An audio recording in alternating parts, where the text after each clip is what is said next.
The boy, blessed with godlike talent, found himself reduced to working a sewing machine in a juvenile detention center for 3 months during his senior year of high school.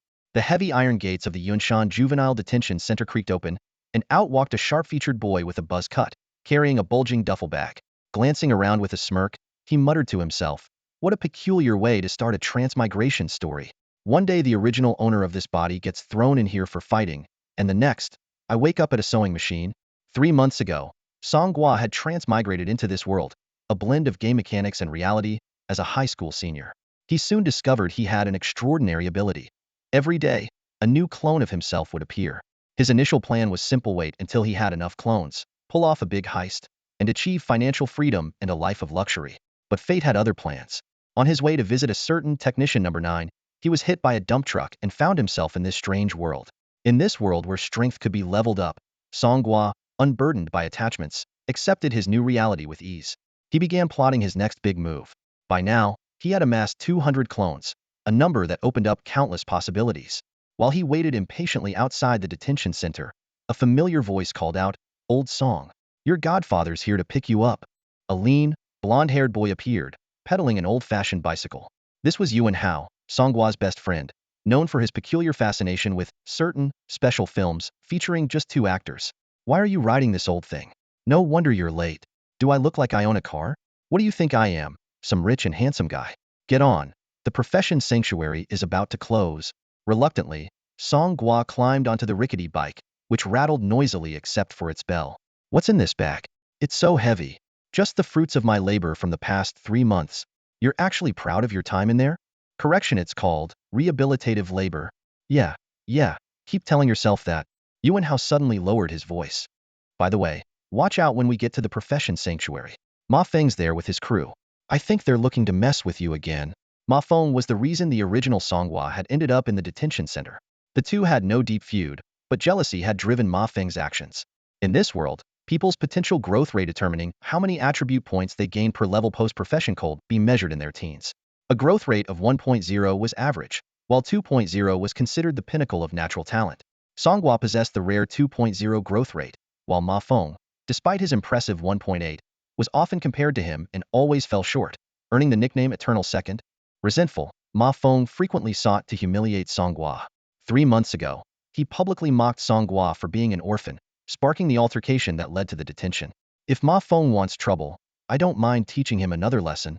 You might not be able to take him this time." The guy awakened as an Shrank Swiftblade yesterday. He's the only Shrank in the city among this year's students.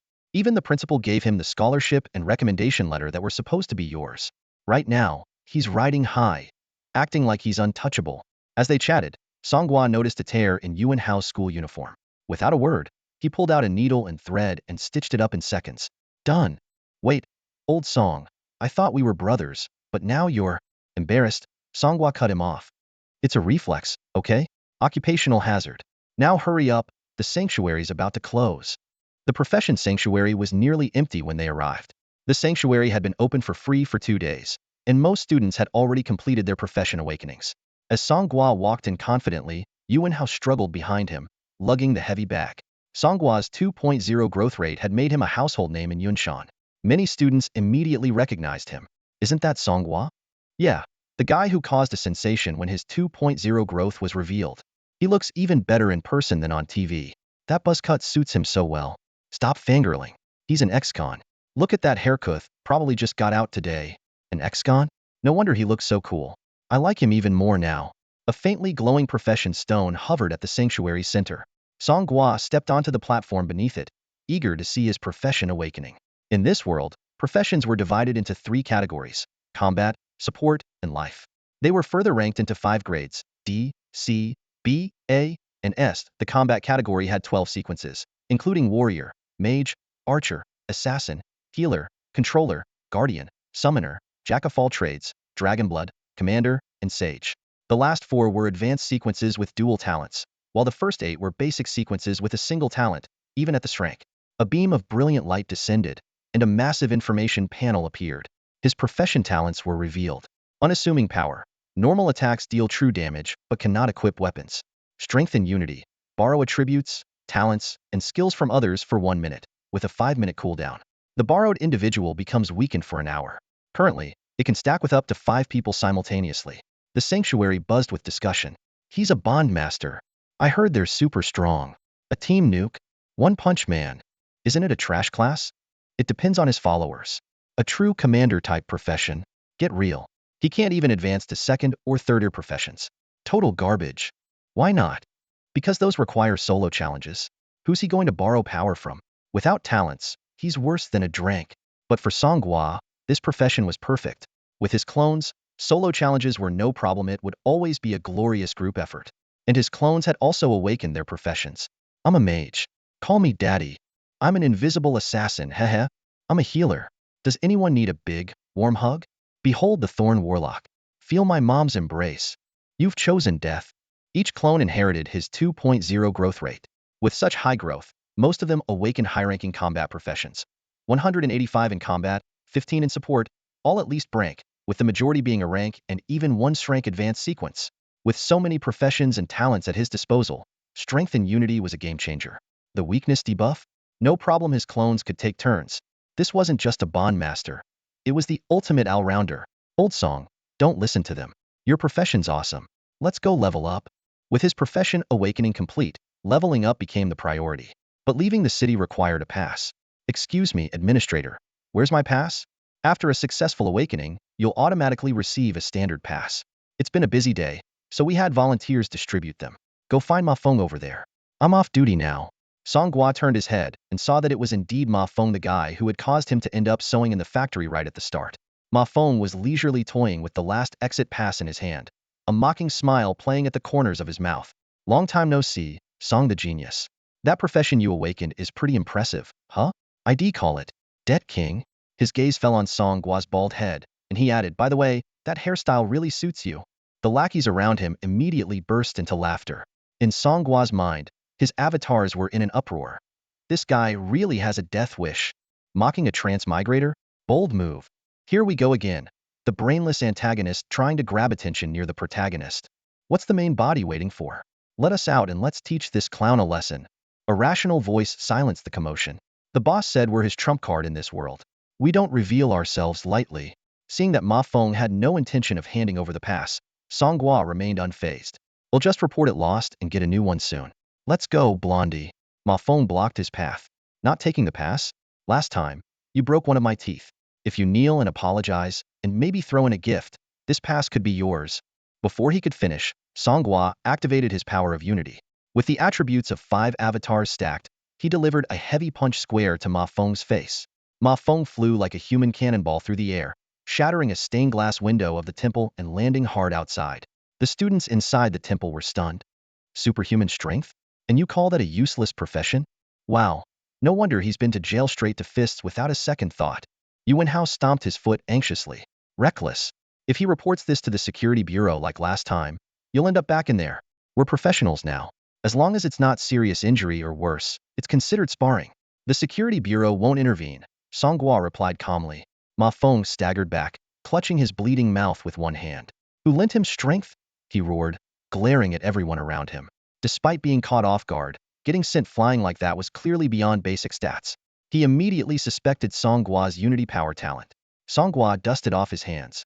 That punch felt great, worth singing prison blues for 3 months to let off some steam. If anyone had lent me strength, they'd be unable to stand right now. Besides you, is anyone else here struggling to stay on their feet? Mafong froze, glanced around, and realized it was true. No one else looked affected. A chill ran down his spine. Could jail time really make someone stronger? He couldn't beat him before the profession change, and now he was still taken down in one hit after. Humiliated, Mafong spat out a few threats and slunk away with his lackeys. Leave the pass at least, Yuan Hao shouted after him. The next morning, at the bus stop outside Yunshan No. 5 High School. After missing the last bus home yesterday thanks to Mafong's antics, Song Gua and Yuan Hao had to reschedule their plan to level up outside the city.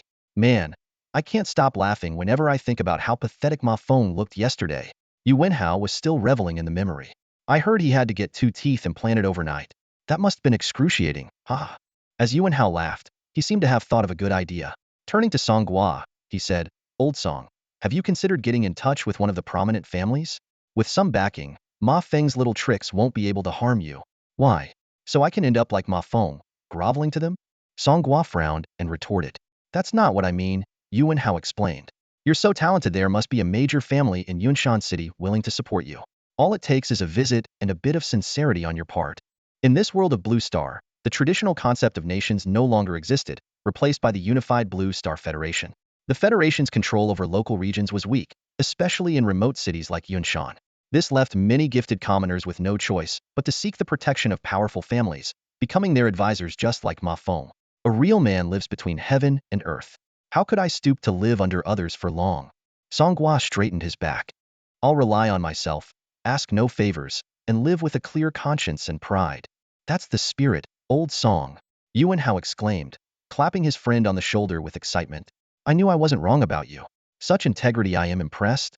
The two of them took a bus to the light rail station and headed toward the mist zone. After the fusion of games and reality, only large cities remained intact, while other areas were shrouded in mist, becoming habitats for monsters and dungeons. At the level 1 training zone, the sheer number of rookie adventurers left Yuan Hao in awe. Slimes and goblins were instantly swarmed and defeated as soon as they spawned, dissolving into experience points that vanished into the air. Looks like we'll have to head to a higher level training zone, Song Gua said as he prepared to move. Solo grinding?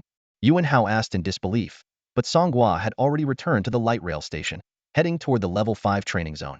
In truth, Song Gua's solo grinding was far from lonely. His clones were already primed and ready. All right, brothers, are you prepared? It's time to show the world what clones can do. The young master has arrived, everyone. Step aside. This feels just like the start of a new server. I'm in a rank resonance mage. Mage classes should prioritize leveling up first and steal my kills. Hey Geijai, let this holy light priest take over, okay? Healers should level up first without us. You'll all die so fast. Damn it, why did you pick a healer class? You've even started acting all cutesy. Let me check if you're still, intact. The clones bantered with anticipation, each one eager and ready to showcase their skills. The main characters were dressed in colorful Taoist robes, each wearing a mahjong-themed headpiece. It didn't take long for them to reach the level 5 training zone. At the station, a group of well-equipped professionals eyed Song Gua, who was still wearing his school uniform. Their gazes were filled with confusion and a hint of disdain. How could a level 0 rookie end up in the level 5 training zone? This kid must have wandered into the wrong place. Level 0 should stick to the level 1 zone. Does he think this is some game? Die and respawn or something? Every year, there's always a handful of newbies like this. They try to skip levels and end up losing everything. Probably some rich family's young master. His trainer must be waiting for him somewhere. Still, this young master looks way too shabby, doesn't even have a weapon. Although Song Gua had concealed his personal information, the glaring LV0 floating above his head was impossible to hide, sparking a flurry of discussion. Leaving the station, the mist in the level 5 zone was noticeably denser compared to level 1, though visibility was still manageable. The barren land was bustling with activity. On one hand, students who had been eliminated during their high school entrance trials could pay for a class transfer at the professional sanctuary. On the other hand, wealthy kids like Zhao can hire trainers to level up, and for efficiency, they preferred the level 5 zone over the tougher level 10 zone. Opening the map, Song Gua could only see Yunshan City and its surrounding areas. The rest of the map was shrouded in fog. Sorrow Swamp, probably not many people there, Song Gua muttered, studying the map. That's so fair, at least 10 kilometers. Why not rent an off-road vehicle? There's a rental spot near the station. If we walk, it'll be dark by the time we get there. His clones chimed in with various suggestions. Song Gua found a large rock to hide behind and summoned 4 clones. Grinning, he said, "Who said we're walking? Funds are tight, and there's no money for a rental. You guys can carry me there." You've got to be kidding me. That's so lazy. Who does this kind of thing? The swamp might not be sorrowful, but we sure will be. This is straight up exploitation. Maybe we should just hang him from a street lamp instead. Despite their complaints, the clones reluctantly lifted Song Gua. Oh, and put these on. Song Gua pulled out a few crude fabric headpieces from his backpack, each printed with mahjong designs like 8 bamboos, 9 circles, and 3 characters. These were his creations from the 3 months he spent in the labor camp. The clones inspected the headpieces skeptically. What's the point of these? Are we switching careers to become meditation monks or something? Song Gua began to explain. You're all walking around with my handsome face. How am I supposed to explain if someone sees this? Song Gua frowned as he looked at the group of clones identical to himself. Simple, it's just the clone technique. One of the clones replied nonchalantly. Assassin classes are good at this, but what kind of clones are you? Song Gua retorted. You have your own professions, can level up, talk back, and even exist long-term? The clones had no response and reluctantly put on their hoods. Song Gua then climbed onto a human sedan chair, formed by the clones, and headed toward the Sorrow Swamp. Passers-by turned their heads, staring at the commanding, young master and his servants, all level 0, playing at performance art out here? Song Gua worried silently. If we run into ambushing wild monsters, it could be a disaster. After the first group of clones sprinted for 10 minutes and ran out of stamina, Song Gua immediately swapped in the second group to continue the journey. Though the destination was 10 kilometers away, thanks to the relay of clones, they managed to reach the Sorrow Swamp in half an hour. The area was void of other players. The swamp's terrain was treacherous, with hidden dangers and shifting currents. Simply walking was a challenge, let alone fighting monsters to level up. However, the monsters here ranged from level 5 to 10, including massive creatures like tri-horned rhinos, raging buffaloes, and fire-breathing hippos. Song Gua summoned 200 clones in one go. Instantly, chaos erupted as the clones began shouting over one another. Charge! I'm taking on 10 at once. Don't fight over it. I'm going to be the first to reach level 1. Support units are useless here. Which big bro will carry me? Stop right there. Song Gua coughed sharply, silencing the rowdy clones. Come get your hoods first. He pulled out stacks of hoods from his inventory, though still level 0 with only 10 inventory slots. He had dedicated 5 slots to store a stack of 99 hoods. While distributing the hoods, he began assigning tasks. We're all level 0 right now, so we can't just charge recklessly at level 5 monsters. Teamwork is key. Tanks, physical damage dealers, magic damage dealers, healers, and crowd control, these basic roles are essential. Combat units, form groups of 5 to 10 people. Support units, stay on standby nearby. The support units included alchemy, scroll making, blacksmithing, and formation specialists. They could gain experience through crafting and didn't need to rush into battle for now. Oh, and one more thing, Song Gua added. Leave some low health monsters for me so I can gain experience too. Lazy much, aren't you? You're really just going to leech? Who gets it? A level 0 noob trying to get carried? Annoyed, Song Gua kicked a few of them. Less talking, more grinding. Get to work. Over 100 clones surged toward the swamp like a relentless tide. Those with taunting abilities led the charge, provoking the massive creatures mired in the mud with their skills. Meanwhile, some clones without taunt skills resorted to direct insults. You big dumb ox. Come at me, I dare you. This blunt and straightforward provocation surprisingly worked. Once the monsters were lured onto solid ground, the clones quickly split into smaller teams to launch a coordinated assault. The classic warrior-priest mage combination, though simple and unremarkable, proved more than sufficient for dealing with wild monsters. However, due to the clones' low levels and lack of proper equipment, the kill speed was somewhat slow. Fortunately, their sheer numbers made up for it, and soon there were results to show for their efforts. Serious punch. With a low shout from Song Gua, a weakened and enraged water buffalo brought by one of the clone teams collapsed to the ground. This starter skill, with a cooldown of only 5 seconds, was a basic ability yet dealt 120 physical damage. When combined with normal attacks that converted to true damage, it proved to be quite practical. A system notification immediately popped up. You have gained 20 attribute points, automatically allocated based on your class. Since the team function wasn't used, the experience from the kill wasn't shared, and instead went directly to the one who delivered the final blow.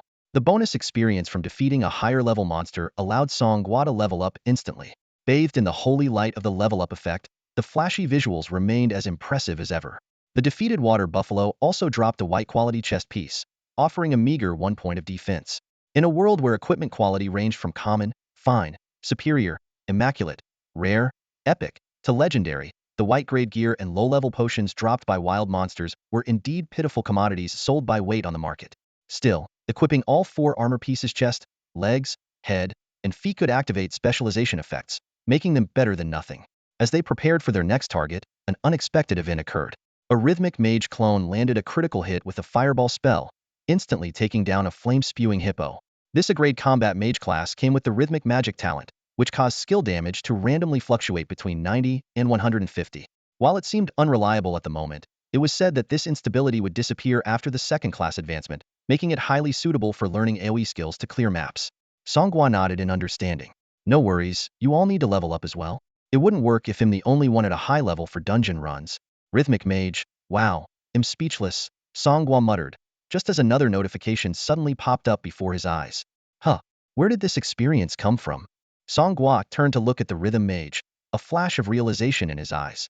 It turned out that this batch of clones had taken care of the monsters on their own, and the experience points had directly gone into the Fire Warrior's pocket. As in class combat all-rounder profession, the Fire Warrior possessed 2 powerful talents. The first was Flame Transformation, which allowed the user to transform their body into a flame form, enabling skills like Flame Jet Propulsion, Fireline Combustion, and and flame detonation. The second was magical fire, which added an extra 30 fire magic damage to all attacks. This bonus damage could not only critically strike, but also had a 20 chance to inflict a burn status on enemies. Each stack of burn increased the critical strike rate of magical fire by 10, up to a maximum of 10 stacks. The damage from the burn effect depended on the attack-defense gap between the two sides. Additionally, the Fire Warrior was proficient in gauntlet weapons and leather armor. Among Song Gua's many clones, this was the only one to awaken its class profession. The defining feature of all-rounder professions was their ability to combine traits from multiple basic classes. For example, while the Fire Warrior's skills leaned toward physical damage, its talents could inflict magical damage, and it seamlessly wielded both melee and ranged abilities. At this moment, the Fire Warrior clone, wearing a red center mask, unleashed a fiery punch. Its entire arm transformed into roaring flames, and the high-temperature fire column it emitted instantly killed a low-health Triceratops. With the red center's level up, Song Gua gained 20 of the experience points. This discovery caused all the clones to have a sudden realization any experience points they earned would feed back 20 to the original body. This appeared to be a built-in mechanism of the clone ability. Though the exact principle was unclear, it clearly benefited everyone. Realizing this, Song Gua simply lay down on the grass, took out his phone, and started scrolling through videos. While the other clones grumbled about his lazy attitude, they had no choice but to continue grinding levels. Although the efficiency of 200 low-level clones wasn't particularly high, within just half a day, Song Gua had already reached level 5A speed that was undoubtedly exceptional among his peers. To prepare for future dungeon runs, Song Gua specifically instructed a group of clones with outstanding talents to prioritize leveling up. This included powerful professions like the Rhythm Mage and Fire Warrior, as well as roles for healing, crowd control, tanking, burst damage, and finishing moves to ensure a well-rounded team composition. Once all equipable gear was fully outfitted, Song Gua opened his information panel and found that his stats had undergone a dramatic transformation since the morning. Name: Song Gua. Age: 18. Level: 5. Recently leveled up. Class talents: unpretentious. Strength and unity. Specialization: weapons, light armor activated. Strength, agility 10. Base attributes: strength, 555.5. Constitution, 25. Spirit, 25. Agility, 555.5. Growth rate, 2.0. Skill points, 45. Song Gua could feel the changes brought about by reaching level 5, with his attributes doubling. Every movement was brimming with power. The force behind his punches and the speed of his running had doubled compared to before. Although the improvement in sensory abilities wasn't as dramatic, he still felt sharper and more alert, with energy surging through his body. Meanwhile, on the battlefield, his clones, busy fighting monsters, cast disdainful glances his way. One of them grumbled, "Stop showing off over there and come help us out. We've been at this all afternoon, me back's about to give out. Isn't that Bone Mage clone supposed to be support? Can't you whip up some fatigue relief potions?" Another clone asked. "No materials," the potion-making clone replied helplessly. "These monsters barely drop anything decent, and their bodies vanish on their own." As the primary clones gradually leveled up to 3 or 4, the monsters in the Sorrow Swamp were no longer enough to go around. What used to require a team of 10 could now be handled by 3 to 5 people. Despite the increase in the number of squads, the respawn rate of monsters couldn't keep up. As night fell, Song Gua and his clones sat in small groups to enjoy dinner. While the clones could normally sustain themselves by merging with the main body, the energy consumed in combat required them to replenish their strength. Suddenly, the lookout clone, stationed on guard duty, broadcasted an alert through their local network. "Boss, we've got incoming." All the clones immediately donned their headgeary mahjong tile-patterned masks that looked particularly unsettling in the dim light. "It's Xiao Kan and Hua Xiangrong," the lookout continued. "They've brought 6 helpers, all around level 10 or higher. Looks like they hired them to power level." Song Gua chuckled lightly. 6 helpers, was it? Meanwhile, he had a force of 200 clones at his command. As a scion of the Zhao family, one of the 4 major families in Yunshan City, Zhao Kan indeed had an extensive network of influence. His family boasted high-level professionals and controlled several large guilds in the city. In fact, Zhao Kan was the influential family connection that Mafong relied on. From the original body's memories, Song Gua recalled that 3 months ago, it was Zhao Kan who vouched for Mafong, allowing him to walk away unscathed from a brawl. As for Hua Xiangrong, it took some effort to dig her out from the depths of his memory. She was the school beauty of number 5 high school and one of the many girls who had confessed their feelings to the original body. As the night deepened, Song Gua heard footsteps and voices drawing closer. He quickly withdrew his surrounding clones, leaving only a few stationed on the perimeter as lookouts. Although the clones all wore masks, he didn't want to risk anyone pulling them off and exposing his greatest secret. "There are way too many mosquitoes here. a female voice complained. That's just how it is near the marsh. Bear with it, someone comforted her. Can't we find another place to level up? Why does it have to be here? After a whole day, the monsters in all the other level 5 zones have been overhunted. Only the Sorrow Marsh is relatively untouched. Didn't you want to level up overnight? This place is perfect. Hua Xiangrong swatted at the persistent swarm of mosquitoes as she walked, while Zhao Kan had his arm around her shoulder, moving with the power leveling group. We're here, one of the guides said. Young Master Kan, up ahead is the Sorrow Marsh. The monsters should all be there. I doubt anyone's been here today. Due to the darkness, Zhao Kan could only make out the faint outline of the marsh. A dazzling mage in the group cast a flash spell, which exploded in midair, illuminating most of the marsh like fireworks. To everyone's shock, the entire marsh was completely empty. There wasn't a single monster in sight. This is impossible. Hardly anyone ever comes here, the guide said in confusion. Look, someone's by the fire on the shore, Zhao Kan said with a frown, a suspicion already forming in his mind. The group, enduring the relentless mosquito attacks, approached the fire. In the dim light, Hua Xiangrong recognized the figure sitting there. Song Gua? It really is you. What are you doing here? Song Gua was casually poking at the fire with a stick while munching on a pre-packaged chicken leg. Leveling up, of course. What else? Moonbathing? You're leveling in a level 5 zone all by yourself? Zhao Kan scanned Song Gua's information, but since the other had hidden his personal details, the only visible stat was his level 5. Hua Xiangrong's expression changed dramatically. That's impossible. We've been grinding all day and just barely hit level 3, and that's already considered fast. How could she double-checked Song Gua's level and was completely dumbfounded. An orphan living on school subsidies couldn't possibly afford power leveling services. Even if he could, reaching level 5 would require a massive amount of assistance, something not even the Zhao family would indulge in. Seeing that Zhao Kan and his group were still lingering, Song Gua casually raised the steaming instant chicken drumstick in his hand and said with a relaxed tone, the moonlight is perfect tonight. How about joining me for a late-night snack? Hua Xiangrong frowned slightly, her face showing obvious disdain. Kanj, let's go. There are too many mosquitoes here, and there aren't any monsters left anyway. Zhao Kan opened a semi-transparent map interface and examined it carefully. Ahead is the level 10 grinding zone. Aren't you guys who power level others all equipped with level 15 gear? Dealing with level 10 monsters should be a piece of cake. One of the bald, burly men hesitated before speaking. Wild monsters become more active at night, with all their stats increased by 100. These level 10 monsters at night are harder than level 15 ones during the day, but the rewards remain the same. It's really not worth it. Zhao Kan frowned. Then let's head back and keep farming level 5 monsters. As they left, Hua Xiangrong glanced back at Song Gua, looking as if she wanted to say something but ultimately stayed silent. Once they were far enough away, Song Gua stretched out and lay down, summoning a shadow assassin clone with caution. This was a tire profession in the assassin sequence, notable for its ability to use stealth skills at night without time restrictions, unless countered by anti-stealth abilities. Follow them, keep your footsteps light, and don't get noticed. Let me know if anything happens via the local network, Song Gua instructed. Got it. The clone, wearing a black balaclava, replied excitedly. Boss, if I do a good job on this, can I get a spot as one of the main forces? Song Gua glanced at the clone's level panel. You're still level 0. But fine, your class talent is indeed useful. The clone immediately scampered off after the group.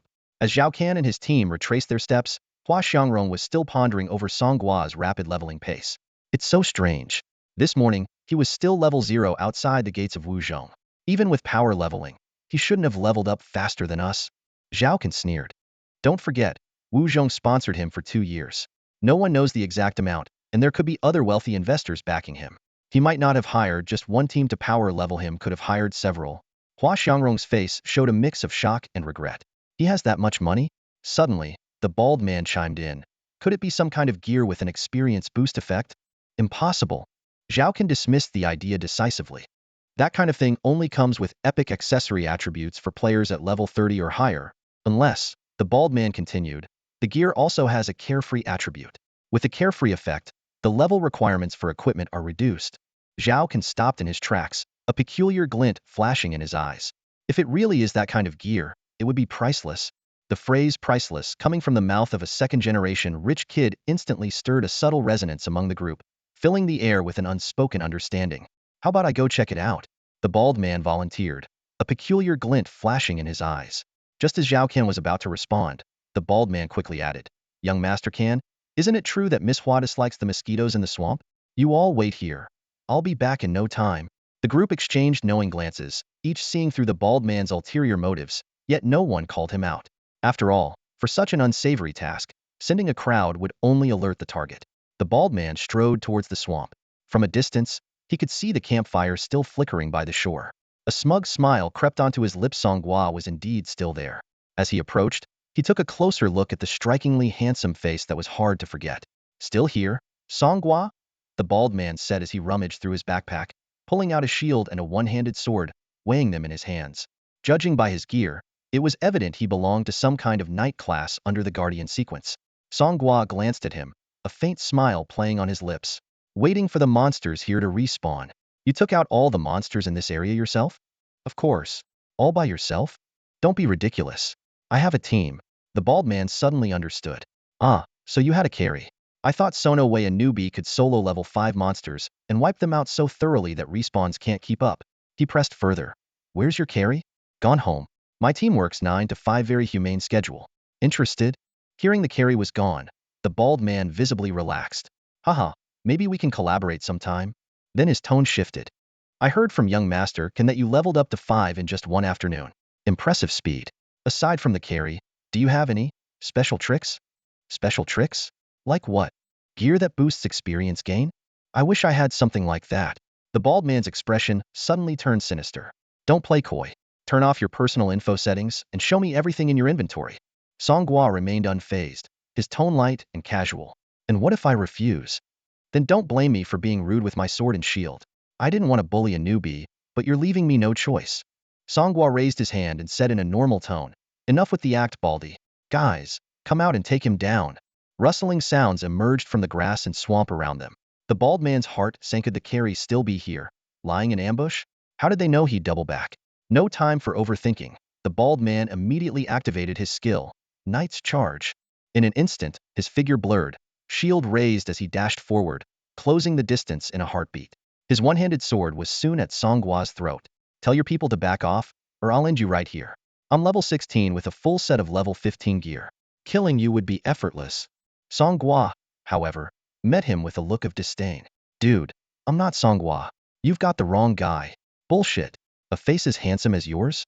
I'd never forget it. Why don't you check my level? The bald man glanced up at the information above Song Gua's head, and froze. Displayed clearly was LV0. Song Gua shrugged. I'm just a scroll maker. Want to place an order? You. What's going on? Your level? Before the bald man could finish, the grass beneath him suddenly started to writhe. Mommy bind. A mass of thorns shot up, wrapping him tightly from head to toe like a cocoon. Laughter echoed from the surrounding area. Yimin, stop yelling out stupid skill names. Focus, guys. We're about to pull off an over-level kill here. Yimin, what kind of lame skill was that? Isn't your class supposed to be a rank? How come you only managed to stun him for half a second? What's the point? Shut up. I'm only level 2. His resistance is way higher than my seal strength, so of course the control duration is shortened. Someone else in the control sequence, step up and lock him down for good. The shadow assassin trailed Xiao Kan and his group, relaying their conversation word for word to Song Gua and all his clones. It turned out that this group, envious of Song Gua's rapid leveling, suspected he possessed some sort of treasure. As for the bald man's return, it was clearly with the intent of murder and robbery. Song Gua smirked coldly. If the entire group had come after him, he might have chosen to avoid direct confrontation. But with only the bald man present, what was there to fear? Among his 200 clones, 185 were combat classes, and 19 of them specialized in crowd control. Though the bald man had high resistance, each clone's control skill could only restrain him for a little over a second. But with sheer numbers on his side, the control effects came in endless waves: thorny entanglements, ice prisons, stunning poison clouds, chaotic flames. The bald man could only take a few difficult steps during the brief intervals between skills. Damn it. How are there so many of them? The bald man muttered as he saw more and more figures closing in through the darkness. Song Gua's voice echoed. If people don't provoke me, I won't provoke them. But if they do, they can either leave their backpack or their life. At this point, the real Song Gua finally appeared. What had been sitting by the campfire earlier was just a support clone. If the bald man had noticed the discrepancy in levels and retreated in time, Song Gua wouldn't have troubled him. Unfortunately, this careless fool had harbored ill intentions. During a brief gap in the control effects, the bald man activated a defensive skill from his Guardian sequence, temporarily boosting his defense. Ha ha ha, so your so-called trainees are just a bunch of level 1 or 2 rookies? No wonder you managed to reach level 5 so quickly. Who the hell are you? And why would so many newbies help you out like this? Looking down at him from above, Song Gua replied indifferently, that's not something you need to worry about. Damage dealers, attack. A fire warrior wearing a red mask leapt into the air, flames jetting from his hands like Iron Man. He unleashed the rare skill Blazing Rainstorm, the strongest of the 5 innate skills available to strength classes. A vortex of fire poured down like a galactic cascade, engulfing the bald man completely. The swirling flames stacked continuous burn effects. Other ranged classes joined the assault. Arrows from archers, magic bolts from mages, holy smites from clerics, and even bricks hurled by rogues. Melee fighters, though eager to join, had to hold back to avoid friendly fire. There was no way to enable team damage immunity in the wild, and the party system didn't support accommodating 200 members at once. However, when the damage numbers started appearing, all the clones were stunned. Health naturally regenerates, influenced by one's constitution. For Guardian sequence classes, this attribute was especially prominent. The attacks from the clones were nothing more than a tickle, unable to break through the bald man's defenses. Even though a swarm of ants can bring down an elephant, the wild and savage Garant before them was no ordinary prey. The vast disparity in levels and equipment rendered even the most dazzling skills of the fire wielder ineffective, causing barely a scratch on the bald man. The bald man laughed triumphantly. A bunch of amateurs without even basic gear dare to ambush me? Once you control types run out of mana, I'll deal with each of you one by one. Song Gua calmly retrieved the magic potions he had obtained earlier while hunting and distributed them to the control-type clones. Potions won't last forever, the bald man sneered. How many can you possibly carry? Enough to keep you locked down until you're dead, Song Gua replied, stepping forward with a composed tone. Just you? Level 5? You're no different from these level 1 trash. Song Gua wagged his finger. Don't be so sure. Power of Unity, activate. As soon as he finished speaking, the 5 level 0 clones behind him collapsed dramatically, groaning exaggeratedly. I can't go on. I'm completely drained. This state of extreme weakness would last for a full hour. Though the clones were only level 0, once they completed their job advancements, they would gain initial attributes tied to their professions. The combined attributes of the 5 clones pushed Song Gua's strength and agility past 100 points. Not only could he use the clones' skills, but he also inherited their professional talents, albeit slightly weakened. But that wasn't the main point. Song Gua's real aim was to utilize the Bondmaster's talent, unadorned simplicity, to convert his basic attacks into true damage. A serious punch. With over 100 points in agility, Song Gua's speed far surpassed that of the clunky knight. Under sustained control, the bald man couldn't evade and was forced to take the full brunt of the punch. Pathetic. That's all you've got. The bald man mocked, though a flicker of unease flashed in his eyes. This can't be happening. Without hesitation, Song Gua followed up with 8-fold fist. 8 consecutive strikes, each carrying true damage, left the bald man still unable to break free from control, helpless, unable to block or interrupt. After just 2 skills, the bald man's health bar was nearly depleted. Spare me. One more hit, and I'll be dead, the bald man pleaded. You look pretty healthy to me, Song Gua teased deliberately. We're professionals. Our bodies are digitized. If our health goes to 0, we die. Really? I don't believe you. Song Gua wasted no more words. As soon as the skill cooldown ended, he unleashed Wind Fist. After 2 basic attacks, his attack speed increased by 50, maximizing the effect of unadorned simplicity. With the final 2 heavy punches, the bald man closed his eyes in unwilling defeat. As he fell, his equipment and items clattered to the ground. Jackpot! Gather the loot, guys, and let's get out of here before Xiao Kan and his team arrive. Song Gua called out loudly. It seemed that looting and killing were indeed the quickest way to get rich. Brother Wong had been gone for too long, leaving Xiao Kan and the others waiting anxiously in the woods. Just as Hua Xiangrong was about to voice her concern, Xiao Kan shook his head, cutting her off. Song Gua is only level 5, while Brother Wong is level 16 and well-equipped. What could possibly happen? Most likely, he found something valuable and ran off with it, Xiao Kan said with confidence. Before his words could fully settle, a teammate behind them suddenly exclaimed, something's wrong. Brother Wong is dead. How do you know? Someone asked. We're still in a party. The system notifies us if a teammate dies, the teammate explained. Hua Xiangrong froze, disbelief written all over her face. Song Gua killed him, she asked. Xiao Kan, his expression skeptical, gestured to the group. Let's go check it out. The group hurried to the edge of the swamp, but neither Song Gua nor the bald man was anywhere to be seen. There were no traces of a fight either. It wasn't surprising 200 clones working together could erase any evidence in no time, even returfing the entire area if needed. After making his move, Song Gua would naturally have been meticulous about wiping away all clues. While outdoor PvP wasn't under the jurisdiction of the official Enforcer Guild, he still wouldn't want to leave behind any leads. It must have been Song Gua who killed Brother Wong. We need to avenge him, someone said angrily. Hua, isn't he your classmate? Hua Xiangrong frowned and nodded. If you're planning revenge, don't do it at school. I don't want any trouble. Zhao Kan interrupted coldly, shutting down their revenge plans. If Song Gua managed to kill Brother Wong without leaving a trace, there's definitely someone powerful backing him. Don't go throwing your lives away. And let's be honest, this isn't about revenge. You're just after the experience-boosting items he might have. The group fell silent, coughing awkwardly as their intentions were laid bare. Zhao Kan gazed at the dark swamp, mumbling to himself, who would help a so-called useless profession? Is this person blind? Or is there something special about Song Gua? What Zhao Kan couldn't have guessed was that Song Gua didn't have any ally, she was a lone wolf. After taking down the bald man, Song Gua and his clones swiftly packed up the spoils, dismissed the clones, and disappeared into the forest alone. As he moved, Song Gua carefully set up clone sentries along the way, ensuring no one followed him. After running 2 or 3 kilometers and confirming he was safe, he finally stopped to take stock of his loot. The haul wasn't exactly impressive. 20,000 Federation credits as payment for power leveling, a few level 15 common grade pieces of equipment, some health and mana potions, and 2 ordinary quality return scrolls. At least the return scrolls save on travel costs, one of his clones joked. All you think about is slacking off. Song Gua shot back with a laugh.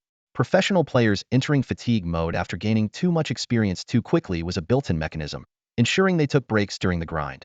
Otherwise, everyone would just level up endlessly without rest. The most valuable item was a skill book of excellent quality for a first-tier Guardian sequence ability. Skill books were crucial for professionals. They were necessary not just for learning new abilities, but also for upgrading them. Skill books fell into 3 categories: universal skills, sequence skills, and exclusive skills, each serving a specific purpose. For the Guardian sequence clones among us, this one's yours, Song Gua said as he summoned all his Guardian sequence clones. They immediately began a fierce competition over the skill book. Just as he was about to discard the rest of the bald man's mundane belongings, a peculiar item caught his eye.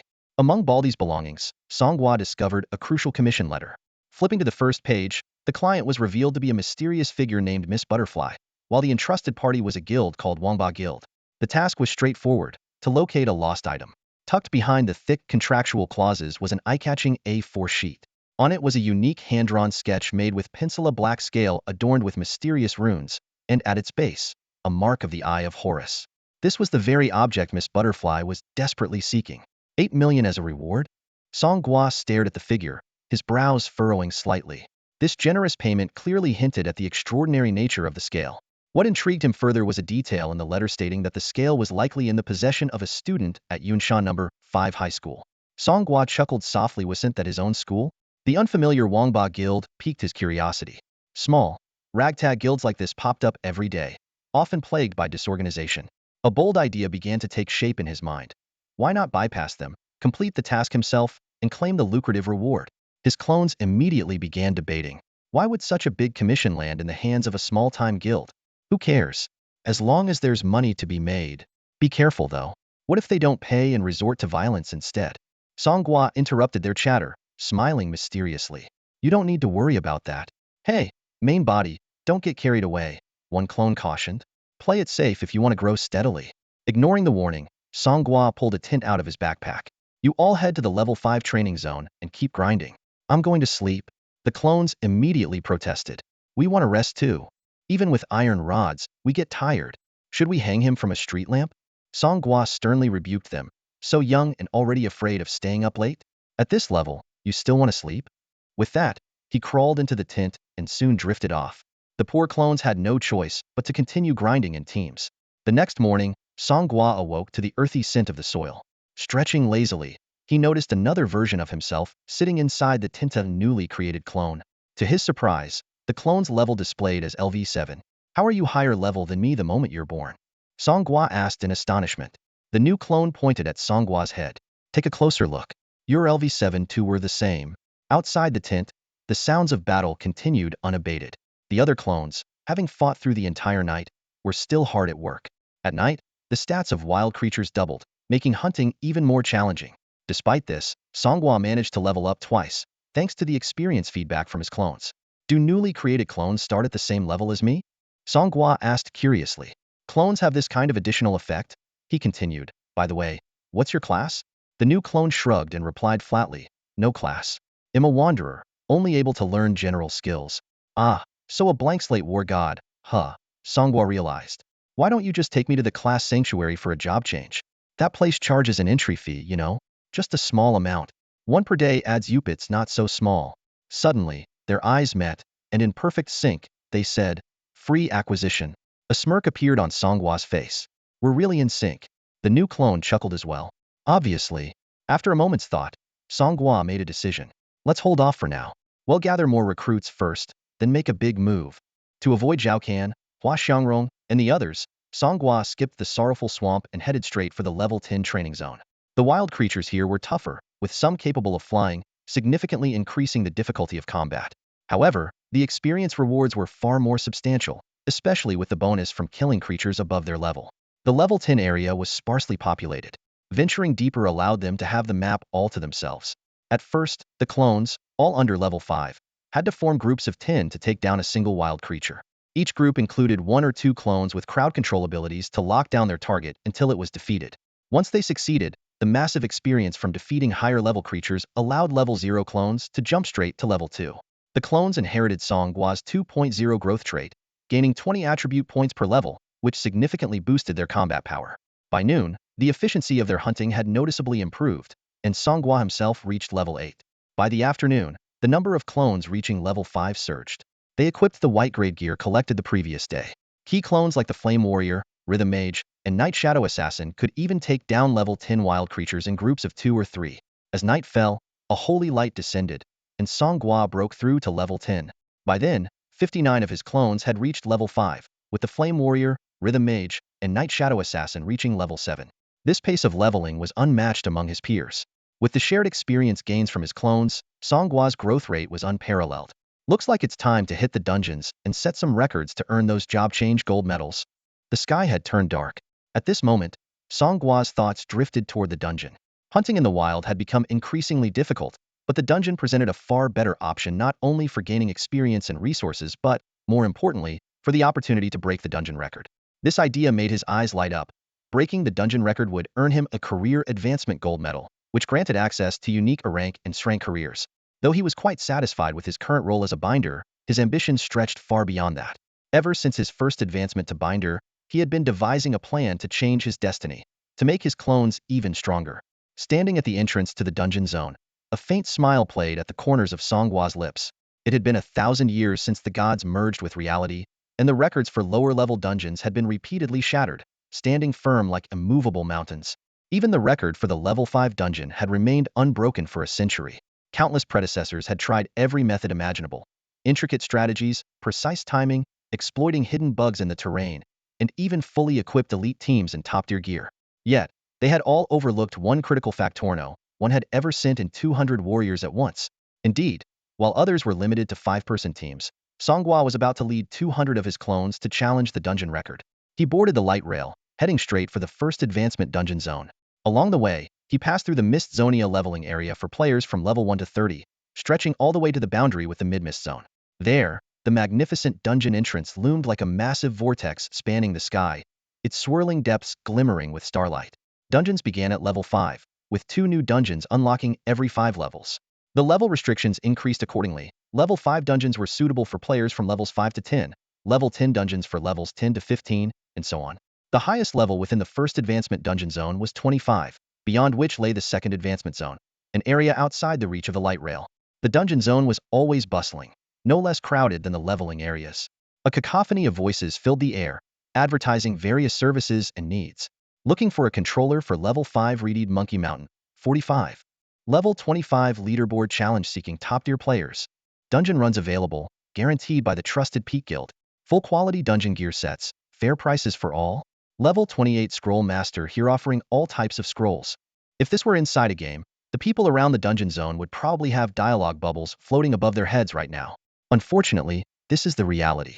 On the outskirts of the city and the dungeon zones, adventurers could only use loudspeakers to recruit teammates. The environment here was already well developed, with streetlights neatly aligned and a small marketplace taking shape.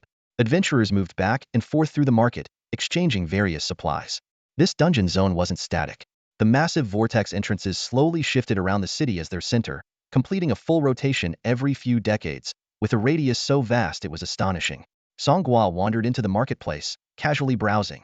He quickly noticed that the prices here were significantly higher than those in the city's trading hubs, comparable to the exorbitant price of bottled water in tourist attractions. It was clearly aimed at those in a rush to enter a dungeon but lacking essential supplies. Without lingering too long, Song Gua headed west for several kilometers and arrived at the entrances to two level 5 dungeons, Reed Monkey Mountain and Spider Cavern. Based on the adventure theory he'd learned in high school, Reed Monkey Mountain was relatively less challenging. As this was his first attempt, Song Gua decided to choose the safer dungeon. Typically, beginners would prepare a decent set of equipment before entering a dungeon. No one would want to team up with someone in low-quality gear. However, Song Gua didn't seem to care at all. Wearing his level 10 whiteboard-grade equipment, he walked straight toward the entrance. However, the entrance was already occupied by a group of people: Xiao Kan, Hua Xiangrong, Mafong, and 5 fully armed level 10 adventurers. These adventurers were impressively equipped. Song Gua checked the profile of one who hadn't hidden their information. Aside from accessories like rings, necklaces, bracelets, and cloaks, all of their gear was of rare quality. This was top-tier gear for pre-second-tier adventurers, as the equipment quality cap at this stage was rare. Epic or legendary items didn't exist yet. Zhao Kan had already reached level 6, and Hua Xiangrong was at level 5. It was clear someone had been power leveling them by taking on higher-level monsters. While their leveling speed was decent, it still lagged behind Song Gua's progress, primarily due to a lack of manpower for their training. Once inside, start a dungeon live stream. We'll be watching your performance from outside. Zhao Kan commanded the level 10 team leader. The team leader responded respectfully, "Young Master Kan, rest assured. Not just making the leaderboard, I want you in the top 10. Zhao Kan emphasized. This gear was custom-made by a second-tier forging master hired by my Zhao family. It cost a fortune. Understood. This gear is good enough to last me until level 30. Remember, after making the leaderboard, leave a message promoting Zhao Pharmaceutical Group's new product. If you fail to do so, not only will you forfeit the final payment, but you'll also have to pay 10 times that amount in compensation. Got it?" In the profession-based system, the leaderboard is one of the most attention-grabbing sections, with the time trial rankings for basic dungeons being especially popular. The leaderboard not only records the names of those who make it on the list, but also displays their self-written declarations. This has become a prime spot for advertising and an excellent platform for major guilds and family factions to recruit talent. Zhao Kan was assigning tasks to Ma Feng. Once you reach level 10, you'll directly take over the physical damage role in this team, inherit their gear, and keep pushing for the leaderboard. I brought you here today so you can familiarize yourself with their tactics in advance. You're in rank professional, and the Zhao family has high expectations for you. If we can find a few more newcomers at your level, we might just break the record for Reed Monkey Mountain. Ma Feng nodded repeatedly, bowing slightly. "Young Master Kan, you're overestimating me, but I'll make sure to observe and learn carefully." At this moment, Hua Xiangrong noticed Song Gua strolling over leisurely. Her expression immediately turned into a mix of disdain and arrogance. She instinctively used the information checking feature to glance at Song Gua's level, then widened her eyes in astonishment. "Level 10? You're already level 10? Hearing this, Zhao Kan and Ma Feng turned their heads, equally shocked. Ma Feng couldn't help but ask, "Young Master Kan, you're only level 6. How is he already level 10? Thinking about how he himself was still stuck at level 4, Ma Feng was even more perplexed. As a newcomer who hadn't sought out power leveling assistance, he had been casually grinding low-level monsters with a few classmates in the level 1 training area, enjoying himself. After all, as Ensrank's Swiftblade champion, he was the center of attention wherever he went. This scene quickly attracted the attention of the nearby professionals. What's strange about hitting level 10? He's just a recent graduate who changed professions 2 days ago. Whoa, that speed is insane. Huh, money can solve anything, can't it? Hire a few teams to power level you in shifts, throw in some experience-boosting gear and scrolls, and there you go. But his gear looks like it's all basic white-grade stuff. Wait a second, this guy looks familiar. Isn't he that Song Gua with a 2.0 growth rate? Yeah, that's him. He was just in jail not long ago. I heard his awakened profession is a bondmaker. Isn't that a trash class? How's anyone supposed to develop with that job if they don't have connections? Song Gua hadn't enabled his personal information display, so the onlookers could only speculate about his gear based on appearances. He walked straight to the entrance of the Reed Monkey Mountain dungeon and asked flatly, "Are you guys going in? If not, step aside." "I'm going in." Zhao Kan looked at the empty area behind Song Gua. "You're going in? By yourself?" Song Gua thought for a moment. "Strictly speaking, yes, just me." Ma Feng couldn't help but burst out laughing. "Soloing a dungeon?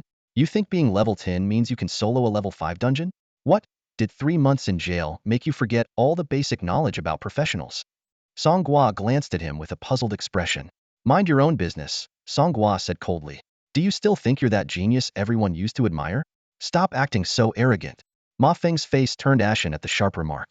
Instinctively, he gripped his level 1 katana tightly, ready to confront Song Gua. With such a level gap, are you looking to get beaten up? Xiao Kan quickly stepped in to stop Ma Feng. Though gritting his teeth in frustration, Ma Feng ultimately refrained from acting recklessly. Xiao Kan, with a faint smile on his face, stepped closer to Song Gua. Vice President Wang Xing came to find you last night. He was worried about your safety out in the wilderness and wanted to invite you to join our team. Did you see him? Wang Xing? Who's Wang Xing? He's the younger brother of Wang Yi, the president of the Wangba Guild. Thanks to his brother, he holds the title of vice president. The Wangba Guild is one of the developing guilds funded by my Zhao family. This time, I came out to level up with their help. Wangba Guild. Song Gua's heart stirred. This matched the information in the commission letter. However, he kept a calm expression and replied, never heard of it. After you left last night, I left too and didn't run into anyone. Zhao Kan felt a tinge of disappointment. He had deliberately brought up Wang Xing and the Wangba Guild, hoping Song Gua would mention the bald man's traits or offer some information about Wang Xing. If Song Gua had said anything, Zhao Kan could have linked Wang Xing's death to him. But for now, it remained mere suspicion. Are you sure you want to solo a level 5 dungeon? What, do I need the Zhao family's approval to enter a dungeon now? Heh, of course not. It's just that soloing a dungeon is quite dangerous. I can sponsor you with a set of high-quality level 5 gear. You just need to share a portion of the dungeon materials with me. Standing nearby, Ma Feng couldn't hold back any longer, his brows furrowed in frustration. For 3 years, he had lived in Song Gua's shadow. Now that he had joined the Zhao family, the last thing he wanted was to keep crossing paths with Song Gua. Young Master Kan, this guy's a useless class. He's not worth the investment. We're all friends, Zhao Kan replied calmly. There's no such thing as a useless class. With a 2.0 growth rate, I think Song Gua's combat power won't be weak in the future. But before Ma Feng could finish, Song Gua had already pushed past the level 10 team blocking the dungeon entrance. No need, young Master Vegetable. I'm not one to owe favors. With that, he stepped directly into the vortex. My name is Zhao Kan, not Zhao Vegetable. Zhao Kan's face darkened. Beside him, Hua Xiangrong couldn't help but burst into laughter, only to be silenced by a sharp glare from Zhao Kan. Zhao Kan redirected his irritation toward the ranking team. What are you standing around for? Even someone soloing has gone in already, and you're still here hesitating? Why wise right away. At that moment, everyone noticed the words, hell, flashing above the reedied Monkey Mountain dungeon entrance. This indicated that the person who had just entered had chosen the highest difficulty level out of the 5 options. Easy, enhanced, hard, nightmare, and hell. The higher the difficulty, the stronger the monsters, but the rewards, experience, and chances of high-quality items were also greater. He chose hell mode for a solo run? Ma Feng was stunned. Is he insane? That's a death sentence. Hua Xiangrong sneered. I bet he wasn't paying attention in class and thinks dying in the dungeon will just respawn him like in a game. Zhao Kan frowned deeply. He could tell that Song Gua was a calculating person, not someone who would act recklessly. What was he relying on? Could it be related to his unusually fast leveling speed? Unfortunately, since Song Gua hadn't enabled dungeon live streaming, all they could do was speculate from the outside. You have entered level 5 dungeon. Reedied Monkey Mountain. Current difficulty. Hell. Timer starts now. As the system notification echoed, a timer appeared in the top right corner of the screen, ticking away relentlessly. The dungeon's record time stood at 30 minutes, 59 seconds, and 99 milliseconds unbroken for a staggering 128 years. All right, team. Give it everything you've got. Before the words had fully left his mouth, Song Gua sprang into action. Without even glancing at the map, he unleashed 200 clones in an instant. Like wild horses breaking free, the clones charged at the surrounding monsters with war cries. Don't steal my kills. I'm still level 0. I'm the main DPS. Let me take the kills. There are no kills here, only monkeys. Fine, then give me the monkey kills. Amid the chaotic shouting of the clones, the full expanse of the dungeon came into view, a towering monkey mountain. Adventurers needed to fight their way from the base to the summit, clearing out all monsters before facing the Monkey King boss to complete the dungeon. At the mountain's base roamed hordes of monkeys with blood-red eyes and tattered clothing. Armed with wooden sticks, they patrolled the area like sentries. The system displayed their stats. Reedied Monkey Minion. Level, LV10. Type, Elite. Strength, 86. Constitution, 78. Spirit, 25. Agility, 90. Skills, Monkey Stick Smash Normal, LV5. Monkey Stick Sweep Normal, LV5. Description. The most common small monkeys on Monkey Mountain. They constantly chatter about protecting their king, though they might have never actually seen him. In Hell difficulty, these monkeys, ordinarily cannon fodder, had been forcibly upgraded to elite status, with increased levels and enhanced skills. Yet against the overwhelming tide of clones, their vaunted agility meant little. Whoa, these monkeys hit hard. Almost got one-shotted by a stick. Well, they're level 10 elites. Squishy players, stay in the back. Tanks and crowd control, hold the front. Form a wall. Casters, start blasting. Physical classes, cover them. Summoners, stop spamming summons. There's barely any room left. This isn't some old-school MMO. Summon more if you want. It's not going to lag. The clones bickered incessantly, yet their coordination remained impeccable. They formed a battle formation and bulldozed their way up the mountain from the base. Song Gua trailed behind them, picking up loot that the clones deemed too insignificant to bother with. Monkey Mountain leather armor. I specialize in leather armor, so I'll take it. One clone shouted loudly, quickly picking up the gear from the ground. Monkey Mountain cloth shoes. I'm skilled in cloth armor, give it to me. Another clone followed closely behind. Amid the battle, the clones were busy dividing the loot. I'll take this sword. I'm a sword expert. The mana potion is mine, I'm running out of skills. Does anyone have a health potion? Share one with me, I just got hit. Geijai, let me heal you. One clone suddenly approached in an exaggeratedly effeminate manner. Get lost? The healed clone retreated in disgust. This was a hell difficulty dungeon with abundant loot, allowing the clones to quickly upgrade their gear. In contrast, easier dungeons might require killing over a dozen monsters just to drop a single piece of equipment, not nearly enough to satisfy this group of looters. The gear system had its intricacies. Take the Monkey Mountain leather armor, for example. Forward names like this indicated high-quality gear from low-difficulty dungeons. In Nightmare or Hell difficulties, however, the loot often came with prefixes, marking even higher-grade equipment. Song Gua examined a piece of Agile Monkey Mountain leather armor in his hand and silently checked its stats. Physical defense, 30. Magic defense, 10. Health, 500. Constitution, 1. Agility, 5. Monkey Mountain set 14. Physical skill damage 10. Armor was divided into 4 categories: cloth, leather, light, and heavy. Defense increased progressively, but so did weight, impacting actual agility. The reedied Monkey Mountain dungeon only dropped cloth and leather armor, while its same level counterpart, the Spider Cavern dungeon, exclusively produced light and heavy armor. This was the standard pattern for base-level dungeons across tiers. Experience points were rising rapidly. Song Gua had instructed the clones to grind independently rather than form a party, aiming to cultivate a few exceptionally strong elites. If experience were evenly distributed, leveling up 200 clones simultaneously would significantly slow overall progress. By the time Song Gua reached halfway up the mountain, his experience bar was already halfway full, a remarkable feat for a level 10 progression. Suddenly, a disturbance appeared in the sky. A massive fireball, over 10 meters in diameter, materialized out of nowhere, radiating intense heat as it hurtled toward the mountainside. Super fireball strike detected. Scatter. The clones scrambled to evade. But with the narrow mountain path and the chaos of monster farming, a stampede quickly ensued. Seeing that many clones were unable to escape the fireball's trajectory, Song Gua decided to act. Song Gua dashed forward, weaving swiftly through the crowd. As he advanced, he seamlessly recalled his clones with fluid precision. Though he was a newly ascended professional with a summoning range for his clones still limited to within 1 meter, the retrieval range had already expanded to a radius of 20 meters, growing by 2 meters with every level he gained. For the clones, this ability felt akin to instantaneous teleportation. At that moment, a massive fireball came crashing down with a deafening roar, shaking the entire mountainside violently. Burning branches and shattered debris scattered in all directions, and the shockwave sent Song Gua sprawling to the ground. A flaming giant tree arced through the air, hurtling toward him.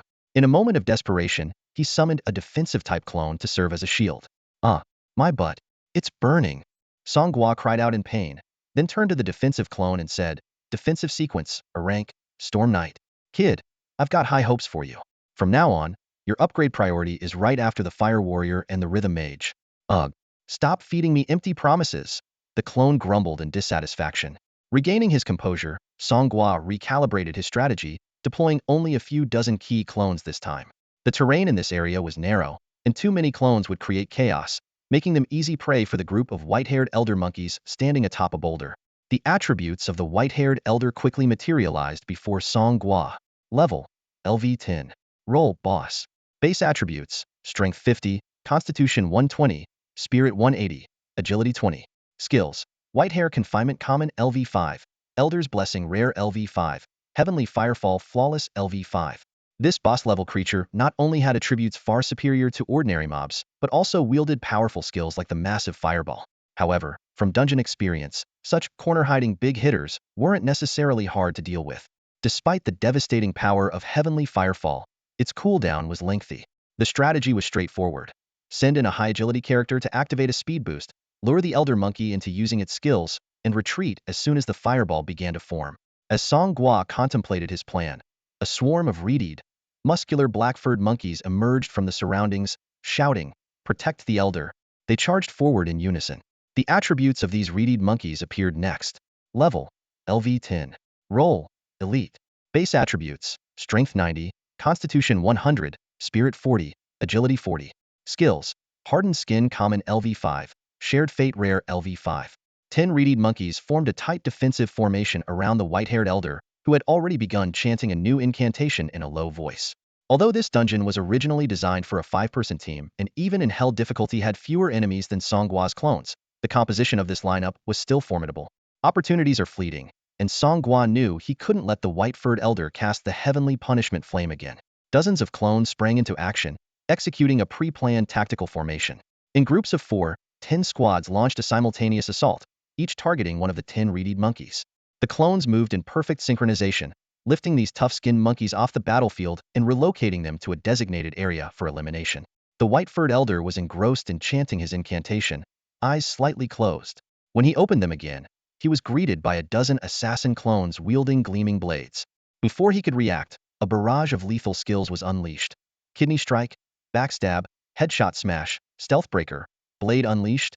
The assassins worked in perfect harmony, focusing their attacks on the most critical spots. Their one-hit kill precision was executed flawlessly in this moment. The white-furred elder fell to the ground with a thud, and a system notification popped up. You have slain LV10 white-furred elder. This was followed by a series of loot details. Rare equipment: Durable Monkey Mountain Hat 1. Superior Skill Book: First Tier Mage Sequence Skill Book 1. Consumable: Enhancement Stone 1. Rare Material: Magic White Fur 10. Rare Material: Aged Monkey Brain 1. The logistics clones immediately got to work, efficiently collecting the dropped items. These clones thrived in dungeon settings and had become adept at gathering all kinds of materials. From common beast bones, fur, and hides to precious magical components, they meticulously stowed every item into collection bags. This level of thoroughness was something most teams overlooked, as regular materials often took up too much inventory space and were deemed not worth the effort. The acquisition of the enhancement stone gave Song Gua a moment of pause. This essential material for gear upgrades was typically saved for second-tier challenges. As for the Monkey Mountain Hat, it would naturally be assigned to whichever clone needed it most. The most valuable loot, however, was undoubtedly the Mage Sequence Skill Book. As a skill book for a popular class, its market price was usually around 100,000 gold. While Song Gua was weighing the pros and cons of selling it versus keeping it, a Rhythm Mage clone popped his head out and spoke in a pleading tone. "Boss, can I have it? I only have 4 skills right now. If I learn another one, my damage output frequency will improve significantly." The maximum number of innate skills for a class is 5, but an additional skill slot is granted for every 10 levels gained. Furthermore, each time a player changes their class, they receive a few extra skill slots based on their class level. Having just reached level 10, Song Gua's skill slots increased from 5 to 6. Glancing at the damage statistics panel in the dungeon, Song Gua noticed that the Rhythmic Mage's total damage even surpassed that of the class Fire Wielder. This wasn't surprising being a mage. The Rhythmic Mage had been casting spells from the backline, naturally racking up significant damage. Although the Rhythmic Mage was only in a class profession, its innate 4 skills provided an advantage, and now there was room to add one more skill to enhance attack rhythm. For Song Gua, his duplication ability was undoubtedly his greatest asset in this world of professionals. Cultivating an elite team of clones was an entirely different concept compared to leading a group of mediocrities. Besides, there were many ways for professionals to earn money, so the cost of a skill book was negligible. Thinking about the financial support he had received over the past 2 years, which was sufficient to cover his living expenses, Song Gua generously handed the skill book to the Rhythmic Mage. The Rhythmic Mage was overjoyed as he accepted the skill book. After using it, he acquired a skill called Great Storm. It consumed 10 of mana unusable if mana fell below 10 and dealt 80 wind damage to all enemies within a 100-meter radius, with a cooldown of 5 minutes. This AoE skill, covering a range of 100 meters, was just at level 1, and its power would undoubtedly grow with higher levels. Combined with the Rhythmic Mage's innate talents, the damage potential was considerable. On the path from the mountainside to the summit, Song Gua began to demonstrate his unique combat style. As the terrain became increasingly rugged and the available footing grew narrower, the group had to proceed in a single file, significantly slowing their progress. Protected by several Guardian-class professionals, Song Gua charged ahead. Whenever they encountered monsters, he would instantly summon a dozen or so clones. These clones would unleash their abilities to eliminate the enemies and then immediately retreat, ensuring the team's pace remained uninterrupted. By adjusting the composition of his clone team based on the monster's characteristics, Song Gua maximized the efficiency of clearing the dungeon. Under this overwhelming assault, the remaining 3 elders of Monkey Mountain fell one after another. At last, Song Gua led the team to the summit.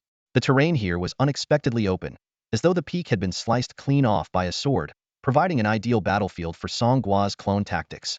Sitting on a stone chair was a drunken Monkey King. He was clad in black iron armor, wielding a black iron staff, with striking golden fur and fierce red eyes. Atop his head was a crown adorned with purple and gold feathers. In his hand, he clutched a gourd emitting a rich scent of alcohol. "Huh! How dare you trespass on my Monkey Mountain? Today, none of you shall leave alive." The Monkey King slurred drunkenly, tossing the wine gourd aside as he staggered forward, dragging his iron staff along the stone ground. Sparks flew as the staff scraped against the surface. The reedied Monkey King is a level 10 boss with astonishing stats: 200 strength, 150 constitution, 100 spirit, and 150 agility. His 2 unique abilities set him apart. The first, Somersault Cloud, allows him to summon a cloud to fly at will, though it consumes mana and requires a cooldown if destroyed. The second, Hair Clone Army, lets him transform his fur into battle allies, granting him a 1 damage reduction for each summoned monkey. The Monkey King wields a series of powerful skills: Monkey King's Staff LV8, Common, Fiery Eyes Refined, Ruri Jingu Bang Excellent, Cloud Charge Flawless, and Havoc in Heaven Rare. Here comes your grandfather's son. His overwhelming strength is intimidating. In the Monkey Mountain Dungeons Speedrun Challenge, defeating him is the greatest obstacle. On lower difficulties, the Monkey King only summons allies after his health drops to certain thresholds. These summon monkeys provide him with significant damage reduction and must be dealt with first, but his relentless attacks during this phase make it perilous, often leading to a team wipe if not handled carefully. On hell difficulty, the situation becomes even more dire. With only 10 minutes left for Song Gua to break the record, the Monkey King unleashed Hair Clone Army immediately upon entering the battlefield. Plucking a tuft of fur from the back of his head, he blew on it with his signature thunderous breath, instantly summoning 50 monkey minions, each over a meter tall and identical to the elite mobs from the mountain. These 50 allies granted him a staggering 50 damage reduction, even diminishing true damage effects. Fortunately, Song Gua's clone sprang into action. The Rhythm Mage stood at the eye of the storm, raising a battered staff to unleash a massive tempest that swept across the mountain summit, cutting down the smaller monkeys. Meanwhile, Song Gua, bolstered by his 7 clones, launched a ferocious assault on the Monkey King under the cover of his companions. Enraged, the Monkey King let out a thunderous roar. Somersault Cloud. A golden cloud tore through the sky as he leapt aboard, breaking free from the control spells of the mage clones. This posed a new problem had moved beyond the range of their abilities. The recommended strategy for this situation was to bring a marksman class to shoot down the somersault cloud, but none were present. At this critical moment, a fiery blaze erupted into the sky. It wasn't the fire warrior, Huazij, but Song Gua, who had borrowed his power. In the corner, Huazij lay slumped, drained and weakened from the energy transfer. Song Gua activated the borrowed fire warrior talent, and blazing flames erupted from his hands. The fiery jets propelled him skyward like miniature rocket engines. Though his speed couldn't match that of a true fire warrior, the borrowed power was more than sufficient for the current situation. Huh! The Monkey King let out a thunderous roar as he soared into the air on his somersault cloud. Wielding his signature Monkey King staff, he swung it with full force as the iron rod expanded several times its original size, aiming directly at Song Gua. On the ground, the healers and defensive support professionals quickly cast enhancement skills, enveloping Song Gua in a radiant glow. With these buffs, Song Gua's attributes now surpassed the Monkey King's, standing tall in the air like a god of war. Boom! The Monkey King's powerful staff strike was effortlessly deflected by a single punch from Song Gua. Cheers erupted from the clones below. Wow! Awesome! Brother Song is amazing. I want to have your babies. The Monkey King extended his hand, and the iron staff instantly returned to his grip. Without hesitation, he unleashed his control skill, Sea Stabilizing Needle. Seeing this, Song Gua immediately cranked his flame output to maximum, the dazzling firelight propelling him swiftly out of harm's way.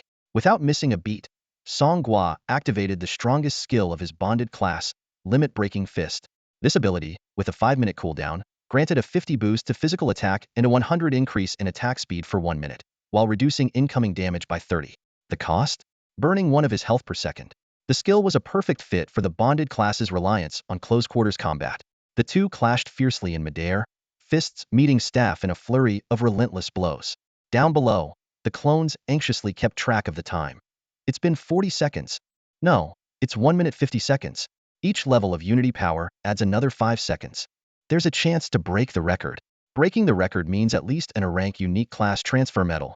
Just hope it's not for a crafting class. Don't jinx it. Knock on wood. Meanwhile, at the dungeon's entrance, Xiao Kan, Hua Xiangrong, and Mafong were using data visualization to observe a level 10 team tackling the reedied Monkey Mountain dungeon.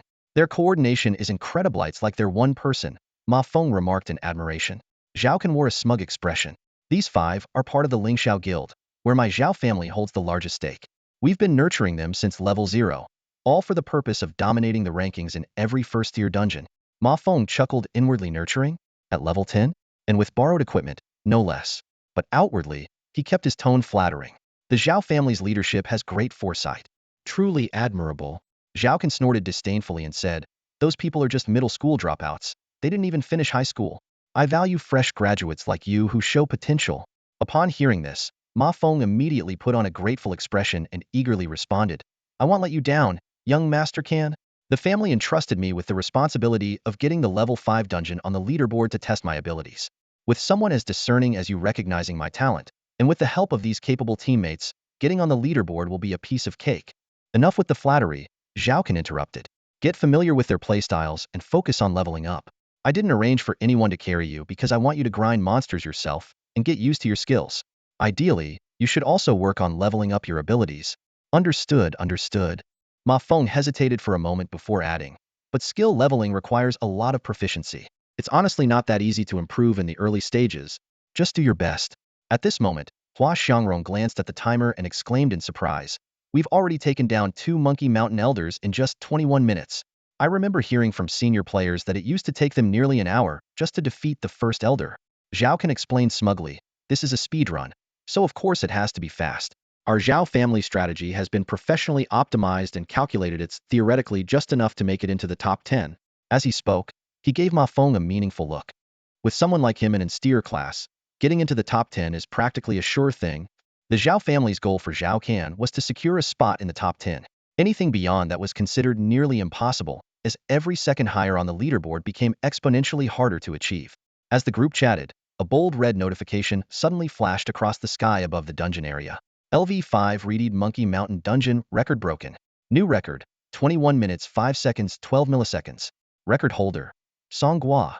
The message was like a bombshell, instantly detonating in the dungeon zone.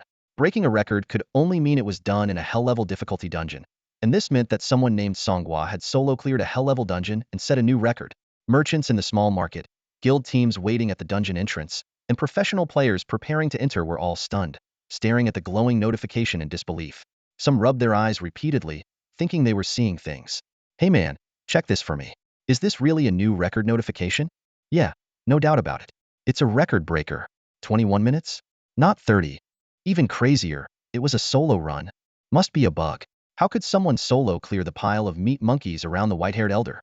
And the final Monkey King's damage reduction and summoning skills? It's impossible to solo that. Song Gua. Isn't that the genius from the Growth 2.0 class? Even with 20.0 growth, soloing a hell-level dungeon and breaking a record? My whole worldview just shattered. This jaw-dropping news spread like wildfire within the professional player community. Even those not in the Yunshan City Level 1 dungeon area soon heard that the reedied Monkey Mountain dungeon record had been broken. Yunshan No. 5 High School.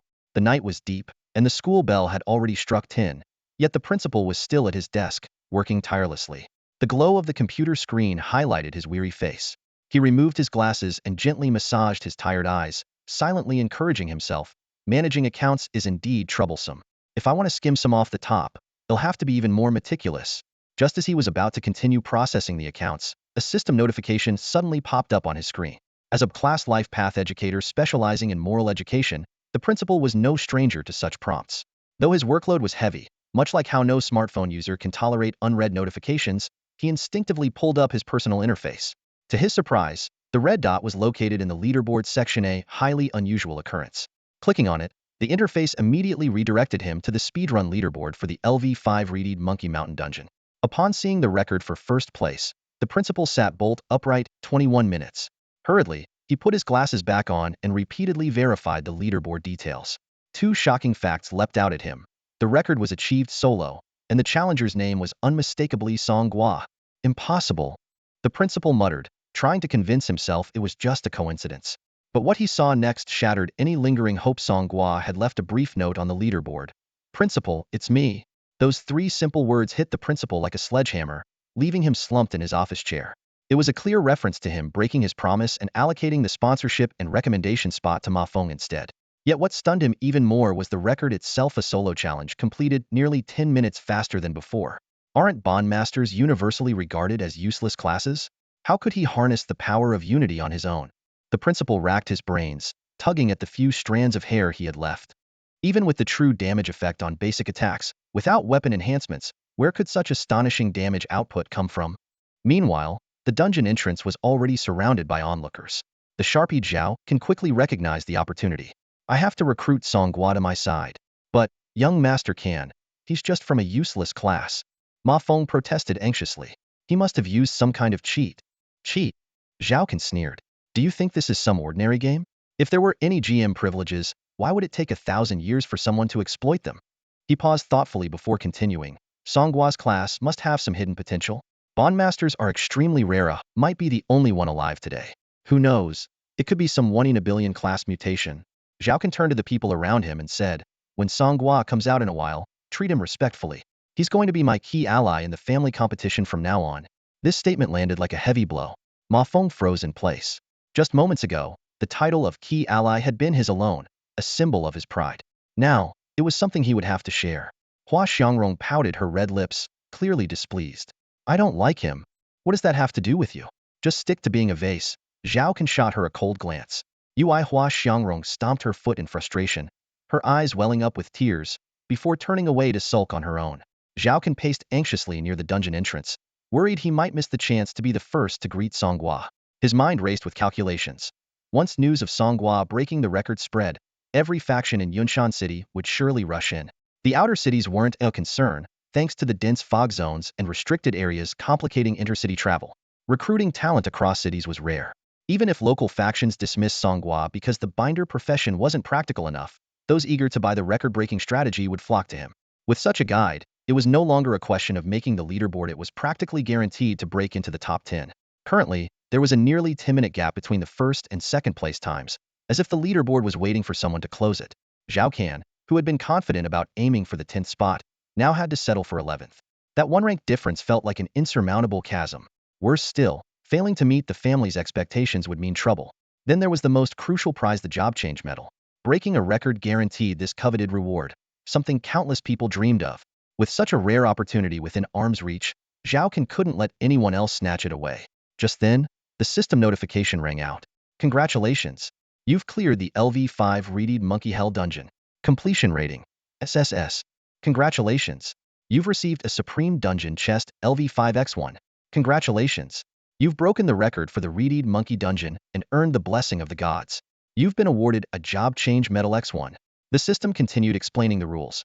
Each dungeon could be entered only once per day for normal experience and drops, but each dungeon chest could only be obtained once per week. Chests came in 5 tiers: Black Iron, Bronze, Silver, Gold, and Supreme. As for the Job Change Medal, each player could only earn it once per dungeon.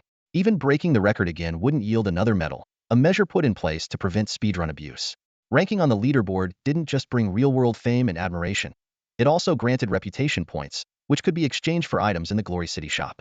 However, Glory City was only accessible to players who had completed their second job change, so for now, the reputation points could only be stored. Good thing I had enough clones to take down all those monkey minions as they kept coming, Song Gua thought with relief. Otherwise, the insane damage reduction would have made it impossible to deal even true damage. After defeating the Monkey King, the effect of Unity power wore off. Without the Fire Martialist talent, Song Gua plummeted from the sky. Thankfully, one of his clones from the healing sequence cast feather magic just in time, allowing him to float gently to the ground and avoid fall damage. Now, it was time to assess the spoils of this run. As the dungeon boss, the Monkey King's loot was bound to be extraordinary. After defeating the Reedied Monkey King, a variety of loot dropped. Flawless grade equipment appeared in succession: 1 LV5 Monkey King leather armor, 1 Monkey King boots, and 1 Rui iron staff. There were also several excellent skill books, including one exclusive skill book for the first-tier warrior sequence and another for the assassin sequence. Additionally, the loot included 10 enhancement stones, 1 bottle of strength elixir, and materials like Monkey King's golden fur, Monkey King's hide, and Monkey King's bones. Following his usual practice, Song Gua allowed his avatars to pick the equipment they needed first. Unfortunately, none of the gear was suitable for him being a bonded one. He required light armor, which could only be obtained from the spider cave. Among the consumables, the most valuable was undoubtedly the strength elixir. This item, which could only be used up to 10 times per month, was rare even in hell-level dungeons, and it wasn't often found on the market. It wasn't because the one strength boost was insignificant, but because almost everyone would use it immediately. Song Gua was no exception and drank the elixir on the spot. Next, he opened the Supreme Dungeon chest. Achieving an SSS rating was no easy feat, usually requiring either near-record or leaderboard-worthy performance. The chest yielded several rare-grade treasures. LV5 Rui Golden Staff, a first-tier all-rounder sequence exclusive skill book, 5 fire crystals, 2 bottles of agility elixir. Naturally, he consumed the 2 bottles of elixir right away. The all-rounder sequence exclusive skill book was given to his fire wielder avatar, who was so ecstatic that he started dancing with joy. After all, exclusive skills were typically more powerful and better suited to one's natural talents than sequence skills. Song Gua then prepared to examine the rare-grade Rui Golden Staff. Even though he couldn't use it, it was always worthwhile to check out its attributes. Song Gua carefully examined the equipment details. Rui Jingu Bang Golden Cudgel. Type, weapon. Category, staff. Rarity, rare orange. Level, LV5. Durability, 100. Attribute bonuses. Physical attack, 100. Critical rate, 2. Physical penetration, 2. Lifesteal, 2. Strength, 20. Constitution, 5. Special effects. 1. Stunning strike passive. Each attack has a 10 chance to stun the enemy for 1 second. 2. Rui transformation active. Base effect. Physical attack 100. Enlarged form. Critical rate 10. Reduced form. Physical penetration 10. Duration. 1 minute. Cooldown. 10 minutes. 3. Growth potential. Each enhancement level increases the weapon's level by 5, with corresponding improvements to its effects. What a fantastic weapon. Song Gua couldn't help but give a thumbs up. Level 5 and it can grow? This can last all the way to the late game. He glanced at the avatars standing before him, who's skilled with staves. The avatars exchanged uncertain looks until a monk from the Guardian sequence stepped forward. I'm proficient with staves. You're a tank, Song Gua frowned. Yeah, I'm super tanky, the monk replied. This is clearly a warrior's weapon. The monk raised a middle finger in protest. Just then, a grade swordmaster avatar tossed aside their greatsword and declared, then he'll switch to using a staff. Using an unfamiliar weapon will drastically lower your attack power, and your skills won't work as effectively, Song Gua said, shaking his head. Caught in a dilemma, his eyes fell on the job change token in his hand. This token was extremely rare, only available for a grade and grade classes, and each class had only 1 token. Even players who had already advanced could use it by completing the corresponding job change challenge again. The token was engraved with Combat Class, Dragonblood Sequence, Scrade, Spirit Monkey Warrior. Dragonblood Sequence? That's one of the top tiers, granting dual talents. Song Gua thought excitedly. I have to save this for an avatar. That way, I can maximize my borrowed strength. Without hesitation, he recalled all his avatars, leaving only the newly created, jobless level 7 avatar from that morning. You can have this. The new avatar didn't hesitate to use the token. A radiant multicolored light engulfed him, accompanied by a playful quip. Whoa, a job change? No pressure. As the light gradually faded, Song Gua eagerly checked the avatar's updated details. What he saw left him wide-eyed in shock. I knew it. His tamer class is so useless. If he got the exclusive job change medal, how could he not use it? One player couldn't help but exclaim. So, what class is he now? He's hidden his personal info, so we can't see a thing. Another asked in confusion. Does anyone have an item like the Eye of True Sight? I'm dying to know what his new class is. Those kinds of items are for top-tier players. Do you think would have anything like that? Ignoring the chatter around him, Song Gua headed straight for the spider cave dungeon next door. His experience bar was about to overflow, and if he didn't enter now, he'd lose the chance. As before, he unhesitatingly selected the hell difficulty. This immediately sparked a new wave of discussion. Is he trying to set another solo record? Are all young players this insane with their skills nowadays? How is he pulling off such unbelievable feats? Can anyone explain this? At that moment, a self-proclaimed expert chimed in, and his analysis quickly drew everyone's attention. Those leaderboard records are definitely tough to beat, but there's one special strategy that makes it much easier. What is it? Spill it already. Stop teasing us, someone urged impatiently. The expert made a dramatic gesture. Environmental exploitation. Seeing the blank looks around him, he elaborated, for example, pushing boulders down a valley to crush monsters or luring them into a river to drown. These are viable ways to kill enemies in many dungeons. The catch is, monsters killed by environmental damage don't drop loot or give experience points. Someone raised a skeptical question. Sure, environmental damage is efficient, but its range is pretty limited. How could he possibly break a record with that? What? Did he topple an entire mountain of monkeys or something? The expert smirked knowingly. That's his secret. Maybe he really did discover some environmental mechanism that clears out entire groups of monsters at once. This explanation left the crowd deep in thought. It seemed like the only plausible reason for Song Gua's astounding solo achievements. Meanwhile, Xiao Kan, who had been brushed off earlier, looked visibly upset. Mafong leaned in and whispered, Song Gua's the kind of lone wolf who's not worth recruiting. He doesn't even have many friends at school.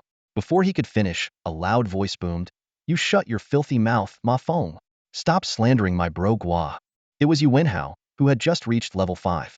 Although his early leveling had been slow due to crowded areas and kill stealing, he later managed to join a level 10 grinding party by leveraging some rare seeds he had stashed away. After hitting level 5, he tactfully left the group and headed for the dungeon, only to stumble upon the news of Song Gua's record-breaking feat. My bro Gua is a great guy at school. Enthusiastic, funny, outgoing, humble, polite unlike you, Mafong. You're nothing but a petty, narrow-minded creep with a face like a rat and the heart of a snake. Look at you, spitting rhymes like you're prepping for an exam. He's not even here, and you're already kissing up to him like a shameless lackey. Mafong retorted angrily. And what about you? Always wagging your tail around Xiao Kan like some lapdog. Yuan Hao shot back without missing a beat. Faced with Yuan Hao's rapid-fire comebacks, Mafong, who lacked the verbal skills to keep up, was left speechless and utterly defeated. Xiao Kan decisively stepped in to stop the argument between the two and shifted his gaze to Yuan Hao. Are you good friends with Song Gua? Yuan Hao straightened his posture, his tone filled with pride. We're like brothers. Xiao Kan immediately offered an enticing proposal. I'd like to invite Song Gua to join the Zhao family guild. The position and benefits are negotiable, and am even willing to personally fund his education and career development. If you're interested, you're welcome to join as well. At just 18, Xiao Kan, having grown up in a prominent family, had mastered the art of negotiation and reading people. Noticing Song Gua's resistance toward him, Xiao Kan decided to approach him through his close friend. As expected, his words made Yuan Hao's eyes light up. However, Yuan Hao seemed more intrigued by another matter. Are there any beauties? Xiao Kan awkwardly lowered his head and coughed lightly. Yes. Haha, Yuan Hao chuckled knowingly. You want me to put in a good word with Brother Gua and persuade him, don't you? Talking to smart people is always a breeze. Xiao Kan thought to himself, preparing to compliment him when Yuan Hao suddenly responded firmly. No way. Xiao Kan was taken aback. Why not? I'd do anything for a brother, but asking him to stoop so low? Not a chance. Yuan Hao declared, pointedly glancing at Mafong as he spoke. That look immediately infuriated Mafong. What are you looking at me for? Who are you calling a dog? Come here. Let's settle this unknown. Yuan Hao scoffed dismissively, always resorting to unknown fights. Typical brute. Enraged, Mafong drew his blade and swung it in a wide arc. Just then, a streak of blue light flashed through the air, shattering Mafong's blade into pieces. What the? Mafong stared in shock. To destroy a weapon's durability in a single strike, that was a display of overwhelming power. A commanding voice rang out. Article 1, Chapter 1 of the Blue Star Federation's Professional Code. Professionals are prohibited from fighting or brawling outside officially sanctioned scenarios. You might get away with your antics in the wilderness, but violating the code in public? The new generation really has no respect for the Federation's authority. Everyone turned toward the voice and saw a middle-aged man in a black leather trench coat approaching with his hands clasped behind his back. Though his personal information was concealed, the prominent level displayed LV-75 left no doubt about his identity. A third-tier professional. It's Yu Sheng, someone whispered in recognition. The captain of the enforcement division of the Professional Association. What's he doing in such a remote city? There must be a serious violation to address, another speculated. Realizing the gravity of the situation, Xiao Kan quickly stepped forward, bowing respectfully. Xiao Kan, seventh son of the Zhao family in Yun City, greets Captain Yu. People from prominent families sure know their manners, Yu Sheng remarked with a faint, meaningful smile. Sensing the subtle sarcasm, Xiao Kan awkwardly explained, it was just youthful impulsiveness. I was about to stop Mafong. Yu Sheng's gaze shifted to Mafong. Mafong, is it? Yun City's only rank professional among this year's graduates, the Swiftwind Swordsman? Hearing this acknowledgement, Mafong couldn't hide his excitement. Captain, you know who I am? Ma Feng's face lit up with pride, his gaze involuntarily drifting toward Yuan Hao, carrying a hint of smugness. I watched the news too, Yu Sheng replied. The practitioner ordinance is a mandatory course in high school and also a key part of the practitioner college entrance exam. You should review it more when you get back. Forgetting even the first rule is unacceptable. Ma Feng's confident expression froze instantly, replaced by an unmistakable awkwardness. Seeing this, several thick-skinned practitioners nearby took the opportunity to approach, eager to strike up a conversation with Yu Sheng. Although Yu Sheng wasn't exactly a world-famous figure, he held a significant position within the federal authority. Many of those present were calculating if they could establish a connection with him. It might save their necks if they ever found themselves in trouble. Yu Sheng, approachable as always, kept an eye on the entrance to the spider dungeon while casually engaging in small talk with those around him. Captain, what brings you to the dungeon zone of Yunshan City today? Chasing a petty thief. Before I knew it, I ended up here. If it's someone worthy of your attention, it must be a major thief from the Night Owl Marauders, right? It's best not to ask about such things. Of course, of course. At that moment, Yuan Hao strolled over leisurely, hands in his pockets, stopping beside Ma Feng. Ma Feng glanced at him out of the corner of his eye. What are you up to? What a pity. Pity? What for? When I arrived, I saw Captain Yu. If he hadn't stepped in on time, and your sword had actually struck me, you'd be wearing abyss rock handcuffs by now. Ma Feng found Yuan Hao oddly different today, as though he had grown more cunning. Or was it his own dullness? Unable to figure it out, Ma Feng could only mutter, "You win this time, but we'll meet again," before brushing him off. Suddenly, a bright red notification flashed above the spider dungeon. LV5 spider dungeon record broken. New record, 17 hours 5 minutes and 12 seconds. Achieved by Song Gua. The practitioners waiting in the dungeon zone were momentarily silent, then erupted into thunderous chatter. My God, he broke the record solo again. The previous record was just over 30 minutes, and now it's under 20. This is insane. Are dungeon records made of paper? He must found a map exploit and wiped out a huge number of monsters in one go. Yu Sheng glanced at the notification, a faint smile playing on his lips. The stagnant world of human practitioners might finally be stepping into a new era. Although he had anticipated this, Xiao Kan was still stunned to witness the new record. 2 records, both achieved solo. This was unprecedented. As an A-rank practitioner, he couldn't help but wonder if he could even manage such talent. Yet, as a direct descendant of a prominent family, he knew that securing a contribution like this for his family would guarantee at least an A-rank promotion medal. Meanwhile, Hua Xiangrong was filled with regret. If she had known Song Gua was this remarkable, she would have continued pursuing him instead of throwing herself at Zhao Kan, a complete scoundrel. Ma Feng swallowed hard, unable to wrap his head around how a useless practitioner could be so formidable. Equally baffled was the principal sitting in the office of Yunshan High School No. 5. Another record? And it's Song Gua again? Could it be someone with the same name? On the leaderboard, the declaration read, "Principal, it's still me." When Song Gua emerged from the dungeon again, the entrance was already packed with people. A dense crowd of professionals had surrounded the entire area, sealing it off like an army ready to charge. Zhao Kan was still stubbornly holding his ground at the closest spot to the entrance. The moment he saw Song Gua, he spoke up, "Song, I sincerely invite you to join." "Not interested," Song Gua interrupted flatly. "I haven't even finished yet." "Doesn't matter what you say, I'm not interested." Zhao Kan clenched his back teeth, suppressing his anger as he said, "I don't recall ever offending you." A subtle, knowing smile curved the corners of Song Gua's mouth. "Haven't you? Are you really unsure? That bald guy who tried to rob and kill me last night because of my low level, he was one of your people." Zhao Kan's expression shifted slightly, clearly recalling the incident. But he quickly composed himself and adopted a negotiating tone. "How about this, we make a deal? You'll pay 3 times the market price. What do you want to buy?" "Of course, the job change medal. You just broke another record, so you must gotten another one, right?" The surrounding professionals looked at the level 11 newcomer with eyes brimming with envy. Not only had he obtained 2 job change medals, but he had also set 2 first-place records on the leaderboard. This signaled a future where his accumulated prestige would reach astounding levels. "Sorry," Song Gua replied with a light chuckle. "I've already used the job change medal from the spider's lair." "You used it again?" Zhao Kan's eyes widened. "Didn't you already use the medal from the Monkey Mountain dungeon?" "Job change medals aren't single-use. I wasn't satisfied with the profession from Monkey Mountain, but I quite like the one from the spider's lair. How could you waste such a rare resource like that?" Zhao Kan was incredulous. Even for the Zhao family, obtaining job change medals wasn't easy. Song Gua shrugged nonchalantly. "It's just a job change. What's the big deal?" These words left the onlookers even more stunned.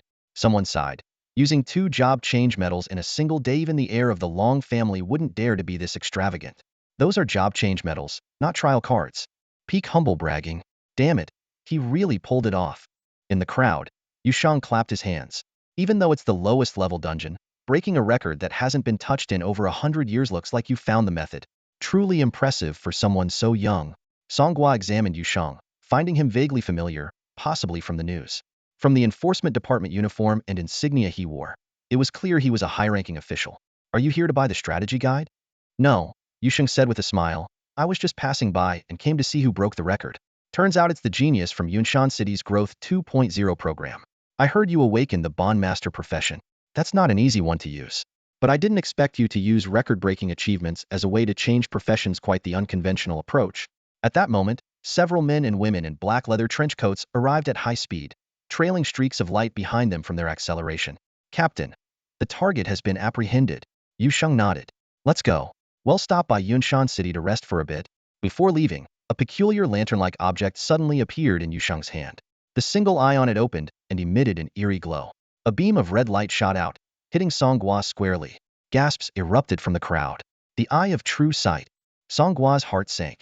He knew all too well what this item was capable of. It could bypass any concealment and reveal detailed information about a person's profession, equipment, skills, and more. Yushang was undoubtedly now looking at a character panel visible only to him. Captain, what is the meaning of this? Song Gua asked, a trace of resentment rising in his chest. He was still maintaining the identity of a bonded one and hadn't used his profession-changing token yet. His earlier public claim that he had used the token was merely a precaution to avoid becoming a target.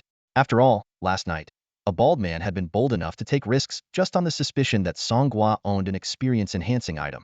If anyone realized he still had the token, it was likely he wouldn't even make it out of the instance area before being ambushed. Yushang's lips curled into a meaningful smile. I was just curious about your new profession.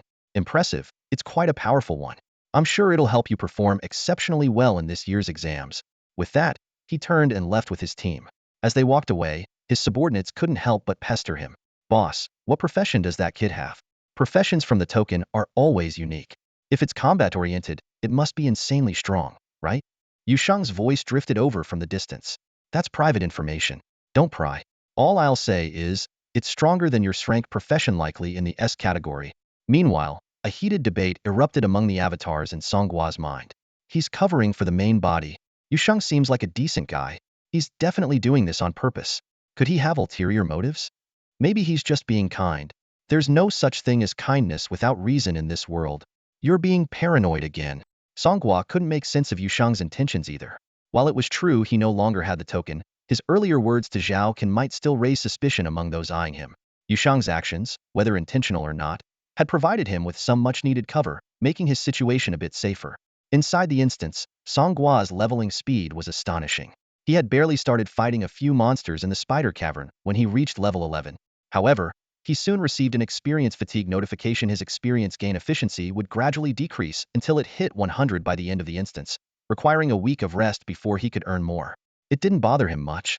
Reaching level 11 in just 2 days was already remarkable, especially compared to someone like Xiao Kan, who could afford to hire power levelers but was only at level 6. The experience fatigue system ensured a level playing field for everyone, where the gap between players wouldn't grow too wide, but those lagging behind would always remain behind. Huh. Gua bro. Yuan Hao approached with a cheeky grin. You should just change your name to Hanging Gua at this point. 2 records in 1 day. Aren't you gonna treat me to something nice? Come on, let's head back and celebrate. I just bought 2 return scrolls, one for you, one for me. As he spoke, he handed a scroll to Song Gua, his eyes practically screaming for Song Gua to leave immediately. Yuan Hao had clearly guessed that Song Gua hadn't used up all his tokens and was trying to help him avoid potential trouble. Song Gua pushed the scroll back. I already have one. Under the watchful eyes of the crowd, the 2 activated their return scrolls simultaneously. A soft blue light began to envelop them, signaling the start of the spell. Since these were standard quality scrolls, the casting process would take a full 2 minutes.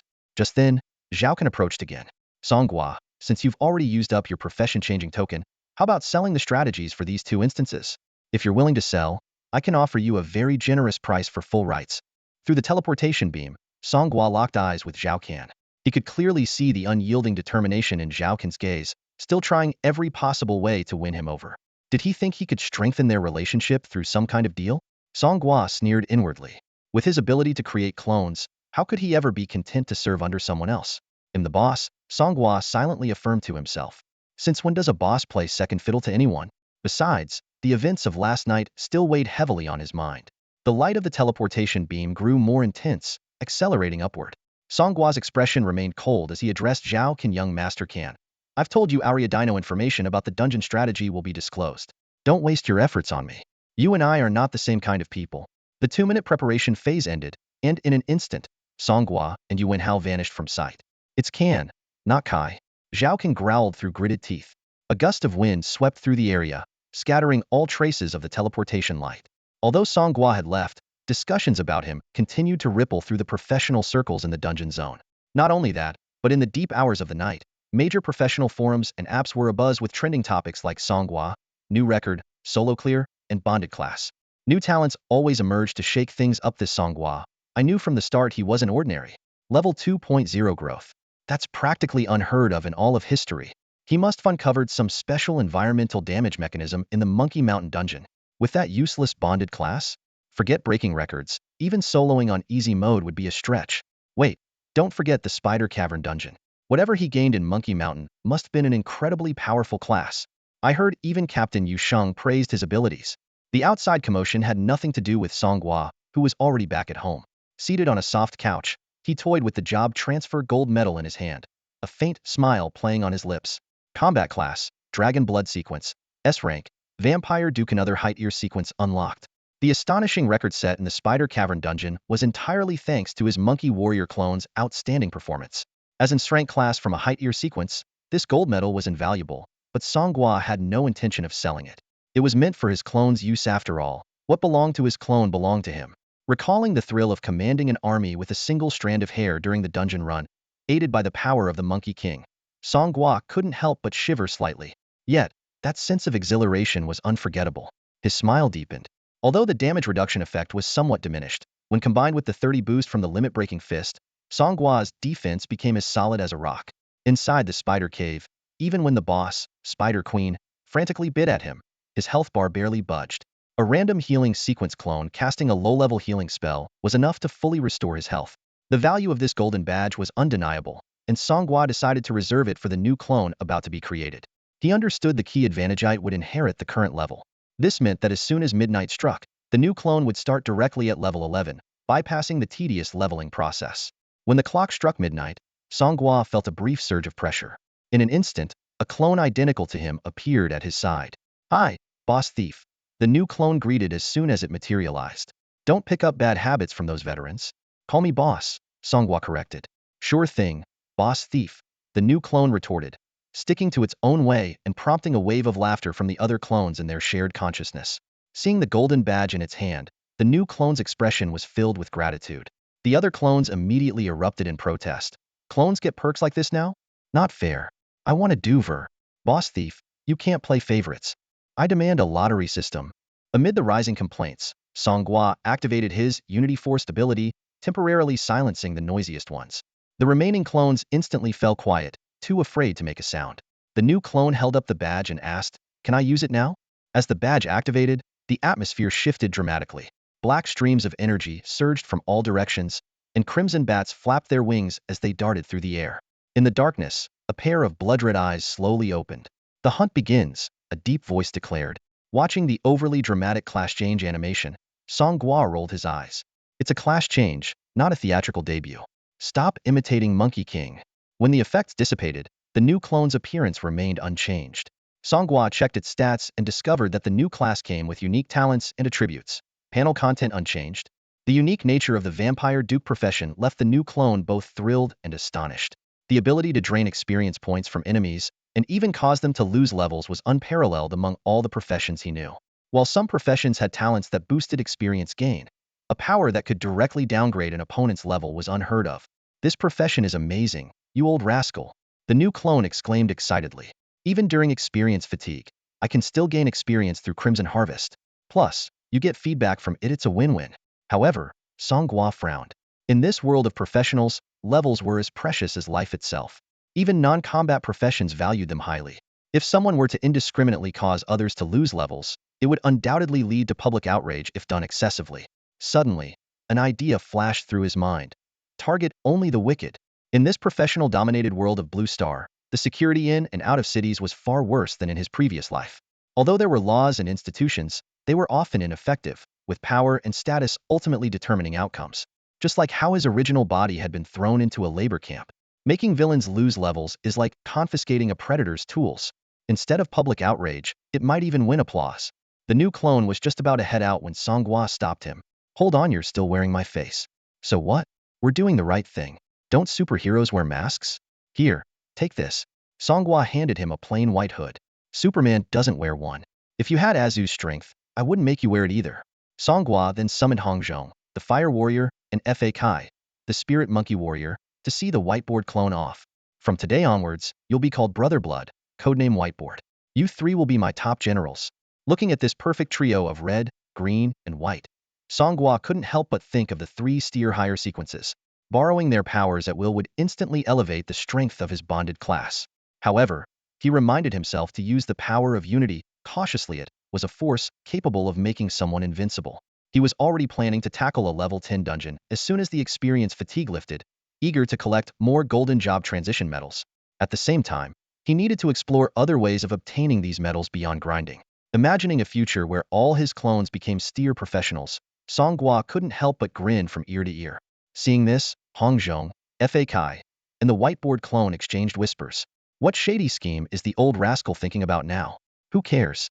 I'm heading out. Yunshan City's nightlife needs me. I want to be a superhero too. I've got nothing to do anyway. I'll go help Whiteboard. Yeah, no one will recognize us with these masks. Let's go. By the time Song Gua snapped out of his thoughts, his three generals had already jumped out the window. This is the 7th floor? Monkey Brother shouted loudly, leaping into the air. His somersault cloud carried him swiftly into the distance. Fire Brother shot blazing flames from his hands, propelling himself through the air like Iron Man. Blood Brother, on the other hand, used his blood bat summoning skill, and the pitch-black night sky was suddenly filled with countless red bats. They neatly gripped his clothing, carrying him off into the distance. Song Gua stood by the window, watching the three of them display their unique abilities, his lips twitching slightly. All right, you're all quite something, huh? He muttered to himself.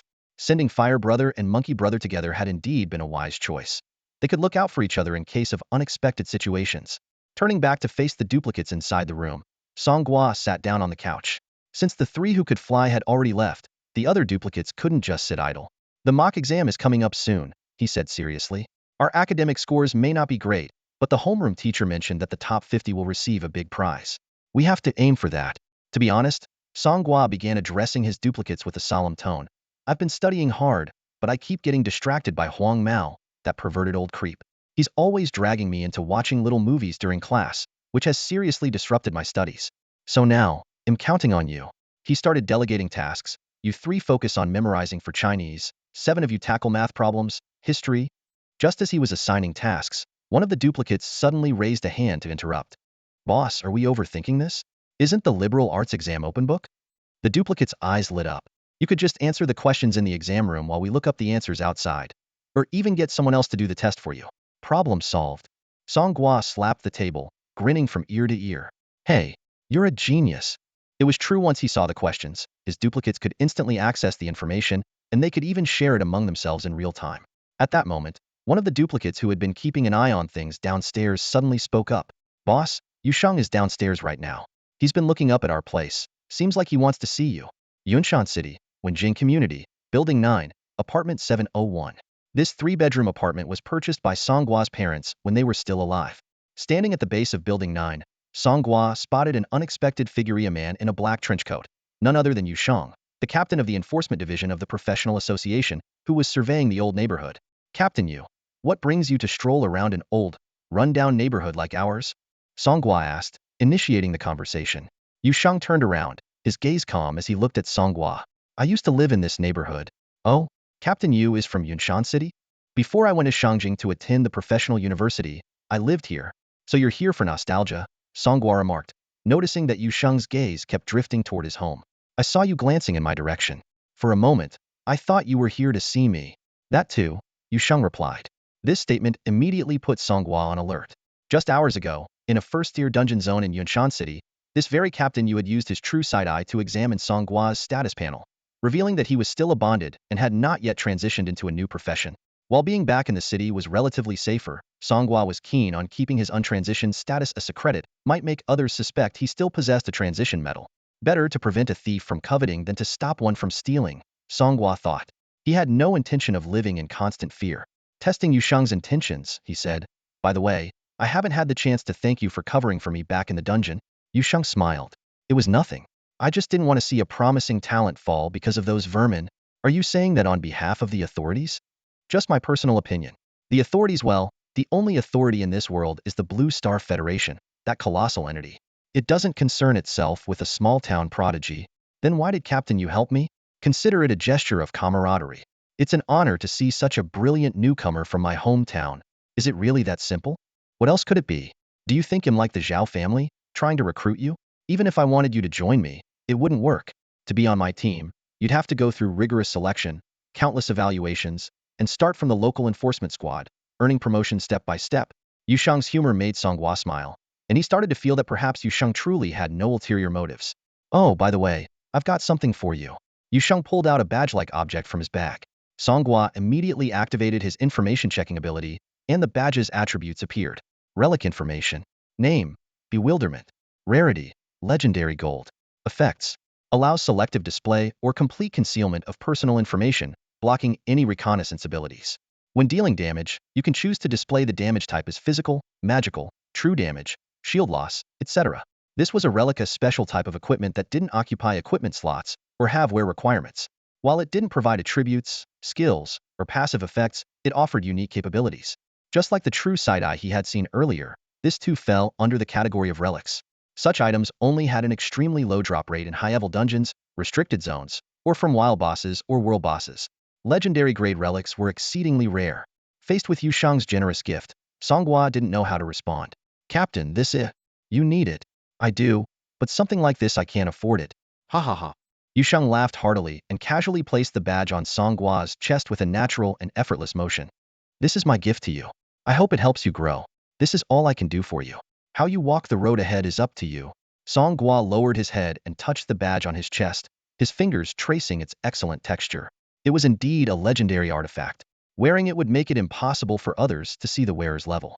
However, he wasn't planning to hide his level entirely. Doing so might raise suspicion and attract unwanted attention to the artifact's unique ability. Captain, I'll gladly accept it then. Don't be so formal, and don't overthink it. This item is precious to you, but it's useless in my hands. Just think of it as me doing you a favor while it's convenient.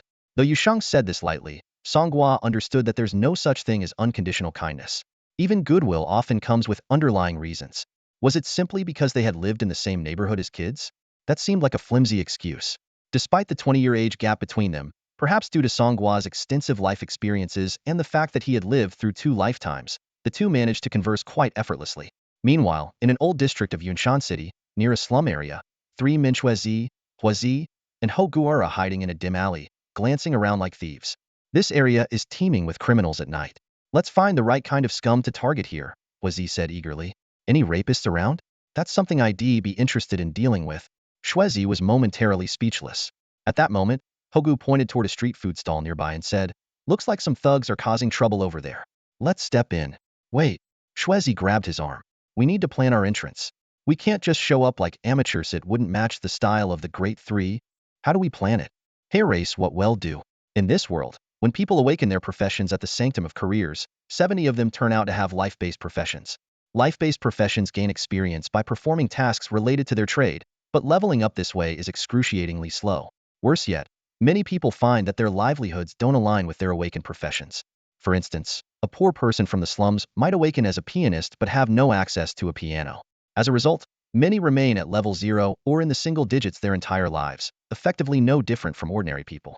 In contrast, combat-based professionals are naturally endowed with immense physical prowess, far beyond what ordinary people can handle. With the Yunshan City Security Bureau's lax enforcement, areas like the slums where law and order are in disarray often see combat professionals bullying life-based professionals. In front of a food stall near the slums, 2 flamboyant young men, who called themselves Changgu and Changdi, were giving the stall owner a hard time. One had a purple explosion hairstyle, the other a green waterfall style. With their level 19 strength, they acted like tyrants in the area. "Don't take my daughter. I'm begging you." The owner knelt on the ground, clinging tightly to Chang Ji's leg. His clothes were dragged across the dirt, now smeared with mud. The brothers' abilities far surpassed that of the ordinary stall owner, and they could easily overpower his 17-year-old daughter, who hadn't even reached her first-class advancement. Get lost. Just hand over the money, and everything will be fine. Chang Gu snarled menacingly. The owner's daughter, held tightly under Chang Di's arm, glared at them with fiery eyes. You scumbags! I curse you to die miserable deaths. Don't worry, tonight you'll feel like you're in heaven and hell at the same time. Chang Di sneered lecherously, tearing open her outer garment. The girl screamed and tried to cover herself. Seeing this, the owner snapped and grabbed a wooden stool, smashing it down on Chang Ji's head. Bastard! Go to hell! The stool shattered into pieces on Chang Ji's head, but it didn't even mess up his hairstyle. Chang Gu turned and sneered disdainfully. Know your place. With a casual punch, the owner was sent flying, coughing up blood as he crashed into the stove. Father! Don't call him father anymore. Tonight, you'll be calling us your daddies. Chang Di burst into laughter. At this critical moment, a red, bat-shaped throwing star whizzed through the air, slicing Chang Di's arm with precision. Though the injury was minor for someone at level 19, the cut would hinder his combat abilities, a stark reminder that in this reality where divine powers merge with the physical world, pain was not something entirely controlled by data. Who dares attack me? Chang Di roared in fury. From the dark alleyway came the sound of wings flapping and a flicker of firelight. A golden iron staff emerged from the shadows, followed by 3 figures stepping out in quick succession. They were dressed in ill-fitting Taoist robes that looked more like draped curtains, with unique headpieces embroidered with symbols from mahjong tiles. The white dragon, the red dragon, and the green dragon. Since you're so eager to know, we'll graciously enlighten you. To prevent the destruction of morality, to protect the peace of the city, to uphold love and beauty, we are the invincible and charming heroes of justice. The trio struck dramatic combat poses and introduced themselves in turn. White Dragon, Red Dragon, Green Dragon, Team Rocket, the Batcave Trio, Justice League. 3 voices echoed through the night, one after another. Team Rocket? Justice League? Do you even have the rights to use those names? And Batcave Trio? Could you be any more outdated? Stop arguing. It's all Whiteboard's fault for jumping in too soon. We didn't even get a chance to plan our grand entrance. If I hadn't stepped in, her clothes would have been torn off by now. Curse my overwhelming sense of justice. Chang Gu and Chang Di quickly activated their scanning function to size up the 3 mysterious figures who had suddenly appeared. Although their personal information was hidden, their levels were clearly visible. One at level 8, one at level 9, and one at level 11. The sheer disparity made the brothers burst into laughter. Such low levels, and you're playing superheroes? Wearing bizarre costumes to uphold justice? Are you trying to make us die laughing? But the response from the trio, known as Desan Yuan, was swift and caught everyone off guard. The one wearing a fortune headpiece, Hogu, raised his Rui Jingu Bang and activated it in large skill. With a sharp sound, the staff instantly expanded and struck Chang Di, who had been laughing hysterically, sending him flying and freeing the boss's daughter from his grasp. Next, Hua Zigu, wearing a red zhong headpiece, slammed his palm to the ground. Earth Fire Surge. A crimson glow spread from beneath the ground and erupted at Chang Ji's feet, blasting him into the air. Meanwhile, Shue Zigu showcased a completely different approach. He gracefully walked toward the boss's daughter, tearing off half of his Taoist robe to drape it over her. It's late, and the night is cold. Don't catch a chill.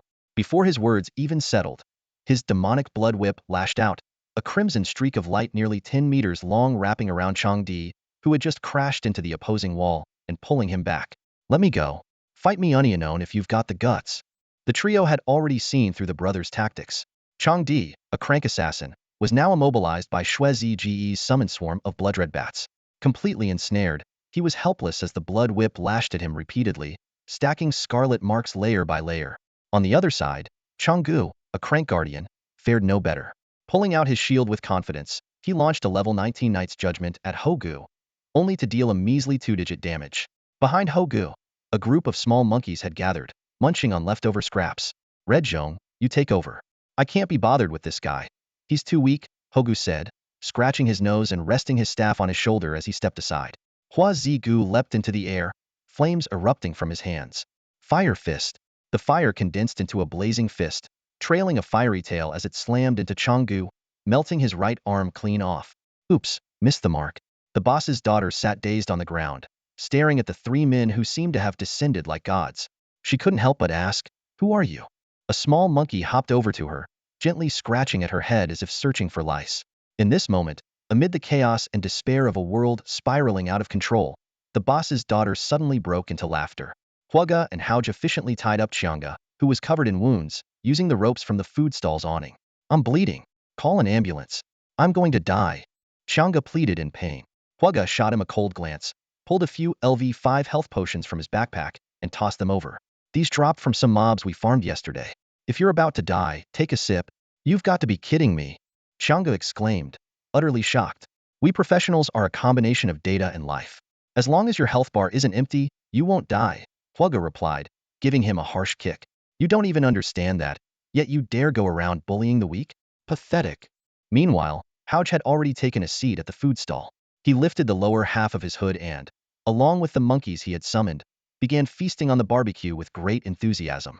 In the middle of the street, Zuzij's whip relentlessly struck Xiangdi. Big brother, spare me. If you keep hitting me, I'm going to die. Xiangdi cried, begging for mercy. Zuzij glanced at his status bar. You've got 38 layers of Crimson Mark, now exactly double your level. How much health do you have left? 11%. Crack. Another whip landed. Ouch. You're still hitting me? And now? 10%. That's enough. With that, a red glow of blood emerged from Xiangdi's abdomen and slowly floated toward Zuzij. He spread his arms wide, absorbing the blood light into his body, gaining experience points in the process. Haoj, still digging into the barbecue, and Huaga, pressing down on Xianga, both showed identical expressions of disgust under their hoods. Ugh, that's gross. After absorbing the essence, Zuzij threw a few health potions toward Xiangdi. Barely able to stand from his injuries, Xiangdi clutched the potions gratefully. Thank you, boss, for sparing my life. From now on, you're my big brother. Once Xiangdi recovered slightly after drinking the potions, Zuzij said indifferently, almost there. Almost there for what? Before Xiangdi could finish his sentence, the crimson whip came down hard on his head. Draining a level clears half the marks. But since marks can only be applied by attacking, I needed to let you heal up a bit first, Zuzij explained as he struck him repeatedly. He continued until Xiangdi accumulated 36 layers of marks again, at which point he absorbed his experience once more. Boom. A holy light descended from above as Zuzij leveled up to 12. How did you level up? You haven't even been fighting any mobs. Xiangdi asked in confusion. He quickly checked his own stats and went pale. Why am I level 17 now? Crack. A whip struck his mouth, silencing him as the marking process continued. What a tragedy, Haoj sighed, shaking his head. Truly brutal, Huaga remarked. I didn't expect a whiteboard to have such strong mental resilience. As expected of a whiteboard completely devoid of emotion. Under Huaga's foot, the one-armed Xianga nodded repeatedly in agreement. Yes, absolutely brutal. Big brother, you can't let him treat me like that. Huaga glanced down at him coldly. Don't worry, you're next. What? As Xiangdi's level continued to drop, the number of marks needed for absorption decreased, allowing Zuzij to strip away his levels at an increasingly rapid pace. No. Xiangdi cried out in despair, watching helplessly as his level kept dropping. His stats plummeted along with it, and when his level fell to 15, all his equipment fell off. By the time he reached level 0, he felt utterly weak, like a regular person. Once accustomed to a body with high attributes, he now found it difficult even to stand. Shuezigu effortlessly picked up the weakened Xiangdi, as if lifting a small chicken, and threw him in front of the food stall owner. He's all yours. Xiangdi knelt on the ground, trembling as he looked into the food stall owner's fiery eyes. Boss Yang, it's a misunderstanding. It's all a misunderstanding. My brother and I didn't mean it. We were just joking around. Without a word, the owner grabbed the cleaver from the chopping board and brought it down mercilessly on Xiangdi's crotch. Blood instantly stained the ground. Ah! Xiangdi's agonized scream echoed through the night. Boss Yang said coldly, I'm just joking with you too. Meanwhile, Changgu met a similar fate. Shuezigu quickly beat him back to level 0 as well. This is insane. How can anyone have the power to lower levels? What the hell are you, human or ghost? Changgu shouted hysterically. Shuezigu threw Changgu over to the owner as well. At that moment, applause erupted around them. From the alley entrance, behind walls, and parked vehicles, residents began to emerge one by one. They had been hiding out of fear of retaliation, but now, seeing Shuezigu and his companions deliver justice, they finally came forward. Well done. Someone needed to deal with these combat class bullies long ago. Mommy, who are they? A little child asked. They're good people, like ancient heroes, the mother replied. That's why they're wearing masks. Chang Ji's fate was even more tragic. Stripped of his level 19 strength, the long-oppressed residents swarmed him, pelting him with stones and spitting on him until he died. The food stall owner's daughter timidly approached the trio. Thank you for saving us. Please stay for some late-night snacks. My dad is a great cook. Move aside. Hogu interrupted gruffly. Forget it. We didn't come here just to save you, Huazigu said, waving his hand dismissively. Shue Zigu patted the girl on the shoulder, noticing her half-worn Taoist robe. Next time, teach me how to wear that. As the three prepared to leave, a commanding voice rang out from the crowd. Stop right there. A man wearing a device resembling a scouter from Dragon Ball stepped forward. Who are you? Which guild are you from? Take off those masks. Who the hell are you to question us? Hogu snapped immediately. The man held up his badge. Wong Meo, captain of the 1st Action Unit, Yunshan City Special Abilities Bureau. I suspect you're using prohibited powers. You must cooperate with the investigation. The three exchanged uneasy glances. The Special Abilities Bureau? That device on his face was indeed standard equipment for them. Worse yet, Wong Meo was a level 41 second-tier class professional. Run! The trio known as the Great Trinity leapt into the air, each flying off in a different direction. Wong Meo raised his hand, preparing to unleash a freezing attack to pursue them, but his move was interrupted by the sudden chaos of the crowd. Go home, it's over. Nothing more to see. Why'd you bump into me? Who bumped into you? What are you staring at? What if I am staring? The pushing and shoving of the crowd disrupted Wong Meo's focus, and in the blink of an eye, the three targets disappeared into the night sky. Move aside. Wong Meo bellowed angrily. Instantly, the area around him froze over with a thick layer of frost. The shivering crowd stumbled backward in fear, clearing a path for him. With the ice spreading rapidly beneath his feet, Wong Meo glided forward, quickly pursuing his targets. This is Wong Meo, reporting to headquarters. Just now, near the slums in the old district of Yunshan City, I detected 3 groups of unusual life signals, requesting an official investigation. Meanwhile, Song Gua was reminiscing about childhood memories with Yushang. As neighbors who had grown up in the same community, they had endless topics to discuss, from the changes in their surroundings to their childhood adventures. It wasn't until Yushang left that Song Gua's expression grew serious. What is he really after by getting close to me? Despite my probing, I couldn't figure it out. Could he genuinely just want to mentor a junior? But soon, he dismissed his doubts after all. A few hours of chatting had earned him a legendary grade artifact. By any measure, it was a win. Just as Song Gua was about to rest, a sudden blaze of fire erupted outside his window. Huazi burst in through the window, the flames from his hands instantly setting the curtains ablaze. Damn it! Take the elevator next time. Song Gua shouted, hurriedly summoning a water element mage clone. Put out the fire. Great wave technique.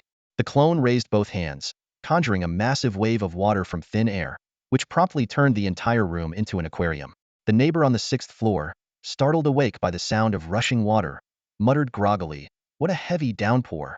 Half an hour later, near the flower beds of the apartment complex, a soaking wet Song Gua wrung out his clothes while glaring at the kneeling water element mage clone. My bad, boss, the clone said with an awkward smile. First there were cannons to kill mosquitoes, and now there's a tidal wave to put out a small fire. Impressive, Song Gua said with a forced smile. You're demoted from your main role. Your upgrade priority is now at the very bottom.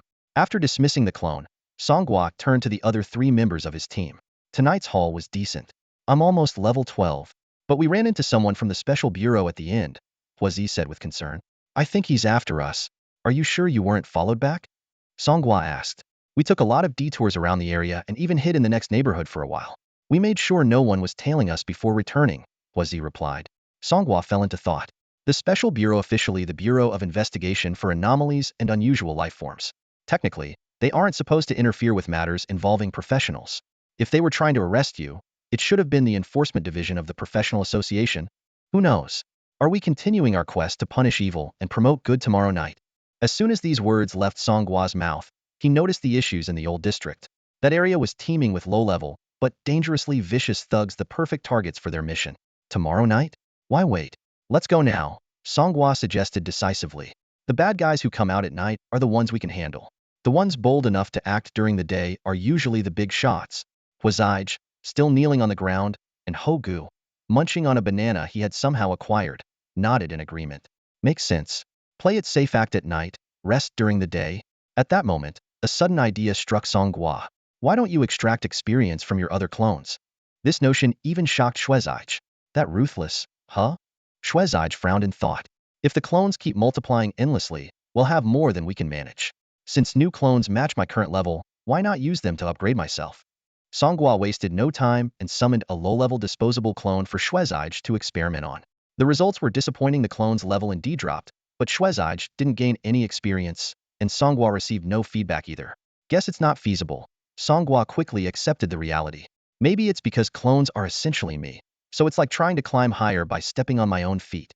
Or perhaps the system for divine beings can't even process this kind of action and just errors out. He took it in stride after all. The existence of Shuezai was already a bonus source of experience. After sleeping through the morning, Song Gua headed to school in the afternoon. Although combat and logistics students no longer had formal classes, staying home all day was too dull. Besides, enjoying the sight of vibrant, youthful classmates was a pleasant perk. The moment he set foot on campus, Song Gua was met with the treatment of a celebrity. Students from all grades packed the hallways, from the third floor to 3 levels underground, all eager to catch a glimpse of Song Gua from Class 5, Year 3. Voices buzzed through the crowd. Is that the Song Gua who soloed 2 level 5 hell dungeons and broke records? A living legend right here. And to think this guy was in prison not long ago. Level 11. Insane. The strongest spiritual mage in our class is only level 6. Inside the classroom, Song Gua was focused on flipping through an adult manga brought by Yuan Hao. This series isn't spicy enough, Song Gua commented. These days, it's all about having a storyline. Yuan Hao replied meaningfully. Well, the plot isn't great either. Show me something more intense. Then I'd have to bring out my prized copy of the Dark Bible. At that moment, the homeroom teacher squeezed through the crowd and entered the classroom. Song Gua, the principal wants to see you in his office. Without even looking up from his manga, Song Gua replied. If the principal needs me, he should come to me. Why should I go to him? The teacher was momentarily at a loss for words. Let's give the principal some face, Song Gua said with a smile. That's not fair, he added. He needs me, yet I'm supposed to give him face? Shouldn't it be the other way around? He wants both respect and results. This is the adult world? So scary. As for why the principal wanted to see him, Song Gua had already guessed and was ready to make the most of the opportunity. The classroom of grade 12, class 5, was abuzz with noise, while students outside the door and windows crowded around, leaving no space to pass. The principal sat in the front row near Song Gua, wearing an ingratiating smile as beads of sweat gathered on his forehead. Principal, I called you the day before yesterday after I got out, and we discussed the sponsorship and guaranteed admission. What you said back then was quite different from today. Song Gua spoke in a calm and measured tone, yet it made the principal visibly uneasy. The day before yesterday, I wanted to explain, but you didn't let me finish. The principal wiped the sweat off his forehead, his voice faltering slightly. Well, explain it now. The Zhao family believes that our school should sponsor Mafong, who is an S-level professional. The principal's words were abruptly cut off. Do you do whatever the Zhao family tells you? Song Gua sneered. If I recall correctly, we're a public school, not a private institution owned by the Zhao family, right? The principal hurriedly clarified. Well, but the Zhao family does make a valid point. Sponsorships and guaranteed admissions must consider growth potential and professional levels, as per the regulations. All schools follow this. If that's the case, why have you changed your stance today? In reality, the principal wasn't worried about Song Gua being poached by another school. Both public and private institutions prioritize their enrollment rates and wouldn't go too far. What truly concerned him was the possibility of the education department's leadership discovering during an inspection that the school's limited benefits bypassed the high-achieving Song Gua and instead went to Mafong, who had close ties to the Zhao family. Such a situation would be difficult to justify to his superiors. Song Gua, the principal lowered his voice. If you're willing to resign the sponsorship agreement, I'm personally prepared to add an additional sponsorship to support you until you graduate from high school. Song Gua saw through the situation. Becoming a powerful professional indeed required a lot of money. Equipment, skills, resources, everything demanded investment. While his ability to create clones and his triple profession gave him access to rare drops, maintaining multiple clones meant resources were always in high demand. Principal, Song Gua leaned in and asked, how much exactly is your personal sponsorship? The principal gritted his teeth and held up one finger. All right, but I'm not interested in the guaranteed admission. Is it too little? The principal glanced nervously around. In my position, there's really not much extra to go around. No, I mean I'd like to cash out the guaranteed admission. Cash out? How would that even work? Song Gua whispered a few words into the principal's ear. One day later, in the principal's office. Principal, this is not what you told me before. Ma Feng slammed his fist onto the principal's desk, causing the solid wood surface to crack instantly. He had already reached level 7 and was diligently training outside when he suddenly received a call from the principal, informing him that his guaranteed admission and financial aid had been transferred to Song Gua. The principal raised his hands in a calming gesture. Ma Feng, please, calm down and sit. Let me explain. Principal, we signed a contract. You have to honor it. Ma Feng shouted, his anger boiling over. The principal sighed helplessly. A contract? That was more of a formality. While it's true that Song Gua has a history of correctional labor in our city, that doesn't count as a criminal record. Are you saying you're breaking your promise? Our school values you greatly, the principal said earnestly. But you must understand, Song Gua recently broke 2 dungeon records, and his name is now on the global leaderboard. The higher-ups are pressuring us to transfer the benefits to him. However, the principal paused momentarily. I managed to secure an opportunity for you. Mafong sat down, a flicker of hope in his eyes. What kind of opportunity? The financial aid cannot be given to you. You know Song Gua's family situation. If we don't provide him with aid, the media will blow it out of proportion. But the guaranteed admission spot is still yours. A smirk appeared on Ma Feng's face. I knew the school had good judgment. I don't care about the money, but the guaranteed spot is mine. It'll prove that I'm the most promising student in number 5 high school. The principal rubbed his fingers together subtly. But there's still a little matter of smoothing things over with the higher-ups. Ma Feng caught on immediately. Just name your price. Hours later, in the level 10 training zone of Yunsan City. Young Master Kan, please help me. Ma Feng cried as he clung to Xiao Kan's leg. You've been crying for half an hour. What's this all about? Xiao Kan asked impatiently. Ma Feng wiped his tears and explained the situation. 5 million, Xiao Kan exclaimed. You're an class professional. Why do you even need a guaranteed spot? Can't you just pass the exam easily? No, young Master Kan, you don't understand. The school has already officially announced the spot is mine. If they switch it now, it's a slap in your face. Song Gua is just trying to humiliate you. Xiao Kan's expression darkened as he pondered. Previously, old Wong had tried to deal with Song Gua but ended up failing miserably. That kid probably suspected Xiao Kan had orchestrated it, which was why he embarrassed him at the dungeon entrance. Now, taking Ma Feng's spot was clearly a move to send a message. An orphan with no backing dares to challenge me? Who does he think he is? He wants the spot? Over my dead body. The next day, in the principal's office, Song Gua glanced at the transaction confirmation on his device and nodded in satisfaction. Principal, don't worry. If the higher-ups come for an inspection, they'll say I voluntarily gave up the spot and that you worked tirelessly to make it happen. Later that night, the monkey trio set out once again to punish evil and promote good. With the help of Xue Zige's intel, Song Gua reached level 12, while Xue Zigu climbed to level 13. It was far more efficient than grinding or dungeon runs. Back at Song Gua's home, the room was filled with his clones. Tonight's mission is critical by 200 self-destruct skill books. Faced with skepticism from the duplicates about the universal skill, self-destruct, Song Gua adopted a serious demeanor and began explaining. This isn't for combat. It's to protect our greatest secret, he said, scanning the duplicates who were all wearing hoods. Last night's incident, where Xue Zi and the others were tracked by the Special Bureau, serves as a warning. Although they managed to escape safely, if one day a duplicate is captured, our abilities would be exposed. The duplicates suddenly realized the gravity of the situation, but their expressions quickly turned to horror as they instinctively took a step back. That's too cruel. A duplicate's life is still a life. They protested in unison. Song Gua's tone remained resolute. Without the original, there would be no duplicates. The profession of a bonded one is inherently unremarkable. It's only through the ability of duplication that we manage to find our footing in this world. To protect this ultimate trump card, sacrifices are sometimes unavoidable. Besides, our numbers are growing every day. That night, groups of duplicates, dressed in various colored robes and wearing hoods, quietly left the underground parking lot of an old residential neighborhood. The area was slated for demolition, and the nearly defunct surveillance system saved them considerable trouble. Their targets were the small vocational shops scattered throughout the city. These shops were as common as convenience stores in a previous era, but the duplicates deliberately avoided large malls, opting instead for inconspicuous roadside stores. Universal skill books, as ordinary white-quality items, were produced in abundance. They were often dismantled for upgrade materials, with very few actually purchasing them for use. Each self-destruct skill book was priced at around 1,000 yuan, though with bargaining, they could be bought for 800 or 900 yuan. Bulk purchases could drive the price down even further. Song Gua had long intended to equip the duplicates with the self-destruct skill, but financial constraints had held him back. Now, with Xiao Kan's 5 million yuan, this aspiration could finally be realized. That night, numerous small shops across Yunsan City welcomed a peculiar group of customers. These individuals specifically sought out self-destruct skill books, much to the delight of the shop owners. Items that typically gathered dust in storage were suddenly sold out in a single night.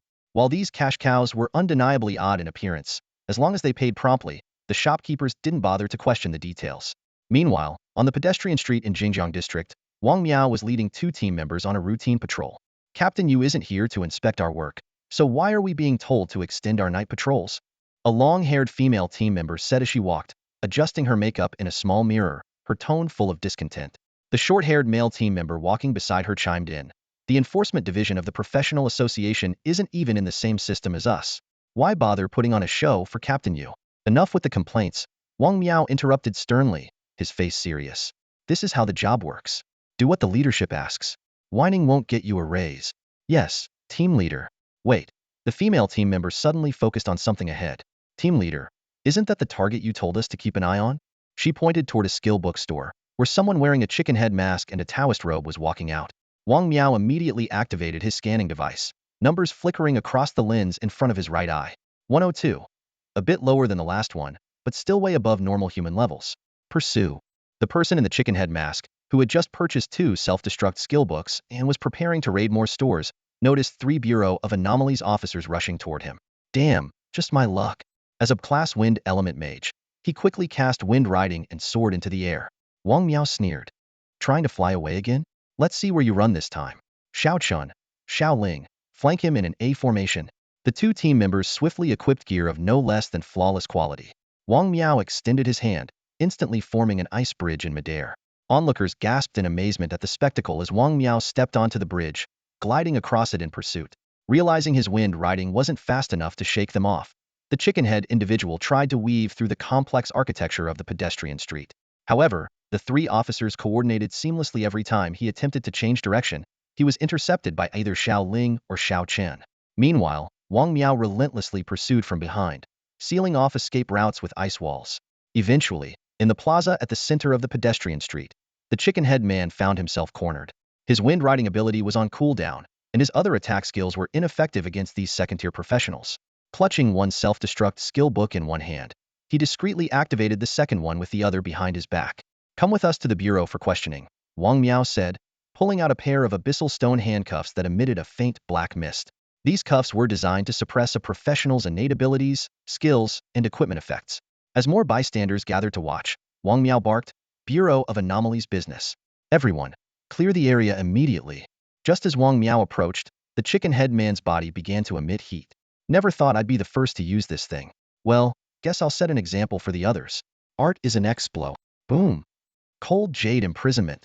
Emerald green ice shot up from the ground, quickly converging above Yao Ji's head to form a cage that tightly enclosed him. Just then, Yao Ji detonated himself.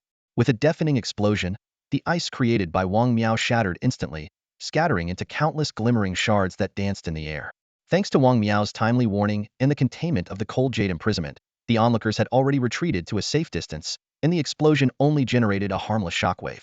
Wong Meo and 2 of his team members approached the center of the blast, their faces filled with confusion. Why would this man wearing a mahjong mask so readily choose to self-destruct? They hadn't even had the chance to issue any threats. This utter disregard for life made Wong Meo suspect that they might be members of some fanatical organization or cult. Though these individuals were low-level, their sudden appearance behind Yunshan City undoubtedly hinted at a hidden and sinister agenda. On a distant rooftop, a clone observed everything unfold. When this memory synchronized with Song Gua's mind, he felt deeply satisfied with the power of the self-detonation. A mere level 3 Yao Ji had managed to breach the defenses of a level 41 second-class professional. This gave Song Gua a newfound appreciation for the potential of the self-destruction skill. The skill not only obliterated the user's body but also detonated all their equipment and items, leaving no trace behind. Moreover, its power increased with the user's level. Unlike ordinary individuals who could only use self-detonation once, Song Gua could repeatedly use the skill through his clones.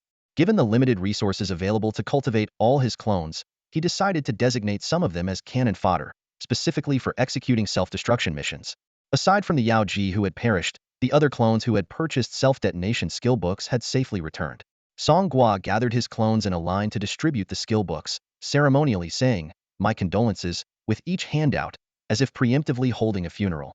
Finally, Song Gua recalled most of his clones, leaving only one outside. He planned to wait until his experience fatigue subsided before leading Ho Gu, whose level was about to reach 10, to clear a level 10 dungeon. Ho Ji's Rui Jiangu Bang also needed to be upgraded to level 10 to ensure their combat strength remained superior. The task of enhancing the weapon was handed to a clone specializing in logistics, an equipment-oriented, a ranked blazing forge artisan, who appeared visibly distressed. After all, raising the enhancement level by just 1 would increase the Rui Jiangu Bang's level by 5. I'm still at level 0, and my enhancement skill is only level 1. The success rate isn't great, Song Gua said, looking a bit troubled. Frowning, he continued, even though my profession gives me an edge in crafting equipment, my enhancement and gem embedding skills are just average. Wouldn't it be better to spend some money and hire a high-level professional to handle this? I'm a public figure now, Song Gua said with a serious expression. There are countless paparazzi keeping an eye on me. If word gets out that I enhanced the Rui Jingu Bang, people might suspect I switched to a staff-specialized profession. And when they realize my skills have nothing to do with staves, they might start questioning my gold-tier job transition. Self-reliance is the key to peace of mind. I'm just worried about wasting enhancement materials. What's there to be afraid of? We just earned 5 million and haven't even spent much. That's more than enough for you to experiment. Just tell me what materials you need. Song Gua explained. The Rui Jingu Bang is a level 5 piece of equipment. At my current level, I can't enhance it yet. I'll need to level up first. That's easy. I'll get a few people to take you out to farm monsters in the wild. I'm already at max fatigue, so it won't affect me. Song Gua then began calculating the material requirements. To enhance a rare quality piece of equipment from 0 to 1, I'll need 32 enhancement stones. Only 32, that's pretty cheap. I'll also need rare quality equipment crystals equal to the equipment level times 10, which means 50 crystals. Those don't sound cheap. Equipment crystals are obtained by dismantling equipment. To get rare quality crystals, you need to dismantle rare quality equipment. Even lower level rare equipment isn't cheap, and the lower the level, the fewer crystals you get from dismantling. You can use lower quality crystals as a substitute, but the quantity needed increases significantly, and the success rate takes a hit. After some detailed calculations, Song Gua found out that enhancing the Monkey King's weapon just once would cost 500,000. Damn, that's way too expensive.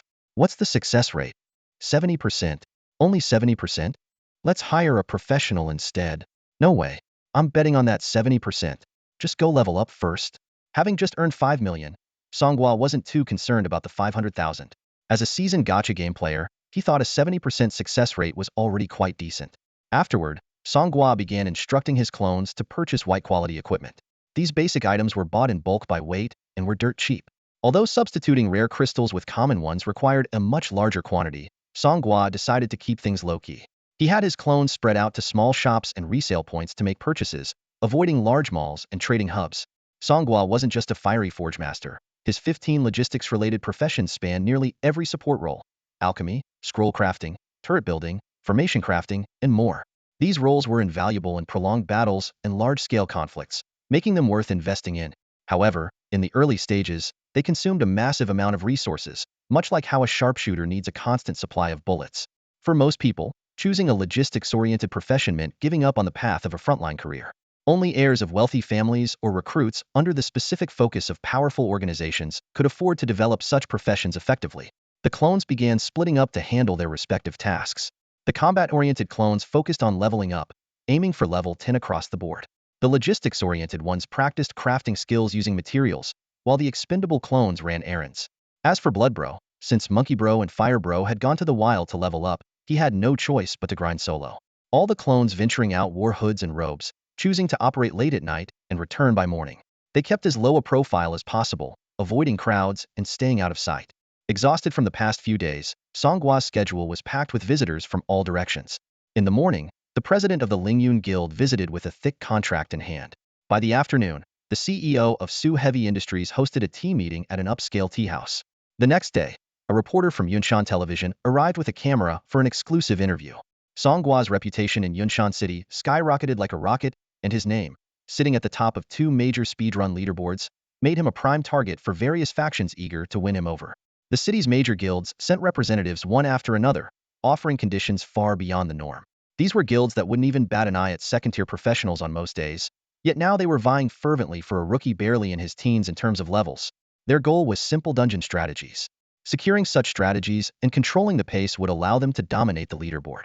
The guild leaders could barely contain their excitement, dreaming of victory. But Song Gua saw through their intentions. Regardless of how attractive the offers were, he politely declined them all. He understood all too well that without any strategies to offer, accepting their terms would only lead to trouble. In this fog-shrouded world, traveling to other cities was no easy feat, and he had no desire to make too many enemies in Yunshan City, at least not in his main form. His avatars, however, were another story. Yunshan City was controlled by 4 major families, each holding sway over a crucial sector. The Zhao family dominated healthcare, the Lin family monopolized finance, the Su family led in industry, and the Peng family controlled real estate. Take Zhao Pharmaceuticals, for instance. They practically controlled all medical resources in the city, from hospitals to medications, setting all the rules themselves. These families were even more straightforward than the guilds, offering to buy out Song Gua with cold, hard cash. When their proposal of a name only, no actual work arrangement was rejected, Song Gua decisively turned down their so-called dirty money. In his view, working for others was a dead end. Was determined to be his own boss. Interestingly, apart from media interviews, the official authorities displayed an unusual indifference toward this record-breaking newcomer. As Yu Shang had pointed out, such trivial matters weren't significant enough to catch the eye of the Federation. Meanwhile, factions from other cities, deterred by the fog, were unwilling to take the risk of traveling to Yunshan. As the week-long experience fatigue period finally ended, the buzz surrounding Song Gua gradually subsided. However, the various factions hadn't given up. After repeatedly hitting a wall, they began seeking alternative approaches, leaving him temporarily undisturbed. Yet, the name perched atop the leaderboard continued to inspire awe among countless onlookers. Song Gua had heard that he already had a small fanbase online. However, when he joined a group chat under his real identity and revealed himself, he was immediately kicked out. This made him chuckle. Fans were never a priority for him, and he certainly didn't need to make a living by endorsing products. At Song Gua's home, Monkey Bro, now at level 11, was sprawled out on the sofa reading a newspaper. Bold headlines on the paper highlighted the deeds of the Mahjong Hero Squad team that roamed the night, punishing wrongdoers and earning the unanimous praise of Yunshan City citizens. Over the past few days, Shuezi Bro had been relentlessly gaining experience by targeting villains who oppressed ordinary people, making significant progress. This effort had elevated Song Gua to level 14, while Shuezi Bro had impressively advanced to level 16. Huazi Bro picked up the remote and turned on the TV, switching to the news channel. On the screen, a chubby-faced chief of public security was sternly addressing the camera. Public safety concerns everyone. We absolutely do not condone vigilante justice like that of the so-called Mahjong bandits. Effective immediately, all Mahjong bandits are officially wanted, and we urge them to surrender voluntarily. Before he could finish, chaos erupted at the scene. Hey, stop throwing stuff. Who threw that rotten egg? Weren't they fresh ones before? The chief's voice was drowned out by the commotion as protesters hurled rotten vegetables and eggs. Meanwhile, some security officers were quietly gathering the ammunition, muttering, "Looks like we're having extras for dinner tonight." Shuezi Bro, holding a glass of red wine, watched the absurdity unfold on TV and shook his head with a sigh. This world is way crazier than the one we came from. Song Gua then called a meeting with his avatars to discuss the official name of their group. When names like Mahjong Hero Squad and Mahjong Bandits were proposed, the avatars voiced their opinions freely. Some suggested Zwang Dao, others liked Rocket Boys, and a few even pitched Song Family Army. Holding Mahjong Bandits and Mahjong Heroes written on each hand, Song Gua remarked, "When in Rome, do as the Romans do. Since the media already calls us that, why not go with it?" The discussion soon shifted to finances. As it turned out, the team had already spent 2 to 3 million in just a few days. Over 300 self-destruct prep books had cost more than 400,000. Equipping key members at level 10 with high-quality gear, especially the flawless equipment for Song Gua himself and the big three, had burned through over 1 million. And the skill training for 15 logistics avatars had consumed another 1 million. If it weren't for the cooldown limits on crafting scrolls and potions, even Song Gua might have found himself strapped for cash. Song Gua scanned the group in front of him and spoke decisively, "I'll decide on the name. Since our goal is to make money, let's call ourselves Bandits." He then put on his custom-made hood black with 6 black dots, resembling a die. Remember, when questioned, stick to the same story. Don't start rambling about Rocket Team or Justice League nonsense. At home, you can use nicknames, but once you're out, only use code names based on the patterns on your hoods. Before he could finish, De Tsoming raised his hand. "What if 2 of us show up with the same hood pattern?" Song Gua replied confidently, "The one with the higher rank will be number 1, the lower rank number 2. If the ranks are the same, it goes by experience points and so on." "Boss," Wulong asked eagerly, "now that our organization is established, where do we start making money?" Feng Chu suddenly jumped onto the table, shouting excitedly, "Rob a bank. Let's hit Lin's bank. Go big or go home." "Idiot." Song Gua kicked him off the table. "We're going to run a legitimate business." "Legitimate business? Where's the money in that? Look at those guilds out there. How do they make money? Resource farming, taking commissions. We're a guild too, just not officially registered. We're a black guild," Song Gua explained. Over the past few days, Shuezij and the others had already learned a bit about black guild operations in the city's criminal underbelly. Shuezij was stunned. "I thought we were the good guys. Are we turning evil now?" "Forget about good or evil," Song Gua said with a grin. "Making money is the ultimate rule. Over the next few days, think about where we can land some big commissions. Forget low-level jobs like finding cats for Anchong, catching cheaters for Old Wong, or farming materials for Little Lu. We bandits aim for the big leagues." With that, He withdrew all his clones, removed his hood, and got up to head to Yunshan City's dungeon zone. His experience fatigue had worn off, and it was time to earn a new promotion medal.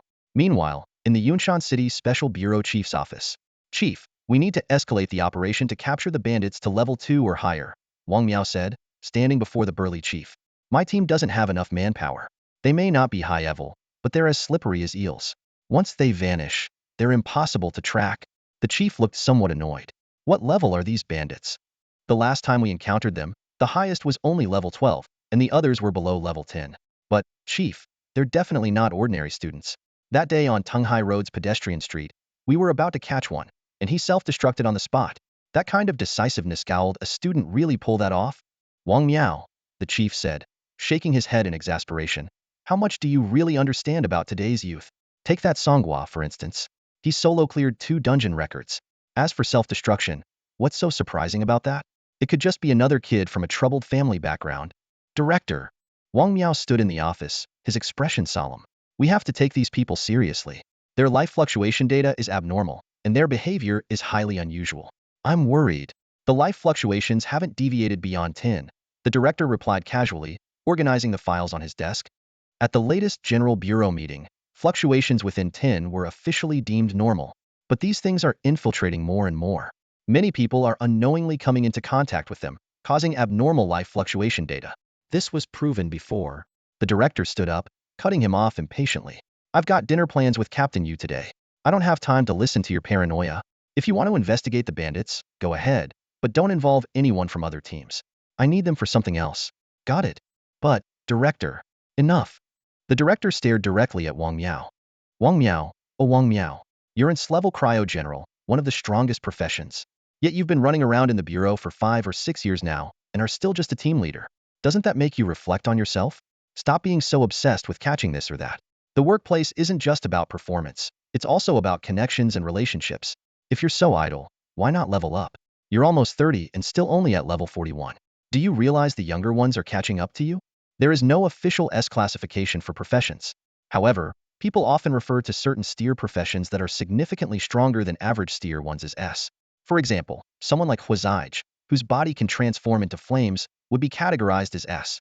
With a flick of his sleeve, the director strode out of the office. Wong Meo stood there, letting out a deep sigh. I hope I'm just overthinking this. The scene shifts to the first-level dungeon area in Yunshan City. Xiao Kan, Hua Xiangrong, and Mafong had just emerged from a level 10 dungeon. Ha ha ha, young Master Kan, I'm level 11 now. Mafong laughed uproariously. Xiao Kan and Hua Xiangrong had also reached level 11, their faces beaming with joy. Hua Xiangrong pulled out a compact mirror to touch up her makeup, speaking cheerfully. Finally hit the experience fatigue limit. All those days spent out in the wild weren't wasted. I need to head back to the city and give my skin some proper care. For the past week, Zhao Kan had been leading Ma Feng and Hua Xiangrong to grind wild monsters and clear dungeons. Although dungeon treasure chests could only be opened once a week, they could still enter daily to fight dungeon monsters. The dungeon monsters offered more experience than those outside, and there was no competition. The usually lazy rich heir had shown rare diligence, all to catch up to the man he couldn't have. Song Gua. Song Gua thinks he's all that just because he levels up quickly, even daring to give me attitude. Zhao Kan snorted coldly. He should still be stuck in experience fatigue, right? We've already caught up to his level. While touching up her makeup, Hua Xiangrong suddenly noticed a familiar figure in her mirror. She turned to confirm, and sure enough, it was Song Gua heading toward the level 10 dungeon entrance. Damn it. Looks like his experience fatigue is over. We just caught up and now? Ma Feng gritted his teeth. What's there to be afraid of? Zhao Kan scoffed. At most, his progress will be a week ahead of ours. The further we go, the less wild monster experience matters compared to the experience bar. ITLL mostly depend on dungeons and other battles. With those methods, the gap between professionals won't be too big. As Song Gua approached, he gave them a mocking look. I thought rich kids like you would be too busy with high society events. Never expected someone like young Master Kan to be so down to earth, grinding levels with middle-class kids every day. It's Kan, not Kan as in vegetable. How many times do I have to tell you? Zhao Kan erupted in anger. Suddenly, Hua Xiangrong stared at the top of Song Gua's head and let out a shocked cry. How are you level 14? Hua Xiangrong's sudden exclamation startled Ma Feng and Zhao Kan. When they checked Song Gua's level more closely, both of them instinctively stepped back. Level 14? Ma Feng's eyes widened in disbelief. Wasn't it said that he's already in the experience fatigue phase? Zhao Kan immediately retorted, That's impossible. Everyone has to go through their first experience fatigue phase, either after gaining continuous experience for 10 days or upon reaching level 11. There's no way he'd be an exception. Leveling up during the experience fatigue phase, what kind of monster is this guy? Mafong gritted his teeth. A flash of realization crossed Xiao Kan's eyes. Could it be that promotion token from the spider cave? His class talent might be immune to experience fatigue. That would explain why he switched to a different class. The three of them exchanged uneasy glances, their earlier confidence completely shattered. They had thought the experience fatigue mechanism would limit Song Gua, but now it seemed like the real fools were themselves.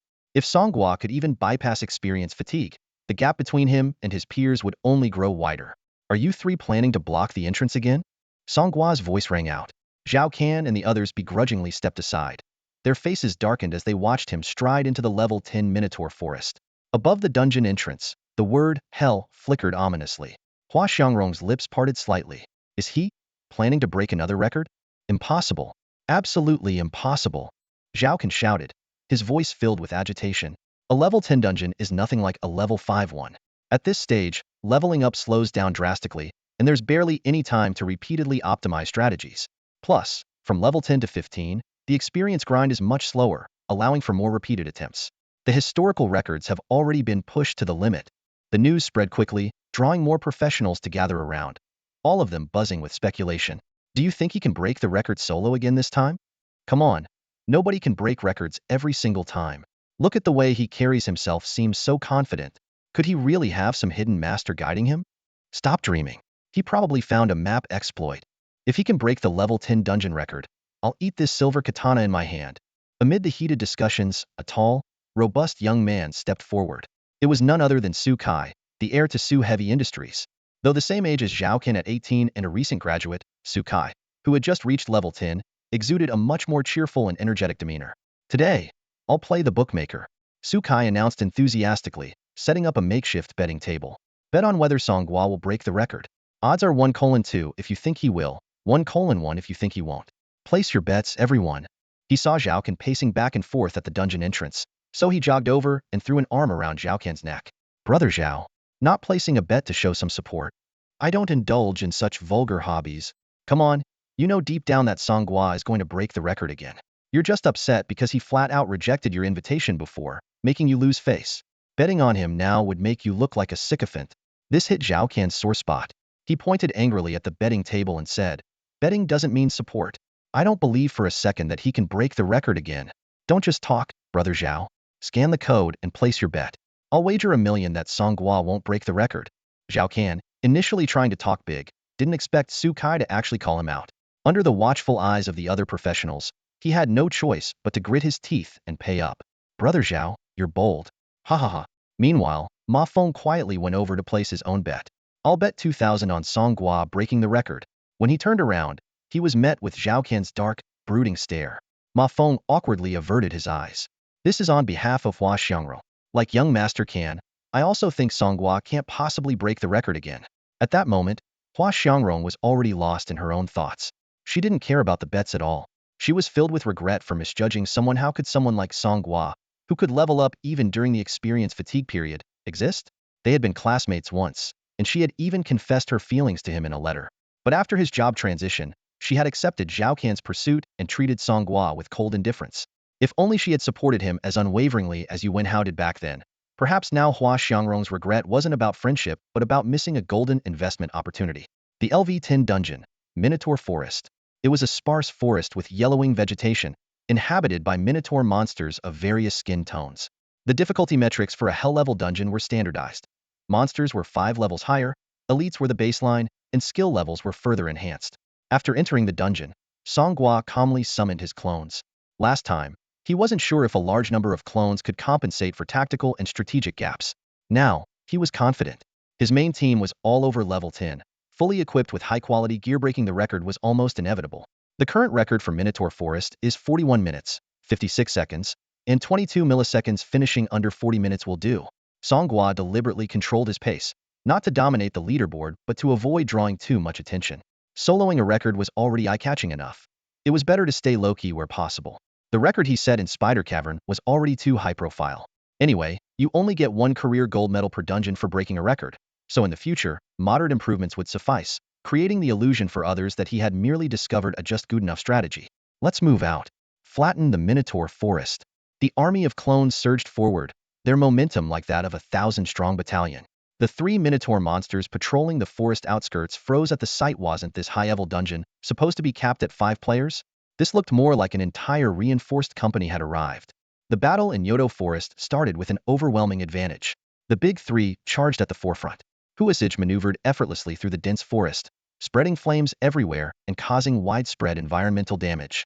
Hauge, surrounded by a group of monkey followers, bulldozed through enemies with his exceptional damage reduction abilities. Meanwhile, Zuzage focused on control, swiftly neutralizing troublesome control-type monsters with a whip to create opportunities for Huasage and Hauge to deal damage. The other core team members followed closely behind, cleaning up the weakened monsters left by the big 3, gaining experience while ensuring no stragglers escaped. Further back were the clones tasked with collecting the dropped loot. At the very rear, Song Gua appeared particularly relaxed, strolling through the burning forest with his hands in his pockets, even contemplating pulling out his phone to watch dance videos.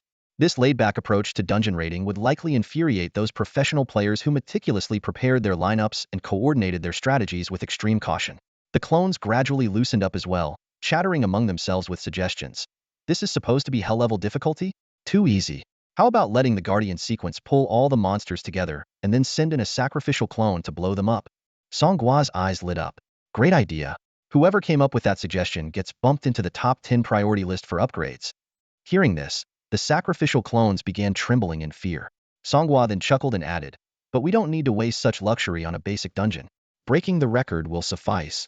During the boss fight, the level 15 Minotaur King, Savita, only managed to survive an extra 10 minutes under Song Gua's deliberate restraint.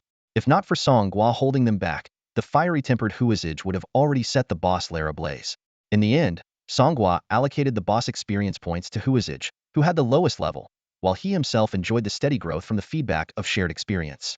System notifications flooded in, revealing a treasure trove of high-quality gear and materials. The flawless quality Bull King set, skill books, enhancement stones, vitality elixir, and various other materials.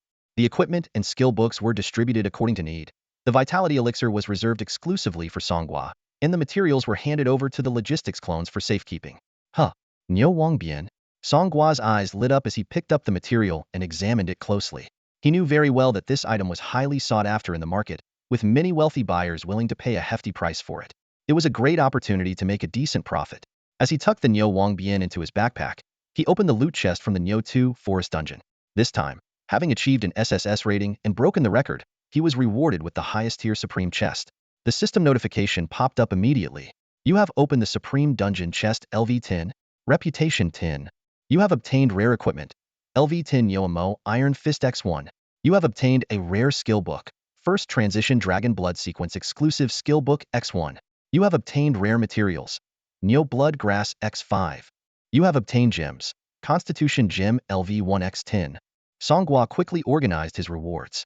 Gems were essential for equipment enhancement, as they could be embedded into gear to boost its attributes. While low-level gems could be synthesized into higher-level ones by support professions, there was no rush to use them now.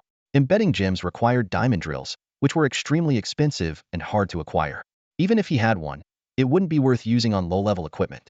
Shuezigo, Hoge, you two can play rock, paper, scissors to decide who gets this skill book, Song Gua said, holding up the Dragon Blood Sequence exclusive skill book.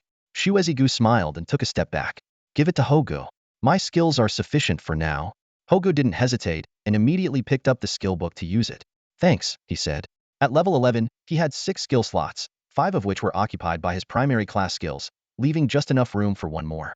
I just learned a pretty amazing skill, Hogu suddenly exclaimed with excitement. 72 transformations, rare level, level 1. It allows me to change my appearance at will, transforming into other creatures or altering my face. It lasts for 3 minutes. Not just amazing, it's incredible. Song Gua raised an eyebrow. Although the duration was short, skills could be upgraded, and the effects would undoubtedly improve. More importantly, with his unity power, he could share this skill with the team. His mind was already brimming with bold ideas, like disguising himself as someone else. As Song Gua continued to sort through the rewards, a new system notification appeared at the dungeon entrance. The LV10 Yo 2 Forest Dungeon record has been broken.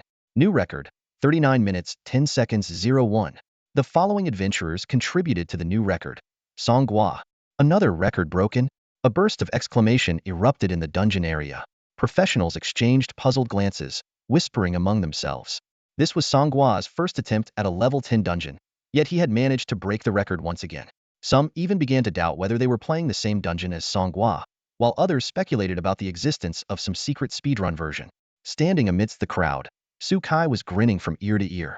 As he stuffed large amounts of federal credits into his bag, he shouted gleefully, "Thanks for your generosity, everyone. I'll gladly accept this, huh?" With most people betting against Song Gua breaking the record, Su Kai, acting as the bookmaker, had made an absolute fortune. Not far away, Xiao Kan's face was dark with frustration, almost as if a storm was brewing. Losing 1,000,000 credits was nothing to him, but letting such a record-breaking talent slip through his fingers, that was the real regret. Hua Xiangrong leaned against a large tree, her expression conflicted. Although she had anticipated this outcome, witnessing it firsthand only deepened her sense of regret. Mafong finished counting his share of the money from Su Kai and looked up, only to meet Xiao Kan's murderous glare. He quickly forced a smile and said, "Young Master Kan, don't take it to heart. It's just a dungeon record. Even the officials don't seem to care. People with vision wouldn't bother with such low-level dungeon records, right? And what about the future?" Xiao Kan asked coldly. "What about higher-level dungeons? Those undiscovered hidden dungeons? Challenge dungeons? Well, those don't really have leaderboard. Song Gua has definitely discovered the secret within the dungeon." Xiao Kan gritted his teeth. "He's the only one in the world who knows. I have to get that secret." Ma Feng sighed. Even the president of the Senmu Guild went to see him a few days ago with a van full of cash, and he still wouldn't sell. Xiao Kan stared at the dungeon entrance, a chilling glint flashing in his eyes. If money won't work. Wait, are you thinking? Ma Feng's eyes lit up. Idiot. If he's dead, how would we get the strategy from him? Then what's the plan? Steal it. Xiao Kan sneered. My brother's profession will come in handy. Young Master Zhao Xian? He's a rogue, right? Isn't he in his first year of college now? Exactly. His winter break starts earlier than ours. He'll be back from Shangjing City in a few days. As they spoke, a ripple of spatial energy appeared at the entrance of the Minotaur Forest dungeon. Song Gua emerged, and the crowd immediately swarmed him. Did you use up another golden job change token this time? Someone teased. To everyone's surprise, Song Gua shook his head. No, this job wasn't very good. Eyes lit up all around. Are you planning to sell it then? Even the worst jobs from these tokens were unique, and they were always at least A or S rank. Casually fiddling with the golden token, Song Gua smirked before putting it back into his bag. Sell it? Of course. Let's see if I can get a good price for it. Before he could finish speaking, a loud voice rang out. Our Guangzhou Guild bids 100,000. From the crowd, a burly LV-30 man with a thick beard shouted loudly. Song Gua glanced over and immediately recognized him as someone Guangzhou Guild specifically assigned to camp in the dungeon area. Haha, Guangzhou Guild is so stingy, thinking they can buy a transfer gold card for just 100,000. Dream on. Didn't they say this class wasn't any good? A trash class is only worth 100,000. Even if it's trash, it's still a unique class. Unique? You know, that's something to brag about. The bidding voices rose one after another. Our Zhanfeng Guild bids 500,000. Tiexin Guild bids 800,000. We'll bid 1 million. Everyone, calm down and give our Hongfa Guild some face. Hey. We don't even know what class it is yet. Take it easy. As the price climbed higher, the rivalries between the major guilds began to surface. The dungeon area had practically turned into a lively auction house. Su Kai gleefully pulled out a gambling table, then took out a hammer to use as an auction gavel and started hosting. 1 million. Going once. 1 million going twice. Is there no higher bid? Anyone else? 2 million. A clear female voice rang out. The bid is now at 2 million, and it's from Lin Ruqing, heiress of Lin Bank. All eyes turned toward the woman clad in heavy armor, wielding a giant hammer. Ruqing, your academy's break started early, huh? Su Kai greeted her enthusiastically. I finished all my coursework for the semester ahead of schedule, so I can take a break anytime, Lin Ruqing replied. As a freshman who had just reached LV-30, she had yet to complete her second transfer challenge. She had come here to gain experience in the dungeon, accompanied by a few experts arranged by her family. Song Gua glanced at the overly enthusiastic Su Kai and shook his head quietly. This guy was acting way too familiar. Who even invited him to host this auction? Still, having someone else handle the shouting saved him some effort, so he decided to let it be. Any higher bids? 2 million going once, 2 million going twice. 5 million. Su Kai turned toward the voice and saw Xiao Kan standing in the crowd. Wow, no wonder you're in the medical business. UVE got the cash. A straight jump to 5 million. Anyone willing to go higher? Xiao Kan walked up to Lin Ruqing, his gaze fixed straight ahead. Don't compete with me. I have to have it. Lin Ruching placed one hand on her hip while gripping her giant hammer with the other, radiating strength. Little brother, that's quite a bold bid. But what if it's a garbage class? Even if it is, it's still unique. And this unique class belongs to the Zhao family. Song Gua, are you selling it to me this time? Young Master Zhao, what are you saying? Last time, I used it myself, so I couldn't sell it even if I wanted to. This time, I don't plan to use it, so of course, I'll sell it to the right person. Don't you agree? It's not young Master Zhao, it's never mind. Stop wasting time and just sell it to me. Song Gua turned to Su Kai. And you are? Ha ha ha. Brother Song. The name's Su Kai. You can call me Brother Kai. Oh, Brother Su. I'm Song Gua.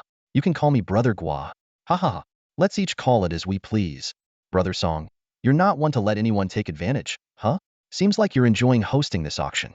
So, where are we in the process? Can I finalize the deal with young Master Zhao now? Su Kai scanned the crowd. Looks like no one's bidding higher. That's rare transfer gold cards usually start at tens of millions. Zhao Kan really lucked out today.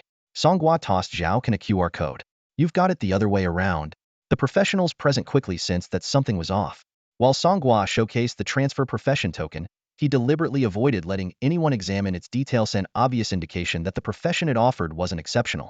In their eyes, truly high-quality professions were always in high demand, and those that nobody cared for were naturally not worth a hefty investment. Only Zhao Kan appear to be inexplicably obsessed with bidding for it. As a young master of the Zhao family holding only a tire profession, he had always felt it unworthy of his status. He longed to make a contribution to his family in exchange for an austere transfer profession token. If he could successfully compete for the position of family head, he would gain control over all the Zhao family's resources. This explained why he had been so eager to curry favor with Song Gua when he broke the record. Now, with the chance to obtain what seemed to be an attire profession, even at a high price, Zhao Kan felt it was worth it, especially since he wasn't spending his own money. As the bank notification confirmed the transfer success, a sly smile appeared on Song Gua's face. Song Gua, where's my transfer profession token? So many people are watching, you're not planning to back out, are you? Almost forgot. Here you go. Song Gua casually tossed him a golden token. Zhao Kan leapt up to catch it, casting a disdainful glance around the room, as if to say, you bunch of paupers think you can outbid me? But when the crowd gathered around to inspect the token using the information checking feature, the atmosphere froze instantly. Life class, food sequence, attire, rice ball chef. Haha, life class? Su Kai was the first to break the silence. Brother Song, you're something else. You even dared to auction off a life class profession. The crowd suddenly understood. They had all instinctively assumed that, since it was a token up for auction, it had to be a combat class at worst, a support class. Who would have thought it'd be a life class? The kind of profession you could pick up at a department store for a few $1,000s at most? As expected of the Zhao family's young master, 5 million for a life class profession. You'd better worship it every day. Laughter erupted all around. Zhao Kan trembled with rage. Song Gua, I want a refund. But when he looked up, Song Gua had already disappeared, reappearing in a different level 10 dungeon, the ghostly marshlands. In the rugged terrain of the marshlands, Song Gua and his clones were busy farming monsters as they chatted idly. The main body is such a sly fox. He managed to squeeze 10 million out of that sucker Zhao Kan. Turns out our biggest sponsor isn't the academy, it's the Zhao family. Come on, say it. Thank you, top supporter. Honestly, I can't stand Zhao Kan, but I love his money. With this cash, the support class brothers can keep honing their skills, and the main team's level 15 gear is covered. Just then, Monkey's voice rang out. Main body, I've maxed out the proficiency on 2 skills. Get me Dragon Blood sequences, common and rare exclusive skill books. I'm ready to upgrade. Fire Brother chimed in as well. I've got 2 skills ready for an upgrade too. This reminded the group that skill upgrades required maxing out proficiency first. Song Gua furrowed his brow, carefully contemplating the issue of skill upgrades. To level up a skill, he needed to use skill books of the same quality and quantity as materials. For exclusive skills, it was even more demanding, requiring exclusive skill books from the same sequence. Just to go from LV1 to LV2, it takes 10 books, and these exclusive skill books aren't cheap at all, Song Gua muttered, rolling his eyes. He thought to himself that this system was nothing short of a group of debt collectors. He was well aware that today's method of earning money by selling job change tokens could only be used once. Trying to pull off the same trick again wouldn't work. He then commanded over 200 clones to sweep through the ghostly marshlands. When the boss health was nearly depleted, he had the clones specializing in control sequences take turns to manage the fight.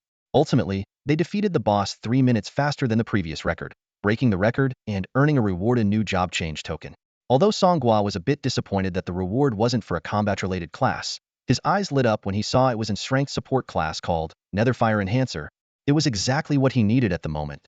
The Netherfire Enhancer's class talents were exceptional. Not only did it increase enhancement success rates by 20, but it also refunded 50 of the enhancement materials used, while granting double experience and proficiency. Most importantly, there was a 10 chance to add a Netherfire effect to equipment, and it could even surpass the usual enhancement cap. This meant equipment that could originally only be enhanced to 10 could now potentially go to 11 or even higher. For the Rui Jingu Bang, this was a godsend. The original level cap of 55 had been a significant obstacle for the Sunto Third-Ear Monkey King, but now the problem was solved. Song Gua immediately entrusted the precious job change token to a newly created clone that day. He placed a hood on the clone and named him Huapai Chun. "From now on, your name is Chun," he declared. This lucky newcomer was instantly promoted to a key position among the bandit cadre, stirring envy among the other clones. After completing the dungeon, Song Gua also leveled up to 15. He equipped the level 15 gear he had prepared in advance and opened his attribute panel. Name, Song Gua. Age, 18. Level, 15. Class talents, plain and simple details omitted. Strength and unity details omitted. Weapon specialization, none.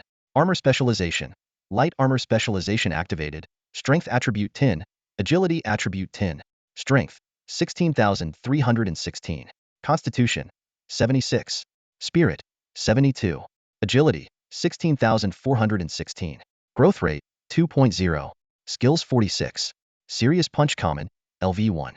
Eightfold Punch Fine, LV1. Wind Punch Superior, LV1. Limit Breaking Punch Flawless, LV1. Song Gua carefully compared his own stats with those shared by other players online. Missing a weapon made his overall stats significantly lower. While the 2.0 growth attributes helped bridge some of the gap, the reputation of Bondmaster as a trash class within the community wasn't entirely unfounded. Despite having 4 pieces of armor, the boost provided by a single weapon far outweighed the benefits of all the armor combined for a damage-dealing class. Fortunately, he still had his Power of Unity talent ready to use at any time. As dungeon levels increased, it became more apparent how records were being shattered. The record differences for level 10 dungeons weren't too significant, but when Song Gua checked the level 15 dungeons, the situation was starkly different. The records for Bone Burial Ground and Flaming Lake, both level 15 dungeons, had been pushed below 20 minutes. These records were set years ago by the most powerful entities in the Huaxia Administrative Zone, the Long Clan and the Yanhuang Guild. Their strategies remained classified to this day. Currently, only he and Shuezai had reached level 15 in their team. Although they might have a chance to break the records due to their numbers, there was a risk of casualties. The monsters in level 15 hell-level dungeons were elite creatures above level 20, while most of their secondary avatars hadn't even reached level 10, creating a significant power gap. If an avatar got injured, recovery would be nearly impossible. Healing classes could only restore health points, but they couldn't fix physical injuries like severed limbs or blindness. Such wounds would require treatment from real-world doctors. Song Gua decided to first lead a portion of the avatars to test the dungeon's difficulty in preparation for a full-scale assault tomorrow. When he exited the dungeon, he was greeted by a familiar scene. Sukai handing out winnings to gamblers who had bet correctly. "Come on, guys, everyone betting on Song Gua breaking the record is no fun. You should learn from Brother Zhao and bet against the record breaking." Sukai grumbled, having lost a fair amount this time because most players had grown shrewd and placed their bets on Song Gua succeeding. As soon as Zhao Kan saw Song Gua emerge, he rushed over. "Song Gua, how could you sell me a gold medal for a life skills class transfer? I never specified which class it was. You were the one in such a hurry to buy it. You didn't explain because you never intended to? Refund me." "Heh, come on, young Master Zhao, we made the deal willingly. You can't just break it unilaterally," Song Gua replied with a smirk before ignoring Zhao Kan and heading straight toward the entrance of the level 15 dungeon, Bone Burial Ground. Seeing this, someone in the crowd immediately shouted, "Song Gua's heading into the level 15 dungeon. Young Master Su, aren't you opening bets?" Su Kai, lounging on the ground and smoking a cigarette, waved dismissively. "You're all just going to bet on him breaking the record again. What's the point? You're giving up already? Is young Master Su running low on pocket money to cover losses? Hey, I hate being provoked. Fine, let's open the bets again." As soon as the betting reopened, Zhao Kan rushed forward. "I'm putting down 5 million betting Song Gua will break the record. Wow, even you, with your thick eyebrows and big eyes, can't stay firm? I've got to recoup my losses somehow. Just write it down and stop talking." All right, let's just call today my treat for everyone." Not far off, in the woods. At the entrance of the dungeon, a bearded man was huddled with 2 other level 30 players, speaking in hushed tones. They were all members of the Berserkers Guild, who had previously offered a high price of 100,000 for Song Gua's job change token. "That Song Gua has performed another miracle," one of them whispered. He didn't say he was selling the token when he came out, which means he still has one left. Are you stupid? Who would waste such a treasure repeatedly? The other retorted. The bearded man cut off their argument and pulled out a few cloth masks from his pocket. The masks were embroidered with mahjong patterns like 3 won and 1 tong. You've heard of those masked bandits in Yunshan City recently, right? One of them is a real menace, capable of making people lose levels. Even the Special Bureau and the security office are after them, but no one's caught them yet. You mean, no one knows who those masked guys are? We can pretend to be them, the bearded man said with a sinister grin. But there are so many people around here. What if someone tries to be a hero? I've got a plan. About 20 minutes later, Song Gua walked out of the level 15 burial grounds dungeon, looking disheveled. His hair was messy, and his body was smeared with an unidentified black liquid. He appeared a bit worse for wear. The Hell difficulty dungeon had been no easy feat. He had only summoned his entire main combatants, fearing that his lower-tier clones would be instantly killed by the monster's area effect skills, while his Grand Slam summon had narrowly escaped death several times. With the support of the healer clone, they had managed to pull through in the end. You just walked out like that? The other players outside stared at him in shock. What else was I supposed to do? Song Gua asked, confused. The record? Why didn't you break the record? I'm not a god. I can't break a record in every dungeon. Sukai secretly rejoiced, having made a tidy profit. Most of the bettors had lost everything, and their money had ended up in his pocket. On the other hand, Xiao Kan looked miserable, already fretting over how to explain the 1 million loss to his family. Although the Zhao family was wealthy, squandering money like this could jeopardize his chances of competing for the family heir position. Before anyone could react further, Song Gua had already turned and entered another level 15 dungeon, Lake of Netherfire. Just then, a figure came running over, shouting loudly, Brother Meo, Wild Boss.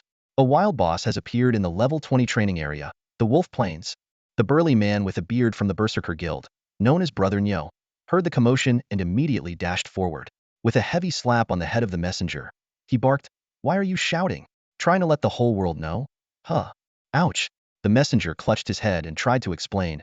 News about a wild boss never stays secret for long. People are bound to fight over it. I was just... Enough with the excuses. Brother Nyo interrupted. Are the guild leader and the others on their way? I've informed them all. They're on their way now. Without wasting another second, the two activated their speed boost skills, sprinting while making calls to coordinate. The news spread like wildfire, shaking the entire dungeon area into chaos. A wild boss. Get the word to the higher-ups. The level 20 grinding zone is nearby. Let's go grab a piece of the action. I've never seen a wild boss in person. Let's go check it out. Win/guild, follow me. Let's steal the aggro. Ironheart Guild, move out. Forget the dungeon. This is way more important. In mere moments, half of the bustling dungeon entrance emptied as players rushed towards the commotion. Those who remained couldn't resist their curiosity and eventually followed suit. The only ones left behind were guild sentries and a few low-level newcomers. Should we go too? Someone asked eagerly. Forget it. Another person warned. A single AoE attack from the wild boss could kill you instantly, and those big shots fighting over the boss are even scarier. If they accidentally hit you, you'll die for nothing. Sukai and Zhao can also join the chasing crowd. Despite their lower levels, they felt safe under the protection of skilled players. Meanwhile, they were contacting their respective factions, calling for reinforcements to compete for the prize. The reason major powers valued wild bosses so highly was simple. Defeating one not only yielded generous rewards, but also guaranteed the drop of a rare innate Lingxia treasure that could increase skill slots. Whether used personally or auctioned off, it was worth a fortune. Meanwhile, Brother Nyo and his two companions had returned and were now hiding near the dungeon exit with headgear on, lying in ambush. This trick won't hold up for long, one of them murmured. When the moment comes, if Song Gua doesn't hand it over, we'll take him down directly. Got it. The others replied in unison. About 10 minutes later, a drenched Song Gua emerged from the Lake of Netherfire dungeon. He was calculating his next steps, ensuring his main team reached level 15 and upgraded their gear to break the record without losses when he noticed the usual welcome party was nowhere to be seen. A well-meaning freshman, no more than level 5 or 6, called out enthusiastically, Boss, everyone's gone to fight the wild boss. A wild boss? Where? Song Gua's eyes lit up. Though his level and those of his clones weren't high, their seamless teamwork might just earn them a share of the spoils. The helpful student pointed towards the wild wolf plains in the level 20 grinding zone, providing precise directions. Song Gua had only taken a few steps forward when a figure suddenly appeared ahead, blocking his path. Almost simultaneously, one person from each side began closing in on him. All three were at level 30, but what stood out even more was their headgear signature hoods that had recently become the notorious symbol of the mob bandits. The bearded man wearing the three-barrel hood barked in a deliberately low voice. You know the drill. Hand over the job change medal. Don't make us use force. The absurdity of the situation made Song Gua burst into laughter. In his mind, his avatars were laughing even harder. Look at this. We've really made a name for ourselves. There's even knockoff merchandise now. Seriously? Who gave them permission to wear my 310,000 hood? Someone's imitating my style, and someone else is imitating my face? 3 level 30s. Guys, can we handle this? They've just hit level 30, probably haven't even undergone their second job change. Shouldn't be a problem if we all go in. Even if we can't, we have to. We're the good guys. Can't let scum like this ruin our reputation. Boss, let me out and self-destruct. It'll blow them to bits. A few remaining players in the dungeon area noticed the commotion and began gathering around. Whispers spread through the crowd. Those guys in the weird hoods are the mob bandits. The ones who've been making waves lately by fighting for justice at night. Why are they trying to steal Song Gua's job change medal? Even good people can't resist temptation sometimes. We're too low level to help. Let's just call the enforcement department hotline. Seeing Song Gua standing there laughing, the bearded man lost his patience. He pulled out a battle axe and unleashed the skill, Sweeping Strike. A crescent-shaped red energy blade tore through the air, cutting down wild grass in its path. The onlooking rookies gasped in awe at the sheer power of a casual strike from a level 30 professional. Just as the bearded man was certain his attack would land, Song Gua, enhanced by the attributes of his 8 avatars, leapt several meters into the air. He shouted, "Flying Nimbus," and a golden cloud appeared just in time to catch him. As Song Gua rode the cloud, heading toward the city, one of the 3, wearing the one-barrel hood, yelled, "He's trying to escape. But we can't fly. One barrel, target that cloud. It must be a destructible unit." "Got it. I can check its attributes." One barrel pointed his spear backward, red energy streams gathering at its tip. After charging for a moment, he unleashed the skill Falcon Throw with a powerful thrust. The Falcon Throw, a tire-exclusive skill of the Spear Hunter, came hurtling through the air. The level 30 Spear Hunter, fully aware of the skill's locking and tracking properties, landed a precise hit on the airborne Jinduyan. Jinduyan let out a pained cry, its eyes spinning in circles as its tongue lolled out. Losing balance, it began to plummet. In the critical moment, Song Gua swiftly activated the wind shield skill of his Storm Knight doppelganger. Whirling air currents formed a protective barrier around him, slowing his descent and absorbing most of the impact. Still, the landing left him aching from the jolt. "Jinduyan, take a rest for now. Leave the revenge to us," Song Gua reassured. Jinduyan responded by vanishing into cooldown recovery mode. The landing site had been carefully chosen by Song Gua slope that obstructed the view from the dungeon area. Even if Jinduyan hadn't been struck down, he had planned to create the illusion of a fall to mislead his opponents. Now, the 3 imposters would undoubtedly be lured in by the promise of loot and rush over. From behind trees and rocks, figures dressed in Taoist robes with mahjong tile-patterned hoods began to emerge one after another. In no time, 100 mob bandit clones had gathered, encircling the bearded trio completely. "So, we hear someone's been impersonating us, going as far as murder and robbery?" The clones jeered in unison. "Let's be clear, mob bandits only go after the big scores." As the bearded trio stood stunned, a wave of scorching heat surged toward them. In midair, Fire Brother appeared, suspended and wearing a red dragon mahjong hood, his hands wreathed in flames. "Cut the chatter. Defensive sequence, take the front. Control sequence, go first. Damage dealers, get ready to attack. Healers, keep an eye on the health bars." Fire Brother commanded, his voice booming. Then he roared, "Sea of flames." With a deafening explosion, the area within several dozen meters of the trio was engulfed in a boiling sea of fire. Realizing the danger, the bearded trio scrambled to find a weak spot in the defense to make their escape. "Mother's Embrace," someone shouted the skill name. "It's you again, calling out skills like that. Stop shouting skill names randomly." "Why do we even shout skill names? Skills aren't voice activated. It adds to the momentum. In battle, momentum is everything." When the control sequence's skills landed on the trio led by the man with the bushy beard, they encountered the same issue as before with the bald opponent. The gap in level and equipment drastically weakened the control effects, rendering them either completely ineffective or lasting only a very short time. The clones from the Guardian sequence quickly formed a shield wall and advanced, forcing the trio back into the sea of flames. "God damn it. A bunch of low-level rookies think they can take me down," the bearded man cursed as he ripped off his headgear, his vision blurred with sweat. The other 2, also overwhelmed by the heat waves from the flames, removed their headgear as well. The 3 simultaneously unleashed their high-level skills: Mountain Cleave, Spear Charge, Explosive Flame Shot. The destructive power of level 30 abilities was overwhelming. Even though the Guardian Sequence's clones were fully armed and buffed, they were blasted to the brink of collapse. Fortunately, their sturdy equipment barely kept them alive. Shit, we can't hold them off. Level 30 is no joke. So what do we do? We've made such a big scene, losing here would be humiliating. Just as the trio attempted to make their escape, Shuezi Gu stepped forward, wielding a long whip. Blood Tide. The rare skill unique to the Vampire Duke class was unleashed instantly. Crimson waves surged outward from him, engulfing everything in their path. All targets caught within were severely slowed. While the damage wasn't significant enough to threaten level 30 enemies, the persistent slow effect left them in utter frustration. The trio had their means to break free from control effects, but they couldn't shake off the continuous influence of Blood Tide. Escaping the skill's range was nearly impossible under the slow effect, especially with Shuezi Gu constantly moving to keep them within range. Take him down. The Spear Hunter activated a homing skill, Falcon Throw. A warrior sequence clone, barely level 10, leapt forward and shielded Shuezi Gu from the fatal blow. The spear pierced through his chest effortlessly, leaving a ghastly wound. Brother, you're making me cry. I'm done for. Toss me at them. All right. Without hesitation, Shuezi Gu used his whip to hurl the wounded clone toward the spear hunter. The clone clung tightly to the enemy's legs, as strange heat began emanating from his body. The spear hunter's heart sank as realization dawned. This is self-destruct? Boom. A massive mushroom cloud erupted into the sky.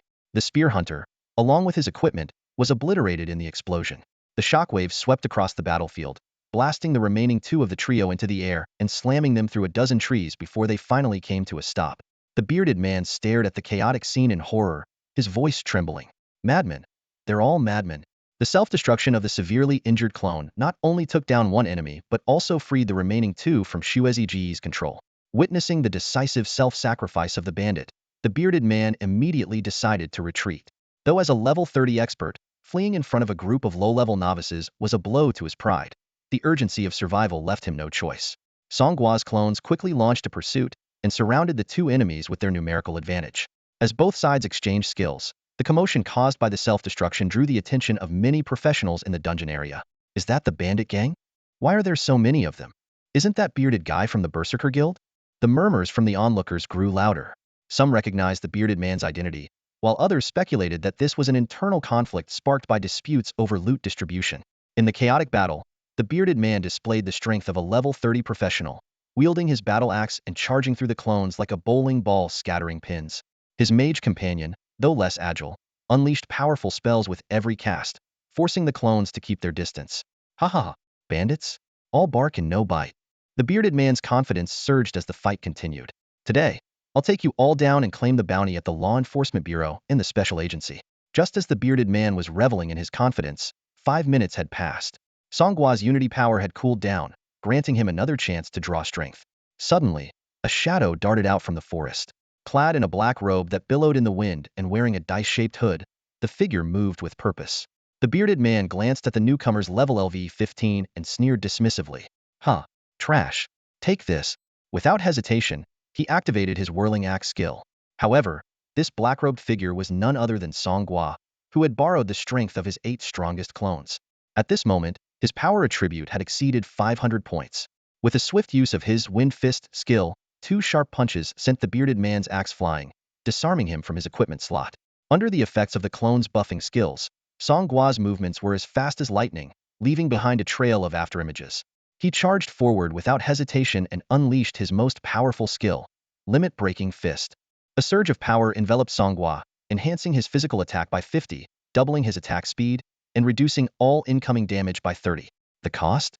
Burning 1 of his health every second, but at this moment, he couldn't care less. Seizing the instant his skill activated, Song Gua darted forward like lightning. The bearded man hastily pulled out an axe to defend himself, but to Song Gua, this level 15 opponent was child's play.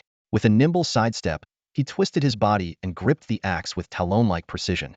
A sharp tug later, the weapon was once again stripped from his opponent's grasp. This wasn't some flashy skill, just raw power and agility overpowering the bearded man. His eyes widened in disbelief. How could a level 15 player possess such monstrous stats? Even with buffs, this should have been impossible. In the face of danger, the bearded man reacted quickly. With a flick of his wrist, he pulled out a black orb and tried to shove it towards Song Gua. Firebomb. One of the clones managed to shout in warning, but Song Gua simply grabbed the lethal device barehanded. Idiot. The bearded man laughed maniacally as he activated his leg-mounted gear, propelling himself backward with a burst of high-pressure water. A deafening explosion followed as the firebomb detonated, engulfing Song Gua in flames. Just as the bearded man was reveling in his apparent victory, a thunderous roar erupted from the inferno. Fire fist. A blazing punch shot through the air, striking the bearded man square in the chest. Emerging from the flames, Song Gua's body was ablaze, his fiery form a result of harnessing the talent of Farizi Go. Not only had he become immune to the firebomb's damage, but he had also turned the flames to his advantage. Song Gua pressed the attack, unleashing a flurry of blows with his eightfold punch technique. Thanks to the effects of the mysterious relic, all damage numbers appeared as red physical damage, perfectly concealing the true nature of his synergistic abilities. His clones joined the fray, either restraining or cornering the bearded man, leaving him no escape. This can't be happening. The bearded man was in utter disbelief. With his defense, there was no way his opponent should have been able to break through, let alone without legendary gear.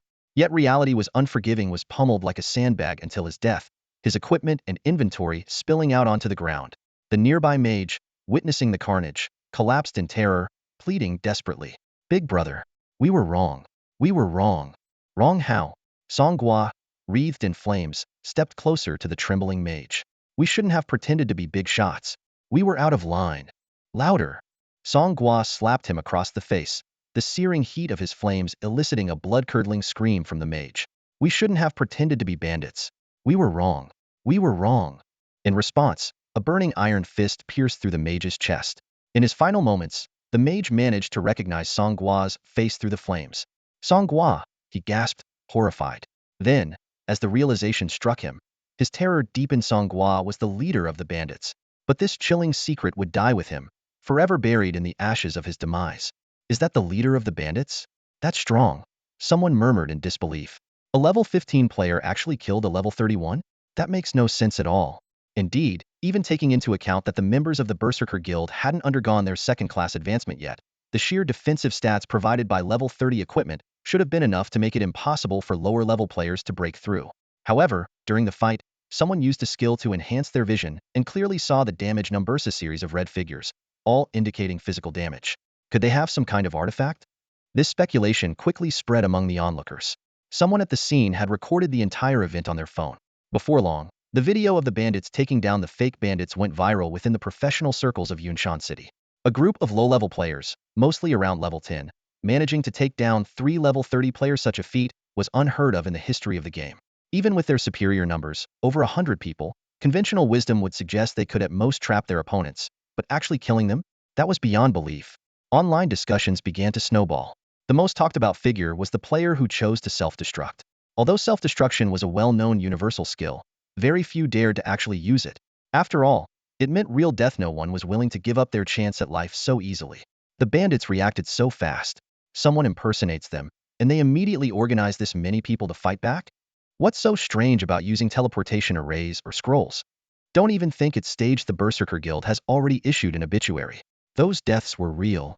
Being able to instantly mobilize over 100 people through teleportation, this is something even the major guilds in Yunshan City can't pull off.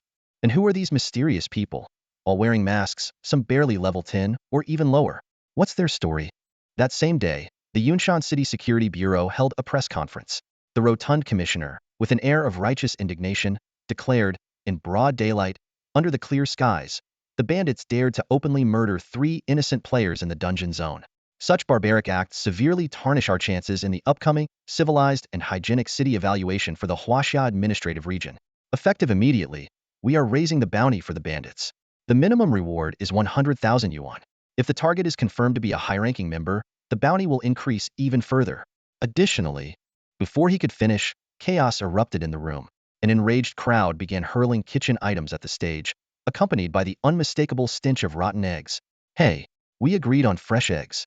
Why are these rotten? The commissioner shouted as he ducked and dodged in a panic. The Mafe were actually trying to save someone at the time. The voices of the public echoed across the internet. The 3 members of the Berserk Guild who had attempted to go after Song Gua were quickly exposed, and people were rallying in support of Mafe, feeling they had been wronged. The press conference held by the Bureau of Public Security descended into chaos. The director, dodging flying kitchen knives in a panic, looked utterly disheveled.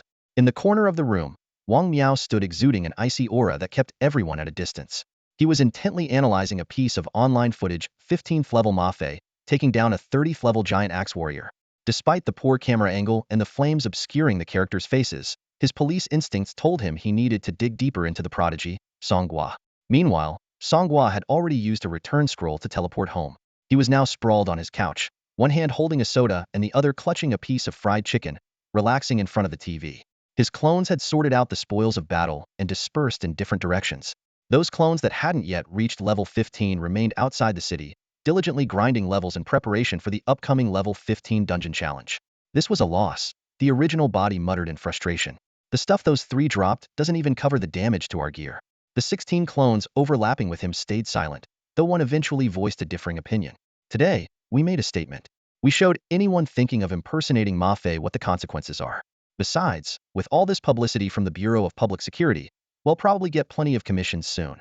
As Song Gua enjoyed his rare moment of leisure, he could feel the steady flow of experience points being transmitted from his clones. However, the experience required to level up after 15 had skyrocketed. Even with multiple clones grinding simultaneously, his progress had noticeably slowed. Rumors about the wild boss and the ambush on Song Gua quickly gained traction online. Netizens pieced together that this was a trap set by the Berserk Guild, specifically targeting Song Gua for his possession of the coveted job change token. Reading these comments, Song Gua realized he needed to deal with that token as soon as possible. Just as a plan began to form in his mind, the doorbell rang unexpectedly. Peering through the peephole, Song Gua saw a familiar figure, Wong Meo. Though they had met before, Song Gua was fairly certain Wong Meo didn't truly know who he was. Hello, Song Gua. I am Wong Meo, the team leader of the 1st Action Unit of Yunshan City's Special Division. I'm here today to ask you a few questions about the Mafei group. May I come in? The visitor at the door spoke in a calm yet authoritative tone. Looking at Wong Meo standing outside, Song Gua chuckled inwardly. This leader, who had chased his doppelgangers countless times, failed to recognize the real him now. Pretending it was their first meeting, he replied warmly, Of course. Please come in, Leader Wong. Wong Meo stepped inside, the monocle-like detection device on his face emitting a faint glow. When the device displayed a reading of 100 for Song Gua, his expression relaxed slightly. Are you alone at home? Wong Meo asked, scanning the room. Leader Wong, since you're here to investigate me, I assume you've done your homework and know that I live alone. Song Gua responded calmly. The records show that your parents moved to Yunshan City 20 years ago and passed away 10 years ago. In terms of relatives here, you are indeed alone. But you must have some friends, right? For instance, Ma Fei. Wong Meo got straight to the point. Song Gua, contemplating a clever way to divert attention, countered, Does the Professional Conduct Ordinance prohibit being friends with Ma Fei? His ambiguous response neither confirmed nor denied the implication. So, when you were in danger today, Ma Fei's appearance wasn't a coincidence. You called them for help, didn't you? Carefully sidestepping the trap, Song Gua explained, Not at all. Today was purely coincidental. It just so happened that their people were nearby, running a dungeon. You know how Ma Fei are, they can't stand bullies. They stepped in to help, that's all. Adjusting his monocle, Wong Meo pressed further. A coincidence, you say? Over 100 Ma Fei members conveniently showed up? Are you suggesting they all just finished their dungeon runs at the same time, were resting there? Or perhaps traveled together and happened to arrive simultaneously? With a light chuckle, Song Gua sat back on the sofa. If you distrust me so much, Leader Wong, perhaps this visit should end here. You're young, so there are some things you might not fully understand, Wong Meo said seriously. Don't be fooled into thinking Ma Fei are some kind of heroes. From what I've observed, their so-called pursuit of justice is merely an excuse to exploit others and profit from it. Song Gua smirked inwardly. Wong Meo had no idea about the true abilities of the Vampire Duke. He replied, I may be young, but I do understand the principle of judging actions rather than intentions. Using your official terminology, Ma Fei might be taking the law into their own hands, but they've genuinely protected people in the process, haven't they? But they might not even be human, they could be something else. Do you still see them as noble knights of the night? Wong Meo's words made Song Gua raise an eyebrow. Calling his doppelgangers non-human? That was downright insulting. Before Song Gua could respond, Wong Meo removed his detection device. This device is called a life wave detector. It's exclusive to our special division and isn't available elsewhere. It's capable of reading the life wave data of living beings. The life fluctuations of all living beings on Blue Star are exactly 100, Wong Meo said calmly, his gaze fixed on Song Gua. Whether it's humans, dogs, other animals, plants, or even microorganisms, it's always the same. But for non-Blue Star organisms, their life fluctuations deviate significantly from this value. For example, the monsters you encountered, some of them reach thousands, while others dip into the negatives, as low as minus several thousand. This is because they are fundamentally different from blue star life forms. What about the Marauders? Song Gua asked. Between 101 and 105, Wong Meo replied quickly. The deviation is quite small. Song Gua frowned, struggling to adapt to this sudden sci-fi twist. Does this mean there are aliens on Blue Star? That's classified information. I can't give you a definitive answer, Wong Meo said gravely. But I must warn you, if you have any dealings with the Marauders, you should cut ties immediately to avoid getting caught up in something beyond your control. Thanks for the warning. As an adult, I take full responsibility for my actions, Song Gua replied solemnly. Wong Meo put on his detection device, turned around silently, and left. Song Gua stood at the door, watching until Wong Meo entered the elevator before returning inside. Brother Xuezi, it's time to call it quits. Wong Meo's people are everywhere outside, Song Gua murmured to himself. Xuezi Ge's voice echoed in his mind. Ha ha ha, are you scared, you cowardly main body? Xuezi Gu had no intention of returning. Instead, he chose to remain in the wild, preparing to deal with those who bullied lower-level professionals. With his current level of 16 and his flawless quality level 15 equipment, taking on most level 20 professionals would be a breeze. Keep a low profile for now, Song Gua continued in his thoughts. Since Wong Meo came to investigate me, he won't just stop at a few questions. He must have people watching me. You all should stay away from the residential area for now. I'll find an opportunity to bring you back. Handle the purchasing of equipment, skill books, and materials yourselves. My transactions are probably being monitored as well. The clones responded in unison. Understood. Don't worry, boss. We're not idiots, we won't expose your identity. A sly smile curled on Song Gua's lips. Still, they won't be able to keep watch for long. Brothers, it's time to put on a show. Before that, he had one of his clones make an anonymous call to Yunshan City's television station. As night fell, a blood-red bat soared through the dark sky. Xuezi Gu hovered over a level 5 training area, searching for tonight's target. He muttered to himself, grinding on wild monsters gives too little experience. Using my talent to gain it is much faster. Let's see who the lucky audience will be tonight. Before long, he spotted 2 level 10 professionals beating up an 8th level student-like professional. The two were shouting crudely, "How dare a low-level punk like you steal our monsters? Tired of living? Huh? Pay us 100,000 each, or we'll beat you to death right here. In this desolate area, no one will hear you scream." Perched on a tree, Xuezi Gu wrapped himself in his cloak. He first threw a crimson moon dagger as a warning, then lowered his voice and said, "To prevent the collapse of morality, to protect the peace of the city, to uphold love and, forget it. It's just me tonight, no need for theatrics. You two, don't even think about running." The 2 men looked down and replied calmly, "We're not running though." Xuezi was preparing to deal with 2 level 10 targets when a cold, clear female voice suddenly pierced through the night. "Whiteboard, I've heard much about you." As the words fell, a woman wearing a butterfly mask emerged slowly from the hazy night mist, followed by 2 tall men. Their gear made it obvious one was a warrior, the other a guardian from the order sequence. Xuezi cautiously used his information detection ability. The woman was only level 10, but what truly alarmed him was that the levels of the 2 men were completely undetectable. They weren't unclassified individuals. It seemed more likely they were using artifacts like the Veil of Confusion to conceal their levels. The 3 people from earlier immediately approached her with utmost respect. Xuezi quickly pieced it together, this was a trap. "You went through all this trouble, staging a performance just to lure me out, didn't you?" Xuezi questioned from the safety of a tree. The woman smiled gracefully. "That's correct. We wanted to make contact with your group, but we didn't know who your liaison was, so we had to resort to this. Please forgive us." Remaining vigilant, Xuezi kept a safe distance. "What do you want with us, the bandits?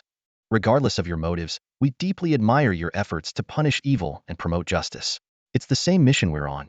Since we share similar ideals, I would like to invite you to join us and establish a branch of our group here in Yunshan City." "And who are you?" "The Avengers." Xuezi froze for 3 seconds before bursting into laughter. "And I suppose I'm from the Justice League?" The woman glanced to her sides and then chuckled helplessly.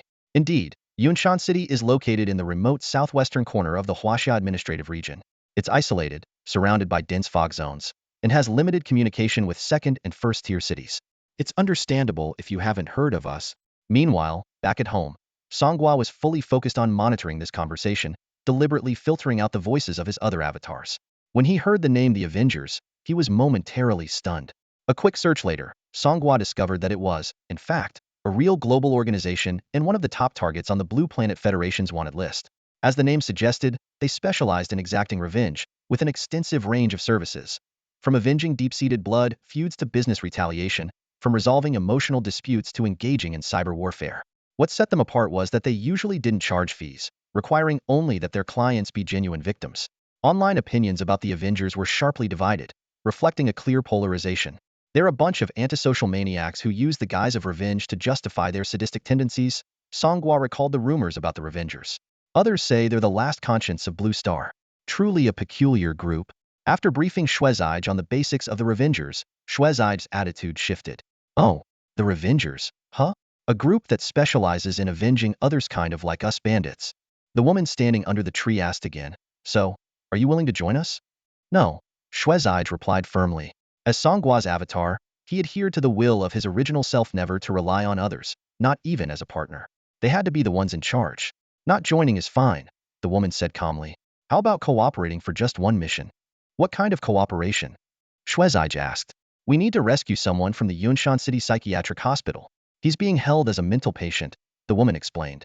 Xuezige looked skeptical. With the Revenger's strength, would you really need outside help for something this small? The woman clarified that while the Revengers were powerful, they had no operations in remote third-tier cities like Yunshan. She and her team had come from out of town, originally well-staffed, but the restricted zone had gone into a berserk state, grounding flights and forcing them to seek local assistance. More importantly, the person they were rescuing had a unique status, was a thief recently apprehended outside the city by Yushang, the captain of the enforcement division of the professional association. Now mentally unstable, he was being held in the psychiatric hospital under the watch of law enforcement officials. I've seen your videos online, the woman said, pulling out her phone and playing footage of Song Gua's avatar self-destructing. Your level might not be high, but you're crazy enough. Keep that level of insanity, and we'll succeed together. At home, Song Gua understood their intent. They needed someone to act as cannon fodder. Xuezig's constant reckless behavior had been bait to attract predators to the waters. Now that the predators had taken the bait, sacrificing one or two level avatars was a price they were willing to pay. What's the reward? Xuezige asked. We can pay with an artifact, the woman replied. Song Gua shot up from his couch. An artifact? While classified as legendary, artifacts far surpassed ordinary legendary equipment in terms of effects. But he needed to clarify which type of equipment. Itwash didn't want something useless, like a weapon he couldn't wield. The woman acted decisively, directly handing over the divine artifact she intended to use as payment for Xuezige to inspect. The equipment's details immediately appeared before his eyes. Divine artifact Dragon Ring Radiance. Type, Ring. Quality, Legendary Gold. Level, LV30. Durability, Indestructible. The 5 primary effects were displayed as follows. Base attributes scale with level, strength and agility increase by LV5. Artifact trait, 100 success rate for all equipment enhancement operations. Dragon speed, reduces cooldown time for all skills by 30. Recoil, 20 chance to reset all cooldowns after each action. Thermostasis, doubles the duration of beneficial status effects. Dragon shield, grants immunity to 1 fatal attack or damage exceeding 10 of max HP every 60 seconds. Xuezige carefully examined the artifact, a ring that could only be obtained from dragon boss drops. Unlike other divine artifacts that could be crafted using blueprints, the dragon ring was purely a matter of luck. While its attribute bonuses as an accessory weren't the most powerful, its level scaling feature ensured it always remained valuable. For the Bandit class, this was the perfect equipment. Attack speed boosts, extended status effects, cooldown reductions for even the power of unity, and the potential to reset cooldowns entirely. It was an incredible combination. Not to mention, the life-saving dragon shield. As his clones received synchronized memories, they each voiced their thoughts. This level of divine artifact as payment? Really? Why not just take it by force? She's being way too generous. Feels like bait on a hook. Xuezige shared these concerns with the woman, who simply chuckled and withdrew the ring. It's simple. Cooperate, and you'll have a chance to get it. Refuse, and you'll have no chance at all. Your choice. Feigning deliberation, Xuezige touched his ear, pretending to communicate through a device. Song Gua quickly gave his verdict. Let's do it. Our clones have just been grinding levels and farming monsters to hit level 15 these past few days. Once we hit the experience fatigue limit, we might as well find something more interesting to do. Neither of us is part of any legitimate organization anyway. One of us is locally wanted, and the other globally wanted. Trust? Forget it. Let's just take it one step at a time. All right, we accept the collaboration, Xuezige said. The woman smiled with satisfaction. Then let's discuss the details. First, someone needs to infiltrate the mental hospital. Do you have a way to handle that? And so, on this night, the Blue Star Alliance and the Yunshan bandits embarked on their first collaboration. The next day, night had fallen. The nightlife in Yunshan City was just beginning. The streets were awash with neon lights, bustling with well-dressed men and women, some tipsy, walking together in groups. The target has just reached the intersection of Baixing Road and Linquan Road. Alone, came Wong Meo's voice through the earpiece. Xiaoling, a member of Wong Meo's team, was dressed in plain clothes, carrying several shopping bags, blending in as an ordinary pedestrian while keeping her eyes fixed on Song Gua ahead. I'm following from the shadows, keeping my distance. You stay on him, Wong Meo instructed. Understood, Xiaoling replied. With his hands in his pockets, Song Gua strolled casually down the street. Suddenly, he quickened his pace and slipped into a dimly lit alley. The target is on the move. Xiaoling quickly discarded her shopping bags into a roadside trash bin and activated her tracking skills to pursue him closely. Song Gua weaved through the labyrinthine alleys, attempting to shake off his tail. But Xiaoling, as a skilled tracker, utilized her hunter's scent ability to summon a tracking hound, ensuring the target never left her sight. He's too cunning. It's obvious he scouted this area beforehand, Xiaoling reported through the earpiece. He knows this terrain like the back of his hand. Just stay on him. I can see your location through the tracking system, Wong Meo reassured her. Abruptly, Song Gua stopped in his tracks. He stopped moving, Xiaoling whispered. He might have reached the meeting point. I'm activating the investigation recorder. At the intersection of two narrow alleys, Song Gua leaned against the wall, scrolling on his phone. Moments later, four figures emerged from either side of the alley, each dressed in robes of different colors and wearing headpieces adorned with mahjong tile patterns. Team leader. The mahjong bandits are here. Song Gua is definitely connected to them, Xiaoling reported excitedly. He just won't listen. Wong Meo's voice carried a tinge of disappointment. Don't act rashly. Wait for me to arrive. No longer staying hidden, Wong Meo created an ice bridge that extended through the air. He walked briskly across it, leaping between buildings to quickly close in on the target's location. Xiaoling stayed concealed at the alley's entrance. Though she couldn't see the interaction between Song Gua and the mahjong bandits clearly, she held her breath, remaining still. 100 feet of ice. Wong Meo's voice roared suddenly. Ice walls erupted and sealed off all the alleyways, trapping Song Gua and the mahjong bandits within. What is going on? Song Gua looked bewildered. Perched above, Wong Meo crossed his arms and glared down. Song Gua, you are suspected of colluding with the mahjong bandits, who are wanted by our bureau. You are now a suspect. You'll need to come with me. He pulled out a pair of abyssal rock handcuffs as he spoke. Team leader Wong, this is a misunderstanding. I was just here to save it. Even if you're not one of them, you're clearly involved. With your level 15 abilities, you're on par with the mahjong bandits. Frankly, I think you're one of them. Don't even think about. Before he could finish, a blinding flash of light suddenly burst from the right. Click. What the hell is that? Wong Meo turned furiously, only to see a female reporter in a denim jacket holding a microphone. Beside her stood a cameraman and a lighting technician adjusting their equipment. The reporter immediately shifted into professional mode. Team leader Wong Meo, can you explain why you're here today? Wong Meo froze, momentarily dumbfounded. Shouldn't I be the one asking you that? The sudden appearance of cameras and reporters caught Wong Meo completely off guard. In that brief moment of his stunned silence, Song Gua had already spoken up, his face full of grievance and his voice tinged with a sob. I don't know what's going on either, but group leader Wong Meo wants to arrest me. Well, Mr. Song Gua, may I ask why you're here so late at night? The reporter extended the microphone toward him. I'm here to repay a debt of gratitude, Song Gua replied immediately. Last time, outside the dungeon zone, the Ma Fei brothers saved me, didn't they? My teacher always said the most important thing in life is to show gratitude. This career-changing medal in my hand is useless to me except for selling it, so I thought I'd give it to my benefactors. What's wrong with that? Can a person show gratitude? Song Gua feigned the innocent cluelessness unique to high schoolers, and it worked after all. He really was a high schooler. The female reporter's expression softened with affection. What a sweet kid. Where are the Ma Fei members? Wong Meo suddenly realized he had been so engrossed in Song Gua's performance that the Ma Fei gang had slipped away into the darkness. Group leader, they're gone. Shall we pursue them?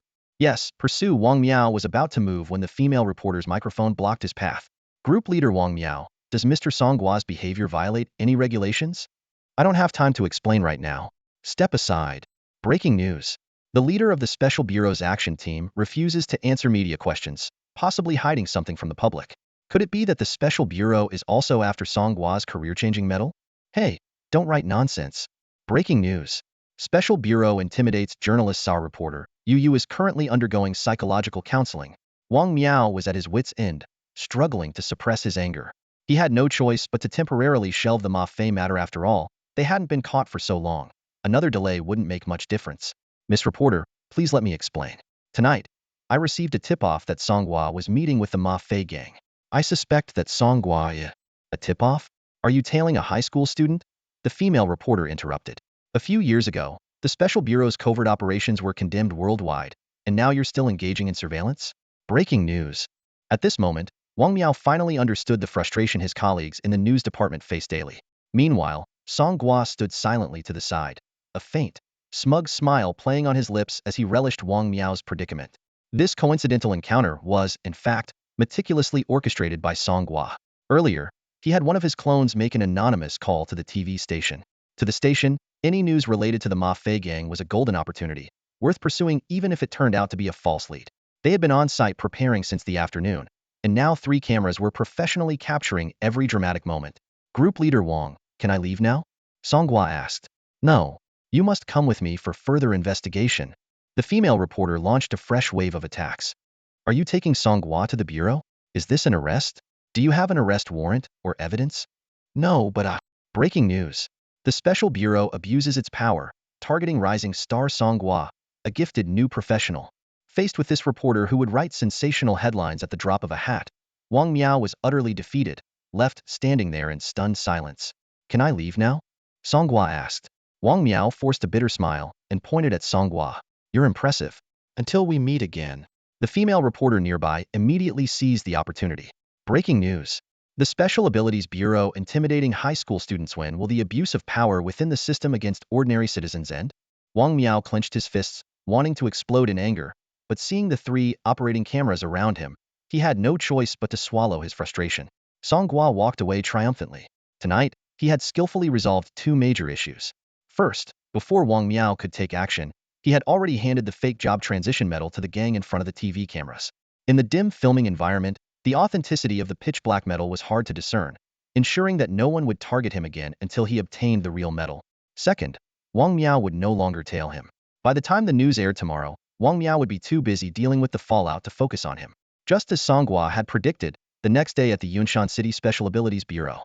Crash. The bureau chief slammed the remote control onto the table in front of Wong Meo, pointing angrily at the news broadcast on the TV. What the hell are you doing? The damage from that covert operation 5 years ago still hasn't faded. The public has always seen us as spies invading their privacy. And now, what do? Not only are you tailing a high school student, but you let reporters film it so clearly. Close seeps, mid-shots, wide shots. Professional work, huh? Wong Meo looked frustrated. Chief, surveillance and investigation are standard procedures for us. After all, we're an investigative bureau. It's standard procedure, but it shouldn't be seen. If people find out, it becomes anything but standard. Don't you get that? I really didn't expect Song Gua to be so calculating. I fell into his trap. Are you seriously telling me a seasoned officer got outsmarted by a high school student? What's the point of keeping you on the job then? Wong Meo panicked. Chief, the reporter exaggerated. I didn't interfere with Song Gua's normal life. I've said it before, those gang members are just delusional kids playing at being superheroes. Public safety and law enforcement should handle them. It's not strictly within our scope. 1 month suspension. Take some time to think things through before coming back.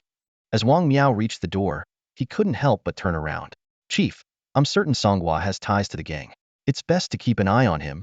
The chief shot him a glare, and Wong Meo immediately shut his mouth. I've told you countless times, learn to navigate relationships. Do you think I have dinner with Captain Yu just for the sake of public funds? Captain Yu often praises Song Gua. If he weren't still in school, he'd probably have been fast-tracked into the law enforcement department by now. Do you know what that means? Without solid evidence, relying on deductions and guesses to go after someone you appreciate is far too risky. I admit Song Gua has potential, talent, and intelligence, and that's exactly why he cannot be allowed to stray off course. You, get out. Hopeless. Are you sure there's no one tailing us? 2 days later, Song Gua leaned against the window of his house, cautiously scanning the surroundings. In his mind, reports from his doppelgangers poured in. Don't worry, boss. I walked around the neighborhood wearing our signature bandit outfit, and no one stopped me. All clear on my end too. Even elementary school kids lined up for my autograph. But there's no sign of Wong Meo anywhere. The news was right. He's been suspended for misconduct. A sly smile curved on Song Gua's lips as he issued orders to his doppelgangers. Disguise yourselves and come back for a meeting. Each doppelganger had a standard outfit, mahjong-patterned headgear paired with colorful Taoist robes. This wasn't a fashion statement, but a carefully crafted bandit trademark. With minor tweaks, like adding sunglasses or masks, they could easily evade someone like Wong Meo. He would focus on the distinctive outfit, never suspecting the true identity behind the disguise. Previously, Song Gua hadn't allowed his doppelgangers to alter their appearances because Wong Meo had still been lurking in the shadows. Now, that concern was gone. Here's the situation. Song Gua began laying out his plan. The mock martial arts exam is in 10 days. The Revengers operation is set for that day because the city's law enforcement will be stretched thin maintaining order at the exam sites. It'll be the weakest point in their defenses. He held up 2 fingers. In these 10 days, we have 2 tasks. First, we need to break the record for the level 15 dungeon and earn 2 more job change medals to expand our team. Once our core members hit level 15, the rest will be easy. You've all got the gear, consumables, and materials ready. Another 2 million spent, one doppelganger grumbled. If these medals end up being useless, we're taking a huge loss. Second task, Song Gua said, pulling a photo from his pocket. We need to infiltrate the Yunshan City mental health facility and locate this man before the operation Bingshan, a member of the Night Owl Thieves. The photo showed a man with sharp, monkey-like features, his appearance practically screaming, thief. Blood Brother, who was enjoying a glass of red wine, raised his hand to ask a question. I've got a question though. Where'd you get that wine? You didn't misuse funds again, did you? Song Gua quickly searched his memory bank synchronizing memories from over 200 doppelgangers daily mint. He often had to dig to recall specific details. Ahem, small matter. What I wanted to ask is, weren't we supposed to stick to legitimate business? Is teaming up with the Revengers really the right move? How is rescuing someone not legitimate? Song Gua countered. Besides, we're talking about a member of the Night Owl Thieves, ranked 3rd on the global wanted list. Oh, and by the way, the Revengers are ranked 2nd. The weighty topic of life and death made everyone fall silent in contemplation. After a moment, the shadow assassin clone stepped forward with a relaxed tone, saying, "What's the big deal? I can go, can I? Don't forget my special talent using stealth skills at night allows me to stay invisible indefinitely. Even when the sun comes up, your invisibility won't wear off," someone asked. "I'm not a ghost. What do I have to fear from the sun?" the shadow assassin replied with a grin. With the problem resolved, Song Gua immediately assigned the shadow assassin to infiltrate the Yunshan City Psychiatric Hospital after nightfall and blend in when the hospital opened in the morning. The next day, the class group chat was buzzing with activity. Yuan Hao announced that it was his birthday and invited everyone to an all-night karaoke party at a KTV. With the upcoming exams, most of the classmates politely declined, citing study and leveling up as reasons. However, when Yuan Hao mentioned, there'll be meat dishes tonight, half the class suddenly changed their minds, agreeing to come, leaving the others bewildered. Song Gua decided to attend as well, under the pretense of monitoring inappropriate behavior. At home, the recently leveled up Monkey Bro, now at level 15, was left in charge. Thanks to his formidable talent of summoning monkey minions and wielding a rare weapon, Monkey Bro was capable of handling level 20 wild monsters with ease, even soloing dungeons. The other main clones were also leveling up quickly, relying on teamwork to share experience points. Meanwhile, Blood Brother continued his solo missions as the Night Knight. By now, he was adept at completing tasks without assistance. Feeling bored, Monkey Bro lounged at home, looking for some entertainment to pass the time. At the same time, outside the Wenjing district, Xiao Kan's sports car was parked by the roadside. He stepped out with a young man who bore a strong resemblance to him, his half-brother, Zhao Xian, a freshman at the War God Academy. Zhao Xian, now at level 29, had just returned to Yunshan City for winter break. "This is the place, Building 9, Apartment 701, Zhao Kan said, pointing at the residential complex. In front of his brother, he dropped his usual arrogance. Both operations unfolded simultaneously. The shadow assassin was already invisible, lurking by the psychiatric hospital's entrance, waiting for the garbage workers to open the door. Meanwhile, at the KTV celebration, Song Gua quietly reminded, "Go in, but be careful." The shadow assassin chuckled softly. "Relax, it's a piece of cake." Outside the building, Zhao Xian was arduously climbing up the water pipe. Reaching the 7th floor, he identified apartment 701 in the darkness and, without hesitation, activated his wall-phasing ability to slip inside. He found himself in a bedroom, but the sound of a TV and the glow of lights coming from the living room made his heart skip a beat. Just as he prepared to activate his stealth ability, Hogu warily poked his head into the bedroom. Huh. Hogu frowned slightly.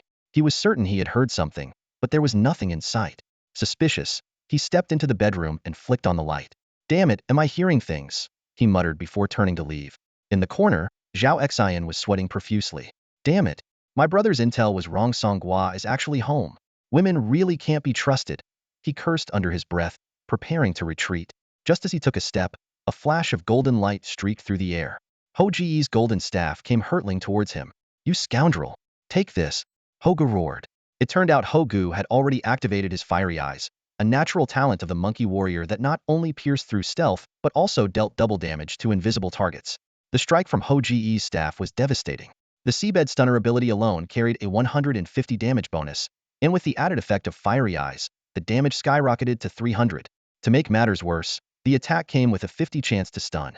Caught off guard, Zhao Xian took a solid hit to the head. "Damn it! How did you see me?" he shouted, his stealth broken. Fortunately, his high resistance to status effects meant that the stun only lasted a little over a second. Hogu grinned, and his golden staff suddenly grew thicker and longer, thrusting straight toward Zhao Xian's chest. Zhao Xian immediately activated his flowing phantom light ability, clearing all debuffs and doubling his movement speed. With a burst of agility, his figure blurred, and in a flash of cold steel, a sharp dagger was aimed directly at Ho Ji's throat. It was the assassin's signature move, throat slash. Ho Gu reacted swiftly, yanking out strands of his hair and scattering them into the air. Despite lacking a support unit to replenish his energy, he managed to summon 50 clones, instantly filling the entire room. With a sharp sound, Zhao Xian's throat slash pierced through one of the clones, killing it instantly. If that strike had landed on Ho Ji's real body, even if it didn't exceed his health limit, the devastating effect of the move would have been enough to end him. Such was the dual nature of professional combatants, blending data and lifelike traits. The clones let out piercing cries, creating a distraction to buy time for the real Hogu. Meanwhile, Hogu quickly began equipping gear as he retreated toward the more spacious living room. "Damn it! I underestimated the weight of a level 29 opponent," Hogu reported to Song Gua, frustration evident in his voice. This cunning adversary had hidden all his gear beneath his clothes. The assassin-class specialized leather armor was perfectly concealed under ordinary garments, far more discreet than light or heavy armor. In the KTV, Song Gua found an excuse to step outside and urgently warned Hogu, "Run? You can't beat him unknown. Run? That word doesn't exist in my dictionary. I'm gonna take him down." Hogu stubbornly retorted, "What the hell are you thinking?" Song Gua shouted in panic. The scene shifted to Song Gua's home. In a mere 30 seconds, the once lively group of 50 monkeys had been reduced to almost none. The last little monkey was being held in Zhao Xian's hand, like a chick. With a swift motion, Zhao Xian plunged his dagger into the monkey's body and then dragged it downward, splitting the poor creature in half as if unzipping it. Equipped with top-tier gear and bolstered by an ample reserve of spiritual dew, level 29 Zhao Xian was far stronger than Hogu and his monkey squad. In just a few moves, he had annihilated them all. "Second brother is still too soft," Zhao Xian muttered angrily to himself, rubbing the large bump on his head left by Ho Ji's attack. "What's with all this surveillance nonsense? Should have just dragged you straight to the Zhao family lab and interrogated you there." Hogu stood by the window near a storage cabinet, a cryptic smile playing on his lips. "You don't seem scared at all?" Zhao Xian licked his dagger, trying to appear menacing. "Fear? That word doesn't exist in my dictionary either," Hogu replied proudly. Meanwhile, at the Yunshan City Psychiatric Hospital, a shadow assassin's split body had successfully infiltrated. Feeling smug, it muttered to itself, "This is going smoothly. I'll find that elusive Bing Shen name if I search room by room." Before it could finish its thought, a piercing alarm shattered the silence of the night. Floodlights suddenly lit up, exposing the shadow assassin's figure. "Uho, looks like I've been exposed." Back at home, upon hearing this, Song Gua felt a headache coming on. "Just retreat. We'll regroup and come up with a new plan. I can't make it back. Brothers, I'll miss you all." The shadow assassin's words were cut short by gunfire. Blood seeped from the bullet wound in its chest, outlining its form. "Damn, I almost forgot this world has firearms," the shadow assassin muttered through gritted teeth as it watched the approaching medics in white coats and armed security guards. "You're not taking me alive." Simultaneously, back in Song Gua's home, Hogu suddenly yanked open the storage cabinet and pulled out a clone. The clone calmly grabbed onto Zhao Xian's leg. "Boss, if you're going to capture someone, take me instead." Zhao Xian was dumbfounded. "What are there two Song Guas?" Hogu leaped out the window, landing perfectly on a somersault cloud that had flown in from afar. "Brother, we'll miss you." The clone waved goodbye to Hogu. "See you, you heartless bastard." The clone's body began to heat up. "Wait, are you self-destructing? Are you insane? There's no need for this." Zhao Xian panicked. Two deafening explosions erupted almost simultaneously, one at the psychiatric hospital in Yunshan City, and the other at Building 9 of Wenjing Community. Early in the morning, Song Gua returned to his residential complex after an all-night tearful karaoke binge, only to be met with a chaotic scene. Police tape was already in place, and firefighters and officers were busy handling the aftermath. Although the self-detonation of the Level 2 expendable clone had limited power, it was enough to collapse the floors above and below Song Gua's apartment, sparking a small fire. Zhao Xian, who was closest to the explosion, was obliterated beyond recognition. "Don't worry," said Monkey Bro, his voice low, wearing a mask and a baseball cap. "Right after the explosion, I went in and cut off the gas line. The firefighters will just conclude it was a gas leak that caused the explosion." "Thanks." Song Gua rubbed his forehead, sighing inwardly. He had left the expendable clone at home as a precaution, with strict orders not to activate it unless absolutely necessary. But Monkey Bro, with his hot temper, not only blew up the house but also killed the intruder. "Song Gua, give me back my brother's life." A furious roar interrupted his thoughts. A long sword sliced through the air, narrowly missing him. "Zhao Kai, are you crazy?" Song Gua shouted angrily, recognizing the attacker. Monkey Bro, seeing the situation, pulled his cap lower and slipped away unnoticed. "I'm Zhao Kan, not Zhao Kai." Zhao Kan's eyes were bloodshot, his tear-streaked face burning with fury. "You killed my brother, and now you'll pay with your life." Seeing Zhao Kan's reaction, Song Gua pieced together the events. Last night's intruder, the level 29 professional, was none other than Zhao Kan's older brother. The two clashed on the street, but Song Gua, with his superior agility, dodged every attack without retaliating. He had noticed that law enforcement officers were nearby, and reporters' cameras were already aimed in their direction. "Stop right there. Fighting in broad daylight, though, you have no regard for the law?" The officers finally arrived at the scene. "I'm Zhao Kan, heir to the Zhao family. My father is Zhao Wuji. Who dares to arrest me?" Zhao Kan bellowed. The lead officer's expression immediately shifted. "Good morning, young Master Kan. Please, carry on." Zhao Kan's eyes gleamed with cunning. "Carry on? This man killed my brother. Arrest him right now." "Arrest him?" The officer barked without hesitation. A group of law enforcement officers, all armed with electric batons and at least level 20, surrounded Song Gua. Panic surged in Song Gua's heart as the voices of his clones clamored in his mind. "Main body, you coward, let us out. We'll fight our way through." "No, we can't. If we start a fight here, I'll end up wanted, and life will be impossible after that." Song Gua thought rapidly, trying to come up with a plan. Quickly coming up with a plan, Song Gua whispered, "Monkey Bro, go to the professional association and ask Yusheng for help. In the world of Blue Star, strength is everything. The rule of the strong reigns supreme over laws and justice. To stand against a powerful family, one must either surpass them in strength or have stronger backing." With Song Gua's current abilities, he couldn't possibly contend with the Zhao family. However, if he could persuade Yusheng to step in, at least he could avoid being wrongfully accused. Remembering how Yusheng, a complete stranger at the time, had stepped in to protect him outside the dungeon zone last time, Song Gua felt confident Yusheng might agree to help this time. Even if Yusheng didn't come, the mere security bureau wouldn't be able to hold him. After all, they didn't even have the authority to equip abyssal stone handcuffs. Feigning resistance, Song Gua struggled slightly but allowed the security officer to restrain him.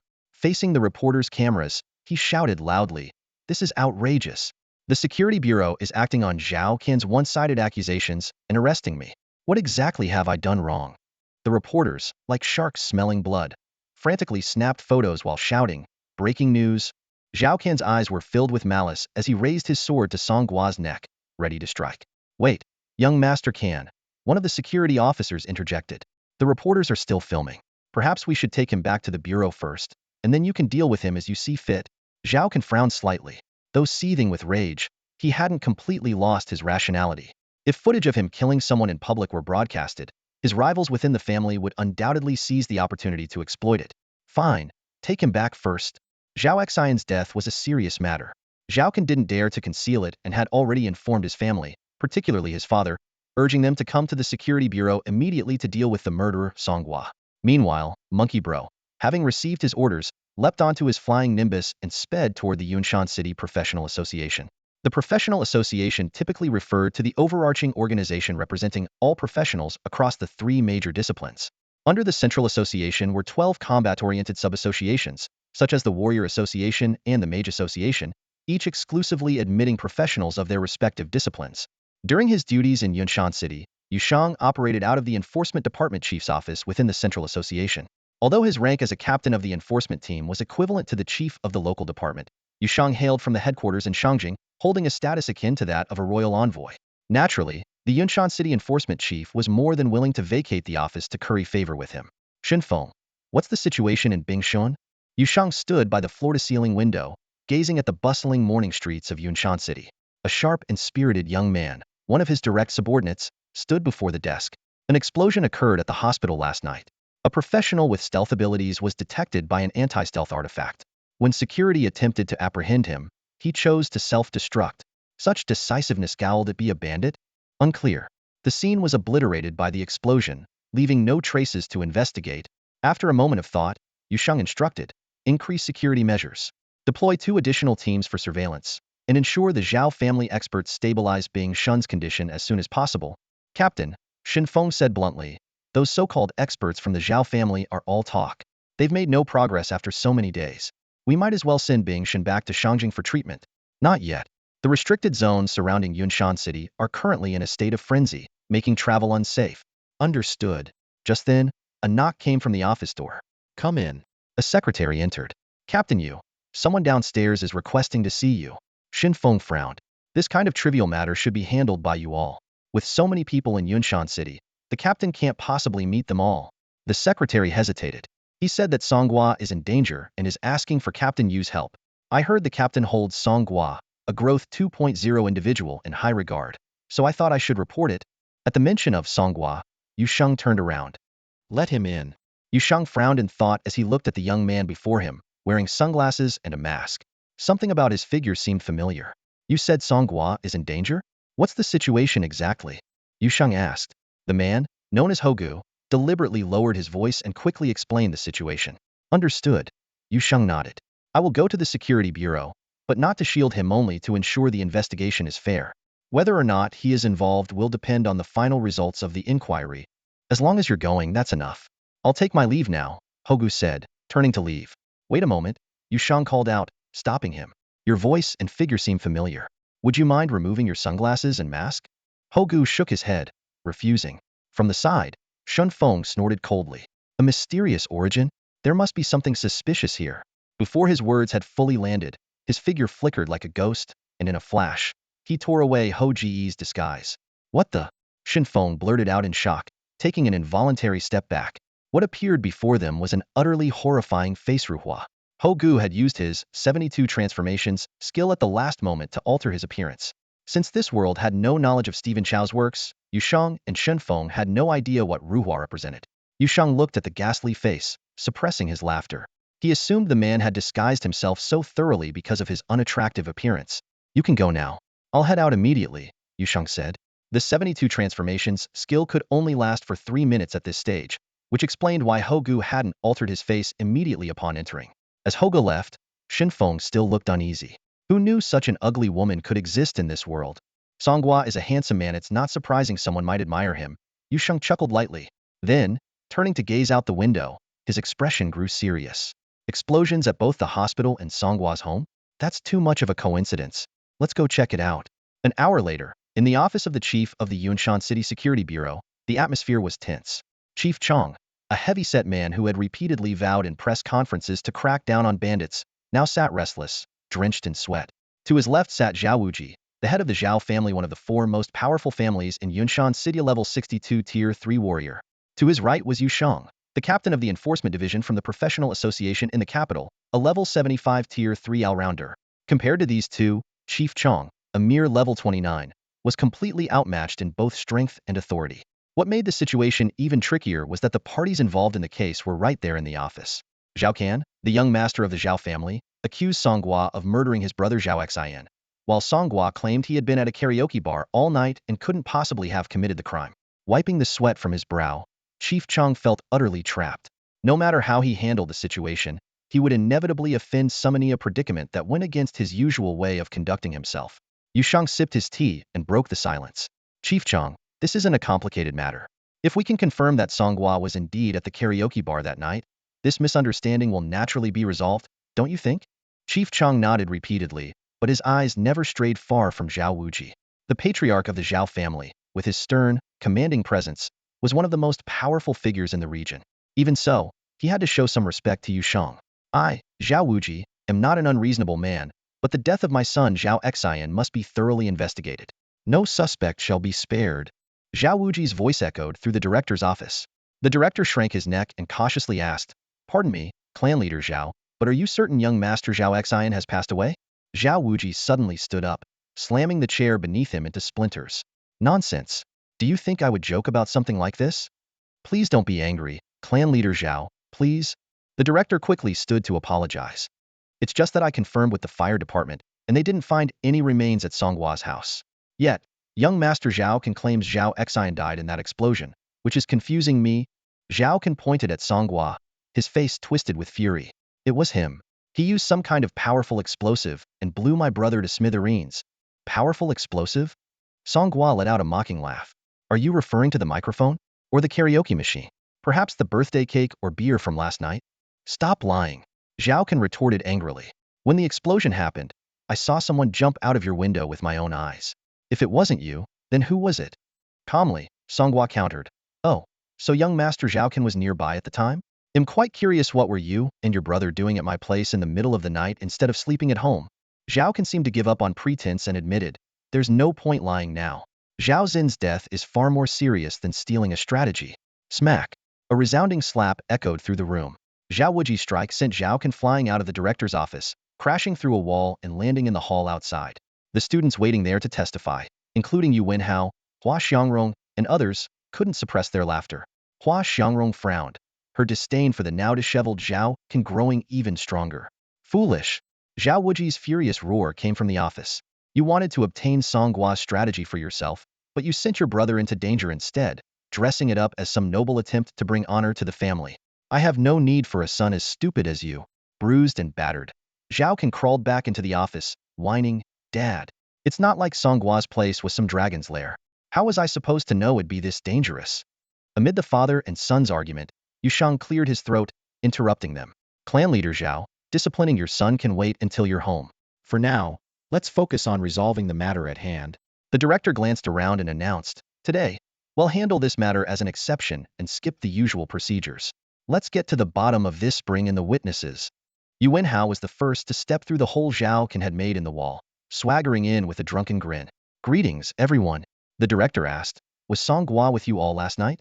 Of course. Yuan Hao replied with a hiccup. The KTV's surveillance can prove his comings and goings. Despite his swollen lips making speech difficult, Zhao Kan barked. Everyone knows you and Song Gua are best friends. How can your words be trusted? Yuan Hao gestured toward the group of students outside. Last night was my birthday party. There were plenty of people present. If you don't believe me, you can ask each of them. After the director carefully questioned the students outside, it was confirmed that Song Gua had been at the KTV all night. Even when he left briefly, it was only to use the restroom. There was no way he could have made it to Wenjing residential area. Even if he had used a teleportation scroll, the surveillance would have captured the beam of light. The director smiled amiably at the Zhao father and son. With so many people vouching for Song Gua's whereabouts, it's clear he had nothing to do with young Master Zhao Xin's death. Besides, his home was destroyed in the explosion to a significant loss. He's a victim as well. Still unwilling to give up, Zhao Kan pointed at Hua Xiangrong, who had yet to enter the office, and shouted, They must all be conspiring together. Let Hua Xiangrong in's hell tell the truth. Hua Xiangrong walked into the office, facing Zhao Kan's interrogation about Song Gua's whereabouts last night. Without hesitation, she replied, He was at the K. Zhao Kan clenched his teeth, his sharp gaze fixed on her. You better think careful. That guy's a karaoke hawk. He held onto the microphone all night. I remember it clearly, Hua Xiangrong added firmly. Hua Xiangrong. Zhao Kan slammed the desk and stood up abruptly. You're messing with me. Last night, I believed you and sent my brother to Song Gua's house. But he wasn't at the KTV, was at home. This accusation drew the attention of all the classmates present. Their disdainful eyes turned toward Hua Xiangrong. The once cool and elegant class beauty's image crumbled instantly, replaced by that of a despicable informant. Having never experienced such public humiliation, Hua Xiangrong's face turned beet red, a mix of shame and fury. She glared at Zhao Kan, her voice sharp with anger. I'm telling the truth. You were incompetent and got your brother killed, and now you're trying to pin it on Song Gua? Your father was right, you really are an idiot. Zhao Kan stormed forward, grabbing Hua Xiangrong by the collar. You vile woman. I get it now. You must have your eyes on Song Gua's future, and teamed up with him to set me up. No wonder you've been so lackluster in bed lately. The classmates in the office whispered among themselves, enjoying the spectacle. Hua Xiangrong broke down completely, tears streaming down her face. You scumbag. A blue beam of light suddenly shot from Yushang's hand, forcing Zhao Kan to release Hua Xiangrong and stumble backward. Zhao Kan, bullying a female classmate is hardly the mark of a real man. Faced with Yushang's commanding presence, Zhao Kan fell silent, his defiance dissipating. His father, Zhao Wuji, glared at him with murderous eyes, clearly enraged by his son's behavior. At that moment, officers from the Public Security Bureau entered, carrying a hard drive. We have the KTV surveillance footage. Eager to escape the awkward position of being caught between two powerful figures, the director immediately ordered the footage to be played. The video clearly showed Song Gua entering the KTV with his classmates around 7 p.m. and leaving at approximately 6 a.m. the following morning. During this time, he did leave the private room several times, but only briefly to use the restroom before promptly returning. Song Gua quietly breathed a sigh of relief at his own caution. Whenever he communicated with his clones, he had chosen blind spots in the surveillance coverage. After the explosions at the hospital and his home, he had anticipated facing such questions and deliberately stayed at the KTV all night as an alibi. While surveillance footage alone can't serve as definitive proof, the director concluded, combined with the testimonies of his classmates, I believe Song Gua is innocent. Noticing Zhao Wuji's dark expression, he quickly added, however, young Master Zhao Xian's death is indeed suspicious. We will assign our best agents to thoroughly investigate the case and uncover the truth. The truth? Song Gua smirked inwardly. His self-destructing clone had left nothing behind, not even a trace. Not even a deity could uncover any evidence. The truth would simply be a gas explosion. As the director finished speaking, Zhao Kan's face grew even darker. If Song Gua isn't the murderer, then who else could it be? Zhao Kan shouted hysterically. The surveillance footage can be faked. The person died in his house, so the killer must be him. Zhao Wuji raised a hand and delivered a light slap across Zhao Kan's face. Though the slap was gentle, it felt like a heavy blow that shattered Zhao Kan's heart. He realized clearly that not only had he lost his father's trust, but his path in the family succession struggle had also come to an end. Come home with me to take care of your brother's funeral, Zhao Wuji said, his tone now calm. No longer that of an enraged patriarch but a grieving father who had lost a son. Stop embarrassing yourself.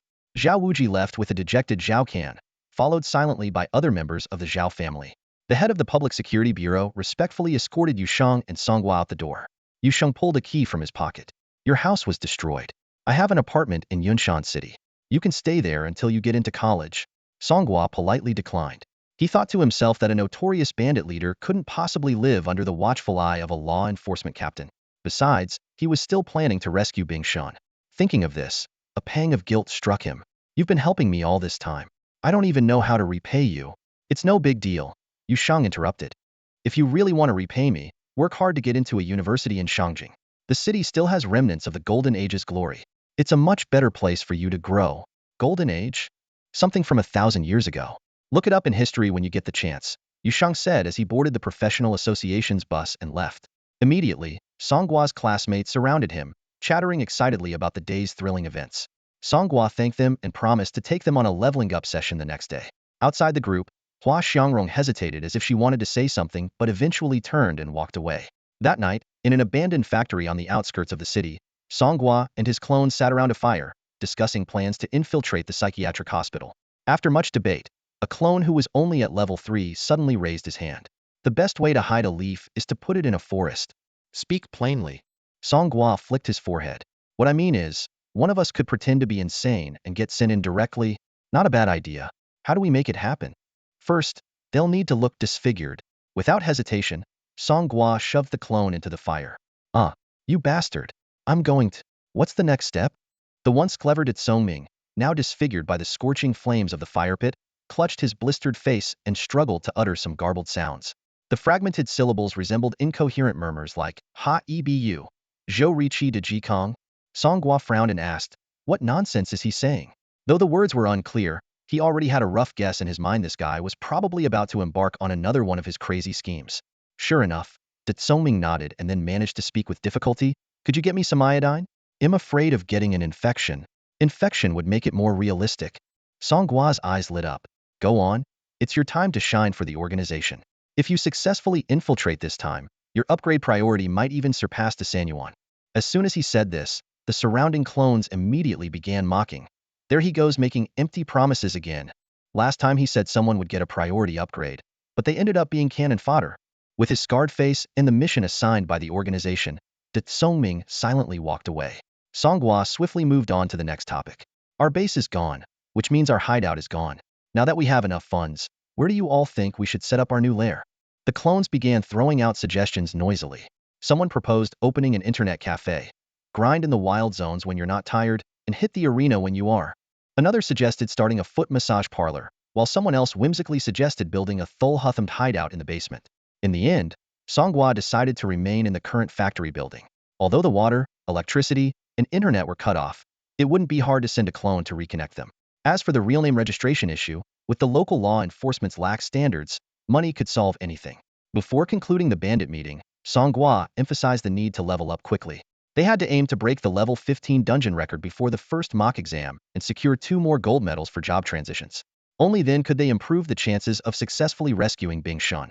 Recently, leaving the city had become more troublesome. Since January, city defenses had tightened to prevent world bosses from appearing, allowing entry and exit only through the city gates and forbidding scaling the walls. Although Yunsan City was a bottom-tier third-tier city and couldn't fend off even the weakest world boss, the government still had to put on a show of vigilance to avoid alarming citizens. Within the hierarchy of Blue Star cities, Yunsan City was among the lowest of the third tier. While the 4 major families ruled locally, they were powerless outside the city.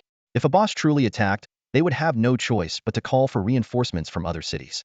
Although the city government appeared to be on high alert, they were well aware that world bosses rarely showed up in small cities like Yunshan. As a result, they adopted a strategy of external vigilance but internal relaxation. Song Gua glanced at the ledger in his hand and couldn't help but sigh. If it weren't for the 10 million from Xiao Kan, it would be really tough to support all these avatars. Sitting on the cement floor of the warehouse, he began distributing operational funds to his avatars. The money was mainly intended to help them leave the city through some gray channels to level up. Once the funds were handed out, the avatars dispersed quickly, some recycled, some released, and in no time, the warehouse was empty. Song Gua sprawled casually on the ground and took out his phone to browse rental listings. This suburban warehouse could serve as a base for their operations, but was far from suitable for living. He decided that his future residence would be entirely separate from the avatars, meeting them at the headquarters only when necessary. Female landlord? He smirked as he scrolled past a rental ad. Even rental ads are using softcore marketing now. But when he saw the price so close to the school, and yet so cheap, decided it was worth checking out. After all, with so many avatars to support, every penny saved counted. The next morning, Song Gua boarded a bus to view the apartment. Outside the window, on the 3rd day of the year 1000 in the new calendar, the streets were adorned with festive decorations, and the shops bustled with activity. With nothing else to do, he began searching for information about the Golden Age that Yusheng had mentioned. The search results revealed that the Golden Age referred to the era before the new calendar, a time when there were over 100 nations in the world.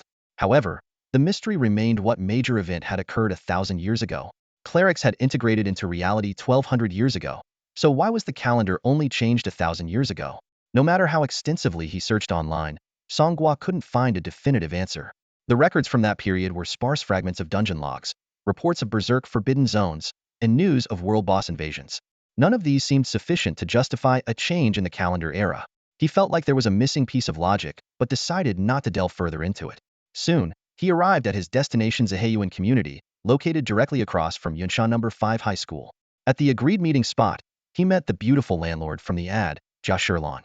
She had long, wavy hair, wore black stockings, and held a cigarette between her red lips, elegantly blowing smoke rings. Her features were sharp and distinct, not the typical influencer look, and she seemed to be under 30, exuding the charm of a mature woman. Song Gua, I've heard so much about you, Jia Shirlan said, exhaling a smoke ring. I'm always following local news. If it's not about the bandits, it's about you. I feel like I know you already. Her comment made Song Gua's heart tighten, but he maintained a calm exterior. Let's take a look at the apartment, Jia Shirlan said, stepping closer and blowing another smoke ring. Little brother, I'm giving you this place for free. All I ask is for you to share one of your dungeon strategies with me. How about it? Song Gua glanced at Jia Shirlan's profile. The system interface showed that she, too, had hidden her personal information, revealing only a striking level number, LV49. This was an exceptionally high rank in Yunshan City, enough to hold a senior position among the professional staff of the 4 major families. Before Song Gua could say a word, Jia Shirlan extinguished her cigarette, flicked it casually toward the roadside, and laughed heartily. Just messing with you. If I really had a record-breaking strategy, I wouldn't sell this entire building even if it were given to me. Come on, let me show you the apartment. Her lively and chatty personality, accompanied by a slight northeastern accent, made the house tour lighthearted and enjoyable. The apartment was a standard 2-bedroom unit with a living room, fully furnished with all necessary appliances, more than enough for someone living alone like Song Gua. The rental agreement was finalized quickly.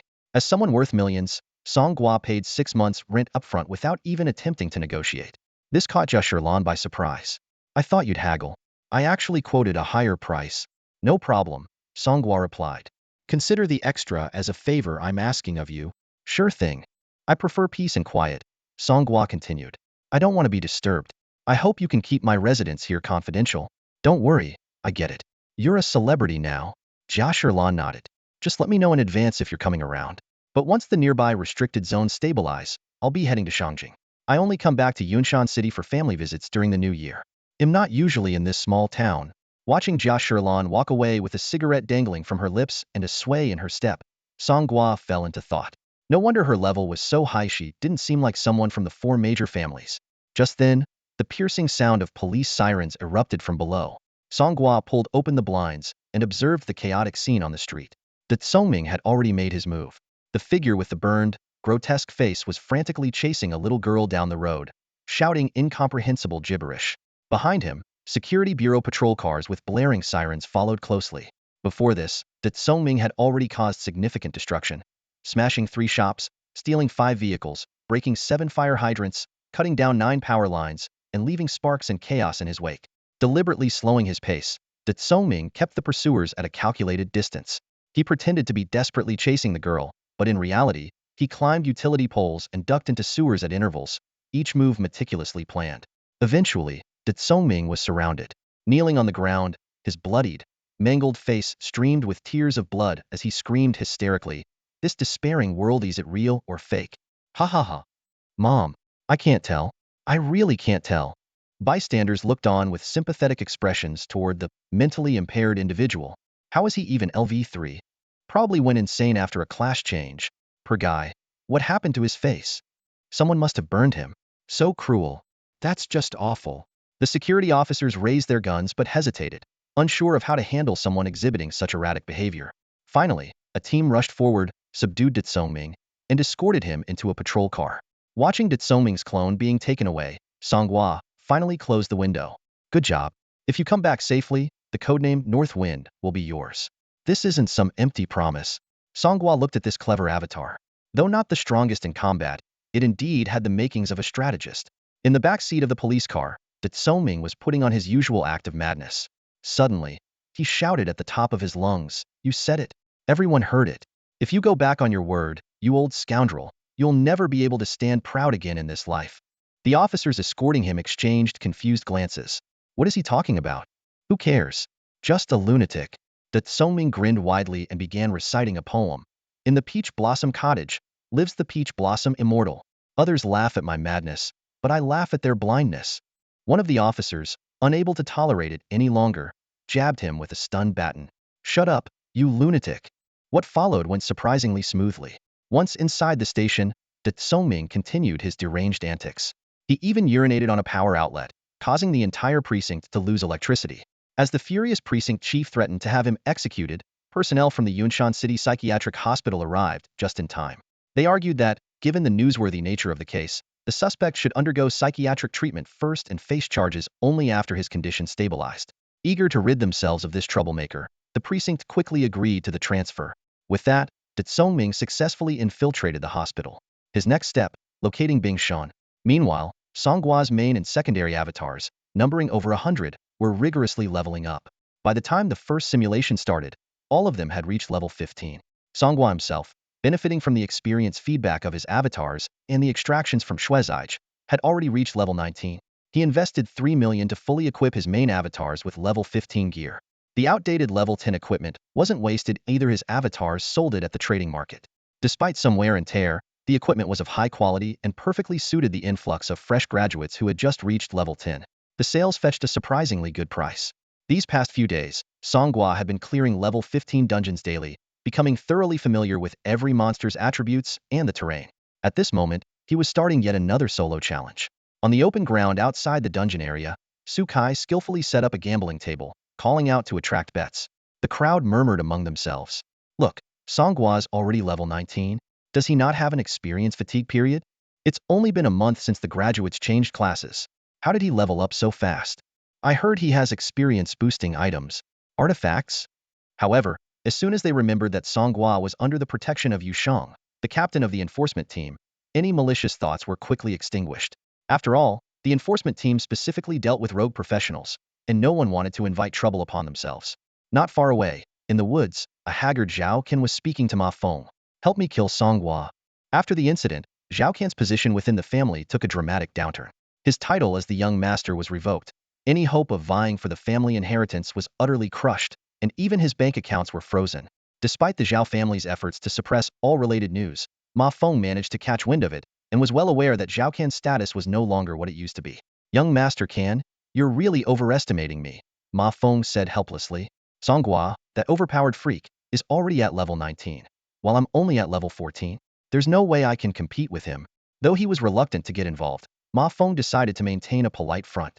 After all, until he found his next benefactor, Zhao Kan was still the only direct heir of a prominent family he could cling to. Zhao Kan pulled something out of his pocket and handed it to Ma Feng. When Ma Feng saw the item's details, his eyes widened in astonishment. Young Master Kan, you can still get your hands on something like this? I stole it from the family warehouse, Zhao Kan said nonchalantly. Ma Feng hesitated. Using this thing causes too much of a commotion. I still want to stay in the circle, don't want to be labeled a murderer. The illusion realm, Zhao Kan suddenly said. What? After the mock exam, the top 50 students in the city will gain access to the Yunshan illusion realm for a trial. This information hasn't been made public yet. He found out through family channels, Zhao Kan said meaningfully. In the illusion realm, won't there be plenty of opportunities? Why don't you use it yourself then? I can't make it into the top 50, Zhao Kan admitted bluntly. Ma Feng couldn't help but laugh. Well, at least you're self-aware. Zhao Kan gave a bitter smile. I know I've fallen from grace. Those so-called loyal subordinates and followers of mine have all grown disloyal. Even Hua Xiangrong, that treacherous woman, has abandoned me. But Ma Feng, don't you want revenge for that punch? Ma Feng subconsciously touched his chest, which still ached faintly. His hatred for Song Gua ran deep, but committing murder? The stakes were too high. What's in it for me if I succeed? Your accounts are frozen. A strategy guide. Zhao Kan lowered his voice. My brother died trying to steal Song Gua's strategy guide. But no one knows that the guide, the one Song Gua used to set the dungeon record, is already in my hands. Are you serious? Ma Feng quickly covered his mouth, lowering his voice to confirm.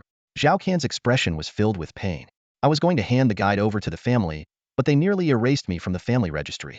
Why should I remain loyal to the Zhao family? All I want now is for Song Gua to die. Moved by Zhao Kan's seemingly heartfelt plea, Ma Feng immediately agreed. Zhao Kan, however, sneered inwardly. There was no strategy guide. This was all a ploy to manipulate Ma Feng into helping him. Song Gua, it had to be you who killed my brother. It was you who jumped out of the window that night. Zhao Kan repeated this to himself over and over after returning to the family, but no one believed him. After all, Song Gua couldn't possibly have been in two places at once, and the official investigation had already concluded that the explosion was caused by a gas leak.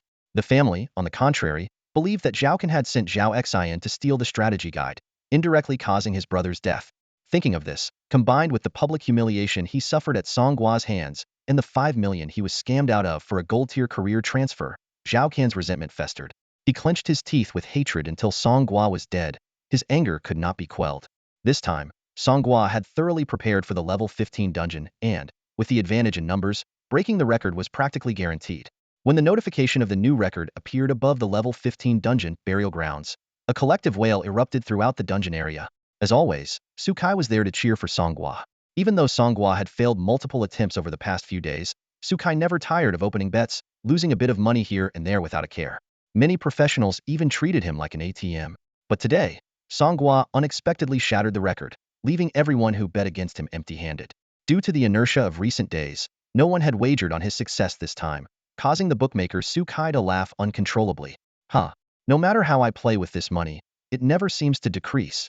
As Song Gua stepped out of the dungeon entrance, still adjusting to the dizziness from the spatial shift, he was immediately surrounded by a crowd of professionals. Sukai squeezed to the front, carrying a pre-prepared gambling table and auction hammer. I bid 200,000. 200,000 going once. 200,000 going twice. 300,000. Anyone going higher? 400,000. Sukai, what are you doing? Song Gua asked, utterly confused. I'm hosting an auction for you. Don't worry, it's free of charge, Sukai said, swinging the auction hammer with great enthusiasm. 500,000. We're at 500,000. Come on, guys, step it up. When are we hitting 1 million? Wait, isn't this moving a bit too fast? Efficiency is everything these days. By the way, what are you planning to do with the job advancement medal you got this time? Keep it for yourself, or put it up for sale? You don't even know that, and you're already hosting an auction? What are you even auctioning? Song Gua waved him off. Stop hosting. That advancement medal has already been sold. Already sold? You just got out of the dungeon, Sukai exclaimed. It was pre-ordered, Song Gua replied. Sukai fired back like a machine gun. Pre-ordered? With all due respect, if you're selling a job advancement medal, it should definitely go to auction. If not with me, at least at the auction house. Sure, there's a commission fee, but… All right, Song Gua interrupted, rubbing his temples. It was pre-ordered. I can't sell it. With that, he turned and disappeared into another level 15 dungeon. Without missing a beat, Su Kai packed up his auction hammer and spread out a betting cloth. Place your bets. Place your bets. Will Song Gua break another record today? That advancement medal had already been used on Song Gua's newly created level 19 alt character, which now bore the exclusive codename West Wind. The new character's attribute panel was immediately displayed. Name: Age: 19. Level: 19. Class talent: 0.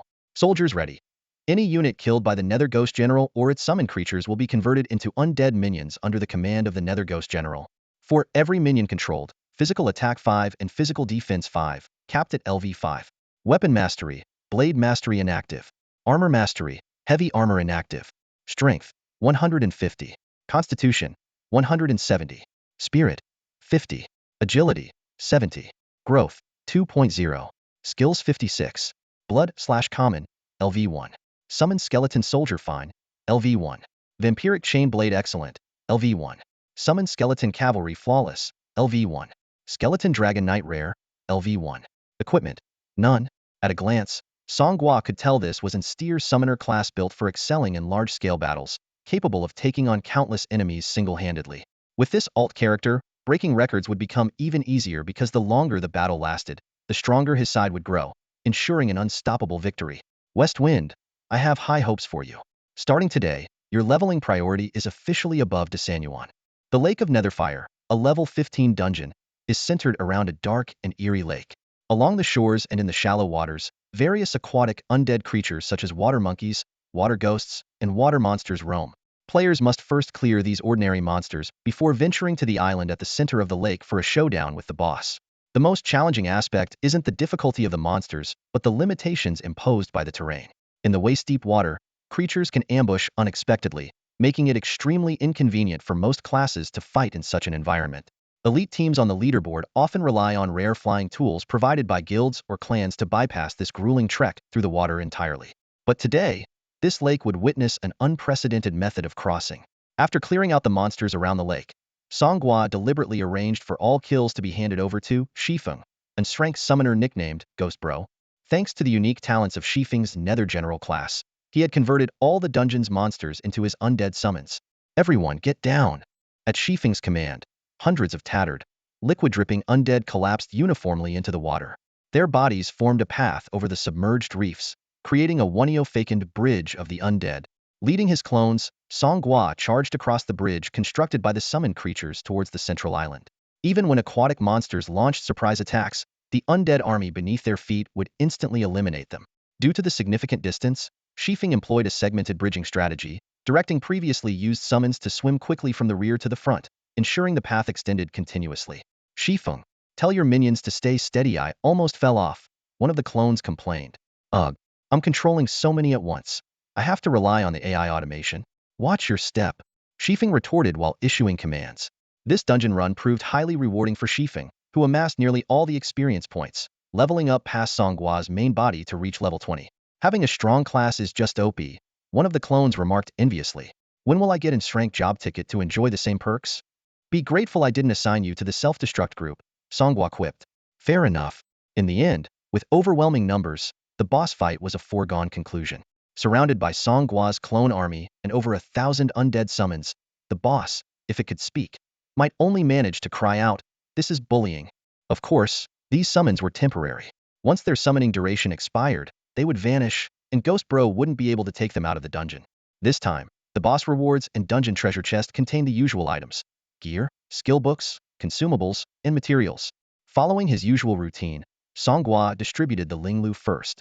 Just as he was about to hand out the rest, a skill book emanating a gentle glow caught his attention. It was a flawless quality, first-tier commander-exclusive skill book. Finally, something I can use. Song Gua's eyes lit up with excitement. Exclusive skill books were far rarer and more expensive than ordinary sequence skill books on the market. For professionals, exclusive skills were often the most compatible with their talents and the most powerful choice. However, upgrading them required additional exclusive skill books as materials, making them quite costly. Most players would weigh the cost-effectiveness, opting for a mix of exclusive and sequence skills, while some would even settle for cheaper general-purpose skills. But Song Gua didn't need to worry about such calculations. With numerous working clones at his disposal, he could easily afford the expenses of exclusive skills. The income from his 5-member team clearing dungeons weekly alone was substantial. Although most of his resources were currently being funneled into upgrading his clones' gear and skills, these investments were bound to pay off eventually. Without hesitation, Song Gua used the skill book, unlocking a new ability called Offense-Defense Shift. Offense-Defense Shift. Quality: flawless. Level: LV1. Effect: for 1 minute after activation, your physical and magical defense stats are converted into physical attack, and your physical attack is converted into dual defense. This skill was perfect for handling the cooldown period of strength-sharing abilities. While Song Gua could borrow power from his clones, the Unity Force ability required a cooldown period. With this skill, paired with the Rejuvenation Dragon Ring that could only be equipped at level 30, the gaps in his sustained combat output would be significantly reduced. As for the Swift Blade Golden class profession he acquired this time, though it was an rank unique profession, it didn't impress Song Gua much. This warrior sequence profession merely boosted attack speed on top of the traditional blade user role, which wasn't particularly special for someone like him with a multitude of rank clones. Sell it for cash, Song Gua decided decisively, prompting wails of protest from his rank clones. However, the clones' gear upgrades and skill advancements required funding, and the rank golden class profession would fetch a good price. The real challenge was safely bringing the golden class item out of the dungeon. Song Gua had already noticed the crowd of people loitering outside the dungeon zone. So, he devised a meticulous plan. He sent out a low-level clone disguised as himself, deliberately acting anxious as if carrying something valuable to serve as bait. Meanwhile, he positioned several other clones nearby to monitor the situation. As for what schemes those watchful individuals might have in mind, only the heavens could tell. Song Gua breaks another record solo. When this system notification flashed across the dungeon zone once more, no professionals were surprised. What caught their attention instead was Su Kai's ability to cover the payouts. After all, Song Gua had just set a new record in the burial ground and immediately charged into the lake of netherfire. The majority of people bet on Song Gua setting another record, with only a handful of opportunists placing small wagers on his failure. Though the odds weren't high, it still meant a payout for the house. Small change. Small change. Su Kai cheerfully completed the transactions, a calm smile on his face. As long as everyone's having fun, that's what matters. Young Master Su, you hang out in the dungeon zone every day but never actually run dungeons. This place is practically a casino now, someone teased. Su Kai dismissed it with a grin. Who says I don't run dungeons? Would I be at level 11 if I didn't? I just don't grind mobs as much. As a member of one of the 4 major families, most of his peers who had transitioned at the same time were already level 15. Su Kai's level 11 did seem underwhelming, but he didn't seem to care. Where's Song Gua? I'm waiting to bid on his class advancement token. Exactly.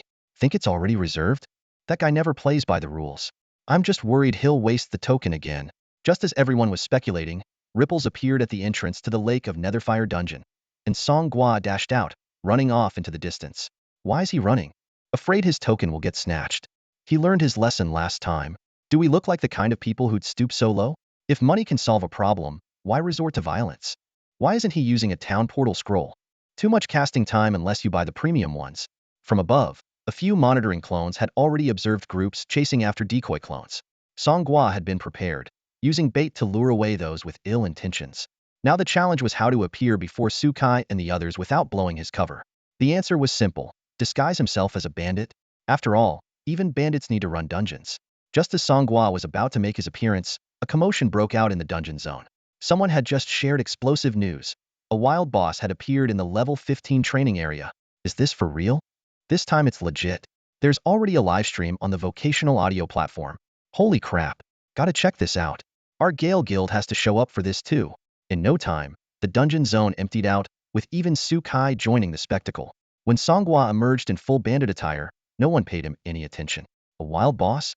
Such a golden opportunity. If we bandits don't get a piece of the action, we'd be letting down our brothers on the path. Ha ha ha.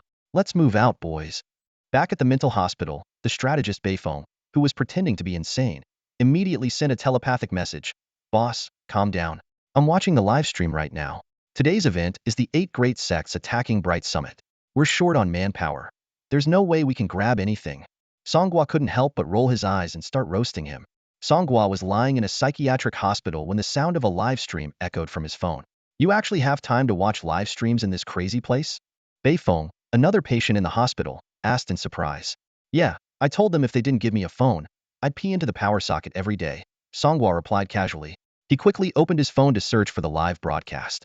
In this information age, the appearance of a wild boss was guaranteed to become the hottest local news, with big data algorithms delivering it with unnerving precision.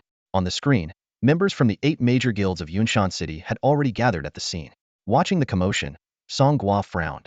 This won't be easy to snatch. Quietly, he slipped into a nearby forest, sitting cross-legged while continuing to monitor the live stream and formulate a plan. These wild bosses not only had ridiculously long health bars, but also incredible regenerative abilities. The fight could last an entire day and night. Moreover, with all 8 guilds present, they had to battle both the boss and each other, which would undoubtedly slow down the rate at which the boss's health was depleted. In a desolate rocky terrain, a group of adventurers was meticulously studying the intimidating outdoor boss before them, Deathbringer Butcher, Walker using the information analysis feature. This monstrous creature stood 5 meters tall, with a 3-meter-wide belly. It had the body of a man and the head of a pig, wielding a tumper-long butcher's knife. The stench of decay emanated from its body, and its mere presence exerted an overwhelming sense of pressure. The adventurers analyzed its attributes one by one. Level 30, Strength 1050, Constitution 1800, Spirit 800, and Agility 415. What demanded the most caution, however, were its 3 innate abilities. Wild Dominator drastically increased its health by 100 times and allowed it to enter a berserk state when its health dropped below 10. In this state, it could summon nearby wild monsters to join the fight, upgrading them all to elite enemies. Deadly Butcher's Blade caused its consecutive attacks on the same target to deal increasingly higher damage, up to a staggering 1,000, with the potential to inflict true damage. Bloodthirsty Butcher enabled it to absorb 30 of a target's maximum health upon killing them, converting any excess healing into a shield. Its 6 skills, Boiling Water and Feather Scald, both of excellent quality, Slaughter and Gutting of flawless quality, and Decapitate and Carve of rare quality, were all devastating single-target attacks. This thing may only be level 30, but don't underestimate it, warned an experienced adventurer. It relentlessly locks onto the target with the highest threat level. Combined with those terrifying abilities, one wrong move could be fatal. 415 agility might not seem high, but don't let the numbers fool you, another chimed in. The bigger the creature, the less effective the same agility stat becomes. Some bosses may have high agility on paper, but their movements are still slow as molasses. Meanwhile, the elite members of the 8 major guilds from Yunshan City had already launched their assault. These 2nd and 3rd-tier adventurers worked in seamless coordination. While it was by no means an easy fight, they managed to maintain control of the battlefield. The boss's health bar was steadily depleting, and there had been no casualties so far. At a temporary camp in the distance, the guild leaders, vice leaders, and elders of the 8 major guilds had gathered. Despite it being just a level 30 outdoor boss, the loot it promised included items crucial to the guild's development, drawing all the prominent figures of Yunshan City to the scene. Haha, it's been ages since we've had such a lively gathering. Everyone's here, huh? Dao Yuming, the cheerful and boisterous leader of the June Green Guild, laughed heartily. This 58-level, middle-aged man with a stout figure instantly lifted the mood of the camp with his spirited tone. Dao Yuming, clad in heavy armor, carried a somewhat bulky frame that, rather than diminishing his presence, lent him the commanding air of an ancient general. Cut the nonsense. We need to decide how to distribute this boss right now, Zhao Xiang, president of the Tianzhao Guild, said bluntly. As a member of the Zhao family's extended branch, his words carried a decisiveness befitting his status. The guild leaders exchanged glances, hesitation evident in their expressions. This won't be easy, one of them admitted candidly. This pig boss spawned in the level 15 training zone, right where the new recruits are swarming. They've been hanging around the level 10 and level 15 zones for days, and as soon as the boss appeared, it was spotted. Dao Yuming frowned, scanning the surroundings. I reckon more than half the guilds in the city are here now. Things are still under control for the moment, but as the crowd grows, we can't push things too far. He slapped his thigh in frustration. What a mess. The butcher might be the lowest level field boss, but its drop rate for core items has nothing to do with its level. If this falls into someone else's hands, we'll just have to watch them rise to power. Zhao Xiang adopted a serious tone. So, does the gentleman's agreement between our 8 guilds still stand? The guild leaders nodded in unison. Of course it does. If we fight among ourselves too much, we'll only give the 2nd-tier guilds a chance to climb up. The backers are always ready to invest in whoever looks stronger, and we can't afford to lose this position. Another guild leader chimed in. Running a guild costs a fortune. Just look at how much Song Gua is spending on training his avatars. Without benefits, who would stick around? And the income from the guild alone is nowhere near enough. Indeed, much like businesses seeking investment, the guilds in Yunshan City were backed by powerful family factions. The 4 major families each funded 2 guilds, creating the current balance of 8 top-tier guilds. However, this investment was more of a mutually beneficial partnership than outright control. Zhao Xiong got straight to the point. Right now, the most urgent thing is to drive out the guilds and freelancers causing trouble in the boss's aggro range. Dao Yuming frowned as he looked at the chaotic battlefield in the distance. With this many people, we can't just start a massacre, can we? Zhao Xiong smiled faintly. It's tricky right now because our top players are all focused on the boss. Hey, race an idea. For guilds can forego their share of the loot this time and concentrate on clearing the area. That'll give us a better chance. The guild leaders furrowed their brows. According to their gentleman's agreement, the loot from field bosses was supposed to be shared in turns, not outright forfeited. After all, bringing their entire guilds to fight the boss required at least some reward to justify their efforts. Dao Yuming was the first to respond, straightforward as ever. June Green will sit this one out. Zhao, while it's true it's your guild's turn this time, your proposal is a bit self-serving. But no problem, just treat our entire guild to a meal at the Haitian Hotel afterward, and we're good. 3 meals. Zhao Xiong replied with a grin. With a leader stepping up, the other guilds quickly followed suit. Zhao Xiong promised to provide some compensation to the 4 guilds forfeiting their loot. The 8 guilds immediately split into 2 groups. 4 guilds continued attacking the boss, ramping up their damage output, while the other 4 charged toward the outskirts, driving away smaller guilds and solo players. Meanwhile, Song Gua was quietly farming monsters with his avatars in a nearby training zone. How many so far? Song Gua turned to Gue Gu and asked. Over 500, Gue Gu replied. But Song Gua immediately shook his head. Not enough, not enough. All teams, pick up the pace. Lure all the monsters from the level 5 and level 1 training zones here, and have Gue Ge summons kill them. His words came out in a rapid stream. The 8 major guilds are speeding up their boss fight progress, so we need to hurry too. Song Gua's gaze shifted to Hogu, who nervously ran his hand over his increasingly receding hairline. How many on your side? 150. Not enough. Where are the mana Regan guys? Give him the full set. Hogu rubbed his scalp again and gave a bitter smile. I'm going bald at this rate. Don't be ridiculous. Humans have 100,000 hairs. You've got plenty left before you turn into a monkey. Really? Then why does my head feel so breezy? At this moment, over 200 clones dressed in bandit-like outfits had been fully deployed. In the surrounding leveling zones, these small squads, each leading dozens of undead summons, swept through the monsters like bulldozers. Their strategy was crystal clear. Weaken the monsters until they were nearly dead, then let the undead summons land the final blow. This would trigger the Nether Ghost General's class ability, converting the defeated monsters into new summons. They even had dedicated cleanup teams responsible for collecting white-grade gear and low-quality potions. The entire process was a perfectly orchestrated production chain. Half a day later, a clone stationed in the boss fight area urgently sent a message. The boss has gone berserk. Old thief, are you guys ready? If you don't get here soon, there won't even be scraps left for you. Song Gua immediately turned to Gue Gu. Is it enough? Gue Gu clutched his throbbing head. Trust me, it's more than enough. Let's go already. Managing this many units feels like my brain's about to sprout a second one. When he turned to Hogu, the latter simply removed his headgear, revealing patches of bald spots. What do you think? Song Gua gave him a thumbs up. Well done. All right, everyone, gather up. Let's go steal that boss. The clones erupted with excitement. Yeah, time to steal the boss. Old Thief's main body is amazing, taking on thousands with just 200 people. This isn't stealing food from a tiger's mouth. It's diving into a crocodile pit for the meat. Charge, brothers. They'll start the fight with a self-detonation for good measure. See you in the next life. Hey bro, just make sure you don't blow up too close to me. Meanwhile, the 8 major guilds were still unaware that the situation was about to spiral out of control. Their elite players were running rampant, leaving smaller guilds and solo players seething with frustration but too afraid to retaliate. Any resistance was met with brutal beatdowns, with some even stripped of their equipment on the spot. This is outrageous. While bosses should be fair game for everyone, what's the point of bullying people with numbers like this? Give it a rest. You're not mad at the 8 major guilds. You're mad that you're not one of them. We can't beat them. They're too strong. Forget it. Wild bosses like this? When will it ever be our turn? One player said helplessly, his tone filled with frustration over the 8 major guilds monopolizing the outdoor bosses.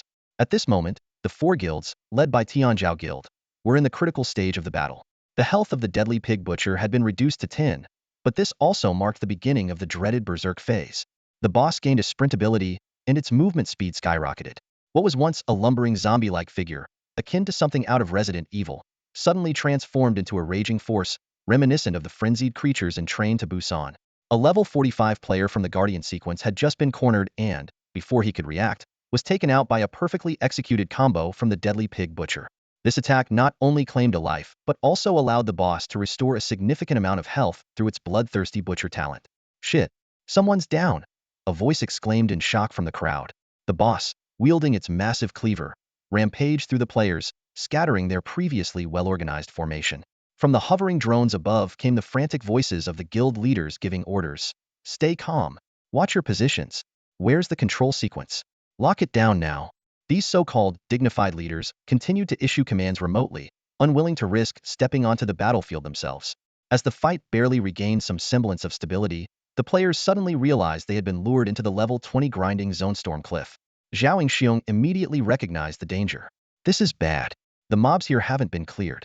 It's going to summon reinforcements. Odd-numbered squads, turn around and clear the mobs immediately. Sure enough, upon seeing the field full of level 20 monsters, the deadly pig butcher entered an overpowering state and slammed its cleaver into the ground. Its deafening roar echoed across the map, causing the eyes of every monster in the area to glow red. These once ordinary mobs were instantly strengthened into elites, converging toward the boss. The battlefield split into two fronts. One group fought fiercely at the periphery to hold back the empowered mobs, while the other continued the assault on the boss. The number of players attacking the boss dwindled to fewer than 1,000, yet they maintained a disciplined rotation, balancing their mana and stamina. Scroll sequence, craft slowdown scrolls at full speed. Formation sequence, set up deceleration arrays. We can't let it leave this map, the commander shouted. Just as the situation seemed to stabilize, a massive cloud of dust rose in the distance. Communication through the intercom confirmed that the standoff between the four other guilds, including Luiyueqing's, was still holding. No one had broken through the blockade. But as the dust settled, what emerged stunned every yoni. A horde of thousands of undead creatures and monkeys from the reedied Monkey Mountain dungeon was charging toward them. What's more shocking was the sight of strange figures riding on the backs of these monsters. Is that bandits? Someone shouted in disbelief. Wearing headgear adorned with mahjong patterns and dressed in colorful Taoist robes, the mahjong bandits mingled among the horde of monsters, creating a surreal and eerie scene that left the 8 major guilds utterly dumbfounded. Some of the bandits rode on the backs of ferocious beasts, others stood steadily on the shoulders of massive monsters, and a few were even being carried forward princess-style by humanoid creatures. Grab the monsters. Follow me. Snatch the boss. Seize the treasures. As the bandits' chants grew louder and clearer, the 4 guilds surrounding the boss finally snapped out of their daze. Damn it. A bunch of low-level rookies, barely in their teens, daring to ignore the 8 major guilds? Someone shouted angrily. Why are these monsters listening to the bandits' commands? I get it now. The mahjong bandits are monsters themselves. Thousands of monsters surged into the battlefield like a tidal wave, instantly breaking through the encirclement.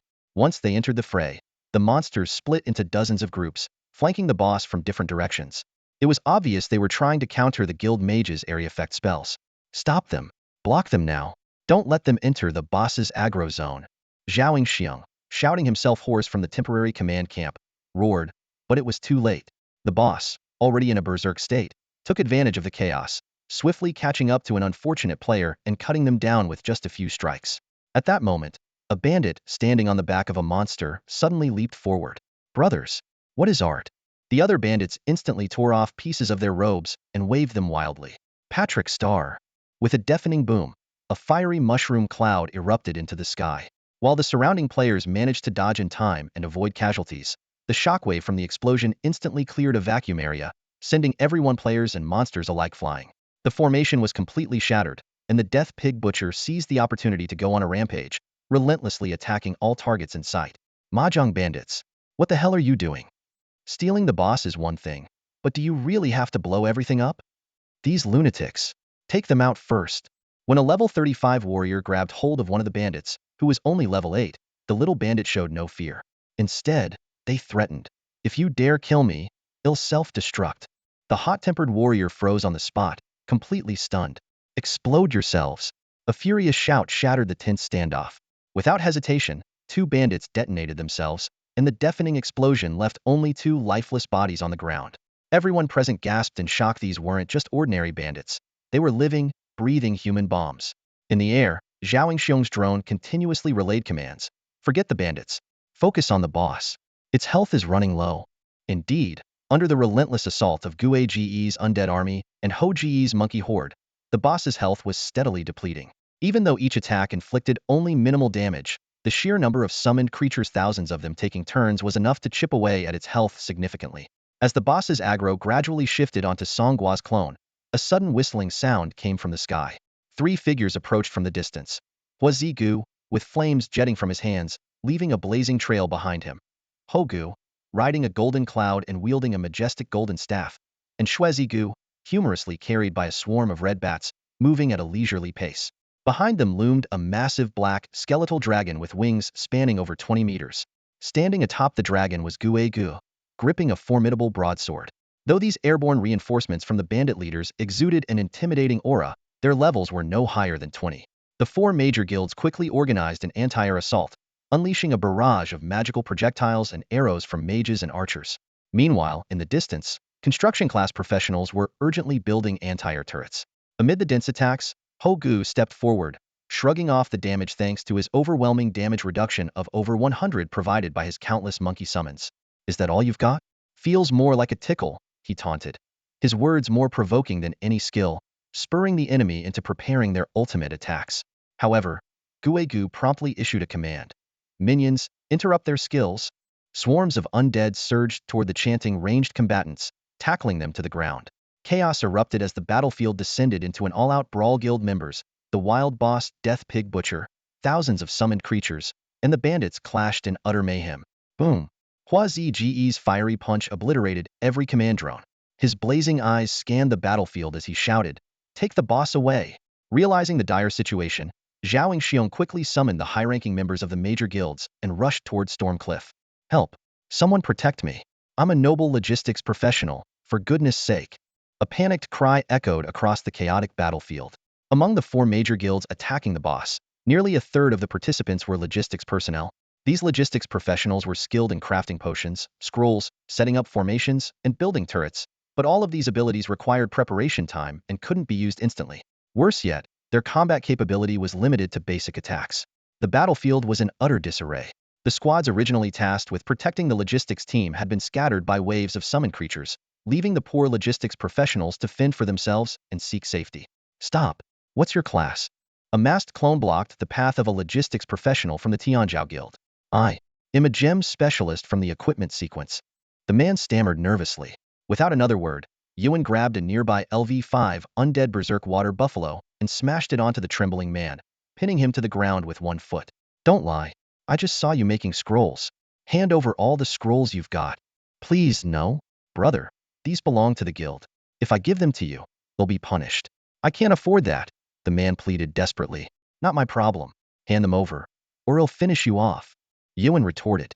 The logistics professional, on the verge of tears, whimpered, "Aren't you supposed to be righteous people who fight evil? Why are you doing this? Helping the poor by taking from the rich doesn't count as righteous? I'm broke, can't you tell?" Yuan replied shamelessly. In the end, the logistics professional had no choice but to comply. He opened his inventory and handed over all the scrolls and materials. Since Yuan's bag wasn't big enough to hold everything, he had to call Santong over to help carry the loot. "All right, you can go now," Yuan said, grabbing the man and tossing him out of the chaotic fray. "Thanks," the man shouted back as he fled. "See?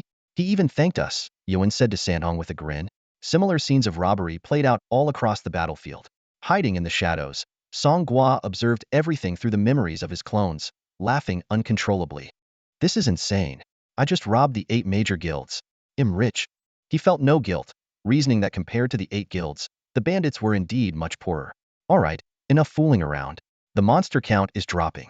Execute the key step," Song Gua ordered. Up in the air, Hua Zige unleashed a powerful punch, destroying all the drones and severing communication between the guild leaders and the battlefield. "Take the boss away." This command left the guild professionals on the battlefield utterly stunned. The bandits were actually planning to snatch the boss right before the guilds were about to kill it. But this was a snatch and kill, not a snatchandron. The crowd erupted into chaos. Snatch and kill is tolerable, but snatchandron? Absolutely not. Do they think we're invisible? Hauling the boss away right under our noses. Does Yunshan City's top guilds have no pride? Protect the boss. Clear the mobs. Stop those bandits. With no higher-ups to give orders, the professionals on site began to act on their own. Walker, the death-sworn butcher, looked on in confusion at the chaotic scene before him.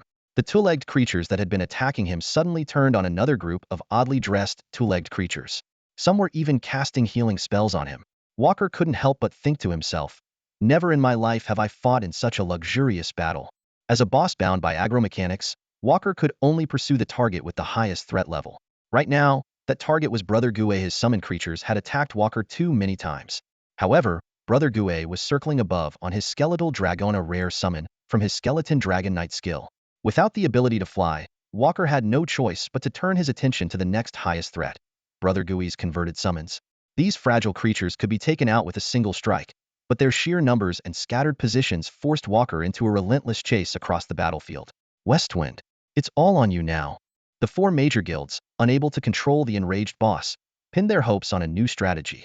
At that moment, Brother Gue dove down on his skeletal dragon. Sensing the approach of his highest threat target, Walker immediately swung his blade in anticipation. With a resounding clang, the skeletal dragon lost a leg bone to the strike, but it remained unfazed. Using its other claw, the dragon clamped onto Walker's shoulder and lifted him off the ground. Interrupt his attack, Fire Brother decisively commanded. A barrage of crowd control skills flew toward Walker, disrupting his attempt to strike again. The bandits have taken the boss. Where are the archers? Shoot down that skeletal dragon. It's useless. The dragon doesn't have a health bar. You have to destroy its structure. Damn it. What's the point of having you then? Chase them. Just as the situation reached a critical point, an enormous staff crashed down from the heavens, blocking the path of the pursuing crowd. As long as I'm here, no one's getting through. Monkey Brother leaped down from his cloud and stood proudly atop his golden staff. Seriously? A level 17 nobody acting all high and mighty? Take him out. A flood of dazzling skill effects engulfed Monkey Brother, but he spread his arms wide, calmly enduring the onslaught. This left the professionals baffled. How could a level 17 character be so unyielding? The answer was simple. The key was to deal with the swarming monkey minions. They were incredibly fragile, and a single area effect spell from a mage could wipe them out in an instant. The somersault cloud soared into the sky as Monkey King swiftly disengaged from the battlefield after completing his interception. The scene was nothing short of breathtaking. Although the four major guilds had members capable of flight, none dared to give chase. The reason was simple. Every time someone attempted to pursue Yuan and Gu, the latter would unhesitatingly threaten, "Come any closer, and I'll take you down with me." This was no empty threat. These bandits were notorious for their decisive self-destruction tactics. The open skies above the battlefield may have seemed vast, but chasing those few individuals meant venturing alone into danger far too risky. Besides, for most players, this was merely a fight for a boss. No one was willing to sacrifice their life for their guild. Such caution and hesitation gave the bandits the perfect opportunity to strike. After Monkey King's interception, thousands of undead summoned by Gu immediately formed a human wall, creating a second line of defense. These undead were strategically scattered, forcing even powerful AoE mages to spend significant time clearing them. Meanwhile, a few decoy clones mingled with the horde, playing a game of the boy who cried wolf, shouting, "I'm going to self-destruct," repeatedly, causing nearby players to panic and flee. The first two times were false alarms, but the third was real. A massive explosion instantly devastated a large group of targets. These two waves of interference gave the skeletal dragon an opening to fly further away with Walker in its grasp. However, a boss is still a boss. In its invincible state, Walker ignored all control effects and used its blade to sever the skeletal dragon's leg, causing both to plummet from the sky. The fall left Walker with only one of its HP remaining. From a distance of about 500 meters, Huazij anxiously eyed the cliff ahead. "Hurry! We must finish the boss here." The bandits, riding their fleet-foot undead mounts, pursued closely and launched an attack the moment Walker hit the ground. Meanwhile, the skeletal dragon calmly reattached its severed leg and carried Gu away from the battlefield. An enraged Walker rampaged across the field, relentlessly hunting down the decoys.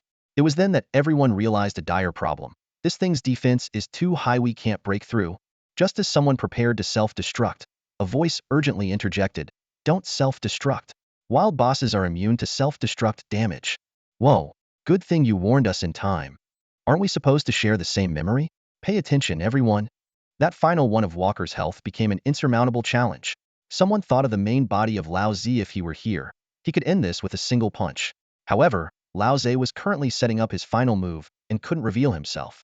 The situation grew increasingly critical. The four major guilds had stopped fending off others and were now focusing their efforts on eliminating the bandits. The upper echelons of the 8 major guilds were also on their way, and with the cliff ahead, the bandits' escape route was cut off. It seemed inevitable that not only would the bandits fail to claim the boss, but they might also face total annihilation. At this desperate moment, a figure descended like a divine savior. One, holding a red scroll, unhesitatingly hurled it at Walker. Flameburst spell scroll. Boom! A loud explosion was followed by a burst of wild laughter from Yuan. Holy crap! This is the scroll I just snatched, Huizij exclaimed, overjoyed as he showed off his loot. Those guys from the major guilds are loaded. These are all top-quality scrolls for level 30 and above. Everyone suddenly remembered that during the chaotic skirmish earlier, they had raided the enemy's logistics system. Although Song Gua's clones could craft scrolls, their effectiveness was limited by their level. But now, they had a pile of high-quality combat tools in their hands. The clones quickly sorted through the stolen resources, throwing every damage-dealing and control-inducing item they could find at the boss. Fire Thunder Plus, Molotov Cocktail, Thunder Scroll, Poisonous Elixir. One item after another was hurled toward the boss. Sexy Swimsuit. Someone suddenly shouted. Wrong one. You into this kind of stuff? The others burst into laughter. Under the relentless onslaught of items, Walker's last one of health was finally depleted. I haven't had enough to eat yet. Walker let out a final, anguished cry before exploding. The massive Death Blast, spanning several meters, was his only area effect attack. A cascade of colorful loot piled up like a small mountain. The clones were ecstatic, but they quickly realized that the field boss's drops were distributed based on contribution. Ghost Brother was the first to loot, taking the majority. Next was Yuan, who had thrown the most scrolls, followed by the other clones, who eagerly grabbed the remaining items. Just then, the members of the 8 major guilds arrived. Stop! Drop the loot. Bandits! You're declaring war on the 8 major guilds, someone bellowed, while others immediately launched their skills, bombarding the clones with explosive force. Without the cover of the monster mobs, 2 fragile clones were killed on the spot, unable even to self-destruct. Over 100 clones were forced to the edge of a cliff. Zhao Xiong raised his hand to halt his side's attack. Hand over the boss's loot, and I guarantee your safe departure. Huizij sneered coldly. Dao Yuming stepped forward to mediate. I'm not a Zhao, nor am I part of the 4 great families. Let's not turn this into a life-or-death struggle over some boss rewards. Taking the boss we've been fighting all day is hardly fair. Spit. Houch spat angrily. Field bosses are meant to be contested. Since when did they become part of your internal distribution system? Never played an online game before? Zhao Yingxiang's gaze turned icy. You have no way out. Even if you can fly, with the elite forces of the 8 major guilds here, you're doomed. Hand over the loot and save your lives. The professionals behind him stepped forward menacingly. But instead of retreating, the bandits advanced, shouting in unison, if you dare come closer, we'll self-destruct and take you all down with us. The 8 major guilds faced off against the bandits atop a cliff on Storm Bluff. The mountain wind howled, kicking up clouds of dust and sand. The 2 sides stared each other down, separated by a flat distance of 100 meters and a vertical height of 20 meters, with the bandits holding the advantageous high ground. The crowd of onlookers grew steadily larger as mid-sized guilds and independent adventurers gathered around. Exclamations of astonishment rippled through the crowd. No way. The bandits actually got it? That's the 8 major guilds' target. A team barely above level 10, with only 1 member over level 20, managed to pull this off? As more people gathered, the 8 major guilds found their pride increasingly on the line.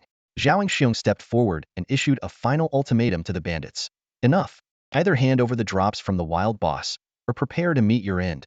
The ranged members behind him immediately entered combat mode, their skills glowing with energy, ready to unleash devastation. At this critical moment, Song Gua's voice echoed in the minds of all the bandits. Brothers, jump. I've got you. To everyone's shock, the bandits formed 2 lines, holding hands, and leaped into the abyss below. Even as they jumped, their clones shouted bold declarations. We demand fairness. The world doesn't belong to your monopoly. Great sacrifices bring great resolve. The wind howls, the waters run cold. Live as a hero, die as a legend. Cackling with laughter, the bandits plunged into the depths. At the same time, the 8 major guilds unleashed their attacks, and with a deafening roar, the cliff crumbled, sending debris flying everywhere. The spectators were left in awe. These bandits, they're surprisingly principled. Could they be a group of passionate students? January 9th of the new era. This might just be Yunshan City's first revolutionary shot. Zhao Xiong, sensing something was amiss, felt an urge to investigate the edge of the cliff. However, the aftermath of the attack he had just ordered still lingered, making it impossible to approach. The chaos caused by the attack had yet to subside, with thick smoke and dust obscuring visibility. As the dust gradually settled, Zhao Xiong's figure flickered, leaving behind afterimages as he swiftly appeared at the edge of the cliff. He fixed his gaze downward. The valley was unfathomably deep, shrouded in dense mist. Search below. Bring them back alive, or at least find their bodies, he shouted. If they're dead, the items in their backpacks will definitely scatter. Make sure to retrieve anything related to the Assembly Corps. The members of the 8 major guilds immediately sprang into action, racing down the steep slopes toward the valley. Other adventurers in the rear refused to be outdone, seizing the opportunity to join the chaotic scramble. In the blink of an eye, tens of thousands surged toward the valley floor, their thundering footsteps echoing through the air. Meanwhile, Song Gua had already laid his plans in advance. Before the battle for the boss had even begun, he had hidden himself at the bottom of the cliff. During the earlier standoff, he had used Monkey Bro's powers to ride a cloud to a protruding rock halfway down the cliff face. With his level now at 20, Song Gua's recall radius for his clones had expanded to 40 meters. The massive amount of experience points generated when the Death Pig Butcher was slain was distributed to his clones based on their aggro levels. His experience bar skyrocketed, instantly granting him another level. As the clones jumped off the cliff, they lined up in 2 neat rows, holding hands. This not only minimized the distance between them, making it easier for Song Gua to recall them, but also provided support for Monkey Bro, whose legs had gone weak. The entire team spanned no more than 50 meters, so as long as Song Gua positioned himself in the middle, he could recall his clones as they passed. But plans often fail to keep up with changes. The strong winds in the valley caused the falling clones to drift horizontally. "Take off your robes," someone shouted. "They're catching too much wind." The clones let go of each other's hands in unison, removed their robes, threw them away, and then clasped hands again to close the gaps. Even so, it wasn't enough. The clones, now off course, were struggling to enter the recall range. At the critical moment, Fire Bro stepped in. With a fiery punch, he unleashed a blast of flames, causing a dramatic shift in the air currents. Fire consumes oxygen in the air, and the surrounding air rushes in to fill the void, creating a current. Fire Bro explained, adjusting his glasses. "It's the same principle as the airflow effect caused by a passing train." The group gave him a thumbs up in admiration, but Song Gua's voice quickly cut through the moment. "Stop chatting. Focus on your positions, and use your skills to adjust your trajectories. If you fall, it's game over for all of us." Song Gua stood on a large rock protruding from the mountainside, his gaze fixed on the rapidly approaching doppelgangers above him. Retrieving them was effortless for him as long as they entered the recovery radius. A single thought was all it took. "I got it. Got it. And another one." The scene resembled a pixelated video game. A tiny figure swaying back and forth atop the rock, with identical pixel characters continuously falling from above. Each time a doppelganger entered the 40-meter radius around him, it was instantly absorbed into his body, and combo prompts flashed on an imaginary screen. Double hit, triple hit, quadruple hit. Good, great, excellent, unbelievable. For the occasional wayward doppelganger, special measures were required. Drawing on Fire Brother's power, Song Gua used fire propulsion to adjust his position and close the gap, reeling them back in. Once all his doppelgangers were recovered, he ascended back to the mountainside, gazing up at the colossal wall that seemed to hold up the heavens. A surge of boldness filled his chest. 8 great guilds? Nothing to fear. To conceal his tracks, Song Gua blasted a hole into the mountainside. He refrained from using the return scroll outside, as the teleportation beam could easily be spotted by anyone on the cliff above. If someone were to investigate who appeared in the Profession Hall's teleportation zone at this time, suspicions might arise. Using it inside the cave allowed the rock to block the beam from view. And so, with his doppelgangers and all the loot from the deadly pig butcher boss, Song Gua safely returned to Cloud City. Though he had lost a few doppelgangers, the haul was unquestionably worth it. Meanwhile, the 8 great guilds had arrived at the base of Storm Canyon. This is the place. No mistake. They fell from that spot no matter how far they drifted. They should be somewhere in this canyon. They quickly began their search.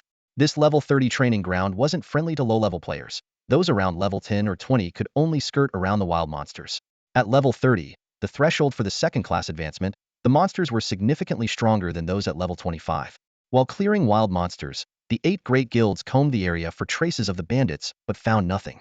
In the end, all they came across were a few scattered robes. Impossible. Zhao Xiong glared at the discarded garments, his face red with frustration. What? Did they grow wings? The ones who can fly are just a handful. How is it that we didn't find a single body? The guild members exchanged helpless glances, never having experienced such humiliation before. But amidst the tense atmosphere, Dao Yuming, the guild leader of Green June, suddenly burst into laughter. Zhao Xiong was already feeling irritable when he heard laughter nearby. He immediately turned with a scowl and barked. "What are you laughing at?" "Come on, President Zhao. No need to get so worked up," Dao Yuming said dismissively, waving his hand. "It's just a level 30 field boss. Not worth the fuss. Not worth it." Zhao Xiong ground his teeth. "We suffered heavy losses and gained nothing. Those bandits had the audacity to provoke us like that hire courting death. This grudge must be avenged. Dao Yuming said, his tone shifting as he patted Zhao Yingxiang's shoulder. Otherwise, how will we maintain our dignity as the 8 great guilds? But this incident has also taught us something. Taught us what? Zhao Yingxiang asked. Never underestimate your enemies, Dao Yuming replied. Zhao Yingxiang thought back to the battle. When the bandits charged into the battlefield riding monstrous beasts, he had casually told the war group, ignore the bandits. Their level is too low to pose any threat. Looking back now, how ironic those words seemed. If only they had sent a team to specifically deal with the bandits, the outcome might have been very different. At that moment, Sun Wenxiang, the leader of the Steelheart Guild, one of the 8 great guilds, spoke up. At 35, this sharp-eyed woman exuded authority. Let's head back to Yunshan City. While we're at it, we should seize this opportunity to negotiate for law enforcement rights at the Security Bureau. Exactly. Dao Yuming laughed heartily. President Sun, your insight is remarkable. This setback might just turn into a blessing in disguise. As the 8 great guilds retreated, only a few individual players remained in the valley, scavenging in hopes of finding remnants left behind by the bandits. Meanwhile, online forums were ablaze with discussions about the bandits. Headlines popped up everywhere. Shocking. The 8 great guilds failed field boss stolen right under their noses. Field boss dies at Storm Cliff. Guess who the culprit is? Bravery and tragedy. Bandits challenged the 8 great guilds, trading their lives for a draw. The Black Knight's swan song, the bandits' final stand. These posts were a mix of truth and exaggeration, with some based on actual events, but many embellished to attract clicks. Some even portrayed the bandits as high-level, third-tier experts, adding dramatic flair. Yet, the comment sections were overwhelmingly supportive of the bandits. Yunshan City has suffered under the tyranny of big powers for too long. The 4 great families ignore the law, and the 8 great guilds monopolize resources. Finally, someone dared to fight back. Even if it was just for a boss, they really gave them a hard time. That final cliff dive was legendary. They'd rather die than let the boss rewards fall into their hands. How do I join the bandits? I want one of those chicken head masks. Is the leader still recruiting? Free membership? Free? ID pay to join. While Yunshan City was abuzz with chatter, Song Gua was presiding over a meeting in an abandoned warehouse on the outskirts. The warehouse, equipped with electricity and running water, was dimly lit. In one corner, 2 coffins lay quietly. In this battle, we lost 5 brothers, and 27 were injured, Song Gua said solemnly. Fortunately, the injuries aren't severe, so no one needs medical attention. Let's observe 3 seconds of silence for our fallen comrades. After the moment of silence, Huazij waved his hand, and flames engulfed the coffins in an instant. Turning back to the group, Song Gua's expression shifted to a smile. All right, brothers, let's see what loot we got from the boss. Song Gua carefully examined the LV-30 rare quality, slaughter, 4-piece set slaughter armor, leg guards, battle boots, and battle helm. This set of light armor not only provided outstanding defense, but also offered a set bonus that increased strength attributes and precious damage boosting effects, meaning his true damage would also be enhanced. For someone in the Bondmaster class, this equipment was a perfect fit. I'll equip it once I reach level 30, Song Gua said as he stored the gear away and continued sorting through the spoils. Next came an eye-catching LV-30 epic quality weapon, the Walker Cleaver. This weapon, a resized version of the one wielded by the boss, was undoubtedly meant for the team's MVP, Ghost Brother. Overjoyed, Ghost Brother accepted the weapon with pride, his eyes gleaming with excitement. What an incredible blade. Too bad I have to wait until level 30 to use it. I wish I could equip it right now. The clones began pulling various resources from their inventories. 100 enhancement stones, 10 units of luck powder to increase enhancement success rates, butcher's eyeballs for high-level enhancements, 5 LV-3 gems of each type: constitution, strength, agility, and spirit, and 2 diamonds for socketing equipment. The haul of skill books was also impressive. 20 in total, including 10 excellent, 7 flawless, 2 rare, and 1 epic. Additionally, there were 20 bottles of various spiritual elixirs. Song Gua promptly claimed the elixirs, refilling his monthly limit without delay. The epic skill book for the warrior sequence was set aside for now, as the team currently lacked a powerful warrior class clone. The 2 rare skill books, Dragon Blood and Summoning, were handed to Blood Sun and Ghost Brother, respectively. Both accepted the books with reverence, running their hands over them affectionately. Thank you, boss, they exclaimed. Song Gua couldn't resist teasing. You call me old thief most of the time, but when I'm handing out loot, suddenly it's boss, huh? Finally, the most valuable item of all, the innate Lingji. This treasure, which grants an additional skill slot when consumed, was a guarantee drop from field bosses. Although Walker, as the lowest level field boss, only dropped 1, it remained an incredibly enticing prize for most players. Considering the annual limit of 1 per person, Song Gua wasted no time and consumed it on the spot. These were just the spoils from the deadly pig butcher. The loot pilfered from the 8 major guilds during the chaos had yet to be sorted. As for the other basic resources, Song Gua gave them a quick glance, distributing what needed to be shared and storing the rest. Song Gua carefully sifted through 20 skill books and finally selected one from the commander sequence. After using it, his skill slots were filled with 6 skills, leaving one slot open for a potentially more suitable skill in the future. Next, he examined the second crucial item, the Heaven and Earth Manifestation card. This flawless quality card could summon a level 30 upper sequence Deathblade Butcher, Walker, to assist in battle under the Heaven and Earth Manifestation ability. It wasn't restricted by the user's class sequence and could be utilized by warriors, guardians, all-rounders, dragonblood, commanders, sages, and more, with a maximum of 10 uses. Song Gua had previously watched videos online demonstrating the use of this card. Once activated, a Heaven and Earth Manifestation Phantom would appear behind the user, perfectly mirroring their movements while unleashing the skills of the card's designated character. Its power was immense, enabling a second-tier class user to easily defeat a third-tier opponent, comparable to a field boss. However, during this hunt, none of the 8 major guilds used such a precious card, as Walker was merely a low-level field boss at level 30. The third item was the true treasure that all the major guilds coveted, the Assembly Core. Currently at level 10, this core could be upgraded by melting down resources from class users or donating experience points. Its current effects included a 1 experience boost and 1 to all attributes. It could bind multiple positions, 1 leader, 2 deputies, 5 counselors, 10 elites, and 20 members, totaling 38 slots. Each position received different percentage boosts. Leaders gained 200, deputies 150, counselors 100, elites 80, and members 50. These positions didn't fully align with the real-world guild structure, as a guild could possess multiple assembly cores. Guild leaders typically chose to bind to the highest level and best quality core. It was precisely for this item, which could benefit both himself and all his avatars, that Song Gua had been willing to sacrifice several avatars to seize this field boss. Now that the core was in his possession, all that remained was to gather people to bind it. What are you waiting for? Slots are limited. Who wants to register to bind with the core? Although the current assembly core's level and quality are relatively low, offering minimal bonuses, it is still a valuable resource for the avatars. Particularly, the rare experience boost effect, which is almost impossible to find in ordinary equipment, made every avatar eager to secure a binding slot. In the end, Song Gua allocated the positions based on strength and status.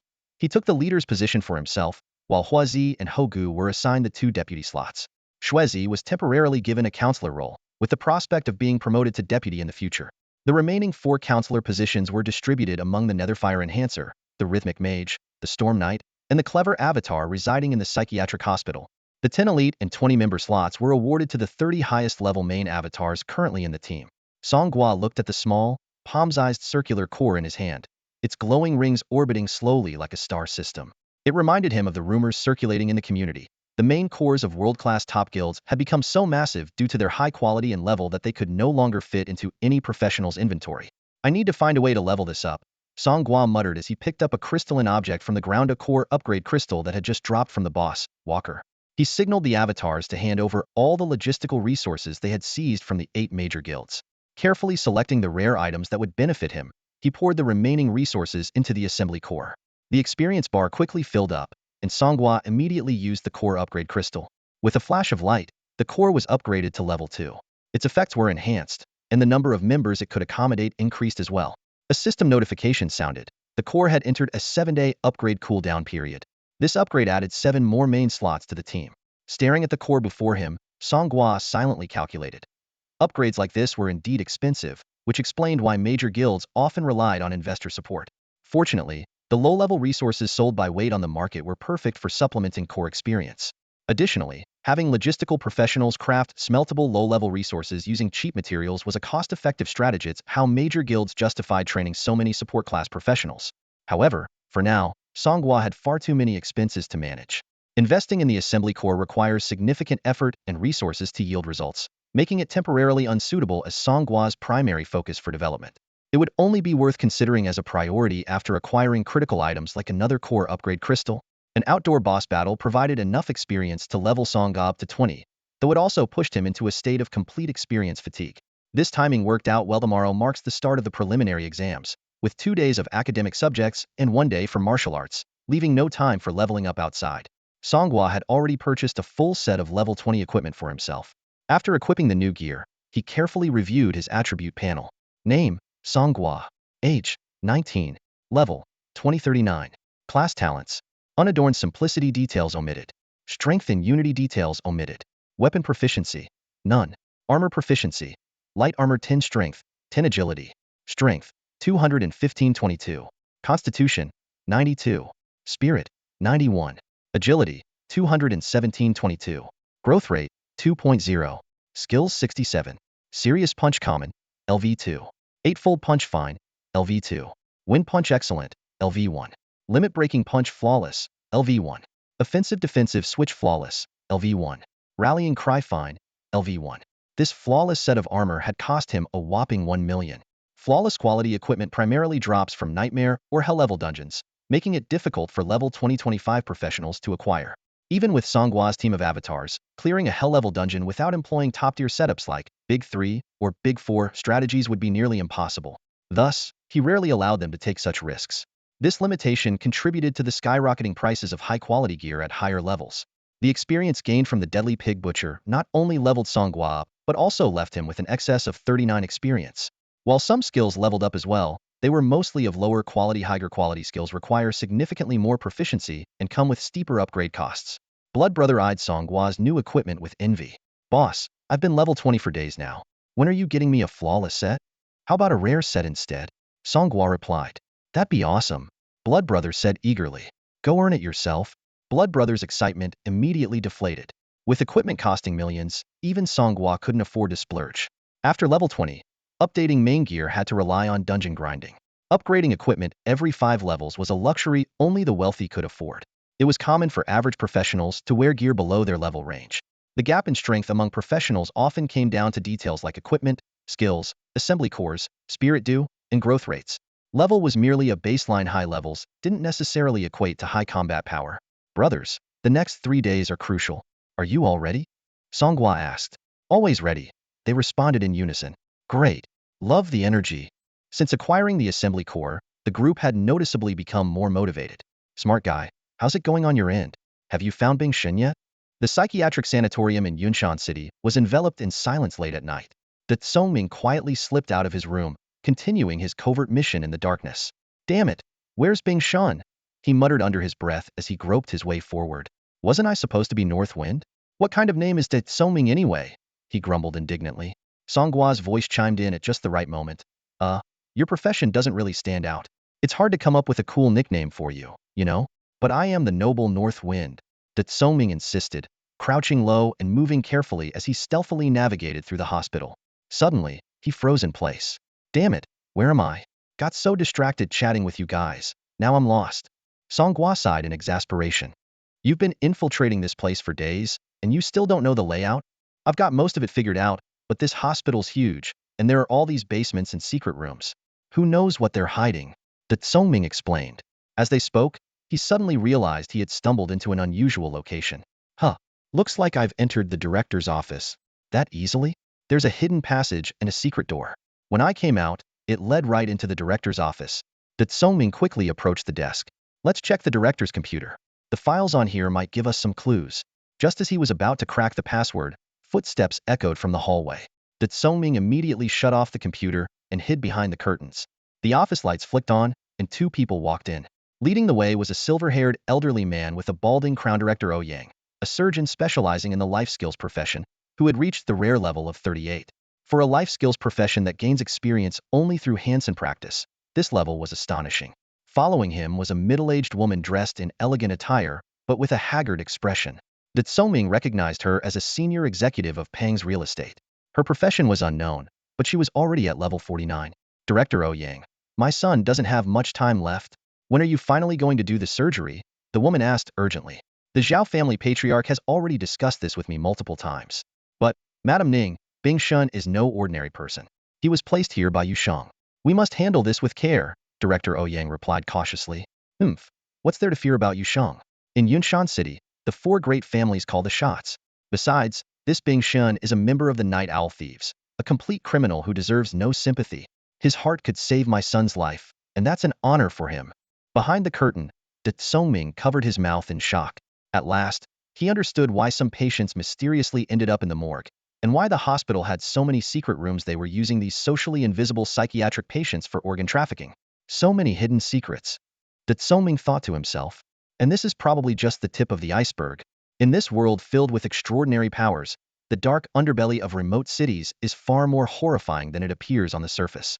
Crimes such as human experimentation, sadistic abuse, and sex slavery fester in the shadows, sending chills down one's spine. Yushang is about to become the new Abyss executioner, and the high-ranking officials in the Huaxia administrative zone hold him in high regard, Mrs. Ning said urgently. But only Bing Shun is the perfect match for my son. Money is not an issue. Name your price. Director Ouyang maintained a professional smile. Since you're a friend of Master Zhao, and our hospital is part of Zhao Pharmaceuticals, we will, of course, do our utmost to assist. However, this matter must be executed flawlessly. You already have a plan? Action will take place in 3 days. We found a man with a 70 resemblance to Bing Shan. After undergoing plastic surgery, the similarity is now 90. Once his surgical scars fully heal, he'll serve as the scapegoat. We'll lock him in Bing Shan's hospital room, and then the real Bing Shun can be sent to the operating table. Brilliant. Director Ouyang, you truly have a way with things. 3 days your son should be able to wait, right? Of course.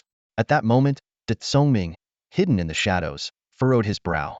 3 days later was the date of the martial arts examination, as well as the time agreed upon by the Avengers and the mob bandits for their rescue operation. However, he quickly realized that if Bing Shun were placed on the operating table, it might actually make the rescue easier.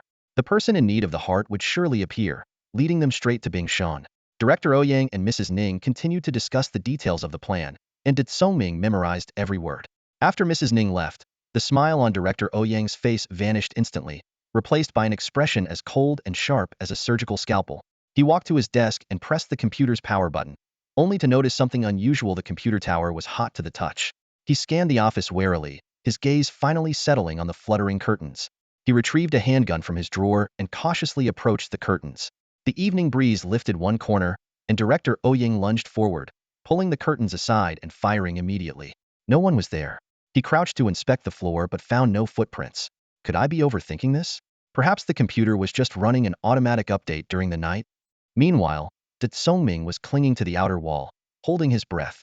As a combat class assassin with the ability to phase through walls, much like Zhao Xian, who had died in the explosion at the Song Gua residence, he possessed an innate talent for passing through solid barriers. Instead of squeezing through the narrow window, he had phased directly through the wall, leaving no trace behind, not even from the disposable shoe covers he wore. Back in the hospital room, De Tsongming recounted his discoveries to Song Gua. All right, from now on, your nickname is Wall Walker, Song Gua joked. That's all you got from everything I just said? De Tsongming retorted. On January 10th, 1000 of the new calendar, Yunshan City held its first citywide mock exam. Before the exam began, the highly anticipated prize for the top performers was finally revealed, a chance to explore a newly discovered mystical realm near Yunshan City. This mystical realm, discovered last year in the medium fog zone near Yunshan City, was simply named Yunshan Realm due to its unique geographical location. After a year of repeated exploration by pioneering teams from major guilds, it was classified as Inflevel Realm, the lowest tier, signifying a relatively safe trial environment. Yunshan City soon announced that the top 50 students in the city would be granted the opportunity to enter the realm for a multi-day trial, which was essentially an adventurous spring outing. In the exam hall, Yuan Hao chatted excitedly with Song Gua, who was seated beside him. Completely unaware, Yuan Hao was actually conversing with the very bandit leader who had caused the 8 major guilds so much trouble. Those bandits are incredible, Yuan Hao whispered, lowering his voice.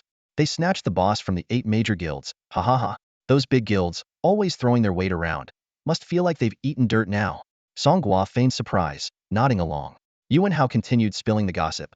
I heard the 8 guilds have been camping outside the security bureau for days, demanding law enforcement authority so they can hunt down the remaining bandits.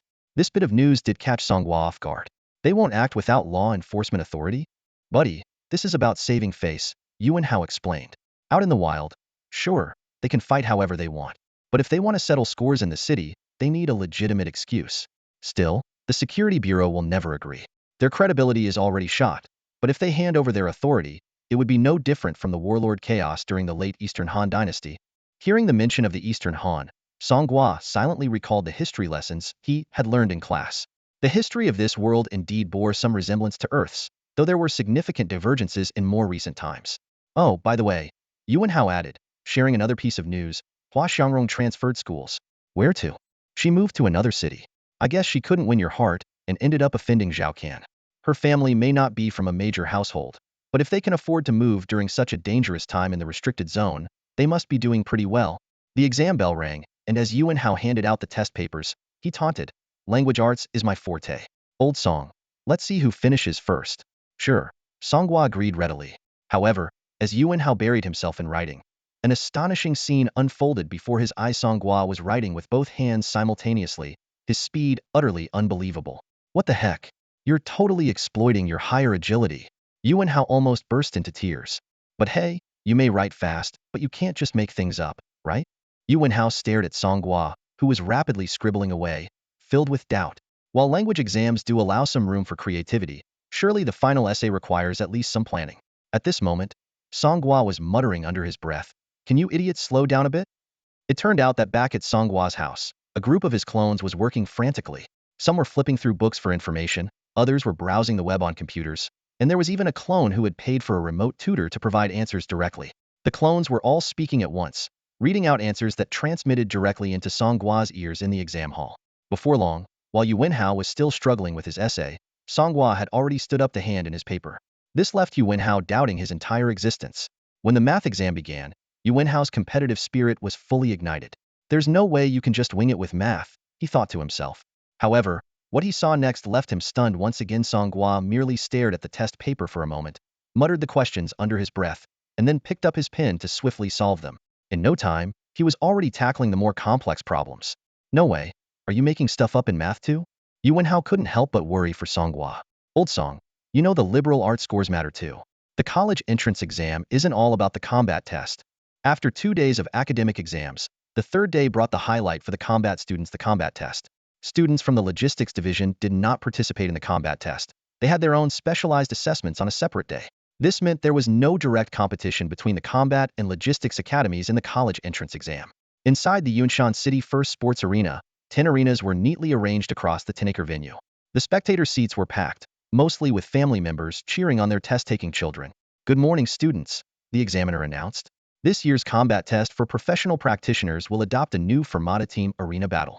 Each team will be randomly assigned 5 members and will compete in 3 rounds of battles throughout the day. Teams that lose are eliminated. Final scores will be based on the number of team victories and individual performance." By 6:30 in the morning, the entire exam venue was bustling with activity. The number of combat students graduating in a single city was immense. Even with 10 arenas running simultaneously and time limits on each match, the exam was expected to last until late at night. "Please let me be on the same team as Old Song." Yuan Hao prayed incessantly in the waiting area. Song Gua chuckled and shook his head. "Don't count on it. With all the students in the city being randomly assigned, the odds of us ending up together are way too low." As he spoke, his gaze drifted toward the VIP area beside the main stage. The VIP section was packed with notable figures. The head of the Special Bureau was fawning over Yu Shang. The portly director of the Public Security Bureau was also present, along with high-ranking city officials, the heads of the 8 great guilds, and the leaders of the 4 great families.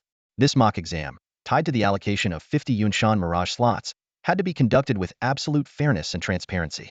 To ensure the safety of the exam, the Special Bureau's action team and the Professional Practitioners Association's enforcement squad had been dispatched to maintain order and act as referees. Although the rules required competitors to stop short of seriously injuring each other, once a skill was unleashed, it was difficult to retract. To prevent any accidents, the city government had stationed these experts, ready to step in if needed. Song Gua couldn't hide his glee because of this arrangement. The defenses at the mental hospital would inevitably be stretched thin, and its emergency response capabilities would be severely compromised. The timing of the operation by the Revengers Alliance today was simply perfect. "Is everyone in position? We're ready to move at any time." "Excellent. Let me repeat this time. We're going for it all. The Dragon Ring and Bing Shani want them both." Song Gua knew exactly what was going on. Yu Shang had traveled all this way to treat the infamous thief Bing Shun instead of executing him, clearly with ulterior motives. In a world where even the rule of law was shaky, there must be something on Bing Shun that the government desperately needed, something they could only extract while he was conscious. If it was important enough to involve the nocturnal owl thieves, it had to be extraordinary. Thus, Song Gua's objective was crystal clear, was going to play both sides and take it all. The Yunshan City Psychiatric Sanatorium is located in a secluded area. The surroundings of the hospital are desolate, with only a few scattered residential complexes and a nearly deserted commercial street. The rest of the area consists of large parks and undeveloped green spaces. In one of the quiet parks, a woman wearing a butterfly mask appeared once again, accompanied by 2 imposing men of indeterminate rank. Brother Shuezi was already waiting for her. "Fancy seeing you again," the woman said with a smile. "You bandits never take off your masks, do you?" Brother Shuezi asked seriously. That's right. More resolute than a bull warrior. The woman chuckled. What? Interested in my handsome face? Not at all, Brother Shuezi replied, his expression turning serious. Let's hear it. What's your plan to get the person out today? The details of their collaboration had already been agreed upon earlier. The Avengers team could only send the three present here, but since they couldn't infiltrate the hospital to confirm Bing Shun's exact location, they sought the bandits' assistance. The division of tasks was clear. The bandits were responsible for infiltration, searching, and extracting the person, while the three Avengers would handle support and covering the retreat. I should first give you an overview of the hospital, Brother Shuezi began, only to be interrupted by the woman. The truth is, it's controlled by Zhao Pharmaceuticals in the background. They use it as a storage site for live human specimens for their biological experiments. They're also involved in organ trafficking, human smuggling, and dark slavery operations, the woman stated nonchalantly. Brother Shuezi was taken aback. You've done your homework, I see. We didn't come to Yunshan City just for sightseeing. Fair enough, Brother Shuezi continued. Additionally, this hospital might look ordinary, but it's actually a tiger's den. If you try to enter invisibly, you'll be detected. Flying abilities are nullified within the premises and, that's thanks to the Zhao family's arrays and treasures, the woman interjected again. What you mentioned are actually anti-invisibility treasures and not-flight arrays. There are likely more hidden treasures and formations inside, designed to prevent outsiders from infiltrating. Brother Shuezi wiped some sweat from his brow. Of course. The avatars began debating fiercely in their local network. This woman seems to know more about the hospital than we do. Who infiltrated it on her side? Even the smart one was sweating bullets and whispered urgently, Brother Shuezi, stop embarrassing yourself and just share our flawless rescue plan already. Brother Shuezi led the group to a spot beneath the hospital's rear wall. This is the closest point to the secret ward where Bing Shun is being held. We plan to have one of our brothers self-destruct here, blowing a hole in the wall so we can storm in. Noticing the woman's hesitation to speak, he explained, I know what you're going to ask. Why self-destruction? Because this wall is too strong. It's not just reinforced concrete. It's also mixed with special alloys. The entire perimeter wall is electrified with high voltage, so climbing over it isn't an option. And with the Noflight array in place, flying is out of the question too. This is the only solution. As for the main entrance, it's guarded by armed security and skilled professionals, so that's not viable either. A faint sizzling sound broke the silence of the night. Just as everyone was engrossed in Shuezi's storytelling, the sharp noise grew increasingly distinct. Turning their heads, they were met with a shocking sight. A man standing next to the woman was clad in what appeared to be heavy armor. His upper arm armor had transformed into a laser-cutting blade, which he was using to precisely slice through the wall. What kind of futuristic tech is this? Everyone exclaimed in disbelief. In this world dominated by cold weapons, the most advanced firearms were primitive at best: hunting rifles, muskets, and the siege cannons used by support professions. The appearance of a laser weapon was beyond comprehension. The woman casually remarked, no need to be so shocked. Leave this small task to us. The laser-cutting blade was not only incredibly sharp but operated so quietly it was almost undetectable. Who exactly are you people? Someone asked. Don't ask questions you shouldn't. The wall's open. What's next? Shuezi's lips curled into a sly smile. Next, we mobilized the troops. As soon as he spoke, shadows flickered all around, and over 100 figures emerged. They wore various colored robes and masks, revealing themselves as the main force of the bandits. However, instead of storming into the psychiatric hospital, the bandits turned toward a nearby residential area, their hands suddenly filled with stacks of flyers. Shouting loudly, they announced, breaking news. Yunshan City's psychiatric hospital is a front for organ trafficking. They pretend to treat patients, but are actually selling organs. The Zhao family pharmaceutical company is the mastermind behind it all. The woman and the two mechanical-like men beside her watched the chaotic scene in the distance with grave expressions. Are they really flipping the table? Meanwhile, inside the hospital, Bing Shun lay bound tightly to the cold operating table by the heavy shackles of abyssal rock. Director Ouyang calmly put on his gloves. What are you planning to do? Bing Shun shouted hoarsely. I'm Bing Shun of the Night Owl Thieves. One of the 60 Jiazi. My superior is Bing of the 10 Heavenly Stems. If you dare touch me, you're courting death. Director Ouyang sneered as he sterilized the surgical knife. Save your breath. The Night Owl Thieves are nothing but a gang of petty criminals. Yu Shang, is this your new interrogation method? I surrender. I'll tell you where the stone tablet is. Just as the surgery was about to begin, a panicked young nurse rushed in. Director Ouyang frowned.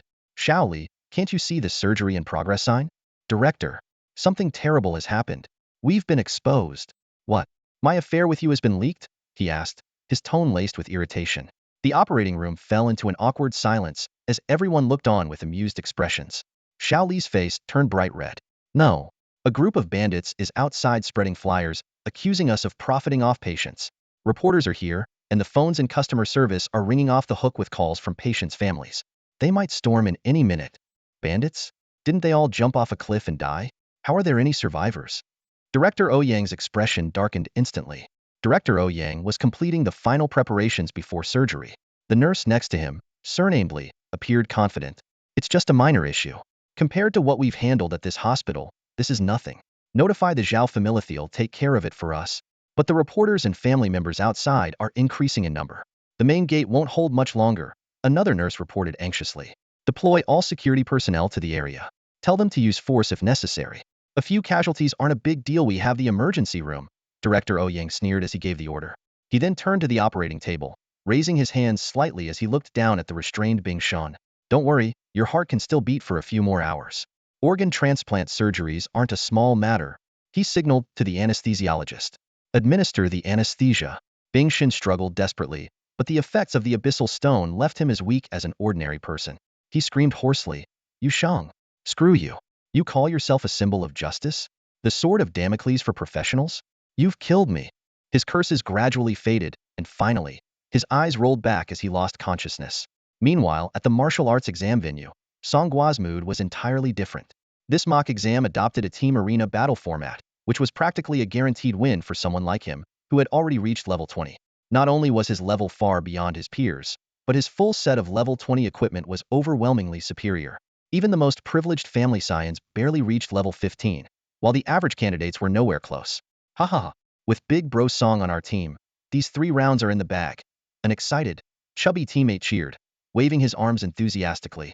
The other team members were equally thrilled, speculating about the secret behind Song Gua's extraordinary level. He must have joined a top-tier guild. Maybe he used some rare experience-boosting items. Song Gua remained silent, his gaze occasionally drifting into the distance, as if he was paying attention to the situation at the psychiatric hospital. When their team stepped into the arena, their opponents visibly deflated at the sight of Song Gua's level. Dude, how are you already level 20? We're only level 13, the opposing team captain said with a bitter expression. What? Is being high-level against the law now?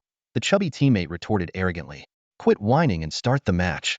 With the referee's signal, the match officially began. The chubby teammate immediately took charge, barking orders like he was the star of the show. Our team's strategy is simple: protect one team member said seriously. Protect the boss while he deals damage, keep an eye on the enemy's crowd control abilities, and make sure they don't interfere with him. Also, watch his health closely to prevent him from getting focused down. But isn't the boss a bondmaster? Where's his damage output coming from if he doesn't borrow power? Another teammate asked, puzzled. The chubby guy smacked him on the head.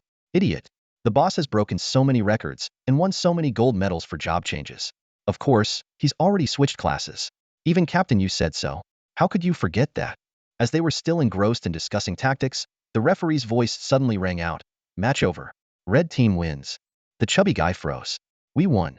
He turned to look and saw Song Gua already standing on the opposite side of the arena, while the 5 opponents were nowhere to be seen. It turned out that as soon as the match began, Song Gua had dashed forward like a gust of wind. With agility far surpassing his opponents, he effortlessly dodged most of their skill attacks. Even the few that hit him barely tickled, thanks to his extraordinary physique and lightweight armor. To avoid accidentally causing fatal damage, he refrained from using any skills. Instead, he relied on his overwhelming strength to lift his 5 opponents one by one, as if they were mere chicks, and tossed them off the arena with ease. The entire process was so swift that neither his opponents nor his teammates had time to react.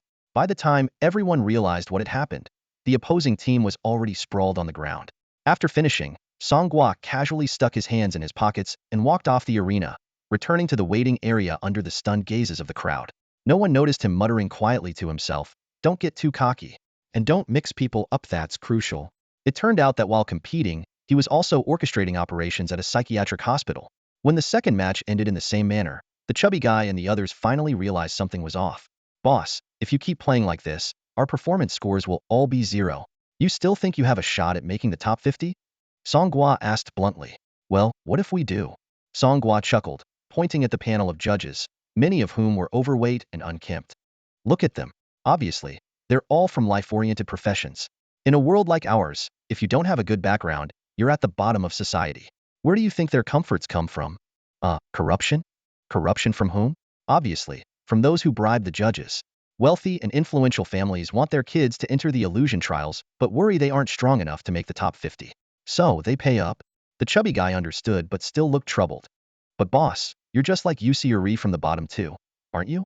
I heard you haven't even joined a guild or accepted recruitment offers from big families. Doesn't that mean you won't make the top 50 either? Song Gua stood up, his gaze fixed firmly on the arena. I can throw all my opponents off the arena in under a minute in every match. With so many people watching, even if the judges are shameless, they wouldn't dare go too far. I'll use absolute strength to earn a fair chance for myself. At that moment, Song Gua's silhouette seemed larger than life in the eyes of his teammates, as if he were wearing a white naval coat with bold letters on the back that read, "Unstoppable." In truth, Song Gua was simply in a rush.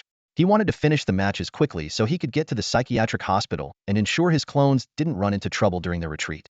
That way, he could assist with his retrieval ability if necessary, just like during the last boss raid. Just then, the head of the Yunshan City Professional Association's enforcement department hurried to Captain Yu Sheng in the VIP section. "Captain Yu, there's trouble at the hospital." Chaos erupted around the hospital. A group of masked bandits ran wildly through the streets, shouting and leaping as they scattered flyers like falling snow. Passers-by grabbed the drifting flyers, and upon a single glance, gasped in horror. The flyers displayed shocking images of an operating table, with the hollowed-out abdomen of a psychiatric patient. Though the photos were fabricated after all, Ming didn't have any recording equipment on him. The accuracy of the details no longer mattered. The crowd had already been incensed by the horrifying images. The Yunshan Psychiatric Hospital is doing this kind of thing? They don't even treat us like human beings. My son is still in there. No wonder they never let me see him during visits. Could it be? Panic and fury spread rapidly among the surrounding residents. The crowd surged toward the hospital gates, demanding entry to uncover the truth. Meanwhile, reporters, alerted by the commotion, rushed to the scene with their cameras, thrilled by the potential scoop. "This is a major story enough to hit our annual KPIs." One of them exclaimed while contacting the professional guilds for protection. Although Yunshan Psychiatric Hospital was backed by the Zhao family, the guilds of the Pang, Su, and Lin families were undoubtedly eager to exploit the situation. At the Tianzhao Guild, its leader Zhao Xiang was in the middle of a client meeting when he was handed photos circulating online. His pupils constricted sharply. As a member of the Zhao family's branch, he understood all too well how devastating the flyer's exposure of Zhao Pharmaceutical Group's human experimentation could be. If the truth got out, not only would it provoke public outrage, but it would also give the other three major families an opportunity to strike. "Mobilize our people immediately and eliminate those bandits." "But sir, we don't have enforcement authority." "Fool. Wear masks like they do and get it done." At the same time, Dao Yuming, leader of the Luyuiking Guild, was watching the live broadcast online, laughing so hard he nearly fell over. His phone rang, and after a brief conversation, he issued a directive. "Understood. Gather our people and support the bandits." Nearby, a guild member looked on with a puzzled expression. "President, those bandits robbed our boss before. Why should we help them?" a guild member angrily questioned. "Idiot," came the resolute response. "We're helping our financial backer. The Zhao family doesn't own any shares in our guild. As long as the bandits can fully expose the shady dealings of the Zhao family today and make it undeniable, even if the Zhao family doesn't collapse, they'll suffer a significant blow." All major guilds were closely monitoring the situation. The Steelheart Guild, backed by the Lin family, was no exception. Their president, Sun Wenxiang, sipped her tea gracefully and gave a calm order. "Send all our elites over, and then we help whoever wins," she replied decisively. Meanwhile, in the Tingqin Guild, the 70-something president Ma Dongcheng was peering at his phone through his reading glasses. Despite his silver hair, he exuded vitality and sharpness. "President, the city's heating up again." "Those bandits again," Ma Dongcheng remarked meaningfully. "Last time, they all jumped off a cliff together and still survived. Quite remarkable.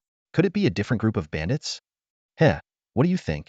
The major guilds began taking action. Some provided support to the hospital, others aided the bandits, while a few chose to remain on the sidelines. Under pressure from the Pang family, Ma Dongcheng skillfully deflected by claiming, "Our elites are out of town for a dungeon raid." Yunshan City's 8 top-tier guilds Tianzhao, June Green, Steelheart, Tingqin, Pegasus, Chaos Tiger, Aileen, and Gold Gate were all drawn into the fray except for Tingqin, which opted to stay neutral. The other 7 sent people to the scene. By noon, the hospital's 4 main gates were teeming with people. Outraged citizens shouted, "Why aren't we allowed to go in for inspections? My family is in there." Freedom of the press. The hospital's security, armed and forming a human wall, stood in front of the Yunshan City Professional Association's enforcement team. This team had originally been assigned by Yushang to guard Bing Shun, but some members had been bribed by the hospital, leading to Bing Shun's successful swap. A hospital official, holding a megaphone, shouted hoarsely, "The hospital has its rules. Releasing patients with violent tendencies is a risk you can't afford to take. Disperse now, or we'll open fire." Security fired warning shots into the air. Though the crowd retreated slightly, they refused to disperse. Suddenly, someone in the crowd shouted, "There's a big hole in the hospital wall at the North Park's edge. You can get in from there." Hearing this, the crowd surged toward the north. The hospital official, however, sneered, "Fools. It's clearly a trap. Our walls are strong enough to withstand even second-tier professionals. How could a hole appear silently?" "Exactly, Mr. Young. You're so wise." The security staff chimed in eagerly. As soon as the crowd gathered at the four main gates heard the news of a large hole in the northern wall, they surged toward the northern side like a tidal wave. This information, of course, was deliberately spread by the bandits. These bandits were like chameleons, seamlessly switching identities. One moment they were masked outlaws, and the next, they removed their disguises and blended in as ordinary passers-by. Their use of masks, sunglasses, and wigs made their disguises remarkably convincing. The hospital management's complacency provided an opening for both the public and the media. By the time they discovered that a massive hole had indeed been carved into the northern wall, thousands of people had already swarmed into the hospital like ants. Chaos erupted almost instantly. Anxious family members searched frantically for their loved ones. Reporters roamed the premises with cameras, capturing every angle, while live streamers passionately broadcast the scene to their audiences. Some individuals even began conversing with psychiatric patients about their conditions. The hospital security staff was overwhelmed, completely unable to disperse the massive crowd. Though armed, they could only fire warning shots into the air under the constant watch of countless cameras. No one dared to actually fire at the crowd unless the situation became utterly desperate. The hospital administrator stood dumbfounded, staring at the chaotic scene. How could there be a hole over there? That big? This doesn't make any sense. "Director, what should we do now? Those reporters are rummaging through everything like thieves," an anxious subordinate exclaimed, practically hopping in frustration. "They keep babbling about freedom of the press." "Freedom? My ass," the administrator growled through gritted teeth. "Quick, notify the dean. Tell the Zhao family to send in some professionals to suppress this mess immediately." This hospital typically did not have combat-oriented professionals stationed on site, relying instead on support personnel who occasionally maintained formations and artifacts.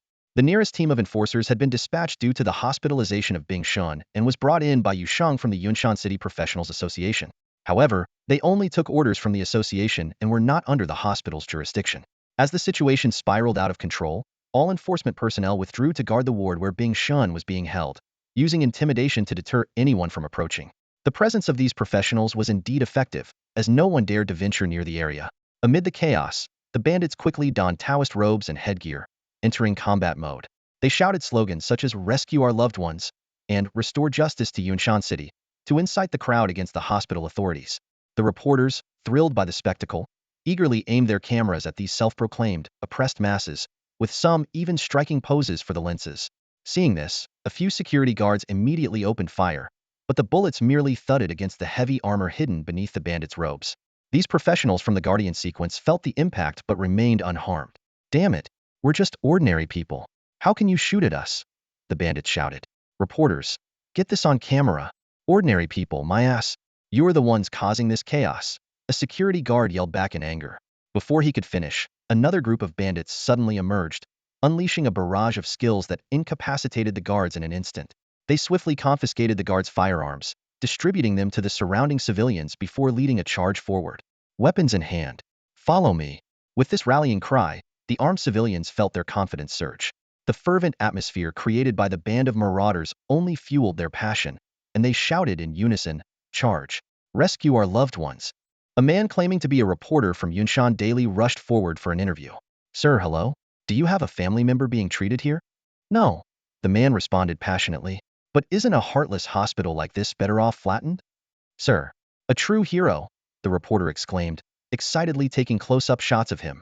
Amid the chaos engulfing the hospital, Shuezi Gu led his main squad to the secret ward where Bing Shun was being held. In reality, Bing Shun was imprisoned in a basement beneath an ordinary hospital room. The Songming had been lurking here for days without finding any trace of Bing Shun until last night, when he discovered that Bing Shun had been swapped out. Outside the ward, the enforcement team stood on high alert. Though they were all second-tier professionals, they felt an inexplicable tension facing these marauders, who were only at a much lower level. Perhaps it was the unsettling masks and bizarre outfits that stirred a primal fear of the unknown. Marauders. Stop. Take another step, and we'll arrest you, the enforcement team warned. At the front, Xiu knew full well that his past actions, using excessive force against local thugs, had indeed violated the professional association's rules. A warrior-class squad leader wielding a massive sword stepped forward. If you're aware of this, how dare you come here? Do you think I want to arrest you? Xiu smirked. We're here to make amends. Make amends for what? The warrior leader sneered. Your gathering here is clearly to protect the notorious criminal Bing Shan. Everyone, prepare yourselves. Hold on, hear me out, Xiu interjected. The person locked in the basement isn't Bing Shan at all, it's a decoy. The real Bing Shan has already been swapped out. Xiu noticed the mage squad leader's expression turn uneasy. This aligned perfectly with what Tsongming had observed last night. Bing Shan's swap had occurred under the mage's watch. The warrior leader frowned and ordered his subordinates to investigate. The mage leader panicked. Captain Zheng, how can you trust the words of these marauders? They have ulterior motives and should be eliminated immediately. Second team, follow my command, annihilate them. Xiu cracked his whip against the ground, kicking up a cloud of dust. Well, little squad leader, you seem awfully eager to silence us, don't you? The marauders behind him, whether standing or lounging in odd postures, appeared relaxed yet ready. They jeered. Look at him panic. Oh, he's losing his composure, what a giveaway. Boring, boring. I was all set to go full Detective Conan and make him confess on his knees. Captain Zheng blocked the path of the second squad's captain. Hold on. The bandits may not be trustworthy, but there's no need to act against them right this moment, is there, Captain Chow? Captain Chow wiped a bead of cold sweat from his forehead, clutching his stomach with a pained expression. That late-night snack from yesterday must have been bad. My stomach's acting up. I'll be back in a moment. Before he could turn away, Captain Zheng's greatsword was already leveled across his chest. Hold it. Those two curt words froze Captain Chow in place. As a mage, he knew all too well how dangerous it was to let a warrior get this close. At this tense moment, an enforcer dragged a trembling figure into view and threw him heavily onto the ground. Captain, this one's a fake. Captain Zheng fixed his gaze on the quivering figure on the ground. How can you be so sure he's a fake? Do I even need to confirm it? I asked him a couple of questions, and he confessed to everything, the enforcer scoffed. The replacement Ouyang arranged is just a pretty face. His mental fortitude doesn't even come close to Bing Shan's. The figure on the ground curled into a ball, his voice shaking. To him, not Bing Shan. My name is Limatzi. I'm a vagrant from the slums. Director Ouyang promised me food and shelter if I underwent plastic surgery. Two agreed. Please, don't kill me. Captain Zheng gritted his teeth and turned to Captain Chow. You have nothing to say for yourself? With our tight security, how could this switch happen under our noses? Before he could finish, a flash of light flickered in Captain Chow's hand. Earth escape scroll. In an instant, he vanished underground, leaving a snake-like trail of raised earth rapidly extending toward the hospital's perimeter. After him, Captain Zheng was about to give the order when Xiu raised a hand to stop him. Don't bother. A rat like that isn't worth the effort. Right now, you should focus on capturing the real one. You know where Bing Shan is? Over there. Captain Zheng followed Xiu's gesture and spotted a figure in a hospital gown weaving hurriedly through the chaotic crowd. What's going on? The rapid turn of events left Captain Zheng momentarily stunned. Bing Shan was swapped by Director Ouyang and locked in another ward. Just now, he tried to escape in the chaos, but we spotted him. The hospital's too chaotic, and out of the kindness of our hearts, we bandits didn't want to hurt innocent civilians. So, the chase hasn't gone smoothly. Care to lend a hand? There was no time for Captain Zheng to dwell on the suspicious details. The priority now was capturing Bing Shan. If he escaped, not only would they lose their posts, but they might also face even graver consequences. Go after him. At Captain Zheng's command, the enforcers immediately plunged into the crowd, commencing the pursuit. Xiu turned to the replacement lying on the ground and crouched down. Don't be scared. If you help me with one thing, I'll give you 100,000 Federation credits. The replacement's eyes lit up. Really? Xiu promptly pulled out 5 stacks of cash and handed them over. Here's 50,000 as a deposit. You'll get the rest once the job's done. The replacement clutched the money, stroking it lovingly, and nodded repeatedly. All right. I'll do whatever you want. Just, can we skip the surgeries? They hurt a lot. He touched his surgically altered face, still visibly shaken. Relax. You don't have to do anything except admit you're Bing Shan. Xiu stood up. Take him to meet our benefactor. Meanwhile, outside the organ transplant operating room in the psychiatric hospital, a figure with a completely disfigured face was leading Huazi and a group of bandits forward that was Tsongming. Wherever Huazi Gu went, flames erupted, forcing the security guards blocking his way to retreat one after another. Since the enforcement team was preoccupied with chasing Bing Shun, there was hardly anyone inside the hospital capable of stopping their actions. Even better, the chaotic crowd that had flooded into the hospital had unwittingly triggered and destroyed most of the hidden arrays and treasures. This way, Huazi Gu pointed to an intermediate level between the second and third floors. The outer wall of that operating room is made of a special alloy extremely sturdy. The disposable clones of the cannon fodder team immediately volunteered. I'll self-destruct. Huazi Gu waved his hand.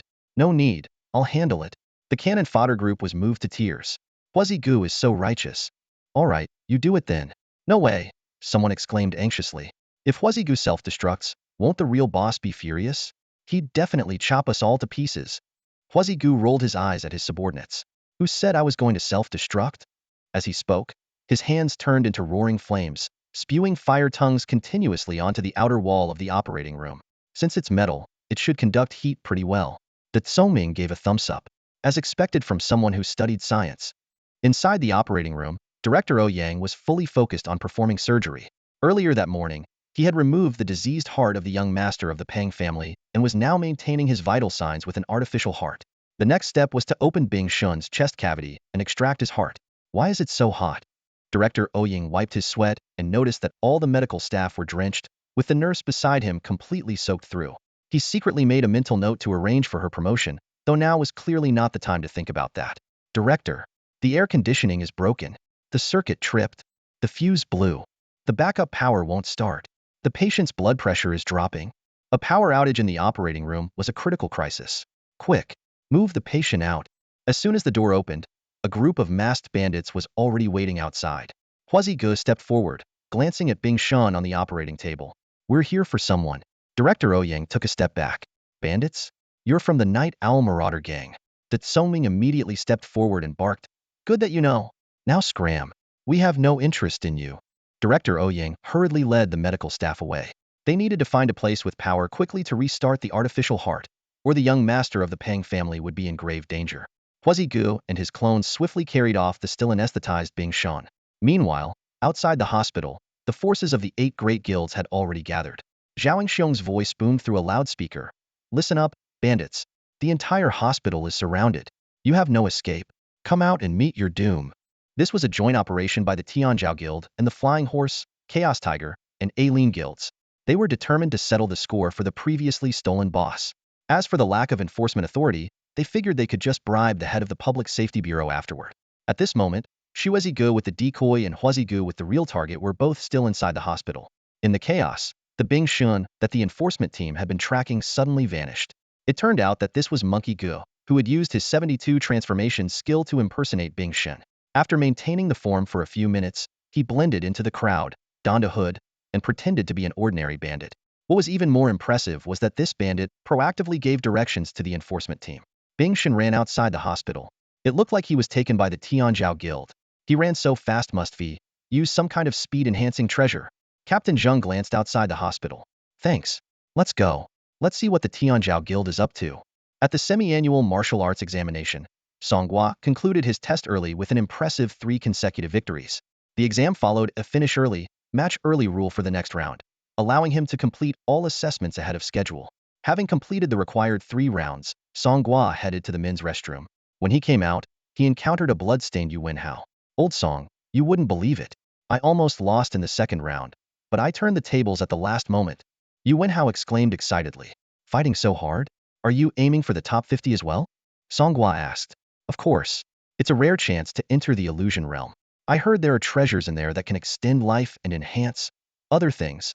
You're more interested in the latter, aren't you? Does it matter which one? I just want to train myself in the illusion realm. Song Gua slung an arm around Yuan Hao's shoulder and changed the subject. Did you see the judges? What do you think of their physiques? Bloated. Overweight. Severely overworked kidneys. Yeah, I'm familiar with that. They're just a bunch of life-oriented professionals. In a world like our. At that moment, a man wearing a dice-shaped mask silently slipped out of the men's restroom. Even if Yuan Hao turned around, he wouldn't see him, as the dice-masked man had already gone invisible. This was Song Gua's true self, utilizing the power of the assassin sequence's doppelganger ability. The one chatting with Yuan Hao was merely a clone left behind as an alibi. Meanwhile, at the entrance of Yunshan City's psychiatric hospital, Tianzhou Guild's president, Zhao Xiang, was dealing with a massive headache. Zhao Xiang, you've got some nerve. Hiding a high-level offender from the administrative district? Captain Zhang demanded harshly. When did I ever hide a criminal? Zhao Xiang was utterly confused. I'm here to catch the bandits. This is the city district. What authority does a guild like yours have to enforce the law? Damn it. Zhao Xiang was at a loss for words. This was the frustration of lacking official enforcement rights, which explained why the top 8 guilds had been pestering the Security Bureau for enforcement privileges these past few days. To make matters worse, Dao Yuming had arrived at the scene, bringing along members of the Liyuiking Guild and Jinmen Guild. Ha, President Zhao, no enforcement rights, yet you dare to surround a hospital with this many people? The Security Bureau isn't even here yet, but you are. Hilarious. Dao Yuming taunted. Although his numbers were smaller than Zhao Xiang's, Dao Yuming's side was brimming with confidence. The bandits exposed the underground dealings of this corrupt hospital. Liyuiking and Jinmen guilds fully support them. We will ensure justice for the victims. Dao Yuming, have you lost your mind?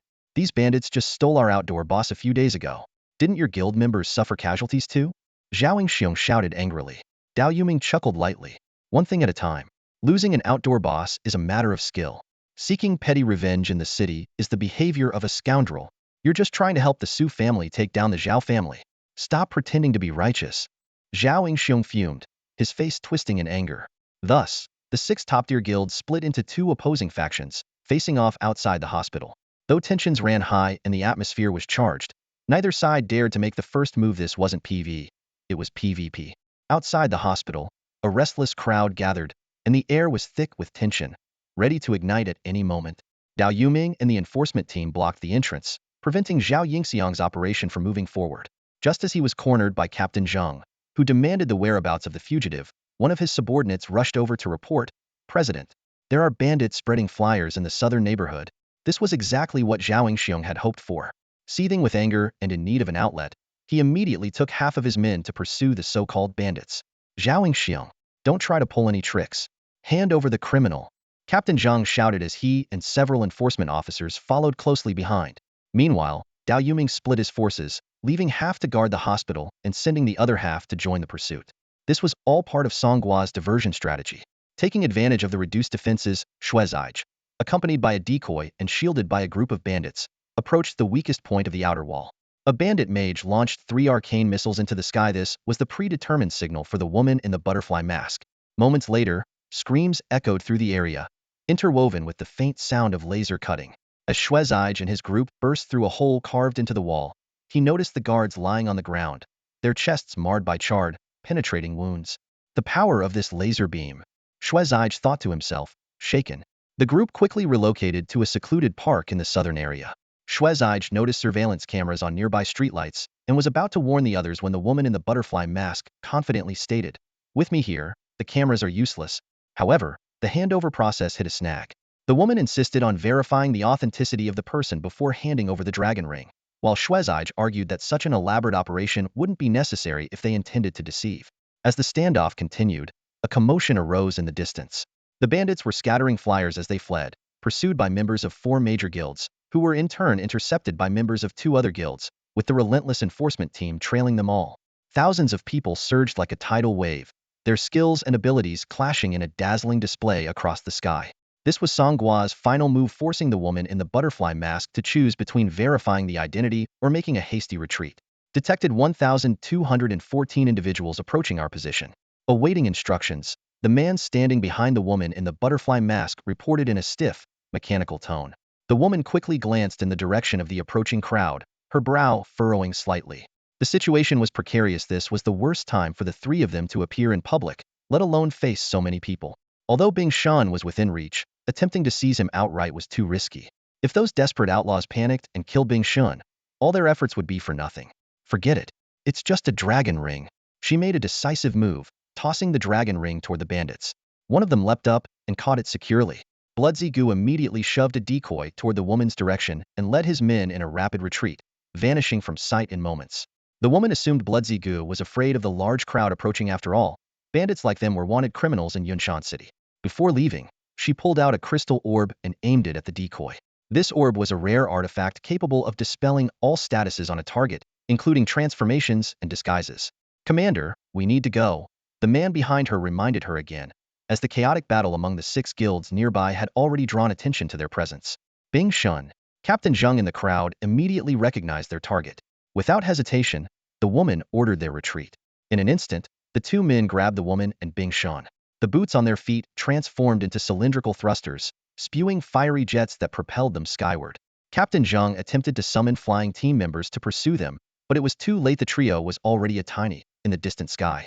The decoy, now airborne, finally broke down and screamed hysterically, "I'm not Bing Shun. Don't take me. I'm afraid of heights." "Cut the act," the butterfly-masked woman said coldly. "Without Bing Shun's identity, how could you possess the abyssal rock restraints?" "I'm telling the truth. I'm just a drifter. Those guys in masks paid me to play a role." The decoy frantically pulled out the money Bloodzy Gu had given him, but the high-altitude winds scattered the bills, leaving him on the verge of a breakdown. "Enough. Stop faking illness to buy time for the night owl thieves to rescue you. Too bad for you. They pulled off a major heist in North America this year. They won't make it in time to save you." "What are you talking about? I have no idea what you're saying." On the ground, the enforcement team exchanged uneasy glances, each swallowing nervously. "These people seem to be..." Captain Zheng muttered to himself, his brows furrowed in thought. He never imagined he would encounter such renowned figures in a remote place like Yunshan City. They should be infiltrating major cities, not here. Clearly, they're after Bing Shun. That guy must be hiding some huge secret. Just as he was about to turn and report to Captain Yu Sheng's voice came from the direction of the examination venue. "We can't catch up to them now. They've almost flown out of the atmosphere." Captain Zheng immediately led the enforcement team to kneel before Yu Sheng. "It's my failure to guard properly, allowing the criminals to escape. Please punish me, Captain." Yu Sheng waved dismissively. "It's not your fault. The bandits helped them." Noticing the eager expressions of the enforcement officers, ready to pursue the bandits, he simply gazed quietly at the sky, showing no intention of intervening himself. Meanwhile, Zhao Yingxiong's group clashed with Dao Yoming's faction due to mutual interference. Their long-standing grudges quickly escalated into a brawl. "Damn the Jinmen Guild. You still haven't returned the gemstone mine you stole from us last time. And you Flying Horse Guild scumbags have the nerve to complain? You still owe us for poaching 2 of our third-rank veterans. Your guild leader humiliated ours, and we've been the laughingstock ever since. Today, we settle this once and for all." When the city's security bureau arrived, they were baffled by the scene before them. Weren't we told it was bandits causing trouble? How did it turn into a guild brawl? Fighting among professionals was strictly prohibited in the city, and the bureau couldn't turn a blind eye. "Everyone, stop it right now. Are you ignoring the authority of the security bureau? Get lost." By the time Captain Zheng and his team reached the hospital, the masked bandits were long gone.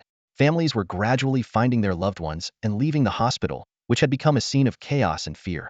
Song Gua directed his clones to remove their masks and robes, change into plain clothes, and blend into the crowd with wigs and face masks. Although Bing Shun was still restrained by the abyssal rock bindings, Hua Zi had dressed him in surgical scrubs as a disguise. Where did they all go? Captain Zheng quickly pieced it together. They must have disguised themselves as ordinary people and slipped into the crowd. Lock down the hospital. No one leaves.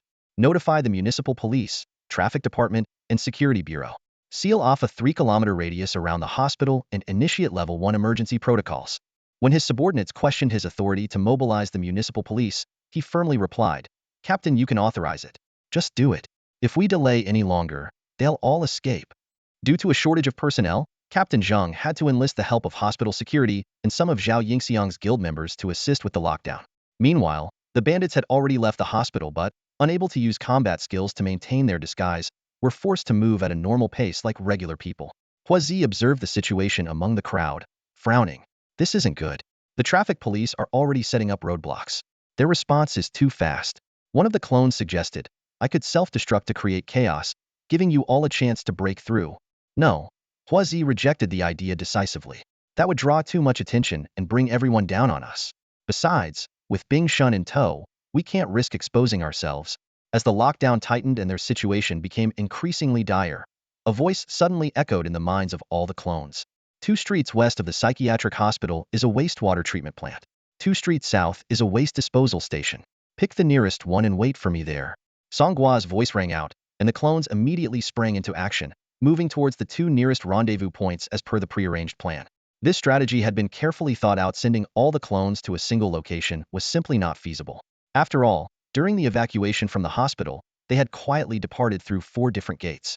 Gathering in one place would require the distant clones to blend in as ordinary people, walking slowly without using any special abilities or showing anything unusual, which would significantly increase the risk of exposure.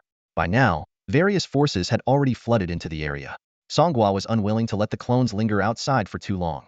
Even with disguises like wigs and masks, there was still no guarantee of complete safety. The locations Chosena Waste Disposal Station and a sewage treatment plant were ideal. Both were within the lockdown area but close to the perimeter, with little foot traffic, making them perfect temporary hideouts for the clones to wait for their original body to retrieve them. The hospital was now under strict lockdown. Captain Zhang of the No. 1 Purge Squad led his team out of the hospital, initiating a thorough search of the surrounding area. Damn bandits, one team member muttered under his breath. Who knows what they actually look like? The moment they take off their masks and robes, they can blend right into the crowd. Don't rush, another team member replied. Once we complete the 3-kilometer lockdown perimeter and conduct individual checks, we'll eventually find anyone suspicious. Just then, a voice suddenly interrupted.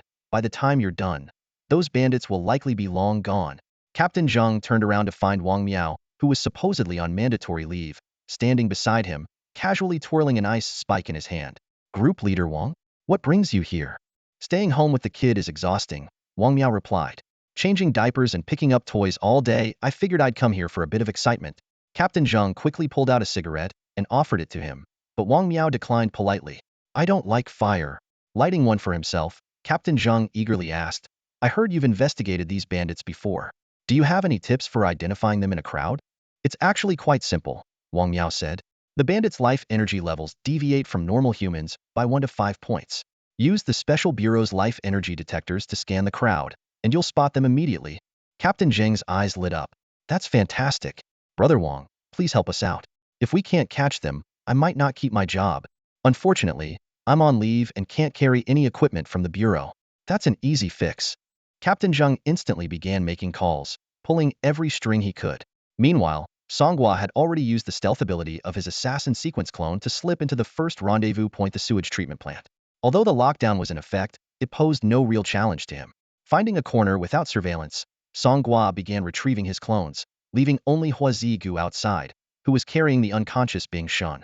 Looking at Bing Shun, still under the effects of anesthesia, Song Gua couldn't help but think of Wan Laogu.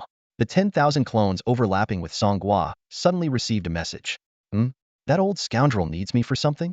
He recalled the earlier encounter. The scroll maker who had been robbed possessed a fixed-point teleportation scroll.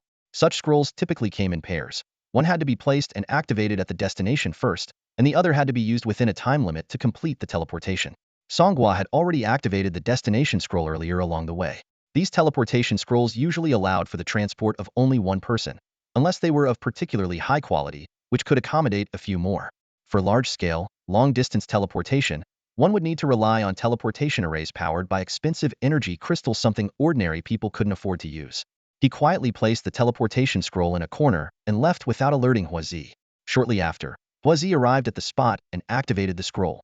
A small teleportation array appeared on the ground, and Bing Shun was sent through it. Buzz, as the teleportation activated, the entire building trembled slightly. Once it was complete, only a few scorch marks remained on the floor, and Huazi was retrieved as well. Song Gua immediately set off for the next rendezvous point. At that moment, nearby investigators from the Special Bureau arrived and handed a life sign detection device to Wong Meo. Captain Zhang, I bent the rules this time. Please vouch for me later. Don't worry, Team Leader Wong. Since you've been specially assigned by Captain Yu, no one will dare to give you trouble over this. Wong Meo waved his hand, forming an ice bridge, and skillfully operated the detection device. His half-rimmed glasses scanned the crowd, showing consistent readings of 100. But as he looked westward, a suspicious signal suddenly appeared on the glasses, though the distance was too great to determine an exact reading. Let's check out that area. We might find something. Got it. En route, the signal to the west abruptly vanished. This was because Song Gua had already retrieved all of Huazi and the others. Wong Meo continued his search and detected a new suspicious signal at the southern garbage disposal station. It was another group of clones that hadn't yet been retrieved. If they had chosen to flee eastward to the sewage treatment plant, they might have already been captured by Wong Meo on the spot. Around the garbage disposal station, the alarms of the Public Security Bureau blared incessantly. Layers of yellow caution tape surrounded the area, and all entrances and exits were tightly guarded by security personnel. Official vehicles kept arriving in the distance. Since the incident involved a dangerous criminal under Yu Sheng's custody and the Zhao family's secret operations, the Zhao family was frantically pulling strings to suppress the chaos. Inside the station, Ho Gu and dozens of clones huddled in a corner, enduring the nauseating stench. When is the old scoundrel coming? If he doesn't show up soon, we're going to suffocate from this smell. Let's just fight our way out. These traffic officers and security guards can't stop us. Don't act rashly. We haven't been exposed yet. If we cause a commotion, it'll only get more dangerous. Follow the old scoundrel's plan. Suddenly, a lookout clone outside exclaimed, "Someone's coming. It's Wong Meo. He seems to have found us." The next moment, Ice Age. With a piercing sound of ice cracking, walls of frigid air instantly surrounded the entire garbage disposal station. Wong Meo glided in on an ice bridge, arms crossed, while the numbers on his detection device fluctuated wildly. "Bandits, there's no escape for you now." Behind Wong Meo, a group of shivering law enforcement officers followed closely, rubbing their hands to stay warm. When team leader Wong makes a move, you know it's game over. Finally, we'll have something to report. Although all the clones had disguised themselves, they still decided to wear hoods to better conceal their faces. "We're doomed. We've turned into elephants," a voice cried out from the trash heap. "Bro, what now? Are we getting stuffed into a fridge?" What surprised them even more was the sudden appearance of Wong Meo. Isn't Wong Meo supposed to be on forced leave? This guy just won't quit. Monkey King gripped his Rui Jengu Bang, now reinforced to 2 and at LV-15, and pointed it at Wong Meo, who was standing on higher ground. "Wong Meo, do you eat fried dough cakes or not? Why do you keep chasing us?" Wong Meo looked down at the cornered and somewhat disheveled bandits in the trash heap. "The power you're using is suspicious. It's my duty to investigate. How much are you getting paid for this? Is it worth risking your life?" Monkey King spat angrily. Wong Meo turned to the trembling enforcement team. "Captain Zhang, what are you waiting for?" Captain Zhang raised his greatsword and commanded, "Arrest them." The cannon fodder squad immediately stepped forward. "Who dares come closer?" Monkey King gave them a thumbs up. "Nice." The enforcement team, however, hesitated. "Captain, this self-detonation tactic seems a bit overpowered." Indeed, self-detonation was a unique skill. As a general ability, it had a relatively high drop rate among dungeon monsters, and was often used as a material book for upgrading sequence or exclusive skills. Most general abilities were overlooked, but self-detonation was an exception after all. It was the ultimate last-ditch move that came at the cost of one's life, and its power was naturally immense. Wong Meo carefully analyzed the bandits' formation. "Captain Zhang, they won't self-detonate. Only low-level ones dare to do that. They're just trying to cover for the stronger ones to escape. But in this small trash heap, if one of them self-detonates, everyone here is done for." Big Brain pulled out a wad of cash. "We're all just trying to make a living. Why make it so hard? Take the money, have a drink, and let us go." Wong Meo flicked his wrist, sending an ice spike that landed right in front of Big Brain's feet. "I told you, the Special Abilities Bureau only wants your cooperation for an investigation. But now that the Professional Association wants to capture you, I can't be held responsible for the consequences." Captain Zhang, seeing this, immediately led the charge. "Go." Monkey King pulled the cannon fodder squad behind him and plucked a few hairs, blowing on them. "My monkey minions, protect me." Although the summon monkeys were fragile, they significantly boosted Monkey King's damage reduction. Wong Meo quickly warned, "Captain Zhang, take out the little monkeys first. Otherwise, this bandit's damage reduction will be too high, and regular skills won't be able to subdue him." "Damn it. Wong Meo, how many brains do you have?" Monkey King cursed furiously. As the little monkeys were taken down one by the professionals, Monkey King turned and shouted, "Don't be afraid, brothers. As long as I'm here, no one will." Before he could finish, he froze in shock. Behind him, there was nothing but empty space. His companions had all disappeared without a trace. This sudden turn of events left Wong Meo and the others equally stunned. What just happened? In the blink of an eye, the target vanished without a trace. Wong Meo's instincts kicked in, and he launched an attack on Hogu. The bandit has a unique escape ability. "We can't let him get away this time." Song Gua's voice echoed in Ho Ji's mind. "Take a few steps back, you idiot. I can't reach you from here." At that moment, Song Gua was positioned outside the waste disposal station, in the opposite direction from Wong Meo, Captain Zhang, and the others. Despite the obstacles between them, crushing machines, an office building, the outer wall, and the ice barrier created by Wong Meo's actual straight-line distance was only a few dozen meters. Song Gua had already recalled that Ming and his other clones, but Hogu, having moved beyond the 40-meter range, could not be recalled. In desperation, Hogu activated his Cloud Surge skill, shooting toward the garbage crusher like an arrow. The machine was still roaring and operating. What the hell? Is he trying to kill himself? When did bandits adopt a fight-and-die strategy? Hogu was equally panicked. Once Cloud Surge was activated, it forced a forward sprint of 7 to 8 meters, making it impossible to stop. At the critical moment, Song Gua managed to recall Hogu just in time. Immediately after, He borrowed the powers of 9 carefully chosen clones as a level 20. He could borrow 1 additional clone's abilities every 5 levels. These clones each had unique escape-related skills: Stealth Step, Silent Step, Agility Blessing, Swift Hunt, Wall Phasing, Sky Dance, Spirit Blink, and more. Song Gua seemed to have equipped a jetpack, disappearing from the scene like a flash of lightning. With the invisibility effect, no one noticed his departure. Only the occasional passerby felt an inexplicable gust of wind. Inside the garbage station, the enforcement team members exchanged puzzled glances. Wong Meo deactivated all his skills, his expression calm. This is normal. Bandits are as slippery as eels. I spent half a month tracking them before and didn't catch a single one. Capturing them is no easy task. Captain Zheng sighed with a wry smile. Thanks for your support, Leader Wong. I just hope we'll still have a position at the city bureau after this. Don't worry. Captain Yu is a reasonable person. He shouldn't give you a hard time, Wong Meo reassured him. With the bandits retreating, Bing Shun's true form and decoys were also relocated. Though the psychiatric hospital incident had concluded, its ripple effects were far from over. That same day, some people were reunited with lost loved ones, while others only unearthed remains.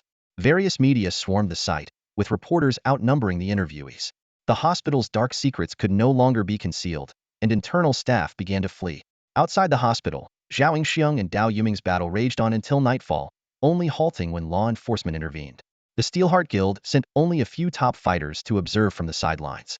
Even Sun Wenxiang, who prided himself on his cunning, couldn't discern the situation or the bandits' true intentions. Media reporters worked through the night, producing an endless stream of news articles. Despite the Zhao family's attempts to leverage connections, they could only suppress part of the coverage. Meanwhile, the other 3 major families seized the opportunity to fan the flames. Late at night, in an abandoned warehouse on the outskirts of Yunsan City, the bandits' headquarters, Bing Shun woke up in excruciating pain. Dim lights greeted his eyes. The air was heavy with a musty smell, and laughter echoed around him. The abyssal rock restraint not only immobilized him but also sealed off his professional talents and skills. Fully alert, Bing Shun feigned unconsciousness, quietly listening to the conversations around him, trying to assess his situation. Suddenly, music echoed through the abandoned warehouse. The familiar dun dun dun, dun dun, boom boom boom of the athlete's march reverberated in the empty space. Bing Shun rubbed his temples as the tune brought back memories of his school days, when it played on an endless loop during the entire sports day. A clone of Song Gua held a microphone, imitating the tone of a professional announcer. Now approaching the stage is our comrade Beifeng.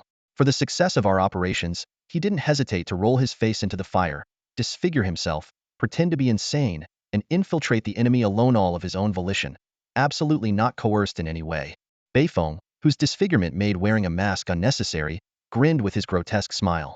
Waving to the imaginary crowd, he walked toward the makeshift podium. Song Gua held a silver tray filled with high-quality resources for professional scrolls, potions, magical compasses, and other items, all spoils from their recent raid on the 8 major guilds during the boss battle. I officially bestow upon you the title of Military Strategist of the organization. From this day forward, you are the blade ready to lead the charge, Song Gua declared. Beifeng, visibly thrilled, accepted the rewards and began his speech. Standing here today, am overwhelmed with emotion. Who can understand this feeling, comrades? Old Thief actually kept his promise. With a leader like this, who else would we follow?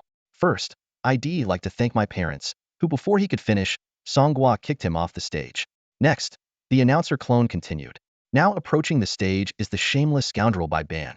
Known for his double-dealing ways, he tricked the Avengers Miss and snatched a priceless treasure for our boss, only to hand over a decoy to the benefactor. Xue Zigu stepped onto the podium, receiving a full set of flawless level 20 armor and a rare whip-class weapon from Song Gua. As a gesture of gratitude, he handed Song Gua a level 30 artifact, the Dragon Ring. Although Song Gua couldn't use it yet, just holding it in his hand filled him with satisfaction. Next came Hong Zhong's turn to receive his award, earning a similar set of level 20 equipment. Wisely, Hua Zigu jumped off the stage immediately after receiving his prize, sparing himself from the inevitable kick. Nearby, Ho Gu and Gue Gu clamored for their turn, but Song Gua dismissed them with the excuse, only the top 3 are awarded per operation. This ceremonious reward system clearly had its intended effect. Judging by their eager expressions, the 2 were determined to perform even better in the next mission. Damn old thief, why didn't you hand out rewards after the last boss fight?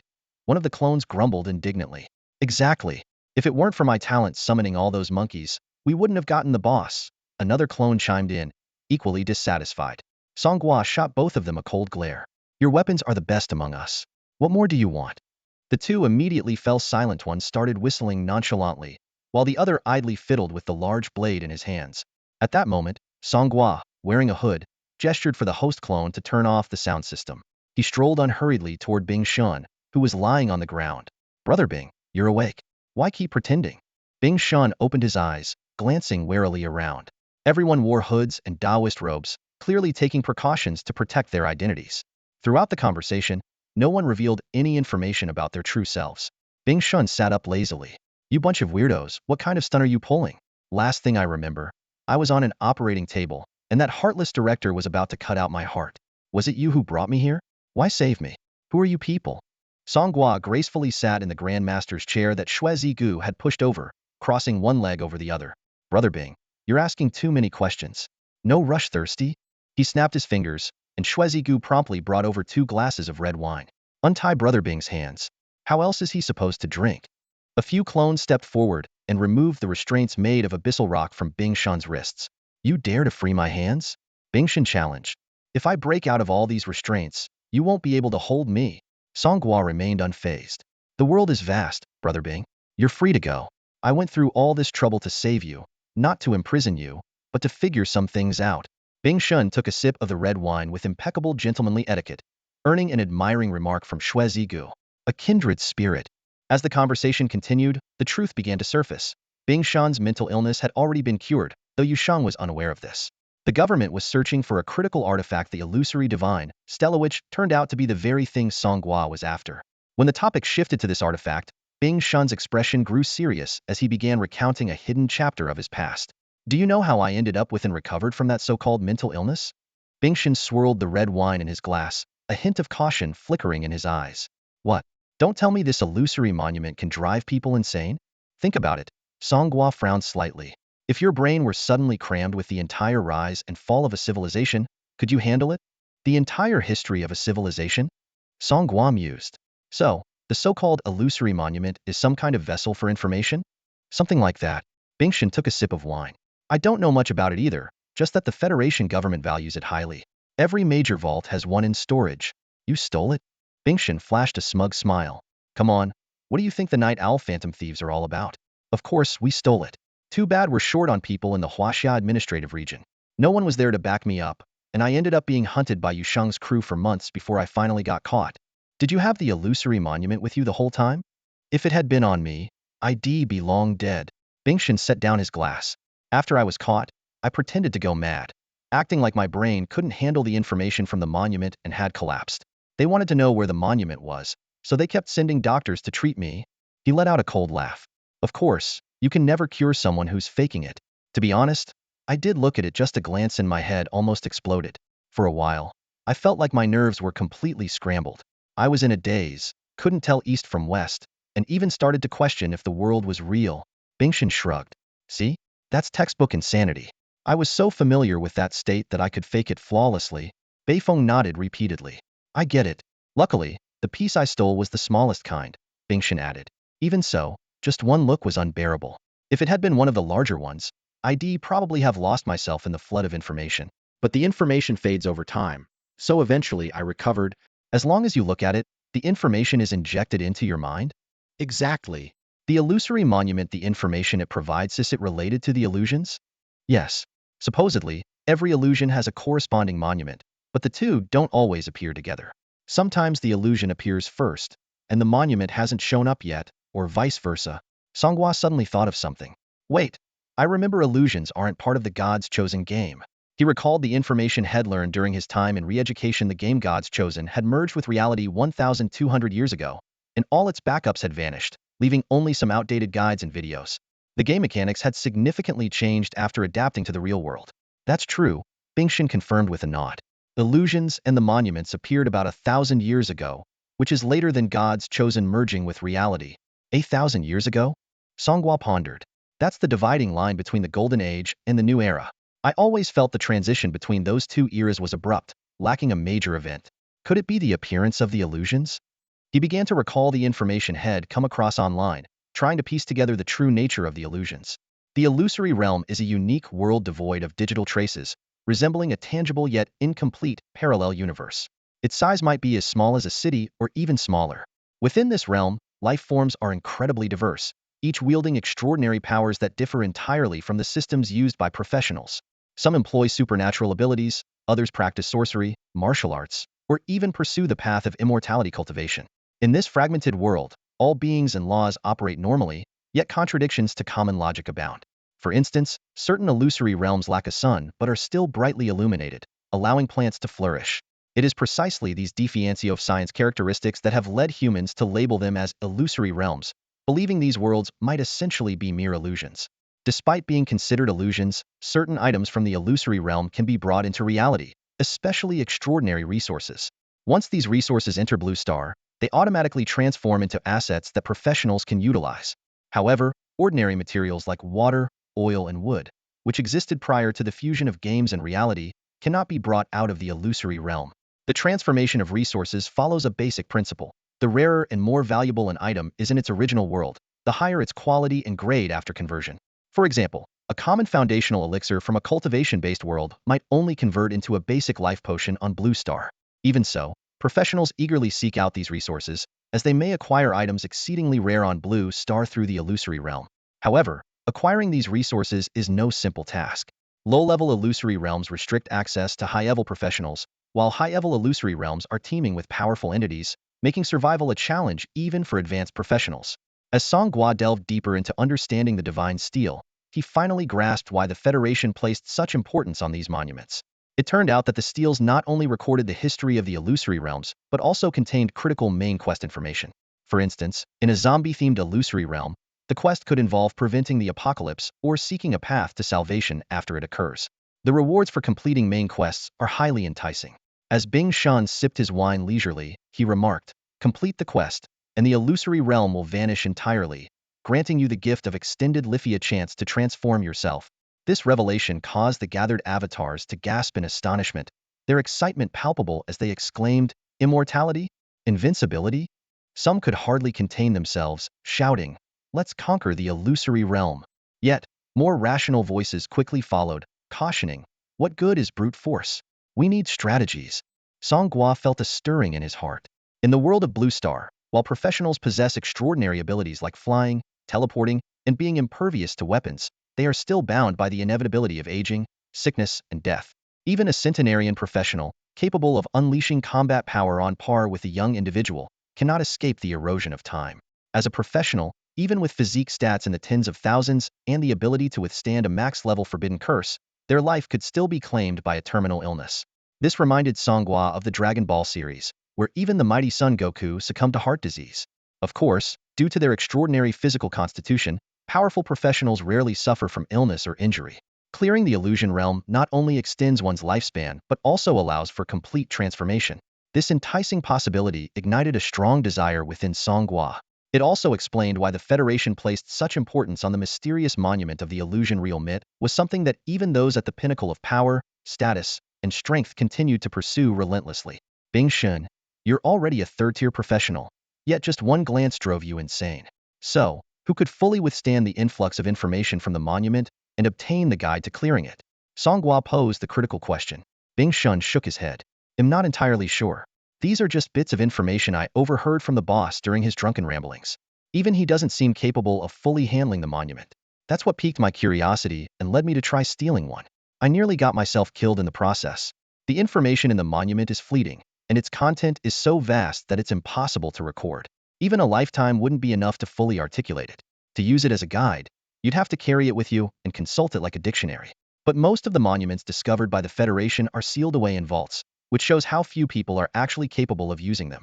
Leaning back in his chair, Song Gua contemplated whether his status as a transmigrator might grant him some unique advantage. "I want the monument," he stated bluntly. "I figured as much," Bing Shen replied. "Are you sure about this? Will you give it to me? And if I don't?" "Eldest young master of the Pang family. All right, I'll give it to you. You agreed so easily? Are you trying to pull something?" A faint smile appeared on Bing Shen's face. "I'm the one who saved your life, remember? Besides, at your current level, just looking at the monument would drive you insane immediately. Why would I need to trick you? You're walking into danger on your own. Where is the monument hidden? Is it far from Yunshan City?" "It's in the lair of a restricted zone boss. But don't worry," Bing Shen explained. "I used a legendary artifact called the Distant Golden Chest. The monument is inside it. As long as I set up a specific summoning formation, the distant golden chest can ignore distance and appear directly within the formation. The group of clones' eyes lit up. The golden cabinet was indeed a remarkable treasure. Using this to escape is way more convenient than a directional teleportation scroll. Hey, you, the guy with the Bing code name. Hand this treasure over to us. If you don't, well, you know what happens. Bing Shun sighed helplessly. First of all, my last name isn't Bing. This is just a unique code name we night owls use, shows how uneducated you lot are. Secondly, the golden cabinet can't transport living beings. If you're thinking of using it as a teleportation scroll, forget it. Song Gua stood up. No time to waste. Start setting up the formation. Tell us what materials you need. The other materials are manageable. But do you have energy crystals? No. The energy crystal mines around Cloud City are scarce and completely controlled by the 8 guilds. They produce and consume them internally without putting any on the market. Even when we raided their logistics department last time, we didn't get any. Probably because it was already the tail end of the boss fight, and their logistics personnel had used up all the energy crystals. You can't cook without rice, Bingshin lamented. No problem. We'll just go and take some. You've got guts. I'll give you that. Broad daylight. Oh wait, it's nighttime. Still, you're bold enough to break into someone's warehouse and steal? Not the warehouse weary heading to the mines. There are skilled guards at the mines too. At your level, you're no match for them. Heh, the mines, they're outdoors, right? Song Gua glanced at Gue Gu and Ho Go. The two immediately lit up with excitement. Say no more. But this time, we want an awards ceremony afterward. Once we get the divine tablet, I'll personally hand you an Oscar, Song Gua said with a dramatic wave of his hand. Tie him up, put him in the sack, and let's move out. Once again, Bing Shun's hands were bound with abyssal rock shackles, and he was stuffed into a black sack. Hey, this is so unnecessary. I can walk on my own or hop if you prefer. It's completely necessary. When entering or leaving the bandits' headquarters, outsiders need to have their faces covered. That way, they won't know where the HQ is. Song Gua dismissed most of his clones, leaving only 2 to escort Bing Shun. After commandeering a car from the side of the road, they headed out of the city. January was the time when world bosses might spawn, so security around the city was tight. Theoretically, the only way in or out was through the city gates. Although Song Gua had a pass, taking a sack containing Bing Shun through the gates would be problematic. He couldn't store Bing Shun in his backpack, either backpacks couldn't hold living beings. However, scaling the wall was always an option. They just needed to avoid the patrols on the city walls. The patrols included not only the city guards but also drones, leaving almost no blind spots along the walls at any time. But if there were no blind spots, one could always create them. Some of the city guards were always short on money and deliberately slowed their patrols to let others slip out. Song Gua's clones had used this method before when sneaking out to level up, so they were well practiced. The group successfully left Cloud City and headed toward the mines located in the central mist zone. With no light rail available, they had to travel on foot. From inside the sack, Bingshin suggested, "Hey, Dice, right? I'm a third-tier professional, and I have a Mountain Epic quality one that can fly. How about you let me out, and I'll give you a lift? Walking all the way there will exhaust you." There was no way Song Gua would let him go. That would be like releasing a fish back into the sea. No worries. I have mounts too, the 4 clones carrying Song Gua said in unison as they ran. Mounts my ass. Who's the mount here? Say it to my face, you bastard. Dawn broke. While Song Gua was still fleeing through the wilderness, a piece of shocking news sent shockwaves through Yunshan City. The dark secrets behind Yunshan City's largest psychiatric hospital were exposed. Illegal organ trafficking, human trafficking, forced prostitution, unlawful detention, and abuse. Despite the hospital's desperate attempts to destroy evidence, numerous journalists who swarmed the facility yesterday uncovered substantial, irrefutable proof. The scandal quickly dominated all local media headlines, with newspapers, television, and online platforms extensively covering the shocking revelations. Behind this media storm were the Su and Lin families, who actively pushed the exposure, while the Pang family chose to remain uninvolved due to their young master's ties. Furious citizens and swarms of reporters surrounded the headquarters of Zhao Pharmaceutical, leaving no room to pass. Cries of outrage erupted from the crowd. Heartless. This is inhuman. We thought they only wanted to empty our wallets, but now they're even stealing organs. Are the people forced into the psychiatric hospital truly mentally ill? Yunshan City's safety is already bad enough now, even our bodies aren't safe?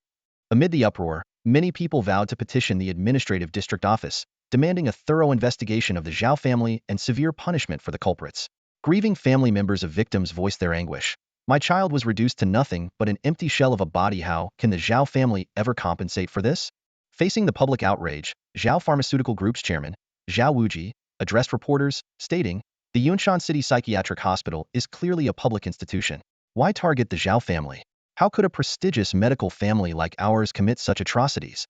However, during a press conference held by the municipal bureau, the mayor openly contradicted Zhao Wuji's claims. This hospital was privatized over a decade ago, with its largest shareholder being none other than Zhao Pharmaceutical Group. Although the mayor assured the public that compensation would be handled appropriately, it was evident he was attempting to deflect responsibility. To prevent further escalation, the municipal bureau provided substantial compensation to the victims' families. Yet, the citizens were well aware of the truth. In this city, nearly every large-scale hospital was under the Zhao family's control, and the largest psychiatric hospital was no exception. Ironically, despite knowing the ruthless tactics of the Zhao family, people had no choice but to seek treatment at their hospitals when ill. The Zhao family even took advantage of the situation by introducing a 30 discount policy, leaving the impoverished masses to silently endure the humiliation. This incident dealt a far greater blow to the Zhao family than what appeared on the surface. The most immediate loss was the government cutting off funding for their biological research institute, but the deeper damage lay in the collapse of their credibility. Even though people already distrusted powerful families like the Zhao, the dignified image they had upheld for years crumbled overnight. Amid this turmoil, the image of the Ma Fei organization grew even more prominent. It was their fearless exposure of the psychiatric hospital's dark secrets, fully aware that such actions would offend the Zhao family, alienate those with vested interest in the hospital, and potentially anger high-ranking government officials. Yet, they acted without hesitation. This bold and unrestrained approach resonated with the public, who saw the Ma Fei as a group standing firmly on the side of ordinary people. I thought the Ma Fei only cared about professionals, but it turns out they care about us regular folks too. I support the Ma Fei. If anyone dares to go after them, we'll fight them to the end. For a time, stores across Yunshan City saw a rush to buy Ma Fei-style masks, which sold out in no time. Meanwhile, inside the Yunshan Institute of Life Sciences, Zhao Wuji was seething with rage. In his fury, he smashed a row of lab equipment with a single punch. Those damned Ma Fei. How dare they cross the Zhao family? He issued orders to his clan members and the guilds controlled by various families. From now on, if you encounter the Ma Fei, kill them on sight, whether inside or outside the city. Standing by the glass wall of the lab, the institute's chief scientist, Xiao Wei, adjusted her glasses.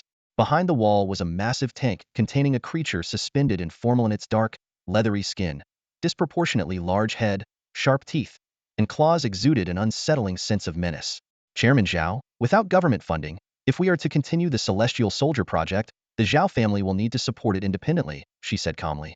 Don't worry, funding will not be an issue. Zhao Wuji declared decisively. The research must go on. In the park, Wong Meo was strolling with his child, who was not yet 2 years old. The bubble machine in his hand released shimmering bubbles, causing the child to giggle uncontrollably. At that moment, the director of the Special Affairs Bureau approached with a basket of fruit and a carton of milk, his face beaming with a warm smile. Director? What brings you here? Ah, Team Leader Wong. I'm here to check on you. The director set the items down on the grass and gently teased Wong Meow's child. Taking care of a kid on your own isn't easy. Thank you for your concern, sir. The director smacked his lips, hesitating as if he had something to say. Wong Meo noticed his reluctance and spoke directly. Director, just say what's on your mind. Maybe you shouldn't take your leave. We need you back at the bureau. Is this about the Ma Fei? Yes, the director replied seriously. The city bureau learned about how you used the life wave detector to track the Ma Fei in the psychiatric hospital. They've officially assigned the capture mission to our Special Affairs Bureau, and it's classified as a Level 1 special case. Wong Meo contemplated for a moment. To be honest, the Ma Fei's actions are remarkable theory challenging the city's elites. But their life wave readings always deviate from 100. Although it's not extreme, it suggests they may have come into contact with dark star creatures or artifacts. That was my mistake before, the director admitted. I thought they were just a group of rebellious young people who accidentally encountered dark star objects, and their threat level seemed low, so I didn't pay much attention. But their repeated organized actions clearly show there's someone orchestrating them. He paused before continuing. Your wife died a year ago at the hands of a dark star aberrant beast.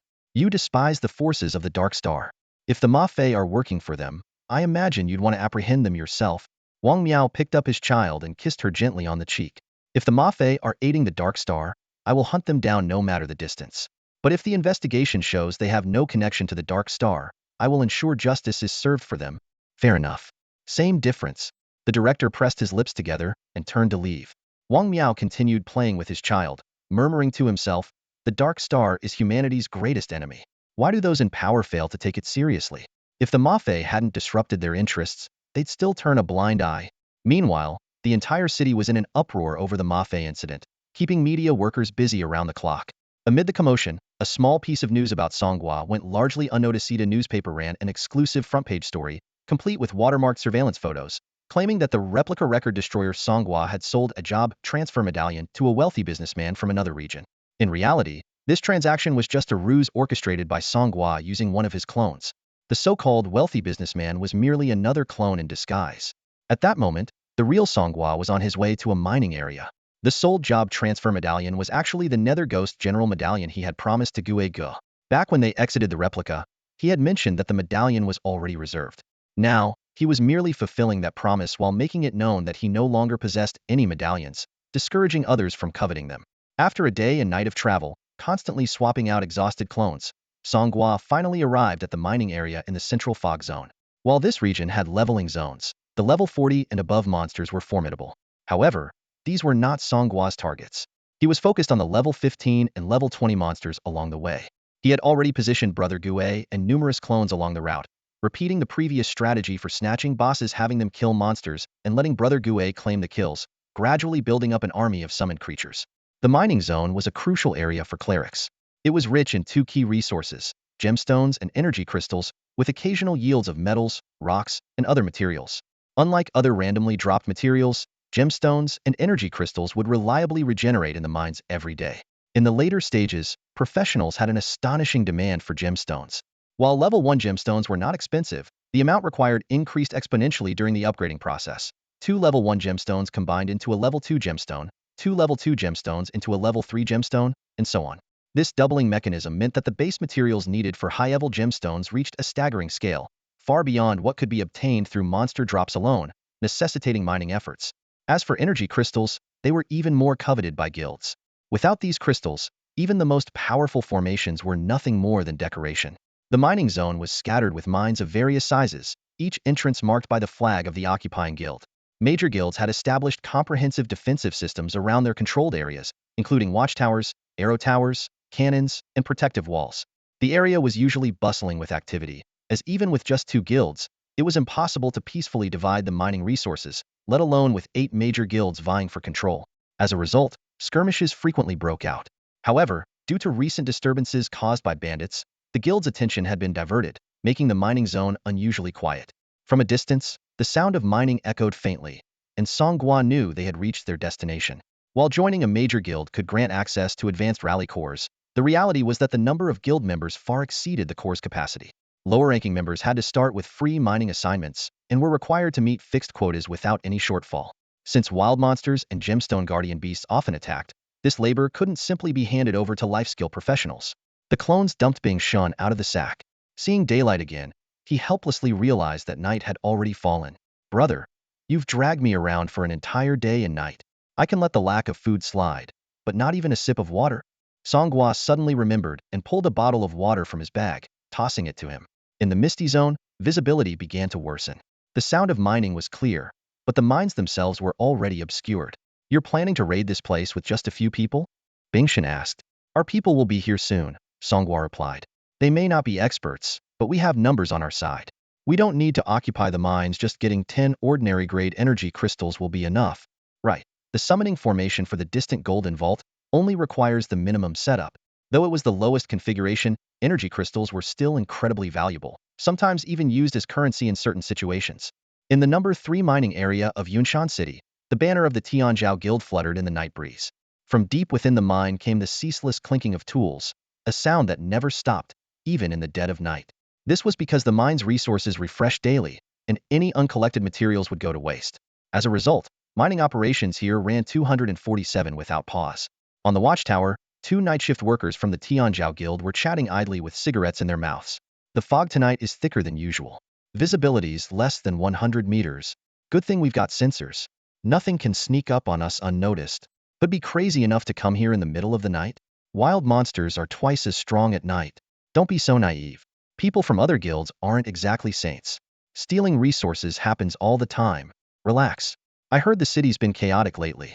The higher-ups in all the guilds are busy dealing with those bandits. Speaking of those bandits, they've got guts.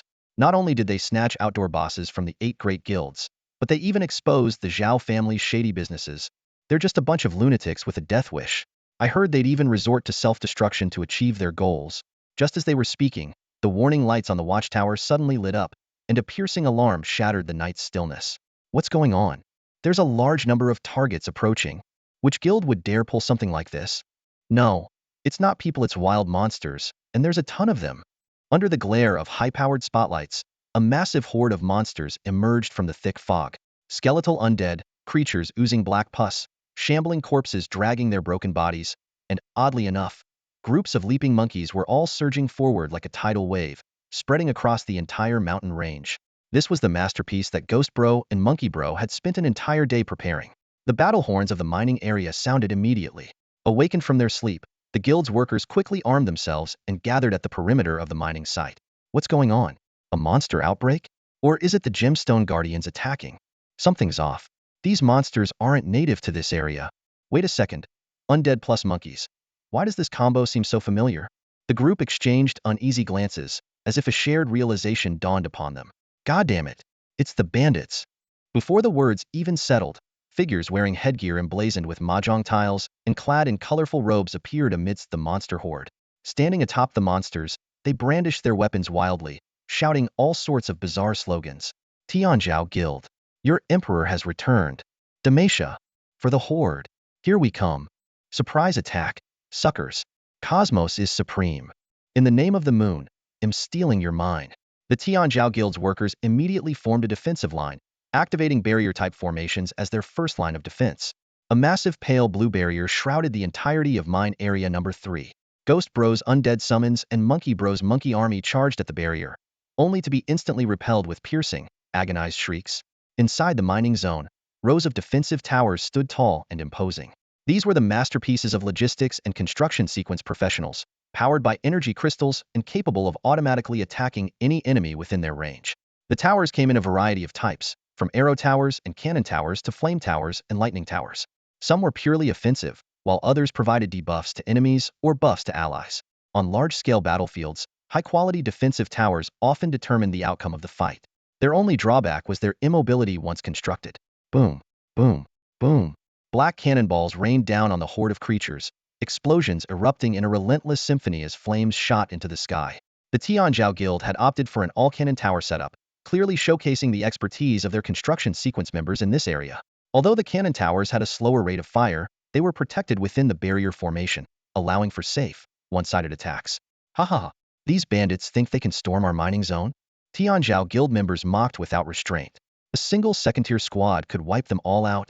However, they failed to notice a bandit stealthily approaching the barrier under the cover of summoned creatures. The bandit pressed his hand against the barrier, his face beneath the hood revealing unwavering determination. Brothers, let's blow them to hell. Boom! A deafening explosion rocked the area, with a mushroom cloud rising high into the air. It was a self-detonation by a level 20 clone, one of Song Gua's newest creations. Despite its recent emergence, the explosion's power was enough to terrify even second-tier professionals. The barrier was blasted open, leaving a massive breach. Summoned creatures swarmed in, wreaking havoc everywhere. Though the formation began auto-repairing, the bandits outside launched relentless attacks to prevent the gap from closing. Shit. These lunatics. The Tianzhao Guild members, now fully aware of their enemy's ferocity, scrambled to organize a defense. With the strength of their second-tier professionals, they quickly suppressed the invading summons. Sensing the unfavorable situation, the bandits outside began to retreat. Chase them down. Capture the bandits alive for the bounty. The defending squad surged out in pursuit. Just then, alarms blared from the other side of the mining zone.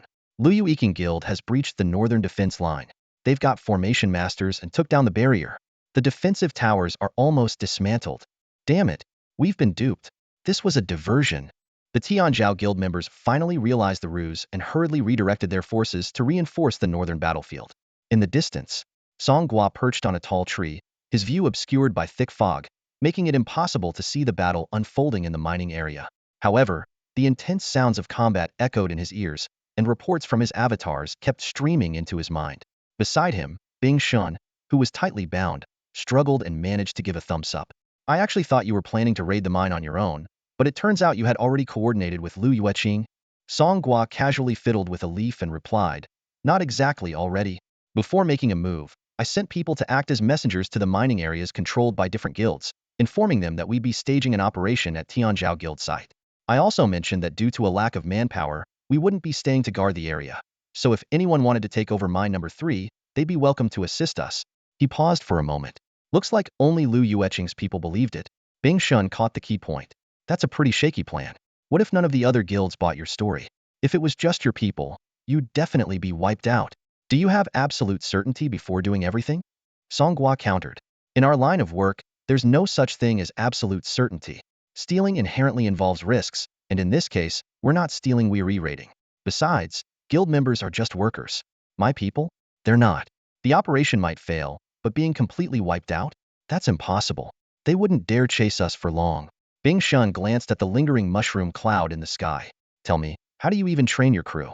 Even those fanatics from the Revenge Alliance couldn't pull off something like this, blowing themselves up just to clear a path. That's our core competitive edge as bandits. Do you really think I'd share it with you? Bing Shun smirked silently, thinking to himself. Who in their right mind would want to copy that? How would you even recruit people? Come join us and enjoy the freedom to self-detonate? Sounds like a cult. The chaos at mine number 3 gradually subsided after a while. Tianzhao Guild's defenders, realizing their rear had been compromised, offered only token resistance before abandoning the mine. After all, staying alive was more important. Risking one's life for a single mine would only invite ridicule from their peers. Before long, Lu Yueqing's banner was already flying atop the watchtower. Huh. I've never raided a mine this easily, someone from Lu Yueqing's group shouted excitedly. Those Tianzhao idiots fell for such an old trick like luring the tiger from the mountain.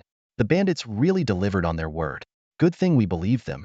The other guilds are a bunch of fools who didn't even bother sending a single person to check it out. Our guild leader is truly wise. After taking over the mine, Lu Yueqing's guild members ignored the bandits hauling energy crystals from the warehouse, focusing instead on setting up defensive measures. Some of the idler members even helped with the transport, a mutual understanding that had long been established between the two sides. Helping secure a mine for just a small share of the spoils? It was indeed a fair deal. The warehouse at the mine only stored the output from the past day or two. Being in the middle of nowhere, it was impossible to stockpile too much. Guilds would regularly transport resources back to their city warehouses. But for an individual operator like Song Gua, this was already a significant haul.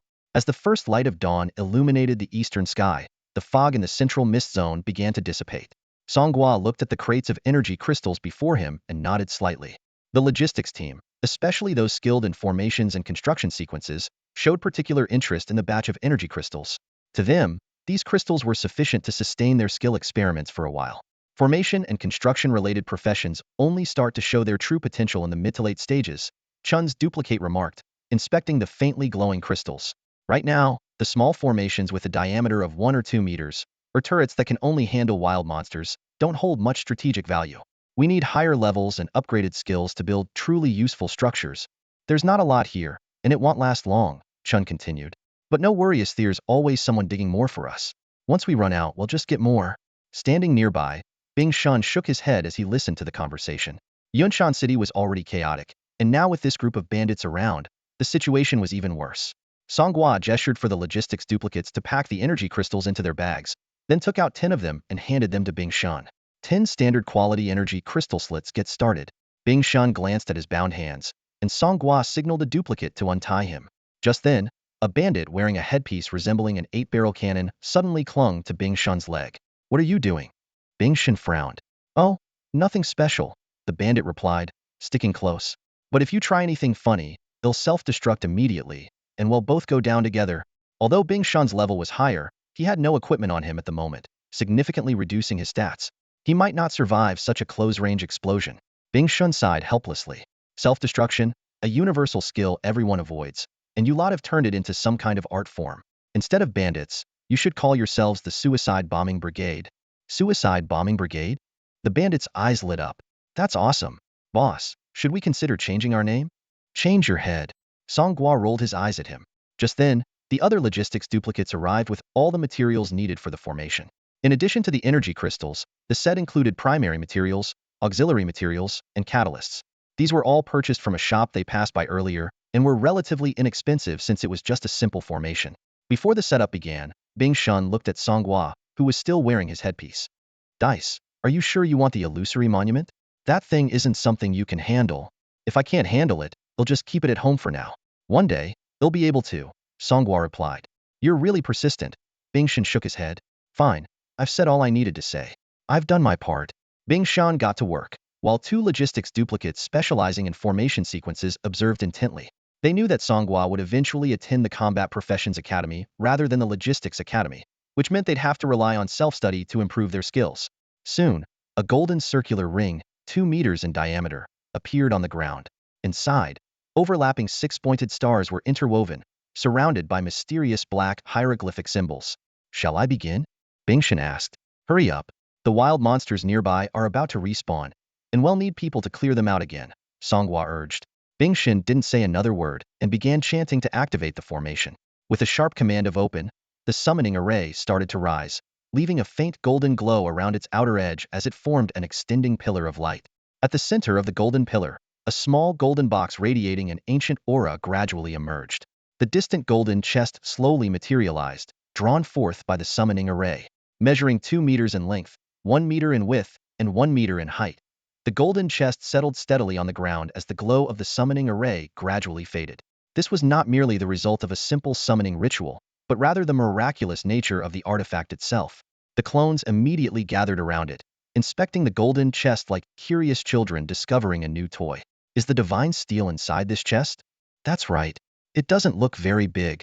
The divine steel can adapt to the size of its container, much like Sun Wukong's golden cudgel that can shrink or grow as needed.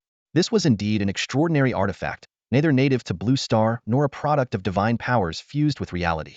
It seemed to originate from an entirely different source of transcendental power. "Brother, this chest needs to be ours," the clone said. "Why? Didn't you say that looking at the divine steel would drive us mad? If you don't give us the chest, you'd have to open it to retrieve the steel, and we'd all end up seeing it. Can't you just close your eyes?" "We can't resist." Bingshan sighed helplessly as the clones surrounded him. "Relax. I had the same concern, so I placed the divine steel inside an opaque bag. I went through a lot to get this golden chest, so don't even think about taking it." Seeing that Bingshan was cooperative, Song Gua decided not to argue further over the artifact. "Just open the chest and take out the divine steel," he instructed. "Everyone, turn around. You, keep an eye on him." To ensure caution, Song Gua designated one clone to monitor Bingshan's actions, while the others turned their backs to the chest. With a soft click, the chest was opened. "Give me a hand," Bingshan said. "Even though the divine steel has shrunk, it's still over a meter long, and am not exactly mobile with all these restraints." The monitoring clone stepped forward to assist, helping lift the steel, which was encased in a black covering and resembled a tombstone. Just as they were about to place it on the ground, Bingshan suddenly grabbed the black covering and yanked it off. "What are you doing?" The two clones, the one holding Bingshan by the leg, and the one helping to lift the stela, were forced to look directly at the divine steel. Instantly, a torrent of overwhelming information flooded their minds, and they collapsed to the ground, clutching their heads in agony. Quickly and deftly, Bingshan retrieved a scroll from the chest. It turned out the chest contained more than just the divine steel.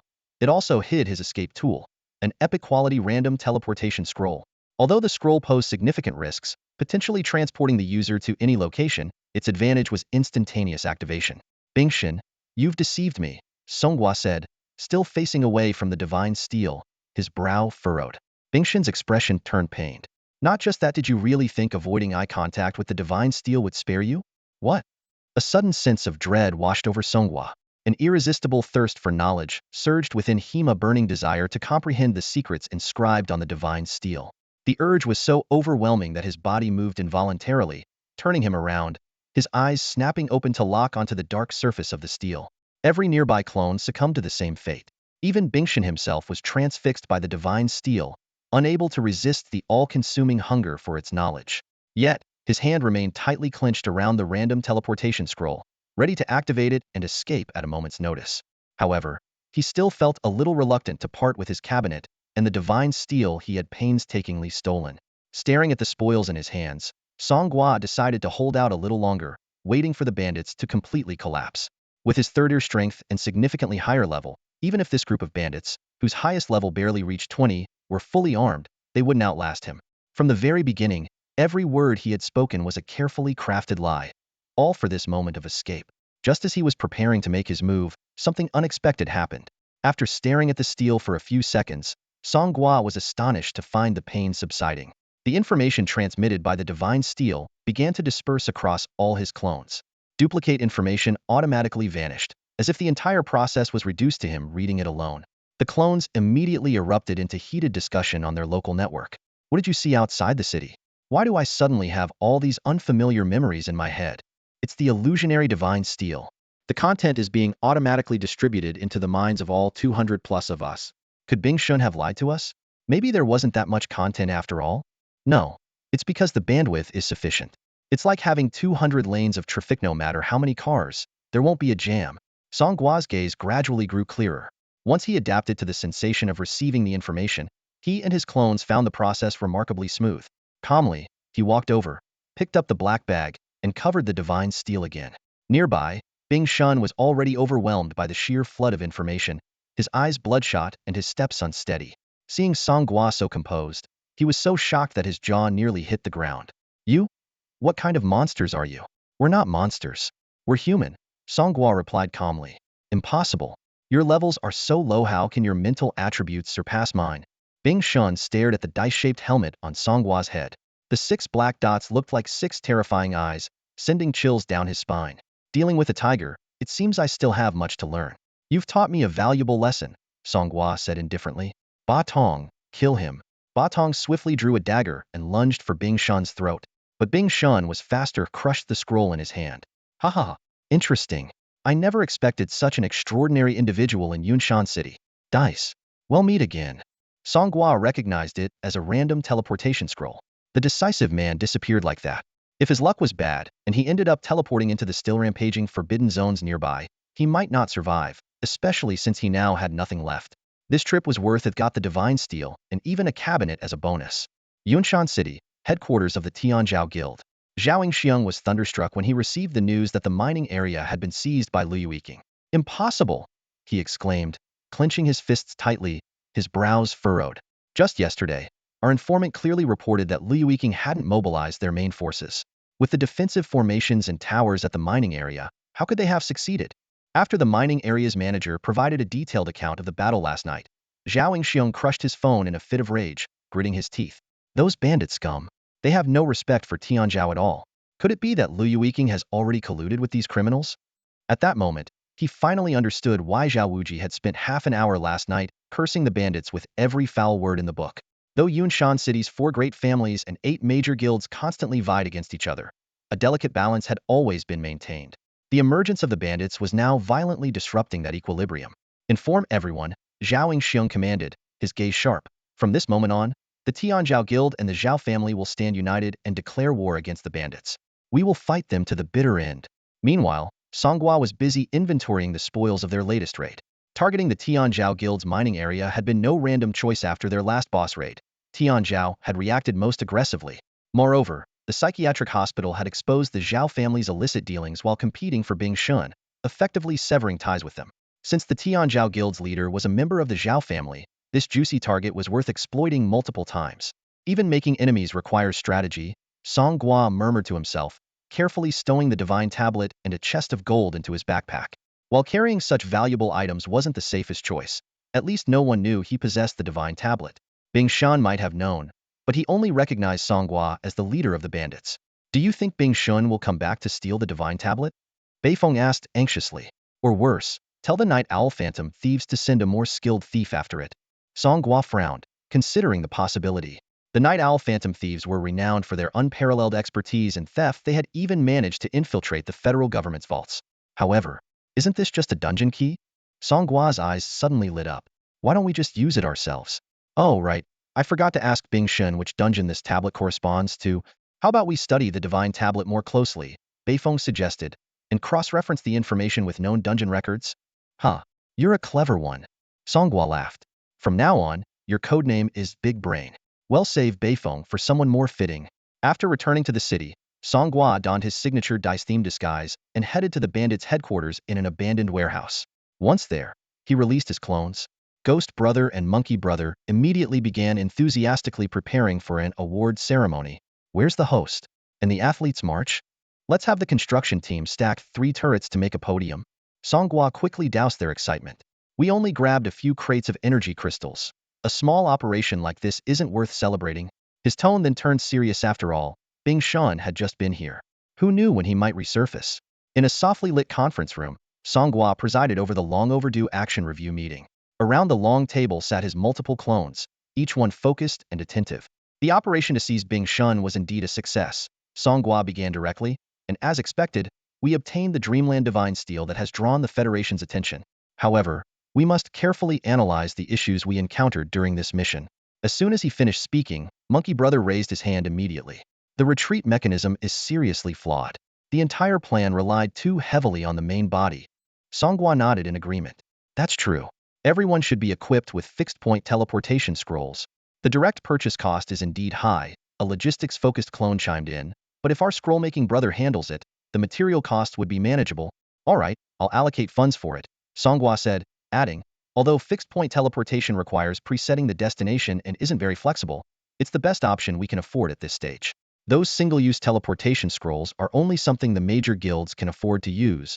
Monkey Brother raised his hand again, his tone urgent. And what about Wong Meo? How did he track us down? Could he have planted a tracker on us? Song Gua recalled Wong Meo's earlier words. The Special Bureau has specific instruments capable of detecting life wave fluctuations to locate us. Taking off the marauder disguise doesn't help. The exact principles are unclear, and there's no information about it online. Why are our life wave fluctuations abnormal? The clones asked in confusion. Song Gua stroked his chin thoughtfully. Logically, you all should be identical to me. But fortunately, the Special Bureau rarely operates in the wild. As long as we stay cautious in the city, we should be fine. At that moment, Blood Brother, who had been sipping wine elegantly, suddenly spoke up. I saw the latest news. Yunshan City has already assigned the task of hunting down the marauders to the Special Bureau. Considering we recently seized the boss from the 8 major guilds and dismantled Zhao's illicit operations, we should lay low for a while and pause our heroic activities. Song Gua agreed. It works out since everyone is currently in an experience fatigue phase. Let's all take a few days off. Besides, the Yunshan Dreamland trial is coming up soon, and we'll need to conserve our energy. The group continued discussing various issues. One clone pointed out that Song Gua should not have taken the risk of traveling with Bing Shun, especially considering that the Night Owl Phantom thieves are far from trustworthy. Song Gua admitted that this was a miscalculation, but explained that it was a necessary choice to quickly secure the Divine Steel. It seems we'll need to prepare more escape tools, Song Gua remarked as he stared at the account balance, lost in thought. Maintaining over 200 clones was indeed a significant expense. He hoped the upcoming Dreamland trial would yield some valuable rewards. Suddenly, Song Gua remembered a commission he had received over a month ago from Brother Wong, which offered a bounty of 8 million. Despite his observations at the school, he had yet to locate the blackened balance scale mentioned in the commission. This made him question whether the intelligence was accurate, and if the scale was truly at number 5 middle school. After the summary meeting concluded, Song Gua stayed alone in the abandoned warehouse and took out the illusory monument from his pocket. All his avatars had merged back into his main body, ready to act. Let's see what history this monument holds. Song Gua muttered eagerly as he pulled off the black cover draping the monument. Driven by an intense thirst for knowledge, he fixed his gaze firmly on the black stone monument. The surface of the monument shimmered with strange symbols, and the moment his eyes met them, the symbols transformed into legible Chinese characters. A flood of information surged into the minds of Song Gua and his avatars like a tidal wave. The initial sharp headache quickly subsided into mild discomfort as all the avatars synchronized in receiving the data. The stream of information painted a vivid picture of this world's history. The Central Plains had always been a land rich in talent and resources. The inhabitants, through their continuous struggles against wild beasts and barbarian tribes, gradually developed martial arts. In the year Tianyuan 890, the centenarian Wu Xian comprehended the Tao and established the Tianwu sect, laying the foundation for martial arts across the land. In Tianyuan 1995, northern barbarians invaded, and the warriors of the Central Plains took up swords to defend their homeland. By 1999, the martial sage Qin Shao emerged, single-handedly driving out the barbarians. In 2010, Qin Shao pioneered the path of martial energy and founded the Xiaoyao sect, sparking a martial arts renaissance. By 2024, the Central Plains entered a golden age, with talents rising one after another. Song Gua quickly grasped the method for querying the monument. By specifying the 3 elements of time, location, and individuals, he could selectively retrieve the desired information, rather than passively receiving everything in chronological order. Through a brief review, the nature of this world became clear. A society perpetually stuck at the ancient productivity level of the Blue Planet, with a martial arts system hovering between low-level and high-level martial prowess. Though it showed potential to ascend to higher martial realms, the so-called Golden Age of Talents ultimately ended in the collapse of civilization and widespread devastation. Song Gua then searched for related records of illusions and quickly found a post mentioning that the Yunshan illusion was a martial arts world.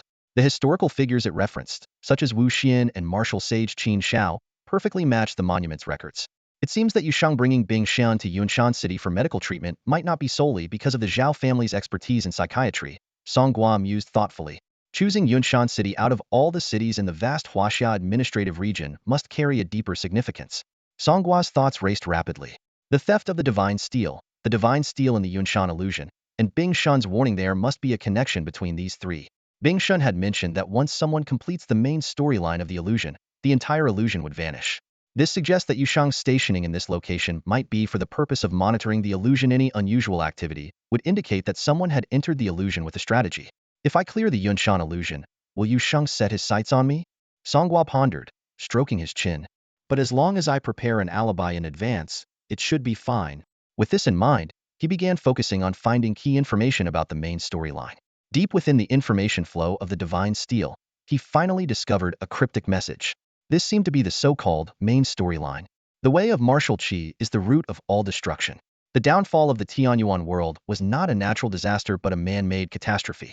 If the martial Saint Qin Shao had not become the world's strongest and instead chosen to live an ordinary life with his beloved, if the people of Tianyuan had only used martial arts to strengthen their bodies rather than pursuing eternal life, perhaps everything would have been different.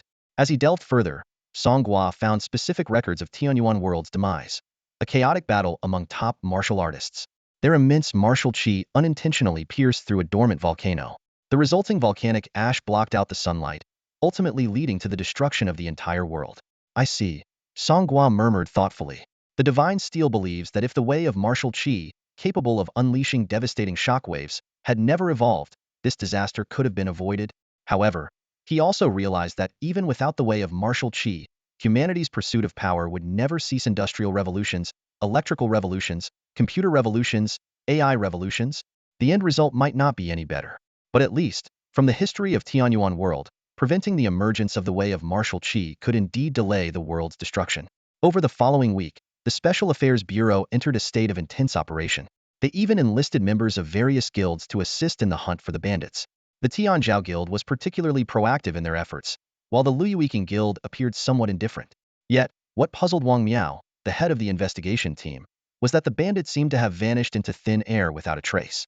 This is so strange, one team member remarked to Wong Meo. Could they have shed their disguises and are now living under their true identities? But the detectors haven't found even one life signature exceeding 100. Based on their previous ability to raid bosses from the 8 major guilds, there should be at least 100 of them. And after all these days, we haven't encountered even one. Could it be that they caught wind of our large-scale operation and simply left Yunshan City altogether? This speculation left everyone present deep in thought. The operation in Yunshan City against the bandits ended in failure, like punching cotton. The bandits hadn't truly disappeared. Instead, they had all hidden within Song Gua's body. At this moment, Song Gua sat quietly at his desk in the classroom, waiting for the teacher to announce the results of the first mock exam. Meanwhile, in his mind, the avatars trapped inside him were growing restless. I feel like I'm back in prison. This is just like the re-education camp days. One avatar grumbled. Hey, you stingy main body. Let me out to stretch my legs. Maybe do some flips or something. Speaking of flips, weren't you the one handing out flyers near the mental hospital last time? The fatigue cooldown has been over for days. If we don't level up now, we're losing big time. Billion? Losing that much isn't new for you. I'm craving the spicy hot pot shop near the school. I miss that bubble tea place more. Well, I'm still thinking about the massage parlor near headquarters. What massage parlor? Spill the details. Song Gua had long grown accustomed to the chaos of these voices. He had trained his hearing to such an extent that, even with the constant noise, he could still clearly process external information. In this moment, I'd like to congratulate 2 students from our class. The homeroom teacher's voice cut through the mental chatter, for achieving top 50 rankings in the city and earning the opportunity to participate in the Yunshan Illusion trial 3 days from now. The classroom erupted into murmurs. 2 people? Besides Big Boss Song Gua, who's the other one? Breaking through the ranks of the 4 great families' heirs? That's no small feat. The teacher gestured for silence, smiling as she announced, the first is Song Gua, who ranked first in the entire city. Let's give him a round of applause. Thunderous applause filled the room. Song Gua was slightly surprised. He had assumed the wealthy heirs who bribed the judges would claim the top scores. It seemed the 4 great families still upheld some standards. And the second is the teacher paused for effect. Ranking 50th in the city, Yuan Hao. A collective gasp swept through the room. Yuan Hao stood up dramatically, hands on his hips, and declared, Tada, what's with your reactions? Where's the applause you gave old Song? His announcement was met with a chorus of boos. Blondie, did you bribe the judges, or what? If it were a competition for the city's biggest flirt, you'd definitely take first place. Did your family suddenly strike it rich? Feigning heartbreak, Yuan Hao clenched his fists and lamented. I just wanted to live among you as an ordinary person, but all I get is alienation. To be honest, I'm a genius, a combat genius. Yuan Hao declared confidently, sitting upright with an air of self-assurance. Fighting across levels? Defeating the many with the few? Overcoming the strong while being the weak? These are all just trivial matters for me. Sitting nearby, Song Gua couldn't help but twitch the corner of his mouth.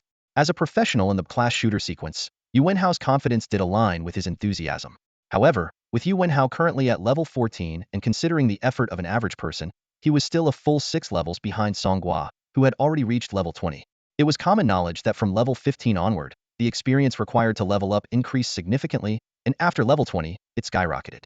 This gap was something Yuan Hao might never close. Did you seriously bribe the judges, or something? Song Gua half-joked. Come on, old song. Even you don't believe me? Yuan Hao lowered his voice conspiratorially. Honestly, I don't even know how I got in.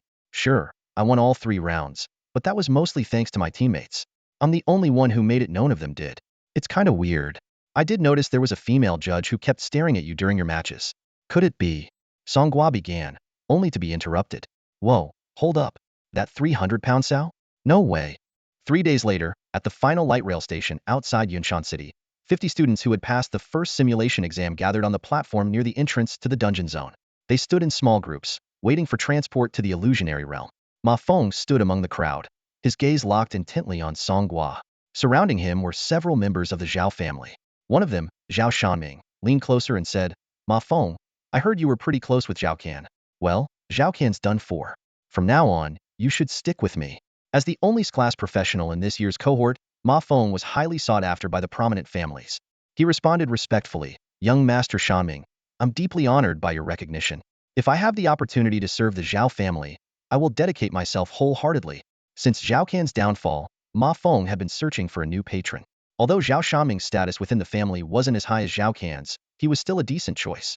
More importantly, Ma Feng hadn't forgotten the promise Zhao Kan had made. Eliminate Song Gua, and he would gain access to a dungeon strategy capable of breaking records. While Ma Feng had considered directly forcing Song Gua to hand over the strategy, the thought of Song Gua's level 20 status and the memory of the punch he had taken in the professional sanctuary quickly dissuaded him. The only reason he dared to accept the mission was because of the weapon Zhao Kan had provided, the Soul Devourer Orb. If its beam struck a target, it would absorb their soul. Although using it came with a price, Ma Feng deemed it worth the cost for the strategy. That sneaky Ma Feng has been staring at you the entire time, Song Gua muttered, having already noticed Ma Feng's attention thanks to the 360-degree vision provided by his over 200 clones. These clones not only granted him omnidirectional sight, but could even stack or invert to create vertical perspectives, making them incredibly versatile. Glancing at Ma Feng, Song Gua's clones immediately began chattering amongst themselves. That rotten garlic bulb. If he dares mess with us in the illusionary realm again this time, die. Ruthless. I like it. I'll self-destruct and blow him to pieces. Such a minor villain, why bother self-destructing? One fart from me would be enough to finish him off. Suddenly, a resonant dragon's roar echoed through the sky. Everyone looked up to see a massive figure descending from the clouds amidst howling winds. It was a colossal purple dragon-like creature, with a body as elongated and elegant as an Eastern divine dragon, but equipped with 2 enormous leathery wings. The 10-meter wingspan cast a vast shadow in the air, and its nearly 100-meter-long body spiraled downward gracefully. Its round dragon eyes shimmered with intelligence, its sharp teeth glinted coldly in the sunlight, and its thick tail lashed through the air like an iron whip. The freshmen were terrified out of their wits by the sudden appearance of such a formidable creature. A restricted zone creature? How could a monster this huge show up here? Is it a world boss? But there wasn't any announcement. Run! The crowd erupted into chaos, scattering in all directions. Only Song Gua remained rooted to the spot, completely still, as he had already recognized Yu Shang standing atop the dragon's head. Yu Shang's hearty laughter rang out across the sky. Don't be afraid, everyone. I'm here to pick you up. Behind him stood several others, who couldn't help but laugh at the students' panicked reactions. Hearing Yu Shang's voice, the chaotic scene gradually calmed down. Some of the prominent family heirs, like Zhao Shanming, immediately tried to save face. Why are you all running? A bunch of cowards who've never seen the world. Ma Feng glanced at him and silently mocked him in his mind. You were the one running the fastest just now, even pulling out a teleport scroll. If Yushang hadn't spoken up in time, you'd probably already be long gone. The purple dragon landed on an open field outside the platform and, to everyone's surprise, spoke with a sly tone. Oh my, high schoolers these days are developing so well. I like that girl with the twin ponytails. What do you eat to grow like that? Yushang immediately gave it a kick. Stop talking nonsense. Though the dragon fell silent, it continued making exaggerated winks at the girl, scaring her into retreating several steps. Yushang introduced it to the crowd. This is my mount, the divine dragon Ziyuan. Apologies for the trouble. Everyone present knew that obtaining a mount was a skill available only after the third career transition. Ever since the Blue Star world merged with the game, the wilderness areas had far outgrown the cities. Advanced professionals couldn't always stay in dungeons or regions with low-level monsters. They had to venture into the deeper mist-covered zones for exploration. Those areas were inaccessible by vehicles, and traveling on foot was too time-consuming, making mounts essential. Moreover, mounts weren't just for transportation. They were also a crucial part of a professional's combat power. 50 students gradually climbed onto Ziyuan's back. As they passed by the dragon's head, Yuan Hao struck up a conversation with Ziyuan, who was still sneaking glances at the female students. Brother Dragon, I see we share similar interests. Ziyuan rolled one eye toward him, while keeping the other fixed on the distance. Got any resources, little buddy? Heh, I do. This is a gift for you, Lord Dragon. Yuan Hao handed over a comic book. Ziyuan extended its tongue to snatch it up and stuffed it into its mouth. You're a sharp one, kid. You can sit behind my dragon horn's first-class seats. Great. I also have a good friend. Can he sit in first class too? That'll cost extra. Yuan Hao pulled out a Western beauty magazine. Western gals. Ziyuan's excitement turned its face red. Oh ho. And so, Song Gua and Yuan Hao secured seats near the dragon's horns, allowing them to hold onto the horns for balance. Not that it was necessary, as mounts came with their own force fields to stabilize riders' bodies unless the field was disrupted by an attack. Everyone climbed onto the dragon's back. Yusheng gently patted Ziyuan's massive head and said, Fly, old buddy. At that moment, Ziyuan was engrossed in a comic book belonging to Yuan Hao, its two whiskers coiled around the pages. Even as it took off, it continued to flip through the book while flying. Their destination was the illusory realm located in the dense fog zone. During the flight, Yusheng began introducing the companions on this journey. Apart from Yusheng, who was there to assist the new graduates, there were 3 media personnel capturing footage and 4 significant figures. Among them were the Minister of Education of Yunshan City and the Vice President of the Yunshan City Practitioners Association. Facing the camera, the Minister of Education offered a formal smile. Education has always been a priority in Yunshan City. During the Golden Age, teachers were revered for imparting knowledge and guidance. Now, in this era of universal career transitions, we aim to teach our children how to adapt to a world that, while dangerous, is also vibrant and full of possibilities. This illusory realm trial is organized with the hope that a string of official rhetoric soon had the students nodding off, as if they were back in a school assembly listening to the principal's long speeches. Next, the vice president of the Practitioners Association took over. Although his opening remarks were also formal, he eventually got to the point. Despite the name Illusory Realm, students must not underestimate it. Death within the illusory realm is as real as it gets. To gain rewards, you must abide by the realm's rules, not resort to brute force. He elaborated further. The Yunshan illusory realm is categorized as the lowest level grade realm, only accessible to practitioners below level 30. However, it is by no means devoid of danger. The illusory realm is essentially an incomplete, evolving alternate world. Its internal time flows much faster than the outside world, except during specific open periods. After repeated evolutions, an F-grade realm may no longer retain its original level. He continued, this time, the Yunshan illusory realm will remain open for 10 days. To ensure safety, the trial will only last for 3 days. Please make sure to exit within that time. Otherwise, by the next opening, you might have spent a lifetime inside or worse, become nothing but bones. After the 2 officials finished speaking, Yusheng brought 2 young individuals to the front. One of them was Lin Ruqing, whom Song Gua had seen before during the gold medal auction in the dungeon zone. She was the heiress of the Lin family bank. Lin Ruqing and Pang Liang are your seniors, both at level 30. They will lead this trial and are responsible for protecting everyone, Yusheng explained. Lin Ruqing, holding a massive hammer, spoke in an unexpectedly gentle tone. Hello, juniors. I'm Lin Ruqing, and a grade practitioner in the Guardian sequence, codename Hammer Shadow. If you encounter any trouble in the illusory realm, feel free to come to me. Ziyuan suddenly turned its head and blurted out, so big. Yuan Hao discreetly gave it a thumbs up, to which Ziyuan responded with a playful wink. Song Gua stole a glance at Lin Ruqing. Despite her heavy armor, her figure was undeniably striking. Yusheng glanced at his mischievous mount and wiped the sweat from his brow helplessly. Among the crowd, Su Kai waved at Lin Ruching. Sister Ruching. Oh, you're here too, Lin Ruching replied. When it was Pang Liang's turn to introduce himself, he simply tilted his head arrogantly and said coldly, "Stay sharp and don't hold me back." The group responded in unison. Classic. Ladies and gentlemen, I am currently standing on the outskirts of Yunshan Mirage. The scene before me is absolutely breathtaking while riding atop Captain Yushang's majestic mount, overlooking the treacherous area below, shrouded in thick mist. This region is not only home to high-level elite monsters, but also roams with forbidden zone creatures. What stands out the most is the pillar of light ahead, piercing through the clouds and reaching the heavens. This is not only the marker of the Mirage's opening, but also the sole entrance to it. The diameter of the light pillar is shrinking day by day, and when it vanishes completely, the Mirage will close. On Ziyuan's back, 3 official media personnel are diligently documenting everything. The fresh graduates lean forward to peer down, utterly speechless at the dazzling light pillar, which pierces through the mist and clouds with a diameter exceeding 500 meters. Old friend, just hover near the edge of the light pillar, Yushang instructed. Ziyuan, who had been leisurely reading a Western magazine with its whiskers, obediently slowed down and approached the pillar. Turning to the group, Yushang's expression grew serious. Professionals can enter the Mirage from any point along the light pillar. If you can fly, there's no need to risk going through the mist below. Remember, this trial is about broadening your horizon. Let greed jeopardize your safety. Once inside, the only way out is through the original light gate. All escape tools are ineffective. The Mirage is completely isolated. Even electromagnetic signals cannot pass through. Life only comes once, so treasure it. You can still back out now. No one chose to leave. After all, mirages are rare worldwide, and many cities don't have one nearby. Yunshan Mirage, in particular, only appeared within the last 2 years. No one was willing to pass up such an opportunity. If no one's backing out, then jump in. Just jump? We're at least 1,000 meters high. Yuan Hao, standing in the front row, hesitated.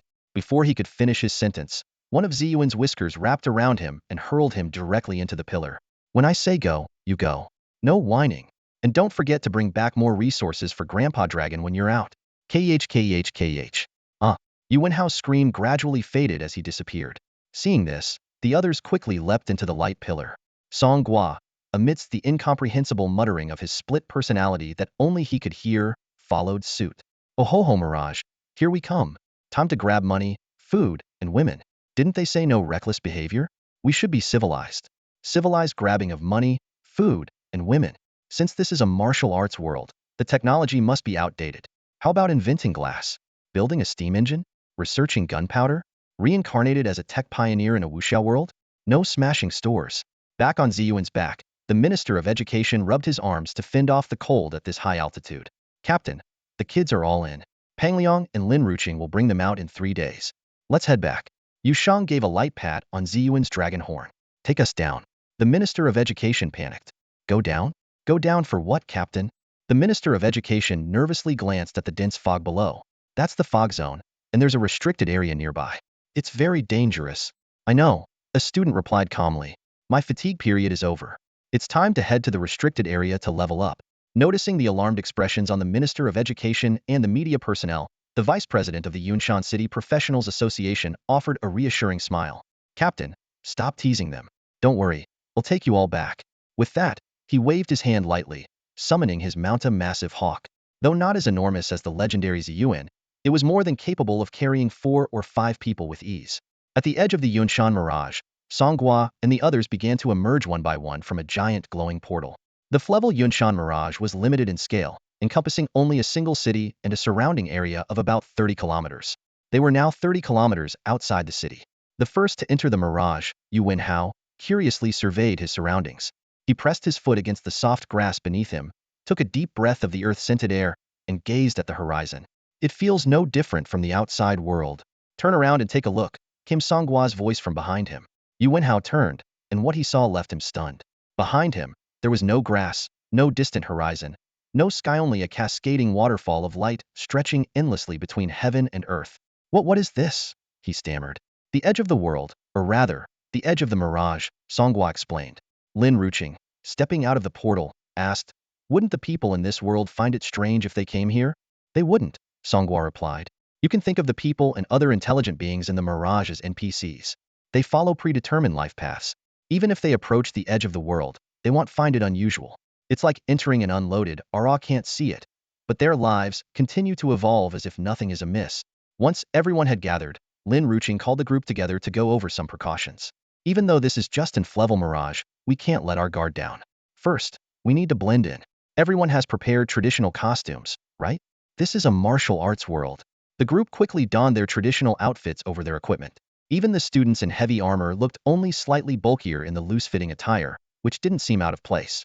Song Gua, does what you're wearing count as traditional?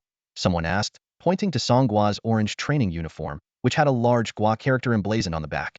While tying a blue belt around his waist, Song Gua replied, "Why wouldn't it count? Are you trying to turn into a Super Saiyan?" Mafong teased. Song Gua ignored him. His choice of outfit had been carefully considered. If he needed to use his clones in the Mirage, dressing like a bandit would be inconvenient. For the next 3 days, the Yunshan Mirage would be closed to outsiders. Flevel Mirages could accommodate only up to 100 professionals at a time. Without other people around, the sudden appearance of a bandit would definitely raise suspicions. Wong Meo was still conducting a thorough investigation, and Song Gua didn't want to risk appearing alongside the bandits in his line of sight again. Initially, he had planned to order over 200 identical traditional outfits, but the supplier had refused the order. Left with no other option, he decided to make them himself. Fortunately, he was skilled with a sewing machine. However, traditional costumes were too intricate and required a lot of materials, making them time-consuming to produce. So, he settled for this simple training uniform. Alright, we're moving in teams. Each team will have 5 members, and the roles should be well-balanced. Lin Ruching's clear voice rang out. You're free to move around in the illusion realm, but it's best not to act alone. Teams should look out for one another to avoid trouble that can't be resolved. As soon as she finished speaking, Yuan Hao darted over to Song Gua like a gust of wind and clung tightly to his leg. Old Song, please carry me to victory. It was as if this triggered a chain reaction. In an instant, nearly half the students swarmed around Song Gua, encircling him completely. His significantly higher level was the ultimate reassurance for everyone, and no one wanted to miss out on this lifeline. Take me, big shot. They'll let you have all the loot first. I can serve tea, massage your legs, or rub your shoulders. I can keep you warm. I've got money. They'll pay you. That final offer caught Song Gua's attention. He pointed at the source of the voice. You're in. Everyone turned to see who it was. Sukai. Grinning from ear to ear, Sukai said, Man, this is the first time I felt so good about having money. Sukai quickly pulled a gambling table and a gavel out of his backpack with such practiced ease that it made Song Gua break into a sweat. Why on earth was this guy carrying these things around? 2 slots left on Song Gua's team. Let's start the bidding for the first slot at 100,000. Sukai announced loudly. 100,000, going once. 200,000, going once. Lin Ruching, watching nearby, couldn't hold back her laughter. Freshmen these days are so adorable. But Pang Liang clearly didn't share her patience. Crossing his arms, he muttered, Tell them to hurry up. We've only got 3 days, and they're going to spend one just forming teams? What's the rush? Isn't this entertaining? Lin Ruching replied with a smile. Not at all. You guys can keep playing around. I'm taking my group and heading out. With that, Pang Liang led half of the already formed teams away. Mafong didn't want to leave. His main goal here was to find an opportunity to take down Song Gua. But under Zhao Shanming's urging, he reluctantly followed the group. After all, the Yunshan illusion realm wasn't that large. He'd find his chance eventually. When the auction finally ended, Song Gua tentatively asked Lin Ruching, Can my team have more than 5 members? Are you treating team formation like a money tree? Lin Ruching said, half amused and half exasperated. No, it has to be 5 people per team to ensure the training is effective. Too many people will make you stand out. Once everyone had their teams ready, Lin Ruching, holding a massive hammer, took the lead. Let's move out. It's 30 kilometers to the nearest town. To save time, we'll go full speed. The group took off running, with support role members busy maintaining their teammates' stamina and distributing potions to keep everyone going. Without his usual summoned creatures to carry him, Song Gua found it a bit hard to adjust to running on his own. Thinking about Yushang's purple abyss dragon, he couldn't help but feel a pang of envy. That was a true dragon, a top-tier mount. But the mount feature wouldn't unlock until the 3rd class advancement, so it was too early to dwell on it now. Using his clones as mounts, Song Gua caused them to sneeze endlessly. Though the trial was set to last only 3 days, Song Gua had already decided to stay much longer.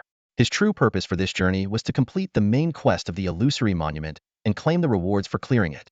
To ensure everything went smoothly, he had prepared over 200 identical outfits. If he failed to complete his task within the 3-day limit, he planned to have one of his clones impersonate him and leave with the others, while he remained behind. Wu Xian City loomed ahead, the only city in this illusory realm, standing tall and imposing. The 5 squads led by Lin Ruching had already arrived at its gates. The towering, Jet-black city walls were covered in moss and scarred with marks of past battles. The gates stood wide open, with a steady stream of people lining up to enter. Soldiers clad in black armor were meticulously inspecting the identities and belongings of each entrant. Nearby, several wanted posters were pinned to a wooden board. Though crudely drawn, they vividly captured the ferocity of the wanted criminals. When you enter the city, just say you're merchants from out of town here to purchase local specialties, Lin Ruching instructed her team. Got it, got it. We're just lowly outsiders, Yuan Hao replied enthusiastically. The soldiers carefully checked each person's face to ensure they didn't match the wanted criminals. After a brief round of questioning, they allowed the group to pass. Stepping into Wuxian City felt like walking onto the set of a historical drama. Rows of traditional-style buildings stretched endlessly, and everyone on the streets was dressed in ancient clothing, creating an uncanny sense of time travel. The air was filled with the cries of street vendors, the laughter of children, and the occasional thunder of armored soldiers galloping by, kicking up clouds of dust. See the goods along the roadside? Lin Ruching explained. Some of them can be taken out of here and converted into resources for professionals, but you'll need to use the currency of this world silver to buy them. Song Gua, however, showed little interest. He hadn't brought any silver and didn't plan to make purchases. If he really wanted something, he preferred a more direct, zero-cost acquisition approach. The wealthier team members, on the other hand, had come prepared and eagerly browsed the roadside stalls. Senior Lin, what happens to these martial arts manuals if we take them out? Sukai asked, pointing at a stall selling thread-bound books. They turn into skill books. The quality depends on how valuable they are in this world. Someone pointed at a vendor selling strength-enhancing pills and asked, what about these? If they're genuine, they'll probably turn into temporary attribute-boosting potions. And what about the swords and blades at the blacksmith shop? Another person inquired. They'll become equipment. But since they're so readily available and cheap, they're probably just basic-grade items. At that moment, Yuan Hao pulled over a graceful young woman and asked, Senior Lin, what about this? Can we take her out? Lin Ruching promptly smacked him on the head. You can't take her out. The top 50 students from Yunshan City's mock exam are exploring the Yunshan illusion realm. At first, they stayed together, but it wasn't long before everyone ventured off to places that piqued their individual interests. On the streets, a few students stopped to watch a fire-breathing performer, while others headed straight to the martial arts halls, hoping to find a master to teach them or to acquire some high-quality martial arts skills that could be converted into skill books outside the realm. Song Gua stood before an ancient and austere divine stele, carefully studying the inscriptions. This bustling city of Wuxuan was originally just the birthplace of the pioneer of martial arts, Wuxuan Elder. The city was named in his honor and gradually grew into its current prosperous state. Come on, everyone, take some of this. Sukai returned triumphantly, his arms filled with martial artist supplies. From martial arts manuals to rogue equipment, from elixirs to hidden weapons, he had spent all his silver on these items. Look at this one, the Buddha's palm. Sounds pretty powerful, right? Who knows, it might actually be the real deal. Song Gua took it and flipped through the pages, only to find nothing but a few crude illustrations. It's a fake, he thought to himself. Fake martial arts resources can't be taken out of the illusion realm. Suddenly, Yuan Hao noticed a crowd gathering up ahead. What's going on over there? He asked curiously. Song Gua looked in the same direction and saw a sign that read Martial Arts Tournament Registration. His heart stirred as he recalled the history described on the divine stele. The legendary martial saint Qin Shao, who ultimately mastered the path of martial energy and caused the destruction of the Tianyuan continent, had once participated in the martial arts tournament. Determined to investigate alone and search for Qin Shao, Song Gua came up with an excuse. I need to use the restroom, he said. Perfect timing. So do I. Yuan Hao groaned, clutching his stomach. It's that bad fried dough stick's fault. The two found a latrine in a nearby alley. Once inside a stall, Song Gua quickly summoned a clone to take his place while his true form used the stealth ability of the assassin sequence to slip away unnoticed. A short while later, the clone rejoined Yuan Hao and the others, blending seamlessly back into the group. This is amazing! Sukai exclaimed excitedly. Let's sign up for the martial arts tournament too. It's the big event to choose the martial alliance leader. Hearing this, Yuan Hao's eyes lit up with excitement. Becoming the leader of the martial arts alliance means you can do whatever you want? Song Gua shook his head, focusing his attention on the real temptation, the Great Rejuvenation Pill. This miraculous elixir, capable of instantly granting 20 years of internal energy, was an extremely rare and precious item awarded to the champion of the martial arts tournament. Since I'm already here, why not give it a shot? Song Gua thought to himself.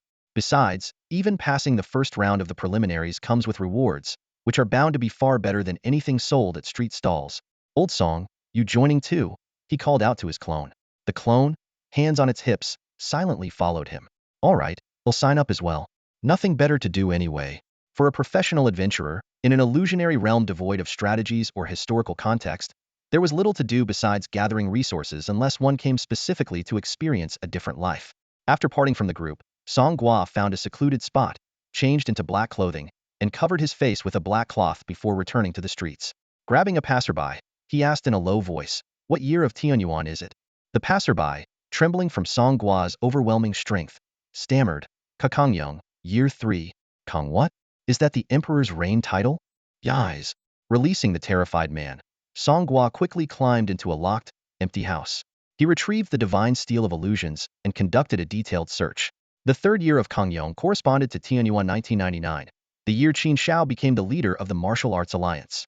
However, oddly enough, the historical records of this year did not include any mention of Qin Shao.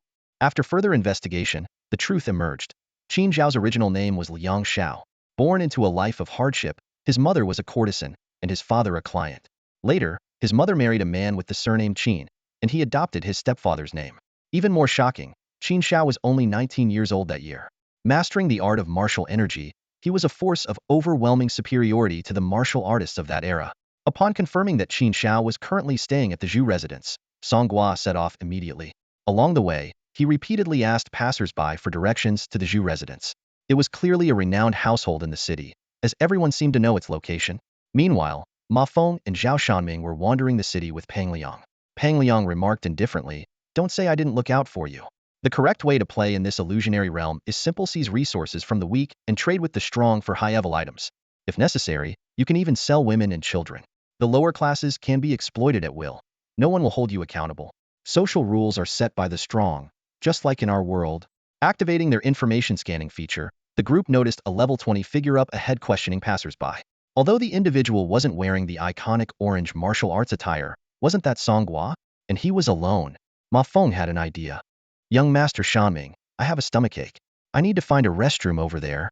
Zhao Shanming, annoyed, replied, "Just go here. These are all NPCs. What's the big deal? Hurry up, we only have 3 days, and we need to scavenge resources." Regarding the debate over whether it was appropriate to relieve oneself on the street, Ma Feng and Zhao Shanming argued endlessly. In the end, Ma Feng managed to win a temporary victory through reasoning and was allowed to search for a restroom. However, Zhao Shanming made it clear that they wouldn't wait for him and told Ma Feng to catch up with the group on his own. Watching Ma Feng walk away alone, his frustration grew. "The Zhao family are all idiots," he cursed inwardly. "Once I get Zhaokin's strategy, they'll never deal with these people again." What irked him even more was that Pang Liang not only failed to support him, but also criticized him for being overly dramatic. Climbing onto a rooftop, Ma Feng scanned the surroundings, searching for the figure marked with the LV-20 sign. Although he couldn't spot the target directly, he remembered the general direction the person had headed and began tracking them along the route he recalled.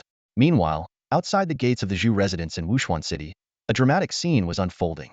According to the inscription on the divine tablet, this was the day Marshal Saint Qin Shao would come to the Zhu family to propose marriage, only to be met with disdain by the self-proclaimed martial arts leader and head of the prominent Zhu family. Song Gua had already positioned himself across the street, waiting for the anticipated scene to play out. Not long after, the sound of fierce fighting erupted from within the Zhu residence, followed by a loud crash. A figure was sent hurtling through the gates, which shattered into pieces. Soon after, a middle-aged man with a well-groomed mustache strode out from within. "Liang Shao, how dare you? How dare you act so arrogantly in front of my Zhu family?"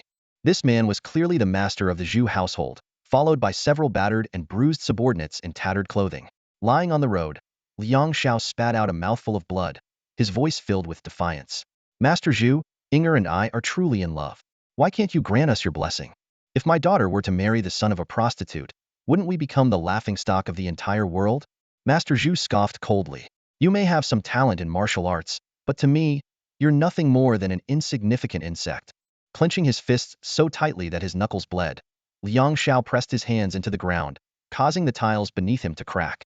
"Master Zhu, if I win the championship at this year's martial arts tournament and replace you as the new leader of the martial world, will you still look down on me?" These words triggered a burst of laughter from the Zhu family members. "That's more unlikely than a pig climbing a tree. A bastard who doesn't even know who his father is, dreaming of becoming the martial arts leader? What a disgrace to the martial world." Master Zhu shook his head and turned away, delivering a final ultimatum. "Get lost. Don't let me see you again. Zhuing is marrying Scholar Ma in 3 days.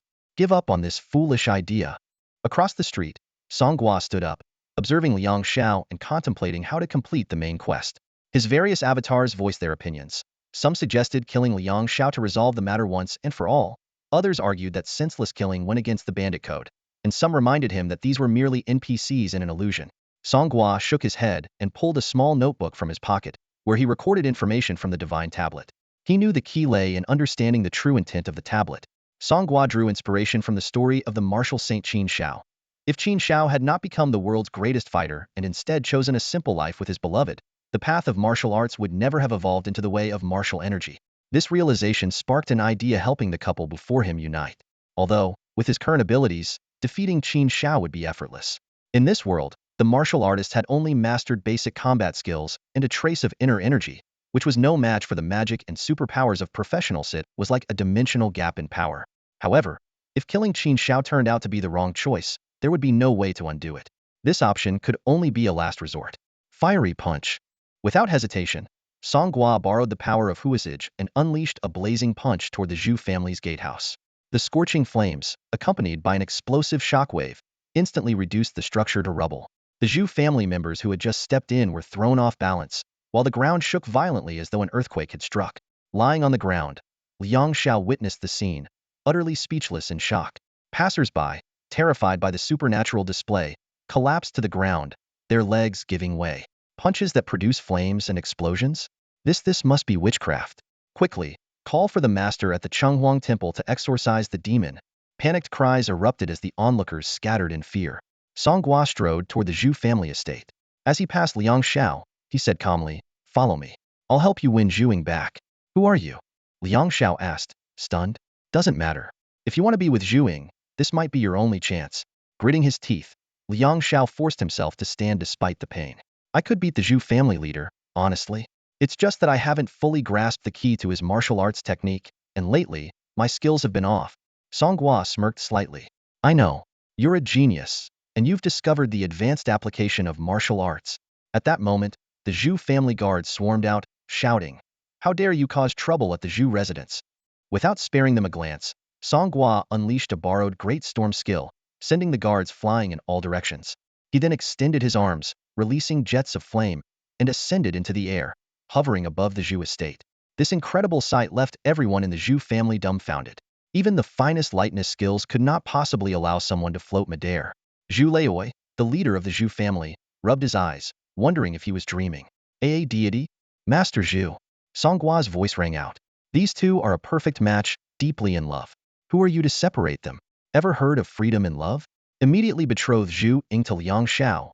Master Zhu glared furiously at Liang Xiao, who stood awkwardly at the gate, inwardly wondering who this mysterious figure was and why he was helping. Master Zhu clasped his hands together and bowed toward the sky. "May I ask who this esteemed figure is and why you wish to interfere in my daughter's marriage?" "Enough talk." Song Gua hurled a fireball, creating a charred pit in the Zhu family courtyard. Master Zhu's pupils shrank in terror. "Prepare the dowry immediately. Where's the matchmaker?" Liang Xiao was left stunned at how quickly the situation had resolved. Landing back on the ground, Song Gua frowned slightly. There were no unusual signs. According to Bing Shun, the illusion should have disappeared after completing the main mission. Something wasn't right. Liang Xiao looked at Song Gua with a puzzled expression. The latter's face was serious and impatient, as if anticipating something. "What are you saying? It's not done yet?" Song Gua's tone carried a hint of urgency. "Is it because you haven't consummated the marriage yet? Hurry and go with Zhu. Ah." Liang Xiao was momentarily at a loss for words. Song Gua paused to reflect, and quickly realized he was being too hasty. In this world, marriages followed strict traditions and had to proceed step by step. Meanwhile, the Zhu household was bustling with preparations for the wedding. Watching the flurry of activity, Song Gua felt utterly bored. Liang Xiao had already gone back to arrange the 3 letters and 6 etiquettes, a series of ceremonial formalities that Song Gua found incredibly tedious. Yet, to prevent Master Zhu from changing his mind, he had to stay and keep an eye on things. Suddenly, an idea struck him. Song Gua summoned a level 20 clone to remain at the Zhu residence while he quietly slipped away to Liang Zhao's Placey Hong courtyard. He insisted this was merely an ordinary house visit and not an excuse to evaluate the massage skills of this world's practitioners. At that moment, Mafong arrived near the Zhu residence. From a distance, he noticed that the Zhu family's gate and walls had been blasted open, leaving a gaping hole.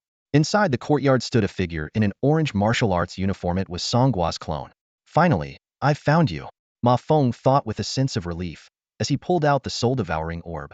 This artifact consumed 5 years of the user's lifespan with each use, but if it meant eliminating Song Gua and obtaining the dungeon guide from Xiao Kan, it would all be worth it. However, just as the orb's dark glow was about to strike its target, the clone was invited by Master Zhu to have tea. When did the esteemed master change his outfit? Master Zhu asked respectfully. The clone seized the opportunity to act important. I want roast chicken, Peking duck, pig trotters, roast suckling pig and wine. Seeing the soul-devouring orb's effect fail, Mafong cursed under his breath. It turned out the wretched artifact only had a range of 10 meters. Thinking quickly, he knocked out a servant delivering food, swapped clothes with him, and cleverly hid the orb inside the eye socket of the roast suckling pig. In the front yard, at a lavish banquet, one of Song Gua's avatars was reclining by a large table. The table was laden with an array of exquisite delicacies, while several maidservants were massaging his legs, and others were continuously pouring wine for him. Mafong approached with his head lowered, carrying a tray with a roasted suckling pig. Seeing the scene before him, he sneered inwardly. This so-called exemplary student, Song Gua, has completely revealed his true colors in this illusionary realm. If someone like him ever became powerful, he would surely oppress the common people. He felt a sense of relief. Killing Song Gua would not only avenge Xiao Kan, but also rid the world of a menace. Hurry up and serve the master. Why are you dawdling? The Zhu family's steward snapped impatiently, slapping Mafong on the back of the head. You dare hit me, an NPC? Mafong seethed with anger, but held it in. He knew he couldn't act rashly until he was certain of success. He could only wait for the right moment to strike. As he set down the roasted pig, Mafong activated the soul-devouring orb. A dark beam of light shot towards Song Gua's chest. Song Gua immediately noticed something was off. Why is this roasted pig glowing? Just as Song Gua was about to stand and investigate, Mafong raised his head and locked eyes with him. Song Gua, look close, Alido, you know who I am? He deliberately revealed his identity, aiming to stall for the critical 10 seconds. Ha, Song Gua, even at death's door, you're still clueless. As the 10 seconds passed, Song Gua's eyes widened in shock before he collapsed onto the table. Mafong retrieved the soul-devouring orb hidden within the roasted pig and laughed triumphantly. From today onward, I am the #1 genius in Yunshan City. He quickly shed his servant's attire and fled the scene. He silently celebrated the fact that this was the Wulin Alliance leader's residence. Song Gua's death here would inevitably cast suspicion on the host family. The Zhu family members, noticing that the master had been motionless for some time, began to sense that something was wrong. A bold maid stepped forward to check his breath and gasped, "The master is dead." Master Zhu rushed over upon hearing the news, staring at the table full of food in confusion. The steward speculated, could he have overeaten? Madame Zhu, however, had another thought. Master, now that the man backing Liang Xiao is dead, does this mean our daughter won't have to marry him? Of course not. When Liang Xiao comes, we'll kill him. How dare he bring such a wicked person to oppress us? Meanwhile, through the synchronized memories of his avatar, Song Gua quickly realized something was wrong. 231. What's going on? Why is your memory completely blank? To his surprise, 231 responded, I don't know. It feels like I'm trapped somewhere. It's all pitch black around me. Song Gua began to search through the memories of his duplicates. The final image before the death of duplicate 231 vividly resurfaced in his Mindit was the soul-devouring pearl. This legendary consumable, as renowned as the Fire Thunder Bead, had always been the Zhao family's prized weapon. The Zhao family often flaunted it subtly to intimidate others. How did the soul-devouring pearl end up in Ma Feng's hands? Song Gua pondered. The overlapping memories of over 200 duplicates collided in his mind until the truth became clear. Zhao Kan had stolen the pearl from his family and given it to Ma Feng with the sole purpose of killing him. It made sense. The incident with Zhao Xin had ruined Zhao Kan's future within the family, leaving him bitter and vengeful towards Song Gua. That was a close call, Song Gua thought with lingering fear, but he quickly reassured himself. Still, my original body is safe. With so many duplicates providing me with a full field of vision, I would detect Ma Feng approaching long before he could activate the soul-devouring pearl for 10 seconds. Looking at the bustling Yihong courtyard ahead, Song Gua sighed softly and decided to retrieve the body of duplicate 231 first. Clearly, the Zhao family had exaggerated the pearl's power. Its actual effect was merely separating the soul from the body. The fact that 231 could still speak proved that he was unharmed, just temporarily trapped. Fortunately, Master Zhu, as the leader of the Martial Alliance, had some integrity. Instead of desecrating the corpse, he had instructed his servants to handle it respectfully and prepare it for burial in the wilderness. When Song Gua arrived, he saw 2 servants pushing a coffin containing 231's body out of the courtyard. Retrieve. Song Gua silently cast a spell. Zhang San, Does this coffin feel a lot lighter all of a sudden? One servant asked in confusion. That's just because my skills have improved, and I'm stronger now. Zhang San replied proudly. At that moment, the sound of drums and gongs echoed from the end of the street. Liang Xiao, adorned with a large red flower on his head, rode a tall horse at the front of a grand wedding procession. As the son of the brothel madam, his background was less than noble, but he had wealth and talent, and his display of grandeur was impressive. However, just as Liang Xiao reached the gates of the Zhu residence, he was surrounded by a group of Zhu family guards wielding broadswords. Song Gua, observing the scene, was momentarily stunned but quickly understood when he saw the guards attacking Liang Xiao. Master Zhu intended to renege on the marriage agreement now that Song Gua was dead and wanted to kill Liang Xiao. Without hesitation, Song Gua activated his unity power and charged into the crowd, unleashing his limit-breaking fist skill. With each punch, a guard was sent flying. Although Liang Xiao had already been struck several times, none of the wounds were fatal. What's going on? Liang Xiao asked in bewilderment. Why is Master Zhu trying to kill me? Didn't he agree to the marriage just this morning? Standing at the gates of the Zhu residence, Master Zhu appeared equally baffled. What? He's not dead? Master Zhu's eyes widened in disbelief as he stared at Song Gua, very much alive and standing right in front of him. Song Gua swiftly turned and kicked away a guard who tried to ambush him. Then he turned back to Master Zhu, a cold smirk on his lips. Were you hoping I'd die? Master Zhu shuddered, cold sweat dripping down his forehead. No, of course not. At that moment, Song Gua activated a holy light spell borrowed from his healing sequence doppelganger. In an instant, golden light enveloped him, and to the onlookers in the street, he appeared like a deity descending from the heavens. Proceed with the wedding immediately, Song Gua commanded sternly, or he'll wipe out the Zhu family, leave no one alive. Master Zhu finally grasped the reality of the situation. This man was no ordinary being. Defying his will would not only doom the Zhu family, but possibly the entire city of Wushuan. Yes, of course. Master Zhu nodded repeatedly. Quick, bring the young lady out. At that moment, Liang Xiao struggled to his feet, clutching his wound. Benefactor, with my injuries, can I even complete the wedding? You can. Song Gua replied decisively. Once you have her, elope, find a place where no one knows either of you. Elope? Liang Xiao was stunned. Unless you'd rather deal with your father-in-law coming after you again? Good point. The wedding procession set off once more. The broken gates of the Zhu residence and the bloodied groom made this wedding an unusually striking scene. Song Gua intended to stay until the ceremony concluded, but news from another doppelganger following Yuan Hao and Sukai reached him. They had encountered a wanted criminal practicing dark arts and needed assistance. Reluctantly, Song Gua slipped into the shadows when no one was looking, summoning another doppelganger to accompany the wedding procession. He himself headed toward Yuan Hao's location. Meanwhile, Liang Xiao was using a red silk ribbon to bind his wound, nodding and returning greetings from congratulating bystanders. Suddenly, he noticed his benefactor had changed attire. Huh, when did you change your clothes, benefactor? I know, it's very fashionable. Now ride your horse. After the wedding procession left, Mafong and Zhao Shaming's squad arrived at the Zhu residence. Zhao Shaming's group had just finished raiding the city, looting valuables, and even selling women and daughters into brothels. Though their family provided them with operational funds, this high school-aged youth was more than happy to save money whenever possible. Such a lively scene. Is there a wedding going on? A wedding's no big deal. What, do you want to crash the bridal chamber? Wait, isn't there someone familiar in the procession? Level 20, wearing Orangius, that Song Gua? Mafeng's expression changed immediately. What? That's impossible. Zhao Shaming looked puzzled. Song Gua is just Song Gua. What's the big deal? Let's get inside and grab some stuff. But Mafong wasn't listening anymore. He had used the soul-devouring pearl to kill Song Guaho. Was he still alive? Could the attempt have failed? No. He had to kill him again. With this thought, Mafong took off in pursuit. Mafong, where are you going? Zhao Shaming shouted after him.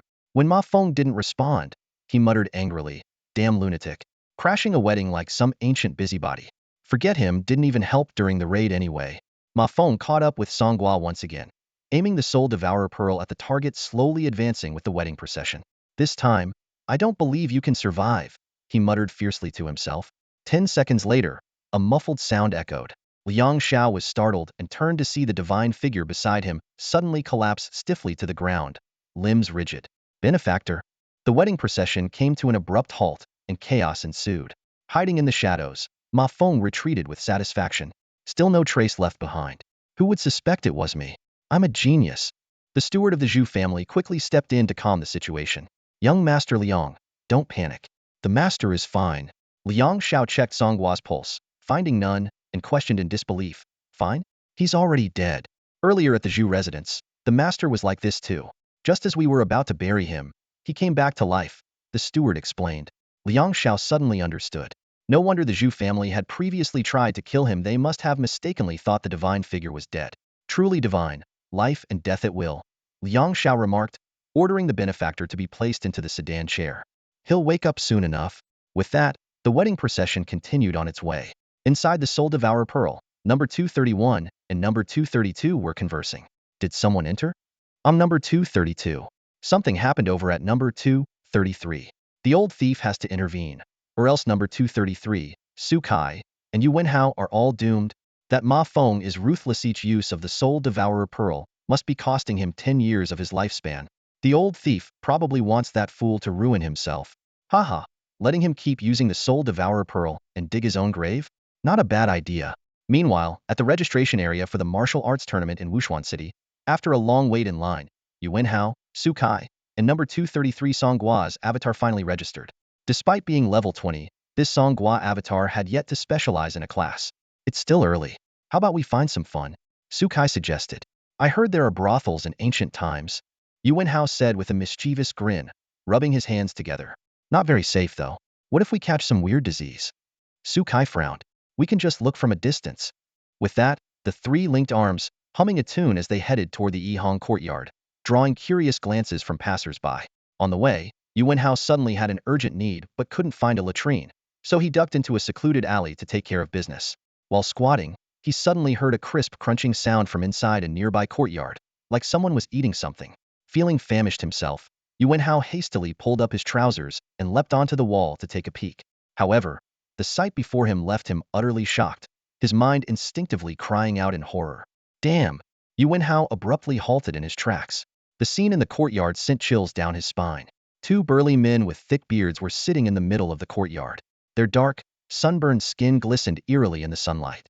What was even more horrifying was that each of them held a bloody human bone in their hands, leisurely gnawing on it. Two mutilated corpses lay sprawled on the ground, and in the corner, two young girls, bound tightly and gagged with cloth, sobbed helplessly, their tear-streaked faces filled with despair. Yuan Hao scrutinized the two men carefully and suddenly recalled the wanted posters at the city gate.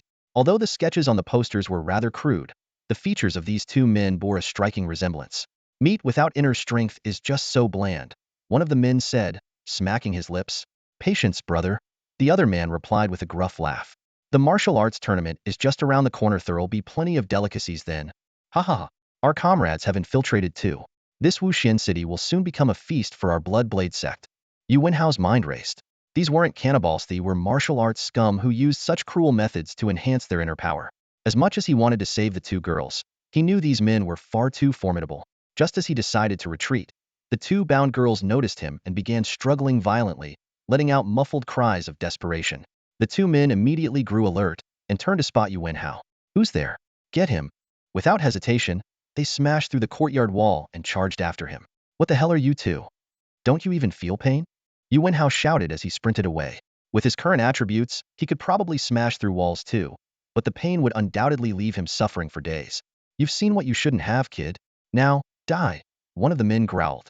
Aren't you worried about the neighbors noticing all this commotion? Yuan Hao retorted, backing away cautiously. One of the bearded men licked his lips. Anyone who dares meddle will end up as my next meal.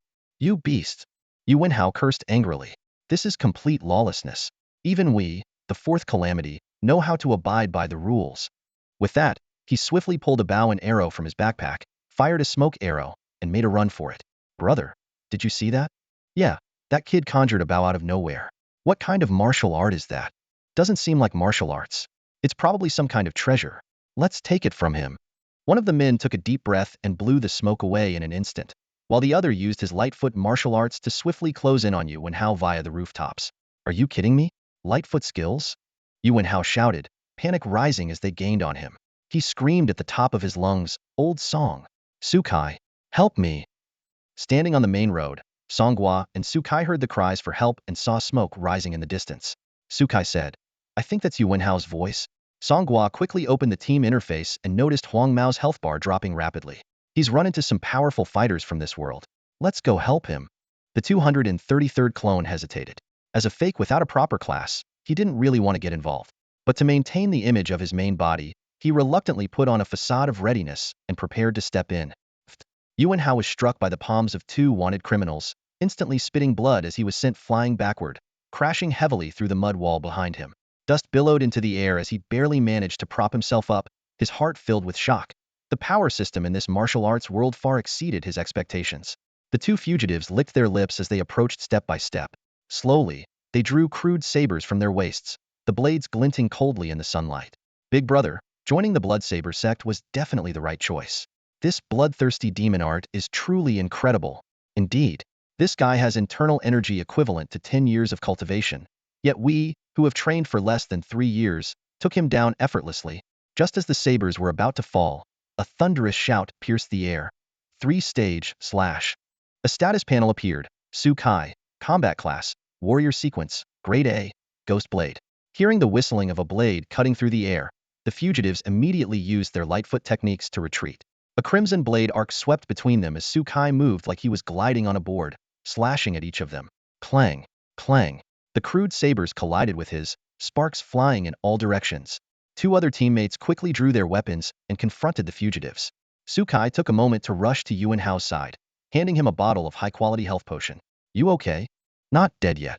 Any later, and it would have been their heads. Yuan Hao downed the potion. Though his health recovered, he still felt pain coursing through his body. The fugitives burst into laughter. A bunch of greenhorns like you dare meddle in our business? Looks like we'll have a feast today. Yuan Hao quickly reported the situation to his clone, Song Gua. Upon learning that these two actually ate humans, the clone immediately relayed the information to the main body. Memories from the Divine Monument surfaced. These maniacs, practicing demonic arts, were far more troublesome than ordinary martial artists. Their wicked methods granted them immense power, posing a significant threat to anyone below level 20. Song Gua immediately broke away from the wedding procession to provide backup. Yuan Hao leapt onto the broken mud wall, placed his hands on his hips, and called out, "Old Song, stop hiding. It's your time to shine." Sukai chuckled as well. You two corpses, Tobe, do you even know how terrifying this guy is? The fugitives turned to scrutinize Song Gua, noticing his legs trembling slightly, and burst into uproarious laughter. Him? He couldn't hurt me even with 3 free moves. The teammates casually gathered around, their expressions relaxed. To them, Song Gua was a legenda man who had single-handedly broken dungeon records, ranked first in the city on mock exams, and reached level 20 barely a month after his job transition. What were 2 mere fugitives to someone like him? Clone number 233, however, was secretly anxious. He had indeed reached level 20, but he only knew one skill: self-detonation. While self-detonating wasn't an issue, the problem was maintaining the illusion. If he exploded now but the main body reappeared afterward, how could he possibly explain it? 233 let out a weary sigh, coughed lightly, and said casually, "Leave these small fries to you guys. Aren't they wanted criminals? Capture them, hand them over to the authorities, and claim the bounty. You'll make a decent amount of silver." His dismissive tone completely enraged the 2 wanted criminals. "You're dead," Sukai roared, brandishing his long blade and charging forward. "All right, boys, let's go." Yuan Hao leaped onto higher ground, drawing his bow and firing arrows wildly. "That's more like it. A proud marksman like me should let my teammates take the front line. Watch me fire arrow, charged shot, double shot, triple shot, and all your skills are damage-based. No wonder you couldn't escape earlier." Sukai quipped mid-combat. Striking an exaggerated pose, Yuan Hao shot him a smug grin. Offense is the true romance of a man. The 4 vs 2 battle quickly reached a stalemate. The team support and healer sequences, while their skills seemed out of place in this world of martial arts, managed to pass off as some form of peculiar techniques. When the healer's light enveloped their allies, it didn't create any particularly conspicuous phenomena. The 2 wanted criminals, though taken aback by these strange moves, held their ground. Their bodies surged with blood energy, muscles swelling visibly, making them unnaturally resilient. With their proficient blade techniques, they fought Sukai, who was fully armed, to an even match. "Are you guys even doing any damage? Why are they still bouncing around?" Yuan Hao shouted in frustration. "How would I know? We can't even see damage numbers. We should have brought a control specialist," Sukai retorted. 233's clone stood at a distance, feigning the demeanor of a seasoned expert, but inwardly he was panicking. "Damn it, hurry up. These 2 practicing demonic arts are too strong. Theory like White Lotus Sect's invincible martial arts, practically impervious to weapons. I'm already going as fast as I can." Song Gua, utilizing his strongest clone and combining movement and speed-enhancing skills, dashed across the rooftops of Wushuan City like a swift gust of wind. 10 minutes later, the tide turned drastically. Sukai was pinned under one criminal's foot, while the other was closing in on Yuan Hao, who stood atop higher ground. Spit. The wanted criminal spat out a mouthful of blood. Though injured, his condition was evidently far better than Sukai and his companions. Sukai grabbed a handful of dirt and flung it at his opponent. Damn it! Get your stinking foot off me! Heh, kid. You're about to become my next meal. Is that all you have to say for your last words? Seeing the battle slipping away, Yuan Hao shouted for help. Old Song, stop pretending and get over here. To his surprise, Song Gua turned and walked away. Old Song, where are you going? I'm changing clothes. While Yuan Hao was momentarily distracted, the other criminal climbed onto the rooftop and kicked him down. What was once a carefully chosen advantageous alley by Yuan Hao had now turned into their trap. Though some bystanders witnessed the scene, they dared only to shut their doors and windows tightly, praying for the criminals to leave quickly. Big brother, one of them got away. Forget him. We've got 4 here. 2 each. Let's find a place to enjoy our meal. Yeah, but go easy on them. Don't kill them, I like my food fresh. As the two prepared to tie up their captives, a voice rang out from the alley's entrance. Not so fast. I'll be the one taking your lives. The criminals sneered. Isn't that the coward who ran off earlier? You think changing your clothes makes you unrecognizable? Song Gua clenched his fists and walked forward with steady steps. One of the criminals mockingly patted his chest. Got your fists all ready? Huh? Come on. Hit me right here. A faint smile tugged at Song Gua's lips. As you wish. Flames erupted around his fists, and his figure blurred with speed, becoming almost impossible to follow. Thud. With a muffled sound, Song Gua's fiery fist had already pierced through the man's chest. What? The wanted man's exclamation was abruptly cut off. Song Gua's sword had already pierced through his body. With a swift motion, he withdrew the blade, opened his palm, and a burst of scorching flames engulfed the corpse, reducing it to ashes. The other fugitive, witnessing the scene, staggered back in shock. Witchcraft? Or some new demonic technique? Song Gua shot him a sidelong glance before disappearing in a flash and reappearing right in front of him. The man hastily swung his broadsword, unleashing the Blood Blade Sect's signature move, Blood Blade Strike. But Song Gua's wind fist was faster. His first punch shattered the broadsword, and his second landed squarely on the man's face, crushing it and sending his body flying like a broken kite. A fireball followed with pinpoint accuracy, ending the fight. This was the power of combining 9 doppelganger attributes and a strength level surpassing 1,000. No matter how sinister the demonic arts, they were powerless against absolute strength. On the ground, Yuan Hao, Sukai, and the others clapped while grumbling. Impressive, but Old Song, why do you always have to pull a cockroach and wait until the last moment to step in? If you'd come earlier, we wouldn't have gotten beaten up. Song Gua casually replied. Isn't the whole point of coming here to train? You can't rely on me all the time. Yuan Hao noticed that Song Gua had changed his outfit from the previous orange set to a traditional costume for disguise. You actually went to change clothes? Was that really necessary? In truth, Song Gua had only just arrived at the scene and hadn't had time to change out of his current attire. He'd sent Doppelganger 233 ahead to act on his behalf, worried that any delay might cost his teammates their lives against the 2 powerful practitioners of dark arts. This outfit? Just something I picked up. Didn't want to ruin my other set. The group let go of the clothing issue and began using healing skills and items to recover. Though their health points were restored, the physical pain lingered. Captain Yu and Sister Ruching were right. There are unexpected dangers even in Frank realms, Sukai remarked. Yuan Hao mentioned seeing Zhao Shanming and his group robbing civilians earlier, predicting they'd meet some misfortune too. After getting beaten like that, I don't even feel like going to the brothel anymore. Same here. Let's just find somewhere to eat. I'm starving. Another chimed in. Song Gua realized that Doppelganger 232 had also been absorbed by the soul-devouring pearl. He decided to use a doppelganger to accompany his teammates while he went to Liang Xiao's residence to retrieve 232's body. He also attended Liang Xiao and Zhu Ying's wedding banquet. Secretly observing their wedding night, ancient people's creativity with their positions was certainly intriguing. As night fell in Wushuan City, a curfew was enforced, leaving the streets deserted except for patrolling guards. Song Gua initially planned to settle the score with Mafong, but without knowing their whereabouts, he decided to return to his team for now. Before leaving, he found a secluded spot to once again examine the divine tablet. Why haven't I received the notification for completing the main quest yet? Song Gua pondered silently. He had indeed altered history originally. The martial Saint Qin Xiao, unable to be with the one he loved, participated in the martial arts tournament and, during the battles, comprehended the way of martial qi. However, the current Qin Xiao, though possessing this skill, often found it unreliable due to his lack of proficiency and was unaware that he had essentially created his own school of practice. As Song Gua prepared to delve into the historical details, he suddenly noticed that the inscriptions on the divine steel had changed. With the help of a mysterious figure, Qin Shao had married his beloved and lived a peaceful life, gradually neglecting his martial cultivation. This revelation lit up Song Gua's eyes. It turned out that the divine steel dynamically updated its records based on events occurring within the illusionary realm. This meant that everything done by those entering the realm directly influenced the steel's records. It made sense. Only in this way could the steel truly serve as a guide for strategies. But if Qin Shao had already abandoned the martial path, why was the main quest still incomplete?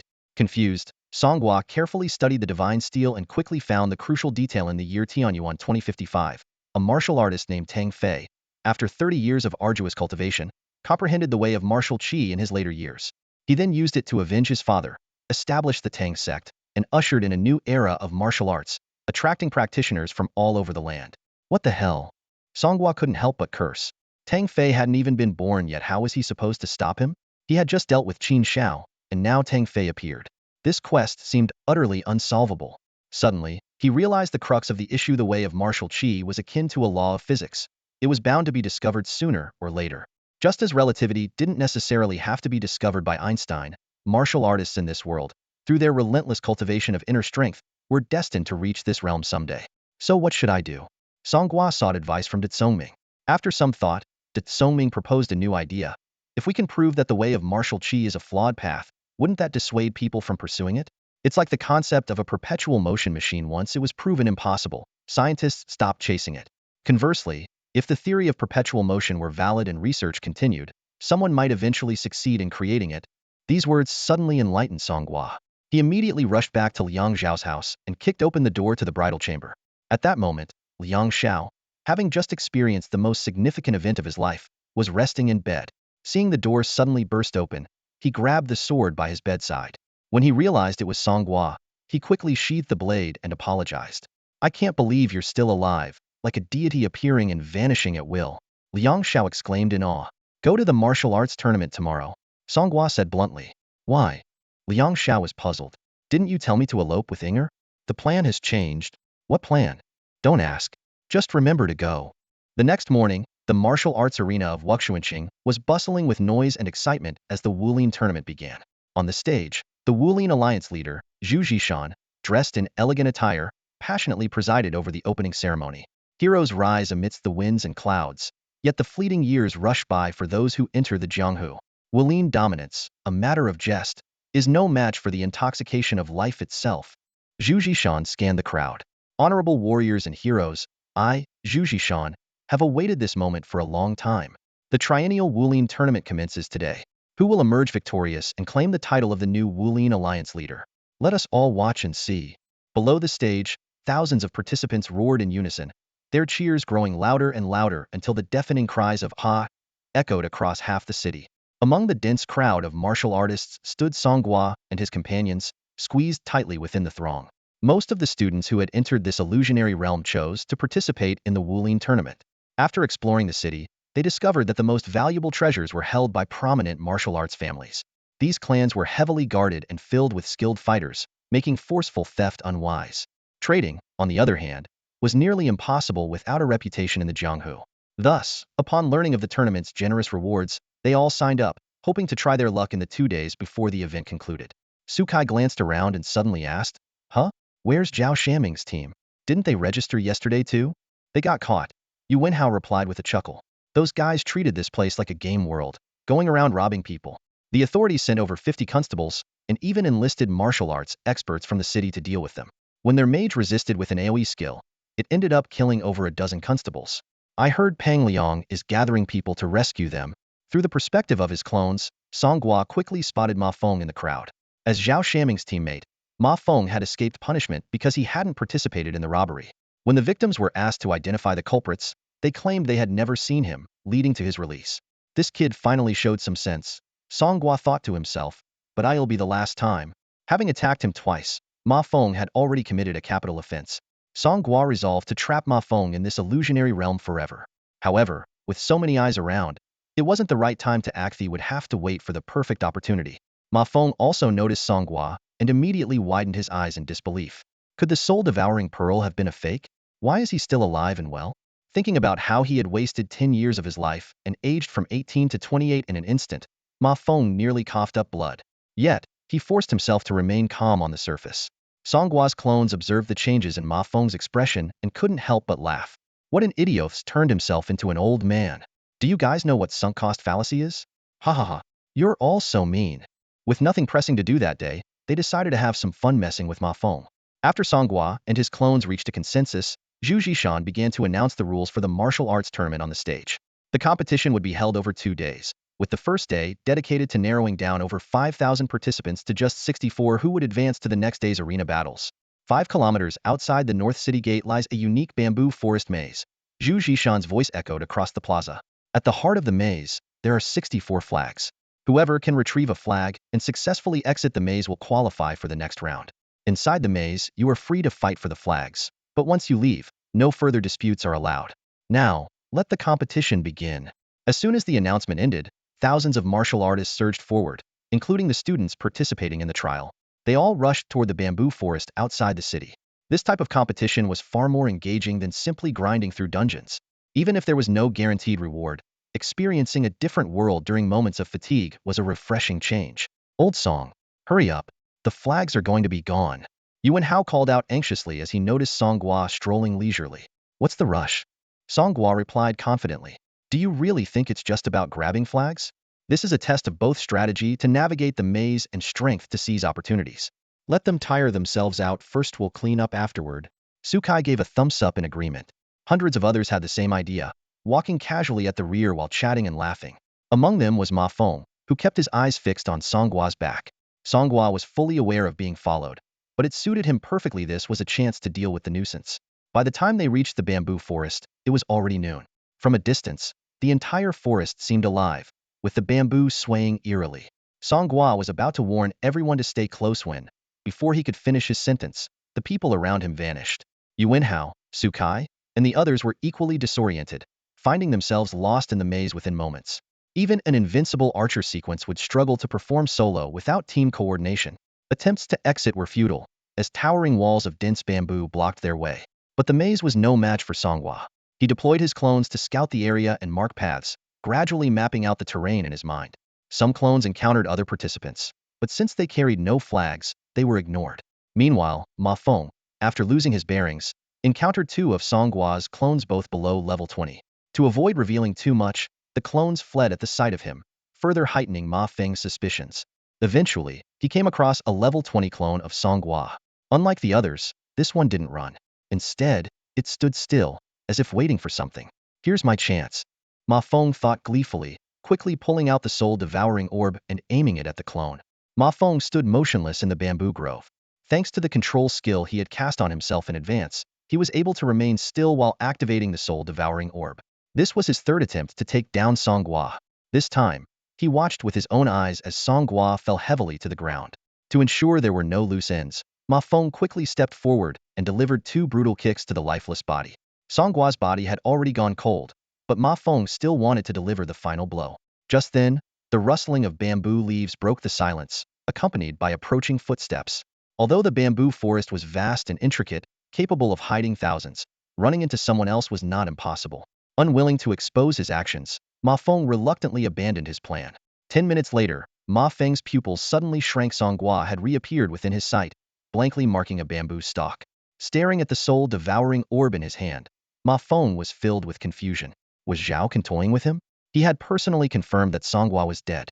The first 2 times might have had plausible explanations, but this time, he was certain he had killed Song Gua himself. He had even sacrificed 15 years of his life to do so. If this journey through the illusionary realm couldn't eliminate Song Gua for good, wouldn't it all be for nothing? Within just 10 seconds, Ma Feng was drenched in sweat. At 38 years old, he felt utterly drained, as if his strength was slipping away. Suddenly, he let out a strange, eerie laugh, as if his mind had unraveled. Fixing his gaze on Song Gua, he muttered to himself, "I'll see how you survive this time." Inside the soul-devouring orb, 2 voices were conversing. This guy's clearly lost it. Can you blame him? He aged 20 years in 2 days. Anyone would crack. Look at those wrinkles on his face. Poor guy. Damn it. Trapped in this cursed place. Who knows if we'll ever get out. Poor you? I'm worse off. Let me out of here. To Ma Feng's utter dismay, the corpse on the ground vanished into thin air. A sudden realization struck him. The illusionary realm wasn't designed for corpses to disappear automatically. Moreover, if Song Gua had truly been killed, his backpack's items should have dropped. For consecutive kills with no Luthis could only mean the soul-devouring orb had failed to truly kill Song Gua. This time, they'll cut your head off no matter what. Mafong frantically searched the bamboo forest. The real Song Gua stood in the shadows, watching Mafong's frenzied search with a faint smile on his lips. Anyone else want to mess with him? If not, they'll let him be at peace, he said. Even without lifting a finger, this man, who had aged into a shell of his former self at only 38, was already done for. The clones, eager for entertainment, chimed in, "Old thief, let me go. I want to take a tour inside the soul-devouring orb." Song Gua wasn't in a hurry to deal with Mafong. After all, the clones scattered throughout the bamboo forest hadn't yet located the command flak. For now, they maintained a cautious distance, spread across the vast grove. In the labyrinth of the bamboo forest, the dense stalks swayed with the wind, providing a perfect cover for Song Gua's plan. Even if someone familiar was present, it would be impossible to see both of his clones at the same time. This time, driven by curiosity, one of his clones approached Mafong directly. He was eager to uncover the secrets of the soul-devouring pearl and to understand what a soul truly looked like after death. Mafong, his face lined with wrinkles, let out a bitter laugh upon seeing Song Gua. Facing a level 20 opponent, he couldn't win, but he also couldn't afford not to fight.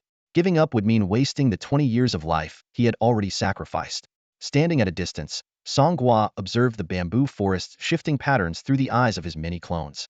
By moving with a specific rhythm, he managed to maintain an unbroken line of sight with Mafong. Under the immense pressure of his sunk costs, Mafong once again activated the soul-devouring pearl. His apparent success suddenly struck him as suspicious.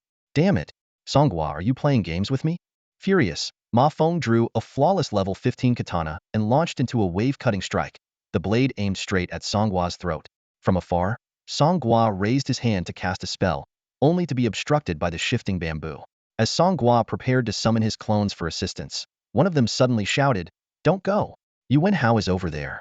It turned out Yuan Hao had been wandering nearby, lost in the maze, with the bamboo's movement keeping the three unaware of each other's presence. At that moment, as the bamboo shifted, Yuan Hao witnessed Ma Feng's blade slicing towards Song Gua's neck. "Old Song."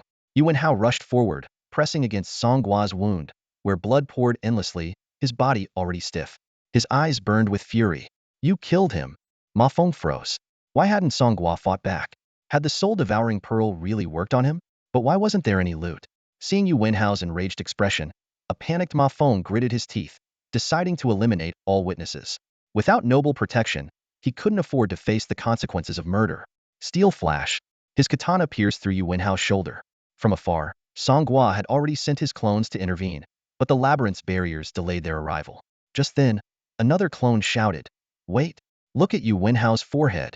Though the moving bamboo blocked Song Gua's direct view, his clones allowed him to see the ominous black eye of Horus glowing faintly on Yuan Hao's forehead. A wave of unease swept over him. Could this be the very object worth 8 million in the commission they were after?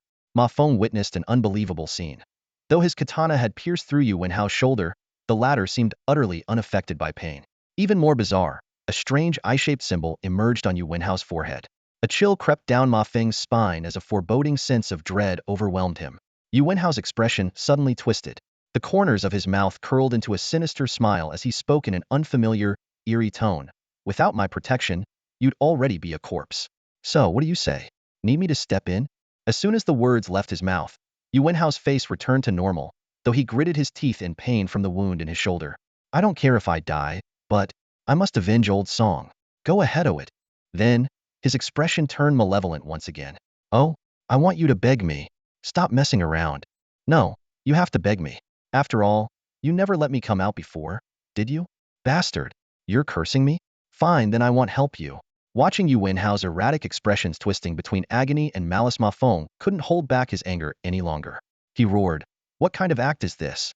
Psycho, go to hell." With that, he yanked his katana free and swung it down in a swift strike. A sharp metallic clang echoed. A black balanced scale, which had appeared out of nowhere, firmly blocked the katana. Yuan Hao lifted his gaze, his eyes brimming with a bone-deep contempt. "Trash. Don't wave your little fruit knife around in my presence." The sheer disdain in his tone made Ma Feng's blood boil. Even though Yuan Hao was still kneeling on the ground, blood pouring from his shoulder, he looked down on Ma Feng with an air of superiority. Enraged, Ma Feng, the undisputed genius of Yunshan City, shouted. You, a lowlife, dare to look down on me? Die. Mafong prepared to unleash his ultimate move, the rare skill of the Shrank Warrior sequence, Tempest Slash. However, to his shock, the ability refused to activate. Yuan Hao rose slowly, seemingly indifferent to the wound on his shoulder.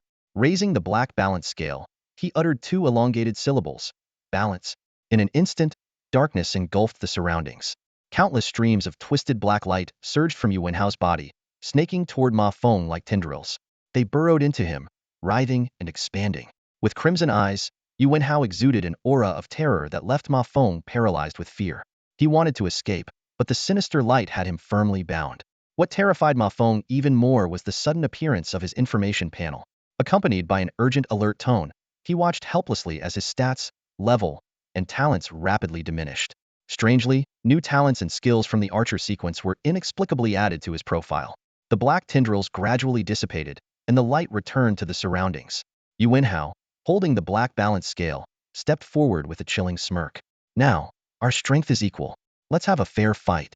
Still reeling from the shock, Ma Feng barely had time to react before Yuan Hao lunged at him with astonishing speed far beyond what his equipment should have allowed. Seeing the murderous intent in Yuan Hao's eyes, Ma Feng's survival instincts kicked in, and he immediately counterattacked. In an instant, Ma Feng's katana was effortlessly taken by Yuan Hao. You're lacking stamina, old man, he remarked, the sudden age gap transforming Ma Feng from an 18-year-old into a 43-year-old man, his body unable to adapt to such a drastic change. With their combat abilities forcibly equalized by the mysterious scales, Ma Feng's physical disadvantage left him completely outmatched. What was even more eerie was that despite his severe injuries, Yuan Hao seemed impervious to pain, his movements unaffected. Goodbye, he said, and before the words fully left his lips, a flash of cold steel marked the end of Ma Feng as his head fell to the ground.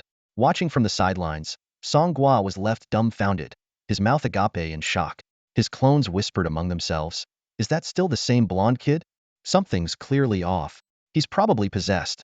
Like in those comics where an evil spirit controls someone's body, that black scale must be the vessel for the spirit. Balancing both sides' combat power, this thing is totally broken.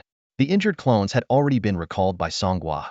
Now that the black scale had appeared, he couldn't let this treasure worth 8 million slip away.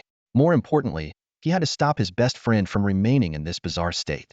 Retreating into the depths of the bamboo forest, Song Gua sent out a warrior clone wielding a blade to approach Yuan Hao. At this moment, Yuan Hao stood motionless, expressionless after killing Ma Feng. He raised the black scale toward the corpse, and a dark shadow emerged from Ma Feng's body, drawn into the scale. Ah, that's satisfying. A strange voice emanated from Yuan Hao's mouth. It's been so many years since I've tasted a soul. My power is finally starting to recover. Emerging from the shadows, Song Gua slashed through a bamboo stalk and confronted him. Who are you? He demanded. Hearing the voice, Yuan Hao's expression instantly returned to normal. Old Song? You're alive? I was just pretending to be dead to mess with Ma Feng. Then, noticing the headless corpse on the ground, he exclaimed, wait, what happened to Ma Feng? But his face quickly twisted into something sinister. You killed him, didn't you? It wasn't me. It was you. Huh. Just a moment ago, you were shouting about revenge, and now you're pinning the blame on me? You humans are so good at shirking responsibility. How are you able to talk to me like this? Heh, what do you think? This body of yours will soon belong to me. Though it's not in great condition, Lu. No. You damned wraith. No. When we leave this place, you'll be the wraith. It'll be Yuan Hao. Song Gua, still puzzled, asked, what's going on here? Yuan Hao, where did you find that thing? Yuan Hao's expression now permanently carried a sinister charm. Song Gua, you should worry about yourself instead. I hear you're quite strong? Absorbing your soul power should restore me significantly. Once I'm out of here, it'll be unstoppable. He aimed the eye symbol at the bottom of the scale towards Song Gua. Balance. A black stream of light formed a connection between the two. Huh. So what if your level is higher than mine? So what if your gear is better? Before the dark scale, everyone is equal. Suddenly, Yuan Hao's brow furrowed. Another Song Gua clone emerged from the bamboo forest, holding the Soul Devourer orb. This particular clone had no profession and picked up the Soul Devourer orb from the ground. Let's see if this thing can still hold more, it said, aiming the orb at Yuan Hao and activating it. The Soul Devourer orb's details appeared. Name, Soul Devourer orb. Type, consumable. Quality, legendary gold. Durability, 100. Effect, sacrifice 5 years of lifespan to activate. Aim the orb to emit a soul-capturing beam. The beam lasts for the target's level divided by 2 in seconds, sealing the target's soul within the orb. During this time, the orb cannot be moved. Note: the orb has limited space. If the limit is exceeded, durability will be reduced, and previously sealed souls may be released. Consumable durability cannot be restored. No. Stop. A desperate shout shattered the stalemate of the battle. At the moment the Dark Scales activated its equilibrium spell, not only was the target immobilized, but the caster, Yuan Hao, was also rendered motionless. In this critical moment, the soul-devouring pearl emitted a piercing light, throwing the demon-possessed Yuan Hao into a state of deep frustration. Against a mere level 14 target, the soul-devouring pearl needed only 7 seconds to complete its soul extraction. As expected, after a heart-wrenching scream, Yuan Hao collapsed heavily onto his back. Inside the soul-devouring pearl, chaos erupted. 5 avatars were crammed into the confined space, jostling and shoving to find room. Move over to that side. There's no space here either. Before they could settle down, an enormous, pitch-black soul stormed in, filling the space to its limit. The soul-devouring pearl began emitting wisps of black smoke as its durability was halved instantly. The souls of Mafeng's previously absorbed avatars were forcibly expelled, automatically returning to Song Gua's respective avatars. Now, only one soul remained inside the pearl. But was it Wong Meo, the malevolent entity, or both?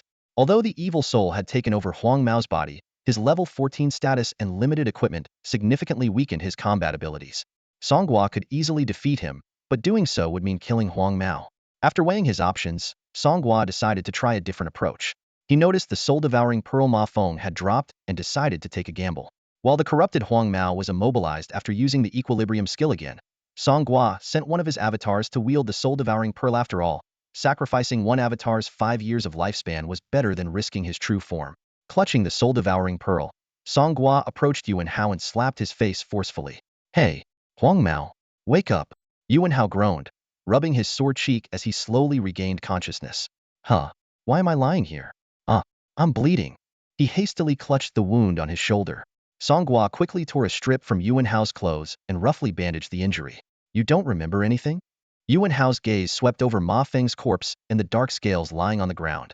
His brows furrowed. "I remember killing Ma Feng, but that person. Wasn't that you? You figured it out?" "I know some, and I can guess the rest. If you're willing to tell me your story, I'd like to hear it. Of course, if it's inconvenient, forget I asked." After a moment of hesitation, Yuan Hao began. "Do you know about the Zhao family soul-devouring pearl?" "I do. It's in my hand right now." Song Gua shook the pearl. "Thanks to Ma Feng, it was delivered straight to me. I used to think it was all nonsense. Souls, spirits, just superstitious nonsense," Yuan Hao said slowly. "But then I started to wonder if certain mental attacks in some professions might actually target the soul. It wasn't until I encountered an undead being that I began to believe." He started recounting events from a month prior. At that time, he had caught a severe cold and missed an entire week of regular classes, only managing to attend by wearing a mask and getting 4 drips at the school infirmary. One day, while receiving an infusion, he accidentally fell asleep. By the time he woke up, evening classes had already ended. As he passed by the school's trash heap, a glowing object caught his attention. Digging through the garbage bin, he discovered a pitch-black scale. Strangely, a voice emanated from the balance scale. It was low and alluring. "Do you want to become stronger? To rise above everyone else? Pick me up, and I can give you everything." Song Gua scoffed. "You believe that? What a cliché plotline." "I didn't believe it at first," Yuan Hao recalled, his fingers fidgeting unconsciously. "I was actually a bit scared and just threw it into the trash can. But you went back and picked it up later," Song Gua said, staring straight at him. Yuan Hao scratched his head sheepishly and explained. "A few days later, I changed professions. Even though I awakened a level class, my family's financial situation wasn't great, and I couldn't go far with it. If things stayed the same, I'd probably end up mining for a big guild in the future. I wasn't willing to accept that, so I went back to the trash heap to find it. Good thing our principal is corrupt enough," he continued. "The school departments are so inefficient that the trash pile stayed there for days without being dealt with. That's how I managed to find it again." Hearing this, Song Gua leaned back, suddenly enlightened. "No wonder you made it into the city's top 50. Wow, you really made it with your own ability, Keating level ability. No wonder you said yesterday you could handle 2 wanted criminals on your own. Have you been using the power of the balance scale all along?" "No, I've used it very rarely," Yuan Hao said with a serious expression. "This thing comes with a cost." "What kind of cost? Shortened lifespan?" "No." Yuan Hao shook his head. "I can't really explain it. It feels like every time I use it, the evil spirit inside grows stronger. At first, it could barely speak, but the more I used it, the more it could say. This thing has a deep disdain for humans and answers questions vaguely, so I don't know what's true or false. It's said that as long as I keep using the balance scale, its power will continue to grow, and eventually, it'll be able to take over my body, just like it almost did earlier. Yuan Hao stared at the black balance scale with lingering fear. He had nearly fallen into eternal darkness, losing control of his body forever. He had no idea why things had suddenly turned around unbeknownst to him. The soul-devouring pearl had absorbed the evil spirit. Song Gua walked over and picked up the dark balance scale. Careful. That thing is seriously dangerous. Yuan Hao quickly warned. Song Gua suddenly flashed a sinister smile. Like this? What the? Yuan Hao was scared out of his wits. You damn ghost. Did you possess old Song? Song Gua burst into laughter. Just messing with you. Yuan Hao's forehead twitched as a few black lines seemed to appear. He sighed. We should just leave this thing in the illusion realm. It's too dangerous. I must have been out of my mind to borrow power from a demon and almost get myself killed. But Song Gua tucked the balance scale into his backpack. Seeing Yuan Hao's stunned expression, he explained. I'm planning to take it back and hand it over to Yusheng to deal with. That's a good idea. Yuan Hao nodded. Captain Yu is strong and experienced. He might know what this thing is and how to completely eliminate the spirit inside. But old Song, let me warn you. Don't get tempted by the scale's power and end up using it. This thing is seriously cursed, and I suspect the cost of using it goes beyond just strengthening the spirit. I know. I want use it. But in his heart, Song Gua thought, there's no way I'm not using it. With such a game-breaking power, it'll be amazing for dealing with powerful enemies. From now on, I can go toe-to-toe with anyone. Of course, he was well aware that such a power came with a price, and he resolved to use it with caution. The first round of the martial arts tournament, the flag-capturing battle, was still in full swing. After Yuan Hao was injured, he was escorted off the field by Song Gua, who continued to participate in the competition. Although Song Gua couldn't locate the exact position of the flags, he used the advantage of his clones to launch group attacks whenever he encountered flag-bearing martial artists, successfully snatching the flags. Before long, Song Gua managed to capture 2 flags. Meanwhile, Liang Shao also lived up to expectations, seizing 1 flag on his own. Both of them advanced to the next day's competition.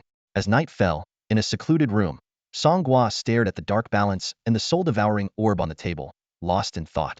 Wong Meo had previously warned him that each use of the balance would strengthen the evil spirit, potentially leading to the spirit taking control. But now that the spirit was sealed within the soul-devouring orb, did this cost still apply? Could the balance still be used? These questions needed answers straight from the spirit itself. Song Gua released Hao Gu, whose neck was still bleeding. Old thief, what do you want? Can you stop the bleeding first? If this goes on, I'm done for. Song Gua responded seriously. The organization has an important mission for you. Hao Gu immediately dropped to one knee, pressing his bleeding neck with one hand. Please, boss, give me your orders. This mission might be a one-way trip. Then let it be a one-way trip. Song Gua instructed one of his clones to shine the soul-devouring orb on Hao Gu for 10 seconds. Hao Gu immediately cursed. Damn it. This thing's trying to eat me. Song Gua replied calmly. Tell him. If he devours you, he'll throw the soul-devouring orb into the illusionary realm of this martial arts world, trapping him there forever. Through Hao Gu's translation, the evil spirit abandoned its attempt to devour and instead demanded to be released. Song Gua relayed his response through Hao Gu. Impossible. I'm the wielder now, and he's at my mercy. The evil spirit sneered. Do you really think this thing can trap me? I will break free eventually. This statement made Song Gua wary. He mused, if you could really escape, you'd have done so already. Why say eventually? Unless his gaze shifted to the dark balance. You have accomplices, and there may be more items like this one.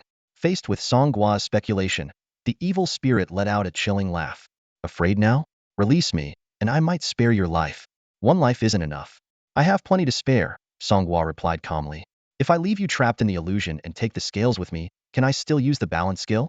Song Gua asked with a hint of mockery. The evil spirit panicked immediately. Stop. I'll talk. You can use it even if separated from the scales, but not too far apart. And the cost? Song Gua pressed. There's no cost. Use it however you like. The evil spirit replied evasively. Brother Hua, melt it. Song Gua pretended to make a move. Consume soul power. The evil spirit finally revealed the truth. Song Gua suddenly understood. No wonder the more Yuan Hao used this thing, the stronger the evil spirit became was siphoning his soul power without him realizing it. It turned out the evil spirit was too weak to actively absorb other soul power, and could only take what was willingly offered by the user. This also explained why Yuan Hao always seemed so frail. The dark scales were indeed not something to use lightly. If the evil spirit absorbed too much soul power, it could eventually overpower the user. However, for Song Gua, the soul-devouring orb he possessed served as a safeguard. When the evil spirit's soul strength grew too overwhelming, the orb would inevitably give a warning signal. Where exactly did these dark scales come from? Song Gua demanded. I don't know, the evil spirit replied curtly. Seeing that Song Gua was about to call for Brother Hua again, the evil spirit quickly added, I truly don't know. My soul is so weak that I can only retain memories for 3 days at most. Before I met Yuan Hao, I could barely even speak coherently. This statement corroborated what Yuan Hao had previously claimed. Song Gua stored the scales in his bag and handed the soul-devouring orb to Brother Ho for safekeeping, to prevent any unexpected interactions between the two items. Song suggested, now that we've seen the real thing, why not find someone to make a replica? It probably won't work. Items as sinister as this must have unique properties. Song Gua shook his head and then pondered another question. What I'm curious about is whether the person who issued the mission to find the scales knew about its abilities. The next day, the Martial Arts Alliance leader, Zhu Zhishan, announced that the martial arts tournament would be postponed by 2 days, citing the discovery of Blood Blade sect activity in the city. This sparked a massive citywide manhunt. Taking advantage of the chaos, Pang Liang and Lin Ruqing managed to rescue several prisoners from the dungeon. On the evening of the 3rd day of the trial, the group gathered outside the city. As Lin Ruqing counted heads, she noticed someone missing. Where's Mafong? In the crowd, Yuan Hao instinctively shrank his neck and stole a glance at Song Gua, who returned a calming look. Pang Liang turned to Zhao Shanming and asked, Mafong was in your team. Where is he? Zhao Shanming shrugged. I've been in the dungeon since the first day, and that guy left the team. How would I know where he wandered off to? After Zhao Shanming and his group were imprisoned, Mafong withdrew from the team, and his fate became a mystery. As the agreed time arrived, Mafong still hadn't shown up. Wuxuan City is in chaos right now. There are even martial artists eating people. I barely escaped yesterday, thanks to my quick legs, a student said anxiously. We can't wait any longer. Let's move. Pang Liang waved his hand, preparing to lead the group away. Wait, we should go back and look for him, Lin Ruqing said, leaning on her massive hammer, her brows furrowed. Look for what? Pang Liang's tone was harsh. The trial's time limit is up. Do you want to stay in this illusion forever? The illusion doesn't close for another 7 days. Being a day or two late won't matter, Lin Ruqing insisted. You all go ahead. They'll stay and search. Yuan Hao hesitated, while Su Kai stepped forward to persuade her. Sister Ruqing, Ma Feng might already be. Captain Yu won't wait for you forever. He mentioned that the illusion trials are inherently dangerous. Others tried to reason with her. It's fine. They'll leave by dawn tomorrow at the latest, Lin Ruqing said calmly. Once you're out, just contact the Lin family to come and get me. With that, she turned and walked toward Wuxuan City, which was currently embroiled in a chaotic battle between martial artists and the Blood Blade sect's villains. Song Gua sent his level 20 avatar to leave with the main group, while his true self stayed behind in the city. He was still waiting for the finals of the martial arts tournament, hoping to complete the main storyline of the illusion. He worried that if the avatar completed the task, the rewards might go to the avatar instead. After leaving the illusion, the group boarded Yusheng's mount, Ziyuan. Looks like you lost 2 people, Ziyuan remarked after counting the group. Yusheng inquired about the situation, and Pang Liang explained that Ma Feng's whereabouts were unknown and that Lin Ruqing had insisted on staying behind to search for him. Yusheng glanced at the shrinking pillar of light and said, I must return to Shangjing tonight and can't wait any longer. The Lin family will come for Lin Ruqing. Let's head back to the city. 2 days later, the Blood Blade sect's villains in the city were mostly eradicated, and the martial arts tournament resumed. Song Gua's avatar, sent to monitor the situation, reported back. Lin Ruqing had not left the city by dawn as promised, and was still searching for Ma Feng's whereabouts. Song Gua realized that the Virgin Mary's obsession could lead to potential risks. If the illusion were to disappear after he completed the main quest, everything would be exposed. Acting swiftly, he devised a plan. He sent a group of his clones to the bamboo maze from the first day to locate Ma Feng's corpse, while he himself joined the martial arts tournament to compete in the arena. To avoid Lin Ruqing's watchful eyes, Song Gua borrowed the power of the Monkey King to alter his appearance each time he took the stage. With the overwhelming advantage brought by the power of unity, he easily advanced through the rounds. From the top 64 to the top 8, he barely broke a sweat. When Song Gua faced Liang Xiao in the semifinals, his clones simultaneously found the remnants of Ma Feng's corpse in the bamboo forest. They transported the body into the city and deliberately placed it on a path Lin Ruqing was bound to cross. When Lin Ruqing encountered the already decayed remains, her face showed a trace of sorrow, but she merely shook her head and walked away. Old thief, Lin Ruqing has left the illusion. On the arena stage, Song Gua removed his mask. Liang Xiao looked at him in shock. Benefactor? It's you. Show me your strongest martial arts, Liang Xiao. A minute later, Liang Xiao was pinned under Song Gua's foot, his face full of confusion. Benefactor, Was your only purpose to humiliate me in front of everyone? Is this the best you can do? Song Gua retorted coldly. I've given it everything I have, yet I can't even touch a strand of your hair. Song Gua released his foot and motioned for Liang Xiao to continue. The audience below the stage began to jeer, dissatisfied with the one-sided nature of the match and questioning why it was being prolonged. Liang Xiao gathered his internal energy, his body glowing faintly, and unleashed a white beam of energy from his palms. Song Gua effortlessly activated a shield, reflecting the attack skyward. The audience fell silent. Liang Xiao stared in disbelief as his proudest martial technique was nullified with ease. You think externalizing your internal energy increases its power? Song Gua said in a deep voice. Internal energy must be harmonized with the body to unleash its full strength. Discharging it externally is a fundamental mistake. Liang Xiao, don't waste your talent on the wrong path. Liang Xiao suddenly understood the benefactor's well-meaning intentions. At that moment, the surroundings began to ripple like water. It's working. The illusion is about to vanish. In the final moments, a thought struck Song Gua. In a flash, he darted toward the display platform and grabbed the box containing the Great Rejuvenation Pill. The experts were right. The moment the illusion collapsed, all seemingly real scenes dissolved into nothingness. From a distance, the towering beam of light began to contract at a speed visible to the naked eye, eventually vanishing completely. Song Gua found himself standing on a few rough stones, surrounded by dense fog with visibility less than 10 meters. In the haze, he could faintly hear the rhythmic sound of a massive creature breathing, accompanied by the whooshing of wind. Without hesitation, he summoned Monkey Bro and shouted, "Take me up!" Monkey Bro called forth the somersault cloud, pulling him into the sky. While the sky seemed relatively safer, it wasn't entirely without danger. Some wild creatures and forbidden zone beasts were also capable of flight. However, the thick fog hindered their vision unless they possessed special observational abilities. Glancing down at the item in his hand, Song Gua noticed that the Great Restoration Pill had transformed into a Supreme Rejuvenation Pill. Named Supreme Rejuvenation Pill. Type consumable. Quality epic purple. Effect upon consumption, all attributes 5. This effect scales with attribute increases.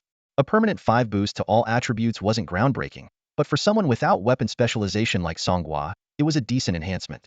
Once above the fog, Song Gua swallowed the Supreme Rejuvenation Pill and scanned the surroundings, but he couldn't find any rewards. He sent his Rhythm Mage clone to search below using wind control, hoping to locate something akin to a dungeon treasure chest. Perhaps the longevity or rebirth rewards mentioned by Bing Shan were hidden there. However, the mage clone returned empty-handed, which immediately sparked discontent among the other clones. Just as they began grumbling about only acquiring a single Great Restoration Pill and not even looting Ma Feng's backpack, Song Gua suddenly noticed something unusual. The clones' voices were much noisier than usual. Report your numbers in order of creation, Song Gua commanded. 1, 2, 3, 4, 250, 256, 433. The final count reached 433 clones. This number left Song Gua utterly stunned. By his calculations, 48 days had passed since his job transition. Starting with 200 initial clones, he should have only gained 48 more. Yet now, the number of clones before him far exceeded his expectations. Song Gua quickly counted his clones, a look of astonishment flashing across his face. Originally, he had only 248 clones. Even after accounting for the 15 he lost in the illusion realm, the total should have been 233. But now, there were 433 clones, an increase of exactly 200. Is this the reward from the illusion realm? Monkey King suddenly exclaimed, his eyes lighting up as he pointed it out. Song Gua's heart skipped a beat, and he immediately tried something new. With just a thought, the figure holding the Rui Jingu Bang transformed into himself, while the one in ancient robes turned into Monkey King. Their positions switched seamlessly. In that moment, Song Gua finally grasped the true reward bestowed by the illusion realman evolution of his cloning ability. Not only had he gained 200 new clones, but more importantly, he could now freely swap positions with any of them. The best part was that this exchange only involved the physical body clothing and personal belongings remained in place. The usefulness of this ability was thrilling.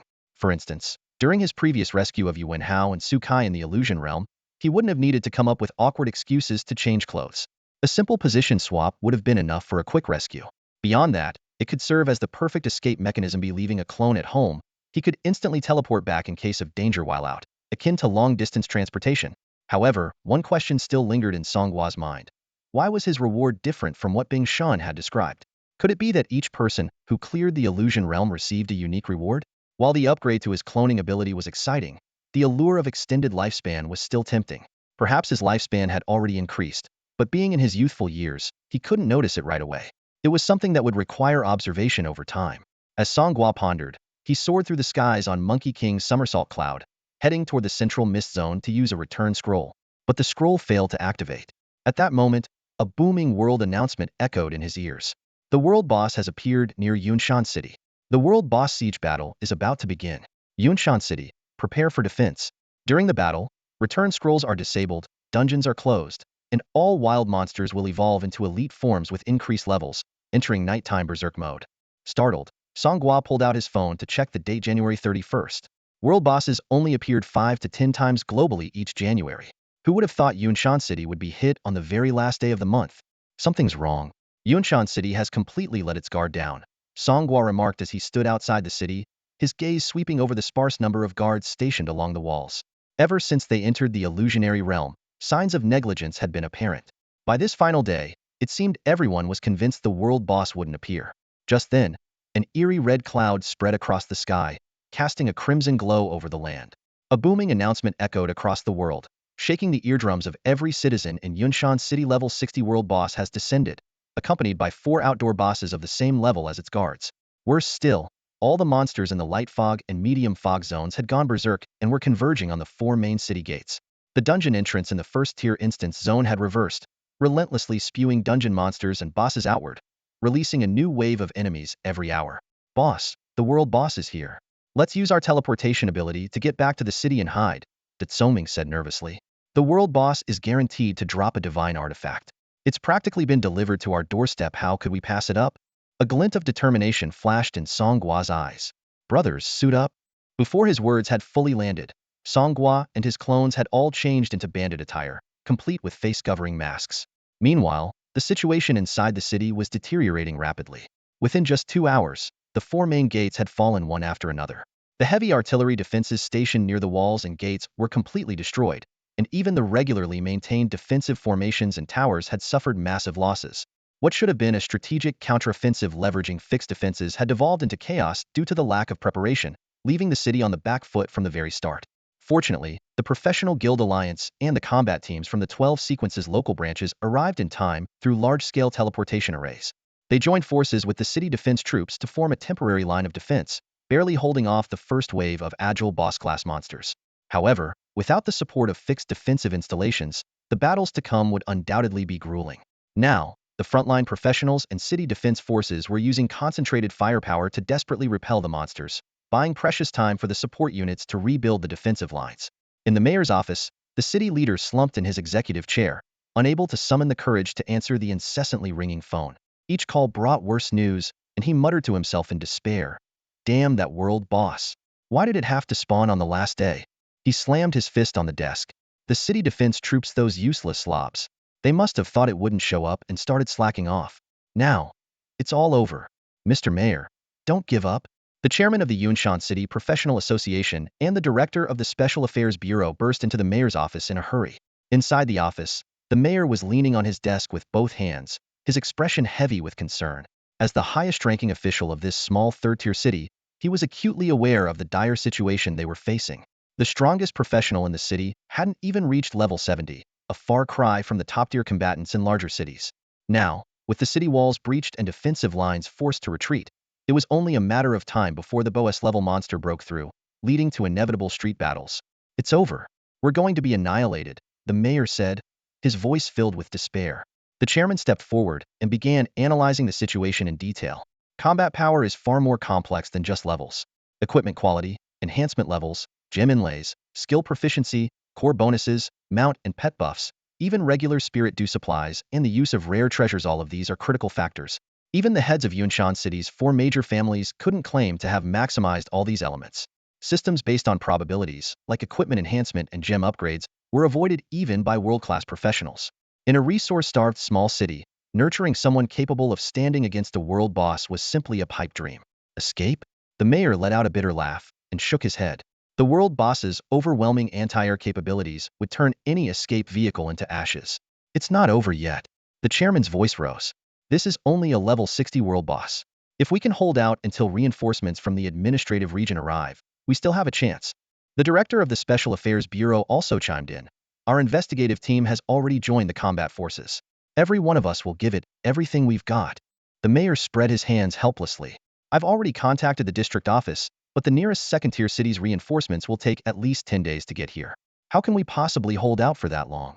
In this world, the professional association functioned like a standing army. Its members enjoyed privileges in peacetime, but were expected to step up and protect their cities in times of crisis.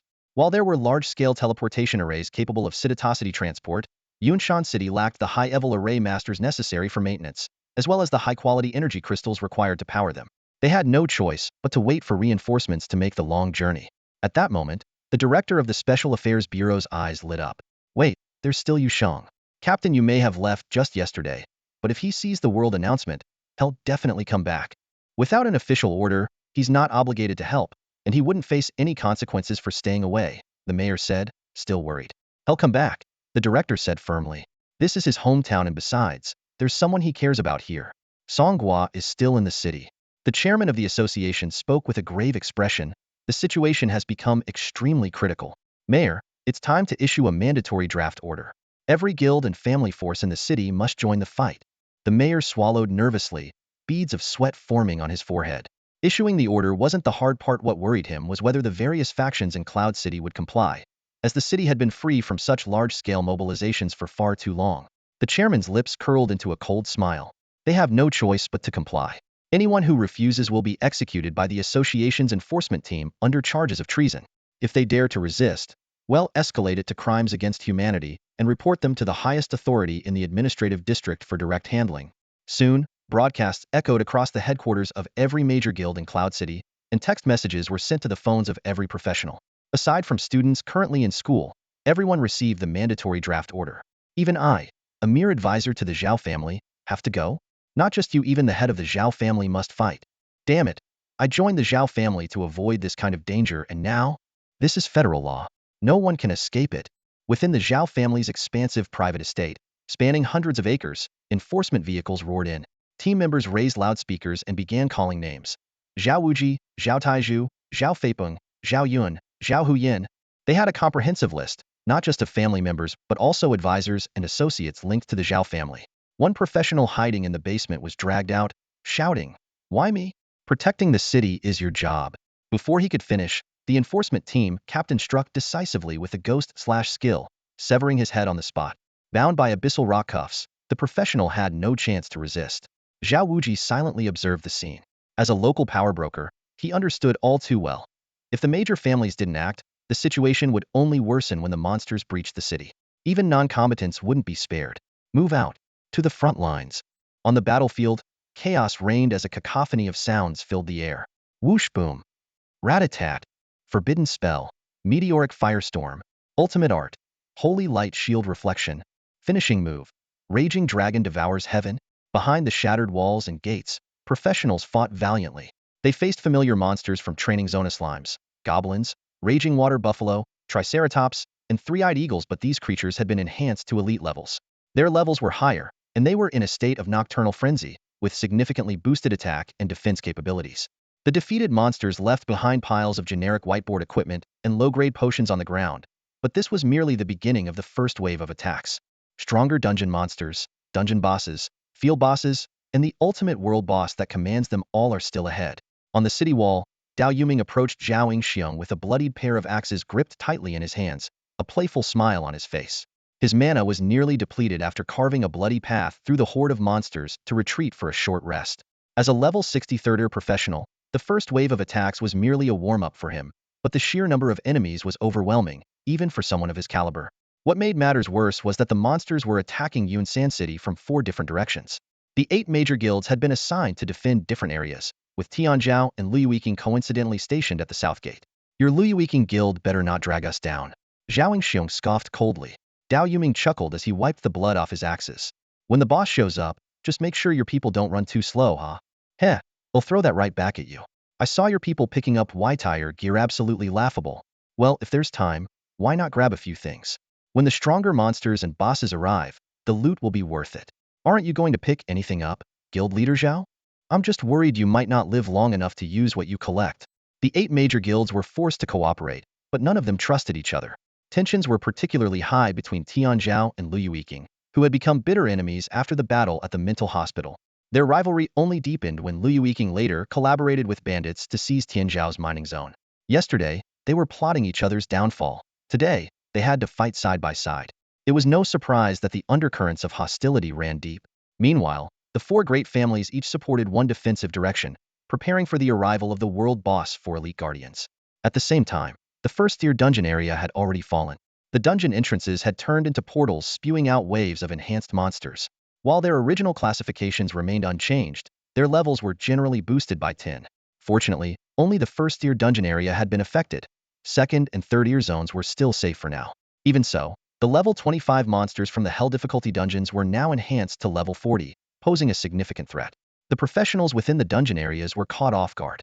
Players who had been farming dungeons, camping for challenges, or conducting trades were suddenly thrust into a chaotic crisis. Damn it!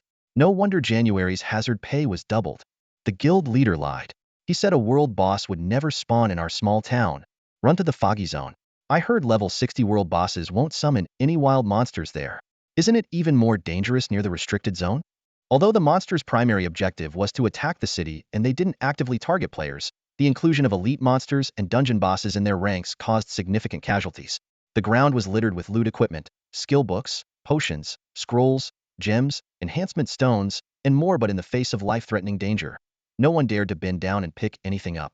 Yet amidst the chaos, a group of figures stood out from the rest. Wow! Impeccable gear! Song Gua couldn't contain his excitement. He scanned his surroundings, where the ground was littered with an array of precious items: raindrop stones, red forest wood, ghost fire ash, extreme frost crystals, and other high-quality materials were all within reach. To his surprise, there were also heaps of skill books lying quietly among the loot. Skill books! Skill books! He shouted enthusiastically.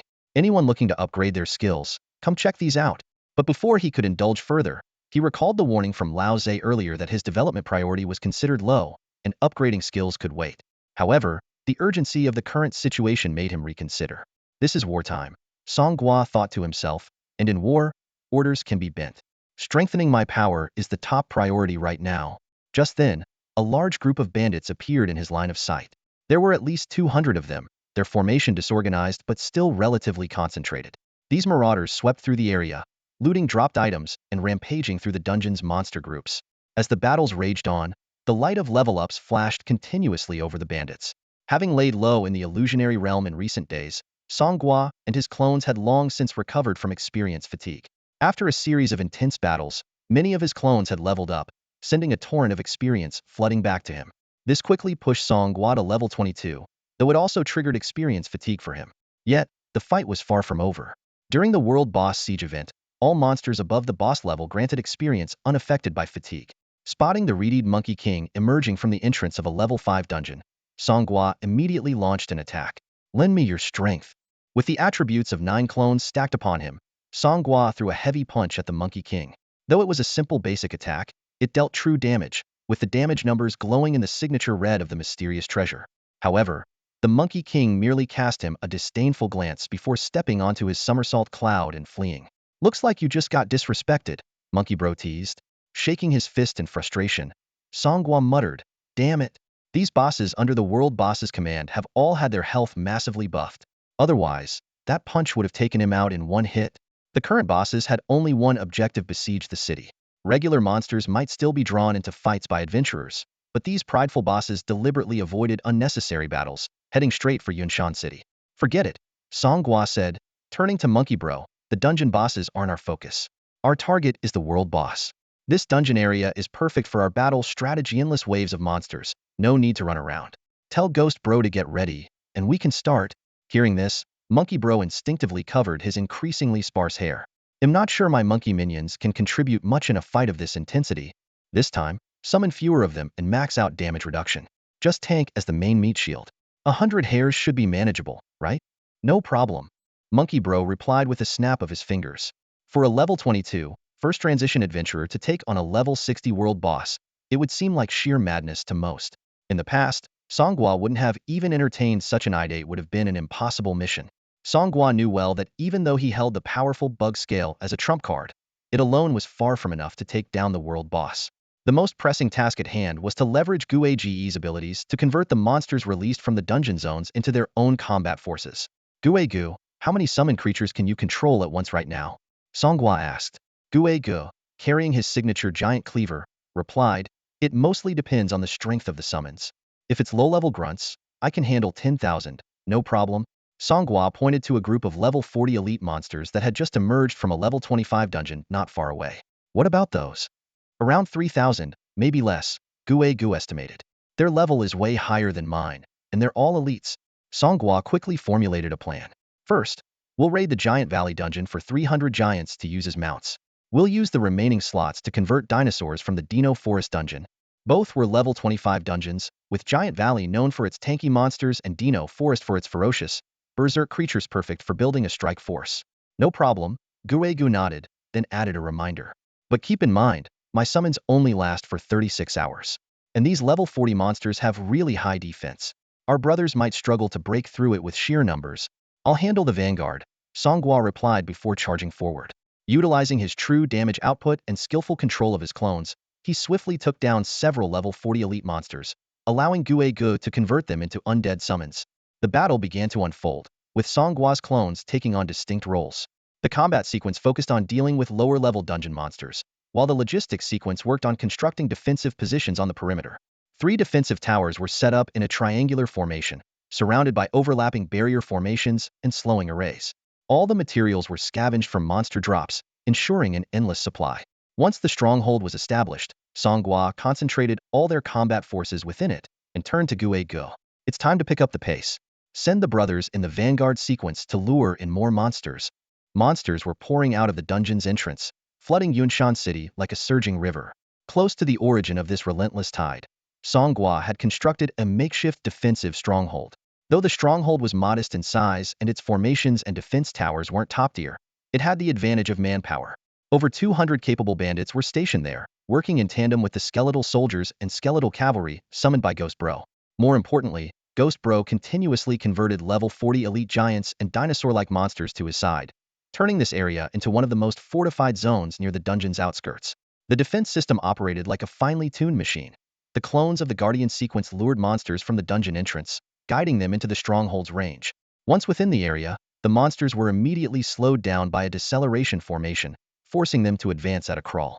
At this point, the bandits hidden behind protective barriers and the defense towers began their ranged attacks, gradually chipping away at the monsters' health.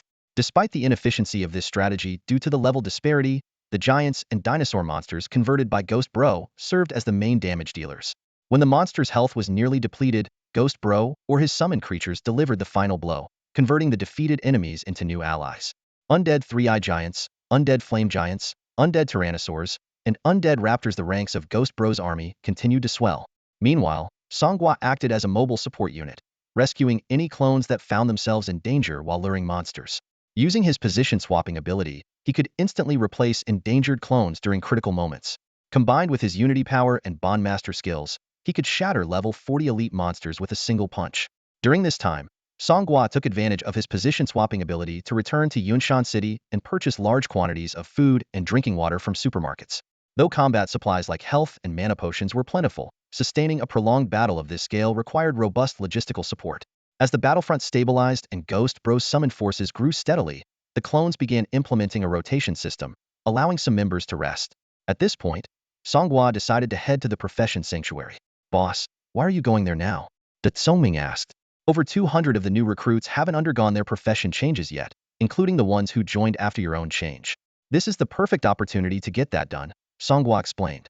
While procuring supplies earlier, he had noticed the city was gripped by panic, with incidents of looting and rioting breaking out. The guards of the Profession Sanctuary were likely deployed to the front lines, making this a rare and ideal chance. At that moment, Da Tsongming suddenly thought of a question. If everyone changes their class, who's going to be the cannon fodder team? The man wearing a dice-shaped helmet stood before the group, now transformed into the level 20 avatar from the city. After speaking, he pointed to himself but quickly realized something was off. Wait a minute, the boss took all the brothers who hadn't changed their class yet to go do it, but I haven't even gotten on the ride. Big Smart patted him on the shoulder and said calmly, Cannon fodder number 1, please step forward. Cannon fodder number 1? You've got to be kidding me. Meanwhile, the situation near the dungeon zone was becoming increasingly dire. A large number of professionals were trapped in the area, caught between a rock and a hard place. Endless waves of dungeon monsters ahead, and the more dangerous mid-fog and dense fog zones behind. These people had no choice but to cautiously avoid the swarms of monsters, trying to minimize direct confrontation. What they didn't expect, however, was that a group of outlaws had taken the opposite approach. They had set up a defensive stronghold in the area and were actively luring monsters to fight. Even more astonishing, during the battles, many of the monsters began attacking each other. The outlaws seemed at ease, laughing and chatting within their stronghold, even enjoying meals in peace. In stark contrast, the other survivors were fighting for their lives, their resources almost depleted, with even basic supplies like food and water running dangerously low. At the same time, the third daughter of the Lin family, Lin Ruqing, was trapped in the same region with a team of guards.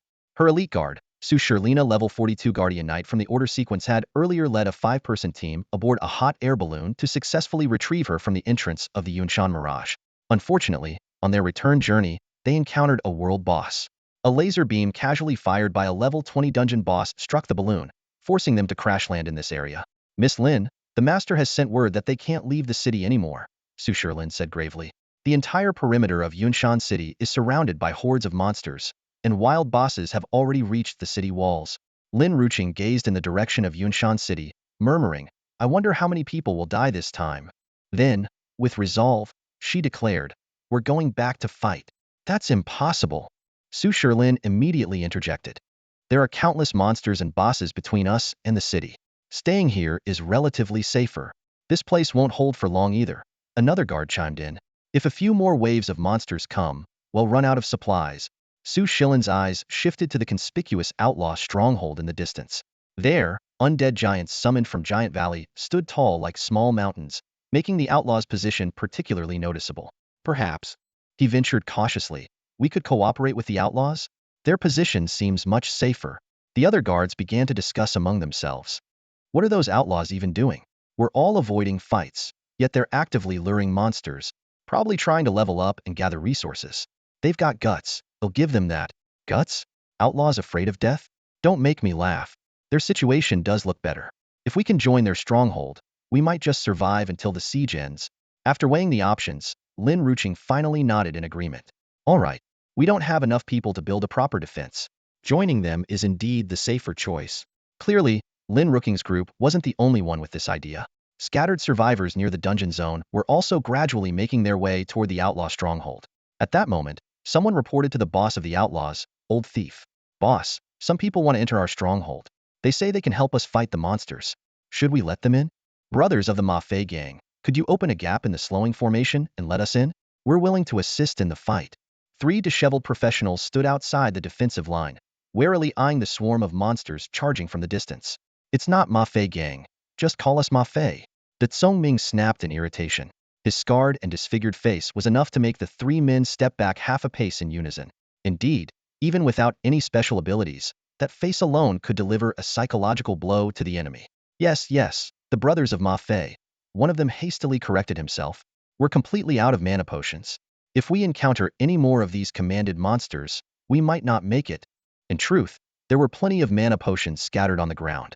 However, these supplies were all in areas frequented by the monsters, and no one dared to retrieve them. The relatively safer zones had long been cleared out. As the clones awaited instructions, Song Gua was already driving toward the professional sanctuary. Meanwhile, Da Tsongming faced wave after wave of people seeking help, adopting a righteous and commanding stance. We Ma Fei are the champions of justice, the conscience of professionals. Of course, we'll help you. But you need to lure the monsters. What? We came here seeking refuge, and you're asking us to lure the monsters? The group was stunned. Monkey Brother, with his fiery temper, extended his lengthening Rui Jingu bang to press against the chest of one protester. Either lure the monsters into the formation, or get lost. Stop getting in the way. In this battle to create summons for Ghost Brother, luring the monsters was the most dangerous task. The monsters were indifferent to Ghost Brother's summons, sometimes even treating them as allies. Currently, Monkey Brother, with his exceptional damage reduction abilities, was constantly luring the monsters, while the other defensive clones faced even greater risks. We'll do it. A clear voice rang out. It was Lin Ruqing. Her bodyguard immediately grew anxious. Miss, let us handle the luring. Hey, Ma Fei, let our third miss inside. No way. Da Tsongming declared, lifting his chin. If you come in, you must lure the monsters. It's the price of admission. Lin Ruqing stopped her bodyguard, who was about to explode with anger. It's fine.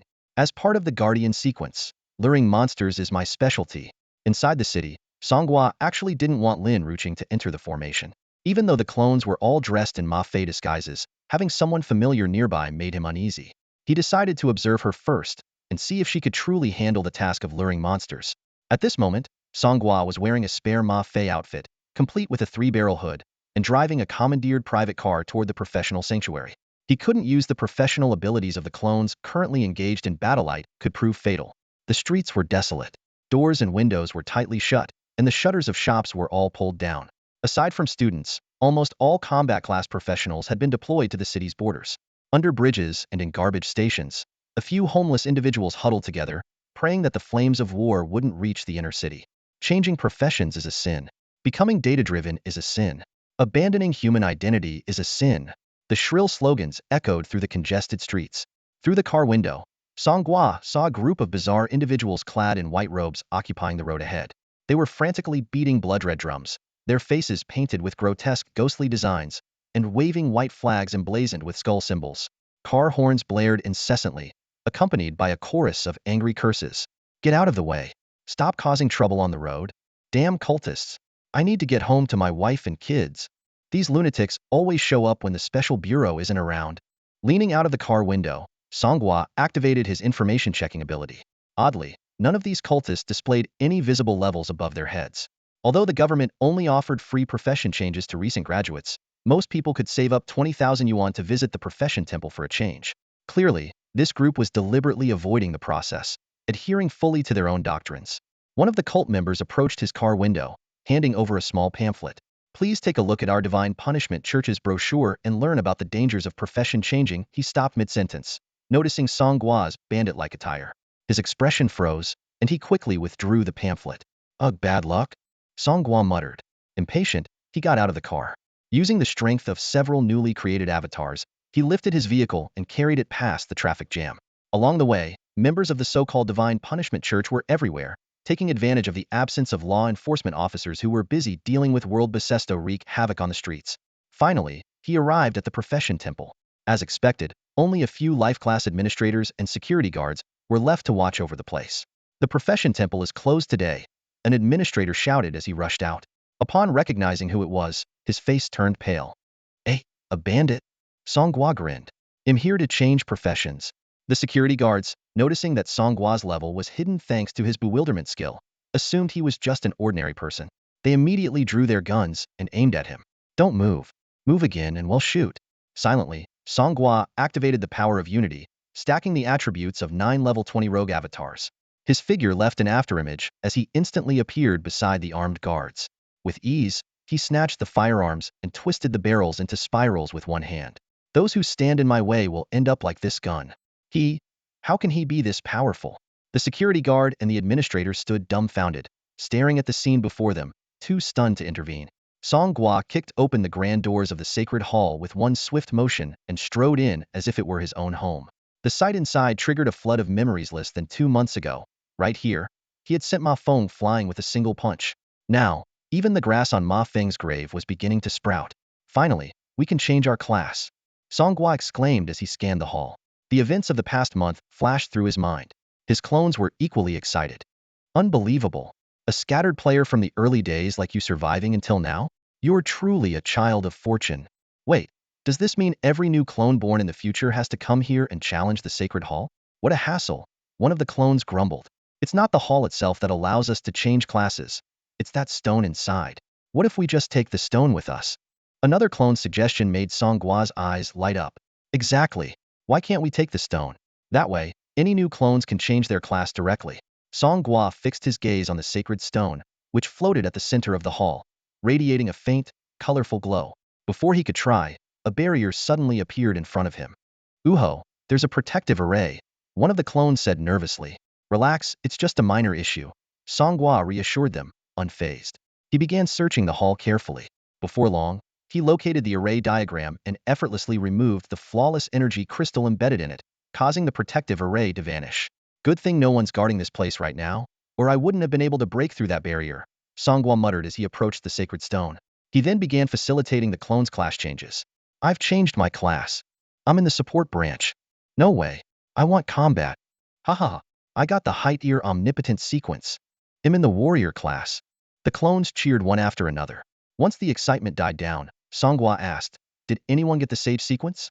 None of us, came the reply. Despite being one of the 4 high-tier sequences, the sage sequence remained elusive, even after Song Gua had facilitated over 400 class changes. This was with a 2.0 growth rate bonus. If the rate were any lower, even awakening a high-tier sequence would be nearly impossible. Any class professions? I am. Me too. A look of joy spread across Song Gua's face. This time, 2 class professions had emerged from the collective class change. Could it be that sacrificing Mafong and class had somehow increased the probability of pulling class rolls from the pool? Aside from that, the other clones were all a class, with not a single class in sight. The luck this time was undeniably exceptional. Could this be a reward for clearing the illusionary realm? Song Gua suppressed his curiosity about the specific professions of the 2 class clones for the moment. Song Gua knew he couldn't linger in the professional sanctuary for long. Although the professional association and the special bureau might currently be preoccupied, staying at the crime scene was undoubtedly unwise. Before leaving, he pressed his palm against the sacred stone of the profession and softly uttered, "Collect." With a crisp snap, the sacred stone vanished into thin air. When he opened his backpack to check, the stone now occupied half the available space. This was to be expected. If the sacred stone couldn't be taken away, there wouldn't have been a need for combat squads to guard it day and night, nor the layers of protective barrier spells. With the help of several clones, Song Gua quickly activated his skills and left the scene. Along the roadside, he commandeered a car and drove straight to the bandit headquarters in the suburbs. Midway through the journey, his phone rang. The caller ID displayed, Yuan Hao. Hello? Old Song. Why aren't you at home? Oh, I went out to buy some gear. Once you're done, head to the school. The principal is organizing all the graduating students to set up defensive lines on campus. Song Gua quickly combed through his memory. High schools on Blue Star had a tradition of such drills. Whenever a major crisis like a world boss siege arose, students weren't forcibly conscripted, but to prevent the front line from collapsing and monsters from invading, students who had already transitioned to their professions would construct defensive lines on campus. This was similar to the defensive system Song Gua had deployed in dungeon zones, where formations, defensive towers, and other facilities were prepared in advance to leverage positional advantages in emergencies. Looks like things aren't going well. Yeah, all thanks to those corrupt city defense troops. They handed over the city walls, gates, and a ton of defensive resources right away. Got it. They'll head straight to the school. Let's meet on campus. Sounds good. Song Gua immediately summoned a level 20 warrior class clone to head to the school in his place. Although he had already reached level 22, no one was aware of this yet, and a level 20 clone was convincing enough to pass as him. Upon arriving at the bandit headquarters, Song Gua summoned 2 S-class professional clones. One of them caught his particular attention. Name? Age? 19. Level? 20. Professional talent. Cataclysmic forbidden spell. When the skills of a cataclysm mage resonate with the surrounding environment, they automatically advance to forbidden spell versions. The skill's power scales proportionally with its original quality. Weapon proficiency. Staff. Armor proficiency. Cloth. Attributes unactivated. Strength. 60. Constitution. 80. Spirit. 260. Agility. 60. Growth. 2.0. Skills 57. Light of Retribution Common. LV1. Torrential Rain Fine. LV1. Gale Wind Excellent. LV1. Winter Snow Flawless. LV1. Fire of Destruction Rare. LV1. Equipment. None. What does it mean to resonate with the surrounding environment? Song Gua frowned in thought. This profession was completely unfamiliar to him, but considering the vast and complex system of divine professions, with even the basic sequences covering a wide range, it wasn't entirely surprising. The Cataclysm Mage pulled a phone out of Song Gua's pocket and quickly searched online. Moments later, his eyes widened. Whoa, this is insane. Although the basic sequence is rare due to its rank classification, there have still been individuals who successfully transitioned into the role of Calamity Mage over the past millennium. Song Gua was currently browsing online guides about Calamity Mages, paying close attention to the description of the profession-exclusive skill, resonance with the surrounding environment. The guide provided a detailed explanation of the relationship between weather attributes and skills. For instance, the ordinary quality Light of Retribution would upgrade to a forbidden spell version when used on a sunny day. While its power might be slightly limited due to its quality, it still reached the pinnacle of mage skills. Similarly, Surging Rain required a rainy day, and Raging Wind needed a windy day. What about Devastating Fire? It's not like fire can fall from the sky, Song Gua questioned. The Calamity Mage avatar, after reading through the guide, replied, it probably just needs a nearby fire source. I was thinking of asking Fire Bro to help test it out, but since we're about to head into battle, this will be the perfect opportunity for a live test. Next, They reviewed the attribute panel of another strength newcomer. A 19-year-old 7-star array mage with a 200 class talent, 7 stars in alignment. When 7 formations are connected, the quality of the formations increases, breaking through to the legendary level, with a 200 effect boost and halved energy consumption, instead drawing from natural energy. Other data included proficiency in penknife and leather armor, base attributes between 110-120, a growth potential of 2.0, and 5 array skills ranging from basic to intermediate levels. Support high professions are just like this. They only have sequence skills. The 7-star array mage sighed lightly. I mean, I'd love to be in a combat role too, but getting in rank is good enough. Song Gua quickly assigned roles. The 7-star array mage was placed in the Darkfire Enhancer group with the codename Xia, while the Calamity mage joined Brother Gui's team under the codename Southwind, responsible for AoE damage output. He then took out the Rally Corps, replaced 2 rank professions, and updated the roster with the new strength members. Brother Gui's side is almost ready. It's time to take action, Song Gua announced, swapping places with his avatar, who was still waiting for a class transition. Meanwhile, the rider left in the abandoned warehouse panicked. You scoundrel! Don't take the class sacred stone. I haven't transitioned yet. At the same time, in the city government building, the mayor broke into a cold sweat after receiving news that the class sacred stone had been stolen. To make matters worse, just as the city's defenses were stretched thin, bandits decided to strike as well. Suppressing his fury, he couldn't help but vent his frustration. Even the cults chose this moment for their team-building exercises. How was anyone supposed to live like this? The bandits actually took advantage of the chaos to steal the sacred stone of professions. The mayor slammed his desk furiously, his enraged voice echoing through the office. Issue a warrant. A warrant. Hunt down those bandits and capture them. His deputy reluctantly reminded him, Mayor, the bandits have already been on the wanted list for a long time. A bunch of useless fools. The mayor lashed out angrily. Just then, a scout hurried into the office and reported, actually, the bandits are currently in the outskirts near the dungeon zone. Witnesses saw them building fortifications, fighting monsters to level up, and collecting loot. And the ones who stole the sacred stone? Could be another group of bandits. They have a lot of people. The mayor sank into his chair with a grim expression. Yuanshan City was already under siege, completely surrounded, and there were no spare forces to chase after the thieves. He silently vowed that once the siege was over, he would launch a citywide manhunt and not rest until the bandits were caught. Previously, the mayor had never taken the bandits seriously. In his view, capturing cultists brought far more political credit than dealing with bandits. But now, things were different. The bandits had caused a catastrophic disaster.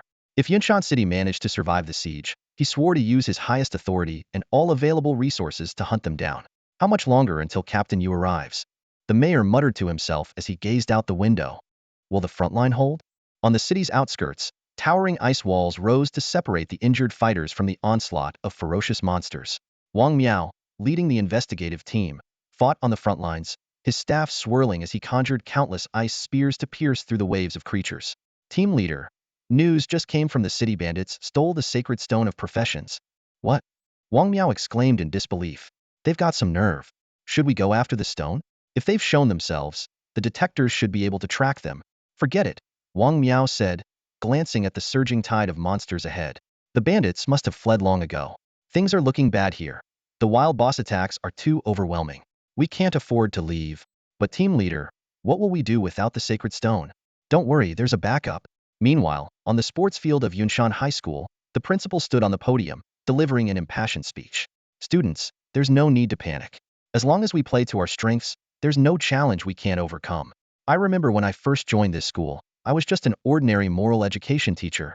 On the field, logistics students among the graduates were busy crafting defensive supplies using materials and energy crystals distributed by the school. In the combat division lineup, Song Gua and Yuan Hao stood among their classmates, who wore somber expressions. Do you think the front line is about to collapse? Of course. Why else would they gather us here at school? Street battles are probably next. How many people will die? The noble school next door has it so much better. Those rich kids are high-level, well-equipped, and have plenty of resources. I wish we could take refuge there. Keep dreaming. They'd never let you in. On the sports field of Yuanshan No. 5 High School, the students had set up a makeshift defensive position. Although it couldn't match the professional-grade setups constructed by Song Gua in the dungeon zones, it was still a commendable effort given the current circumstances. The principal's voice echoed through the campus via the loudspeaker system. We just received a notification from Yuanshan City Television. Their war correspondents are broadcasting live from the front lines. Students, let's watch the live coverage together and cheer for the brave warriors fighting on the front lines. The large screen at the front of the field lit up. The voice of the war correspondent came through the footage. Dear viewers, I am currently stationed about 1,000 meters inside the South Gate. Here, hundreds of combat teams from the Professional Association, 10 investigation teams from the Anomaly Bureau, and members from over a dozen guilds, including June Green and Tian Zhao, have gathered. Additionally, private professional armed forces from the Su Heavy Industries Group are also participating in the defense efforts. The battlefield shown in the footage was harrowing. Crimson blood pooled across the ground, severed limbs scattered over the charred earth, and flames and thick smoke rose from the city's borders. The monsters, grotesquely mutated and berserk, roared with spine-chilling ferocity. The reporter continued, "We have repelled 2 waves of attacks from the wild creatures and dungeon monsters. While there have been casualties, the defensive towers and formations have temporarily held the line. However, a significant number of dungeon bosses and a level 60 wild boss have now entered halfway into the defensive tower's range. If they are not stopped in time, these formidable enemies could easily destroy our defensive structures. Even worse, hordes of wild and dungeon monsters continue to pour in. The situation is extremely dire. For these students, who had only recently become professionals, the brutal scenes on the screen were a tremendous psychological shock. Yuan Hao swallowed hard and muttered with relief, "Thank goodness we made it back yesterday. If we were still trapped outside the city, we'd be utterly helpless." The clone of Song Gua observed the intense battle on the front lines, a sense of unease welling up inside him. The true form of the world boss had yet to appear, and Yunshan City's defensive forces were already struggling. The master's plan to strike at the heart of the enemy carried immense risk this time. What was even more alarming was the worsening supply situation. While the city defense forces still had enough conventional ammunition to hold on, these conventional weapons were minimally effective against the thick-skinned, massive monsters, only slowing their movements at best. The professional supplies were in even more critical condition. Resources such as basic magic potions and energy crystals were depleting rapidly due to the high-intensity combat. Even their equipment was deteriorating, with durability steadily dropping under constant use. Once durability was fully spent, the equipment would be permanently destroyed. What? Solve it ourselves? Zhao Yingxiong roared in anger, his long sword flashing coldly as he struck down a level 40 dungeon boss, sending it crashing to the ground. Overcome with rage, he crushed his phone in his hand. At that moment, Dao Yuming stood back-to-back with Zhao Yingxiong, holding twin axes. The rare or higher-grade equipment they both wore was riddled with cracks, showing severe battle damage. "You already know what those guys at the city bureau are like," Dao Yuming sneered, the corner of his mouth curling into a cold smile. "Quickly mobilize the guild warehouse resources and send someone to scavenge gear from the battlefield. If this keeps up, we'll be fighting shirtless soon." Zhao Yingxiong quickly retrieved a set of backup equipment from his inventory and swapped it on, gritting his teeth.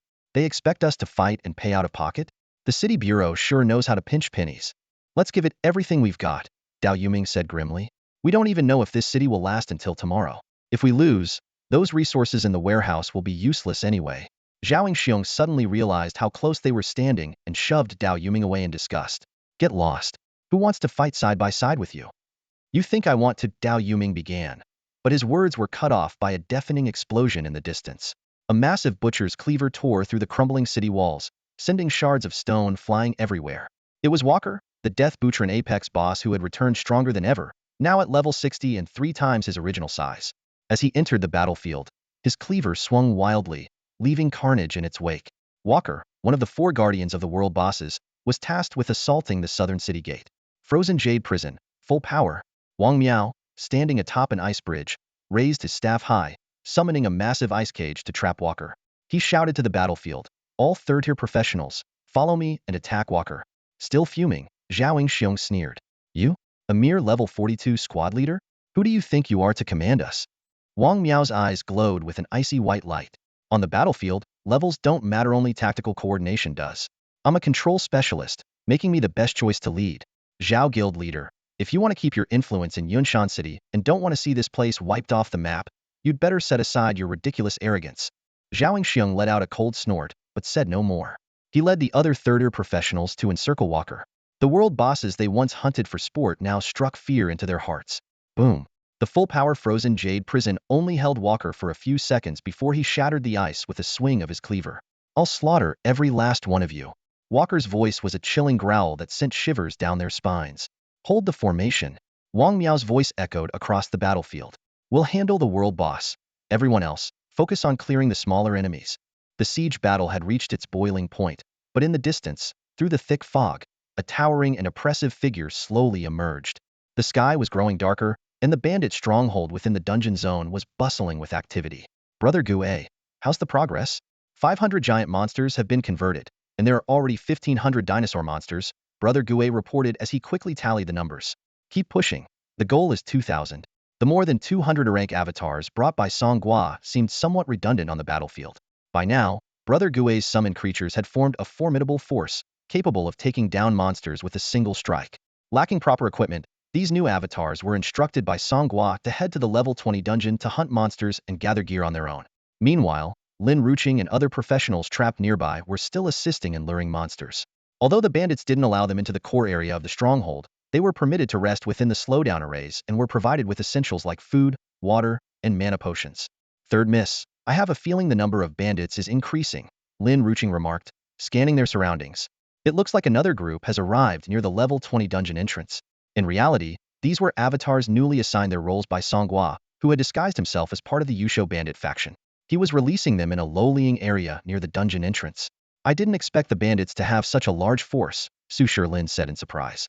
I heard they even managed to steal the professional sacred stone from the city. That's incredibly bold. Another guard whispered in amazement. Third miss, do you think collaborating with the bandits might? With my father and the Lin Bank backing us, who would dare criticize? Lin Ruching replied dismissively. But not all the other professionals seeking refuge felt the same. Upon learning that the bandits had stolen the sacred stone during the world boss siege, many feared being implicated and chose to leave the bandit stronghold. Half of them have left, reported Tsongming to Song Gua. It doesn't matter. Let the new brothers practice by luring monsters, Song Gua replied nonchalantly. By the time night had fully fallen, the monster luring operation was paused. Brother Gui's summoned creatures had reached their limit, 2,000 undead dinosaurs and 500 undead giants. Song Gua gathered all the avatars at the center of the barrier array for a meeting. Observing from outside the stronghold, Lin Ruching watched Brother Gue, who wore a Xifeng-style headpiece, deep in thought. They're collecting summoned creatures for the Shifeng bandits. Haven't you noticed? Any unit killed by him or his summoned creatures becomes an undead summon. Now, the number of summons he can control has likely reached its peak. What kind of profession is this? Being able to control so many summons at once seems way too overpowered, someone exclaimed, staring in awe at the dense swarm of summoned creatures before them. They recalled how, last time, the bandits had used this overwhelming numerical advantage to disrupt the battle and steal the outdoor boss. Indeed, the strength of the summoning class lies in numbers. Controlling just a few summons wouldn't be as practical as the pets of second-tier professions. But as the number of summons grew, the battles became increasingly effortless. Song Gua surveyed the surroundings. Over half of his 400-plus clones had already reached level 20. He decided to take advantage of the abundance of high-quality monsters in the area to continue leveling up and gathering resources, even though some of his damage-dealing clones were already experiencing experience fatigue. At the center of the formation, the clones encircled Song Gua. Brothers, Song Gua said, I know you're all exhausted, but we must attack the world boss immediately. If Yushang returns with reinforcements, they'll take the boss for sure, and all our efforts today will be wasted. This pep talk seemed unnecessary. The clones were already raring to go, each one eager to prove themselves in battle. Enough talk. Let's just hit it a couple of times and see how strong it really is. After the fight, are we holding an award ceremony? That's the real question. I want to lead the charge. Can I get a promotion?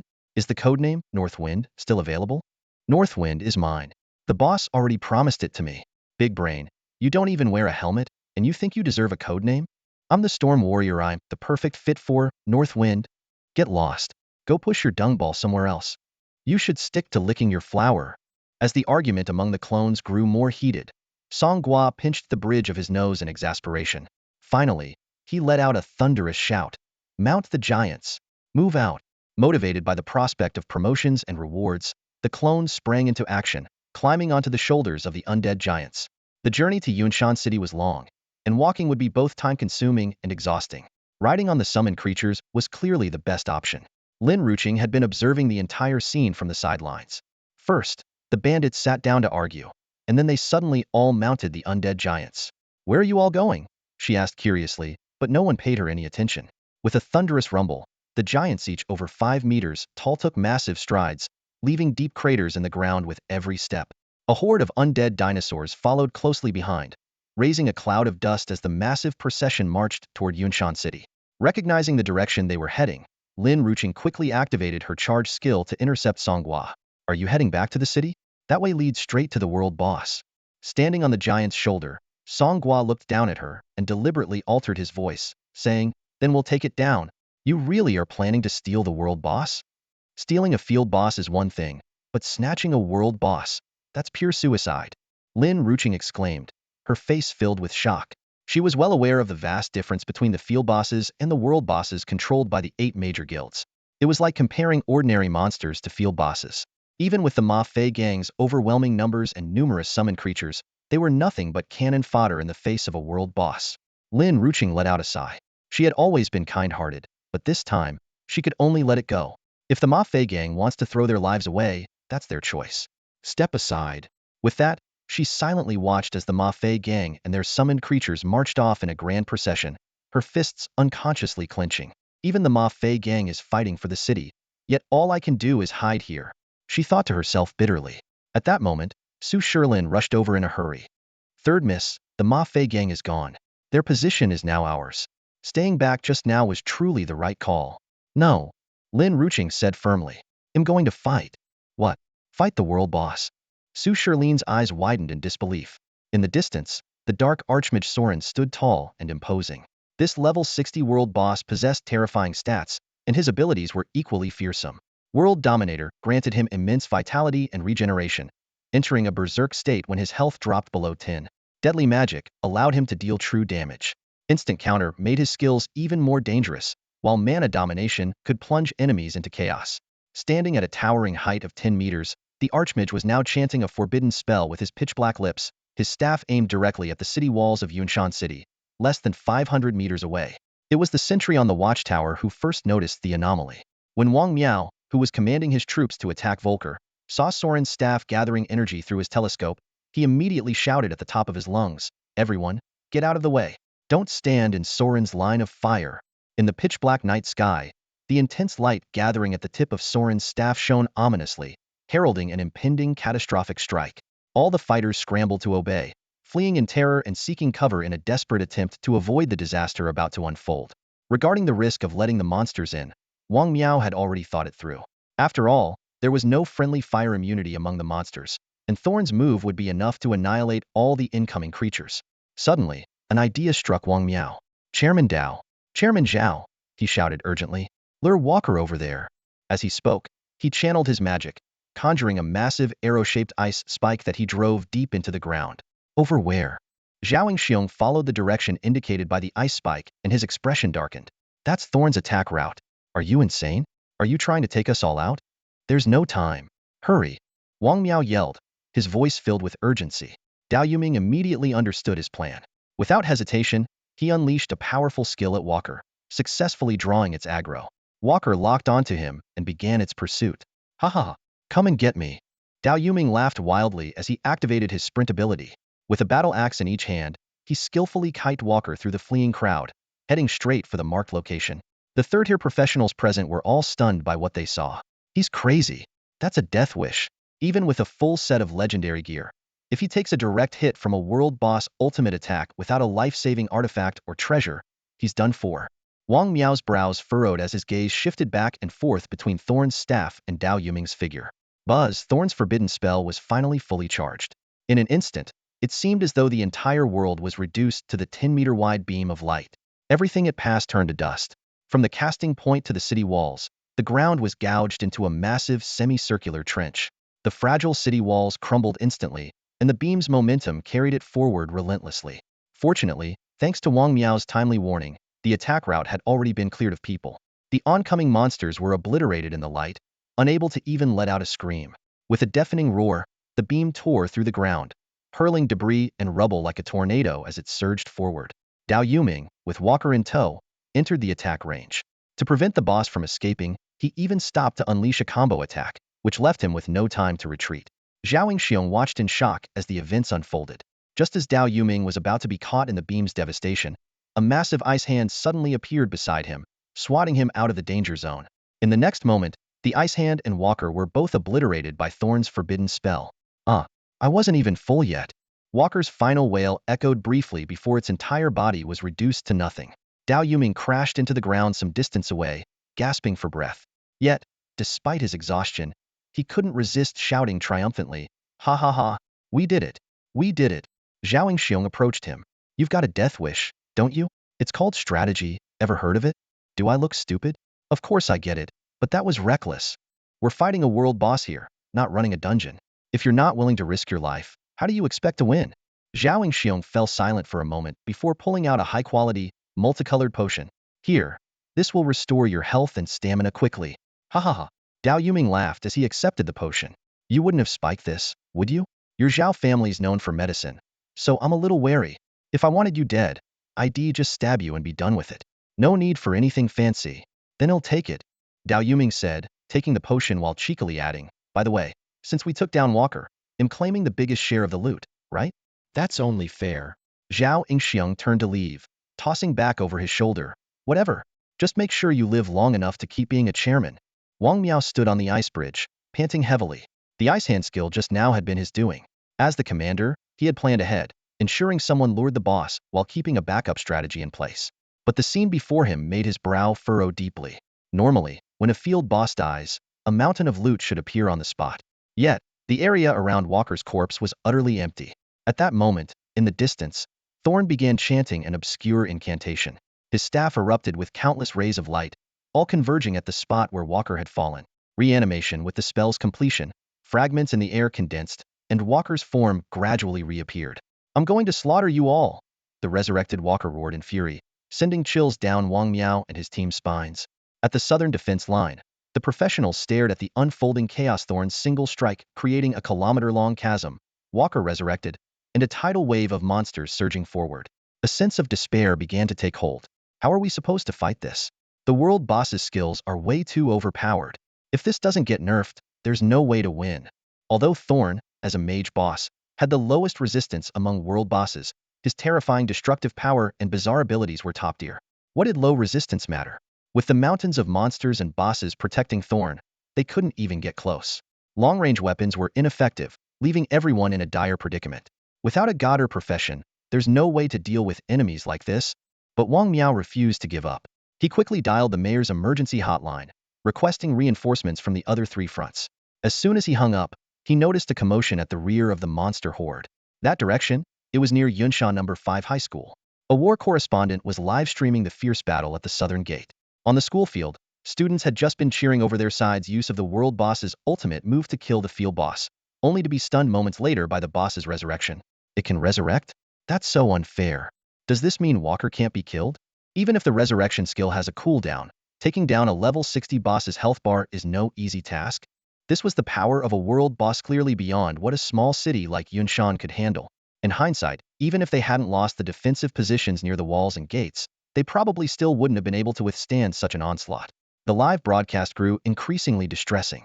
Thorn's ultimate opened a breach for the monsters, allowing hordes to pour in behind Walker. The casualty numbers among the professionals skyrocketed. The school principal wiped the cold sweat from his forehead, debating whether he should use his connections to evacuate to the northern aristocratic school for safety. Amid the panicked crowd, however, one figure stood out. Song Gua's clone appeared unusually composed. With one hand in his pocket and the other picking his nose, he exuded confidence in his main body's possession of the dark balance. Old Song, aren't you scared? We might be facing a citywide massacre soon. The clone, Song Gua, leaned casually against the chairback, speaking nonchalantly. How could that be?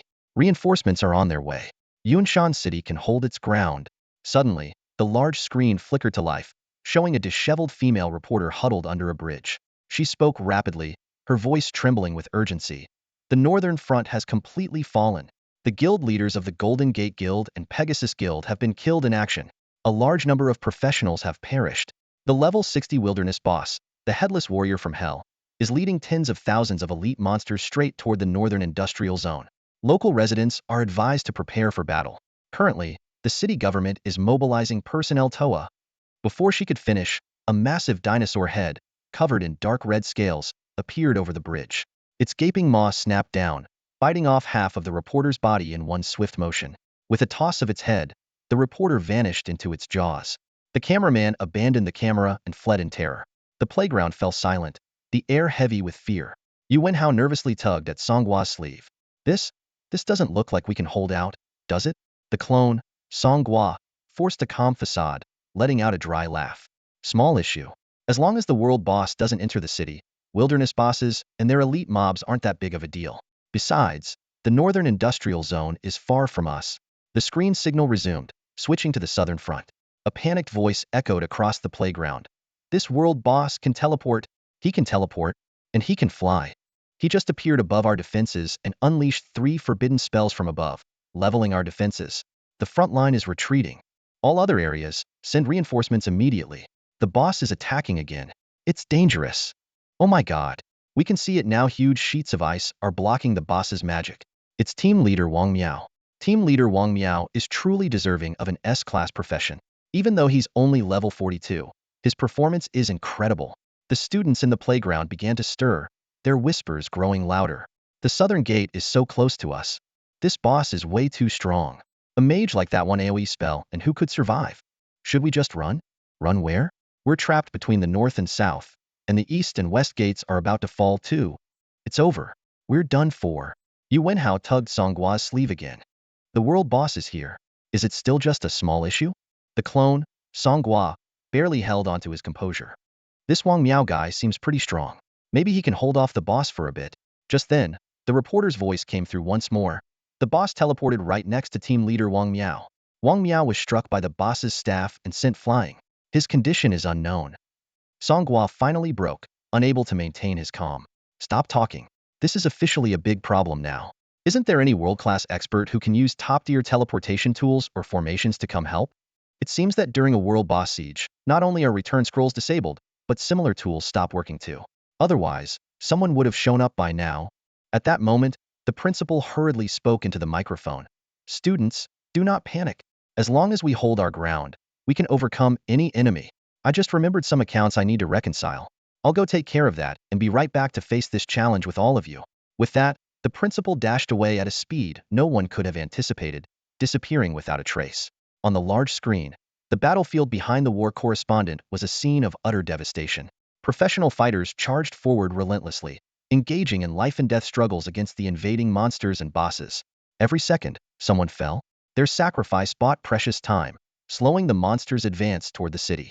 The students on the school grounds watched in awe, their hearts shaken. Some whispered about the reasons these professionals were fighting so desperately, perhaps to protect their loved ones in the city, perhaps for a greater cause, or maybe they didn't have time to think at all. At this moment, the weight of the word professional felt heavier than ever.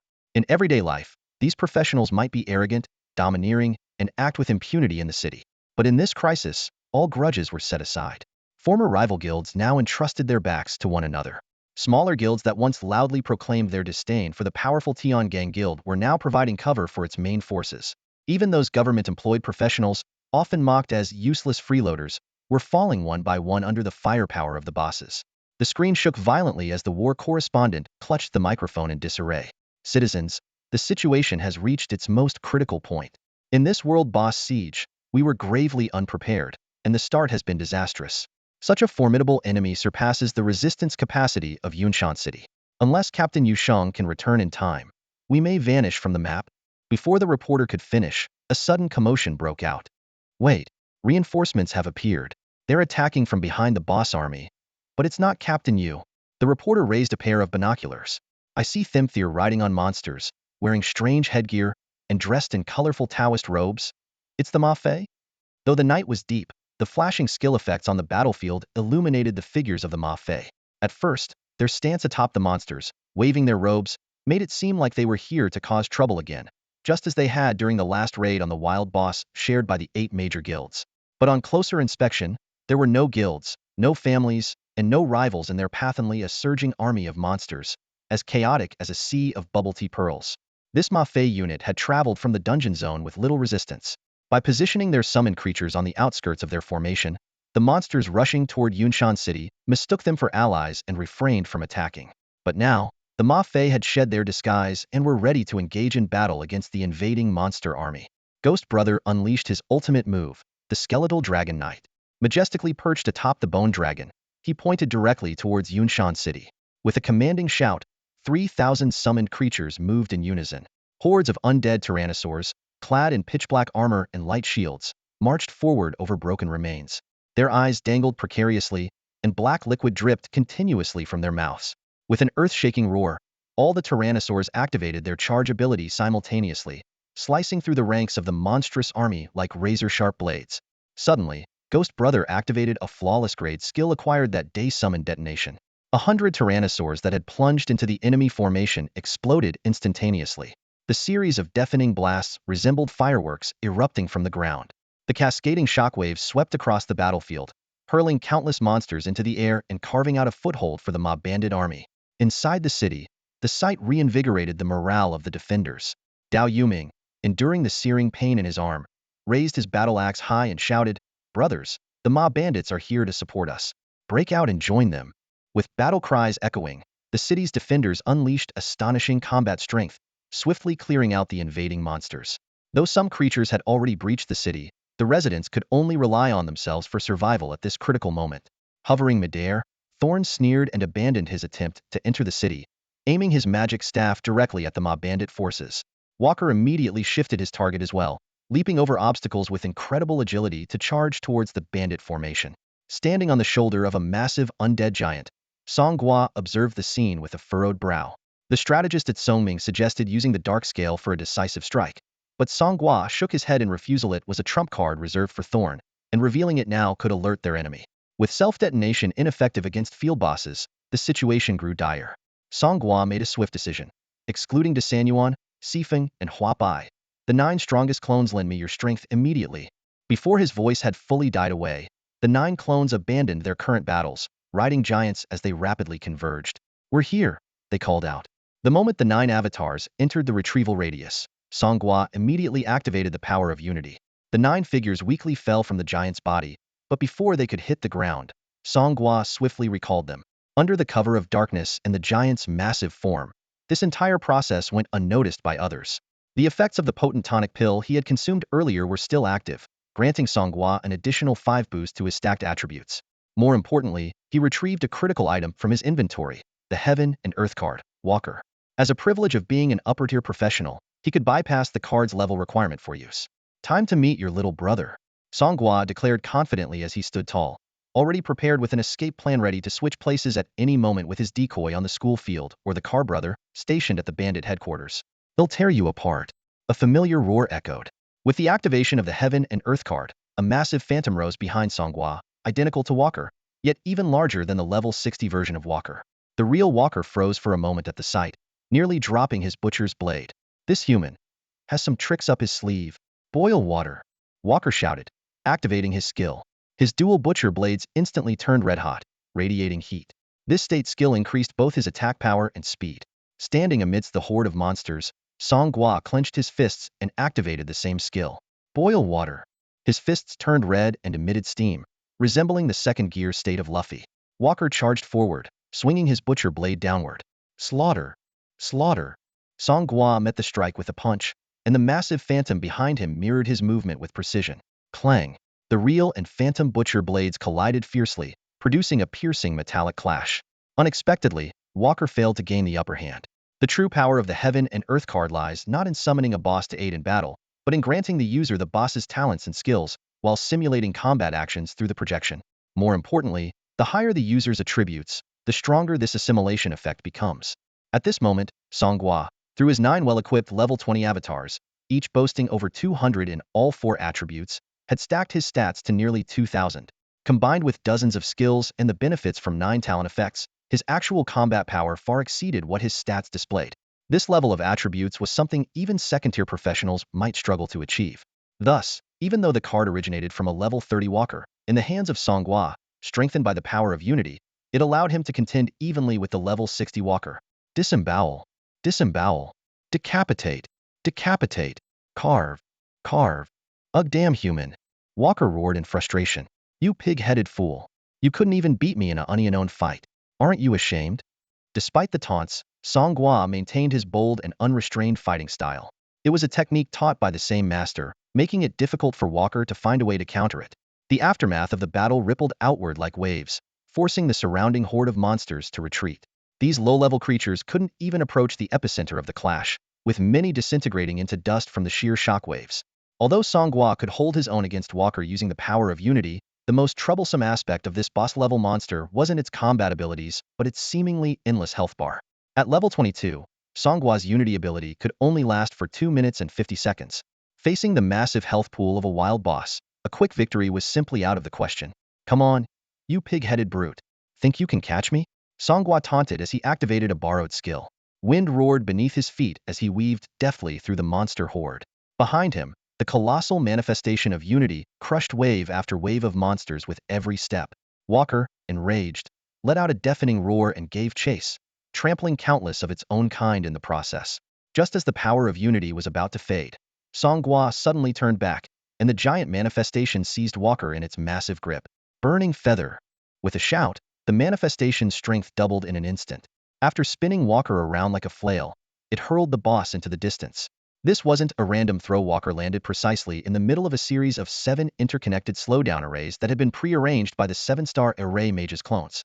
Although Xia's skill level wasn't high, her exceptional class talent allowed the connected arrays to gain a quality upgrade and a 200 boost in effectiveness. Given Walker's mechanics, which favored single-target carnage and lacked resistance to control effects, this was enough to trap the boss for a significant amount of time. If Song Gua could stall for just 4 more minutes, he could once again borrow the power of 9 clones and reactivate Unity to continue the fight.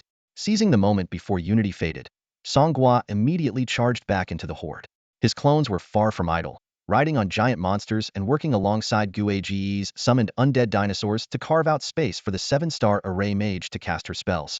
Amid the chaos, the newly promoted class Calamity Mage, Southwind, regrouped with Fire Brother. Fire Brother, give me a hand. Bring more fire. Southwind called out.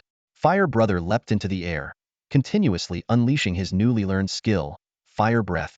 While the skill's individual damage was modest, its low energy cost and lack of cooldown allowed it to be fired in rapid succession like a machine gun. Fireballs exploded one after another, spreading flames rapidly. In no time, a sea of fire formed around Fire Brother. Standing at the heart of the inferno, Southwind felt sweat streaming down his face from the intense heat. Previously, the flames hadn't been strong enough to elevate Destruction Fire into a forbidden spell, but this time, he was confident it would work. Taking a deep breath, he slowly raised his staff. Destruction Fire. Activate. In the skill bar, the name of the ability changed the moment it was cast. Forbidden Spell. Earthfire Skystrike. The Destructive Flame, a rare tier skill, showcased its terrifying power after being advanced to a forbidden spell version. Centered around the Scourge Mage, Nanfeng, pillars of fire erupted from the ground with an apocalyptic force, as if summoned from the depths of hell, shooting straight into the heavens. Even though the defensive line in the city had already retreated by a kilometer, the deafening roars and towering fire pillars were still clearly visible. Even cast at a mere level 20 attribute, this forbidden spell was catastrophic for elite monsters ranging from levels 20 to 40. Everything in the path of the fire pillars was reduced to ashes. Holy crap. One skill in my experience fatigue is maxed out. Nanfeng stood at the center of the fire pillars, laughing uncontrollably, his expression wild and almost possessed.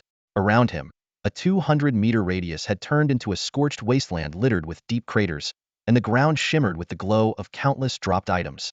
The bandits swarmed in, frantically grabbing loot while grumbling, "Damn, almost got burned alive. This isn't a dungeon. There's no damage immunity for teammates here."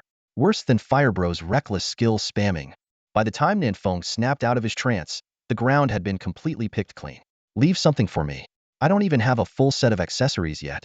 Nanfeng could only retreat helplessly to the rear, mount his summon giant, and toss out minor skills to contribute minimally.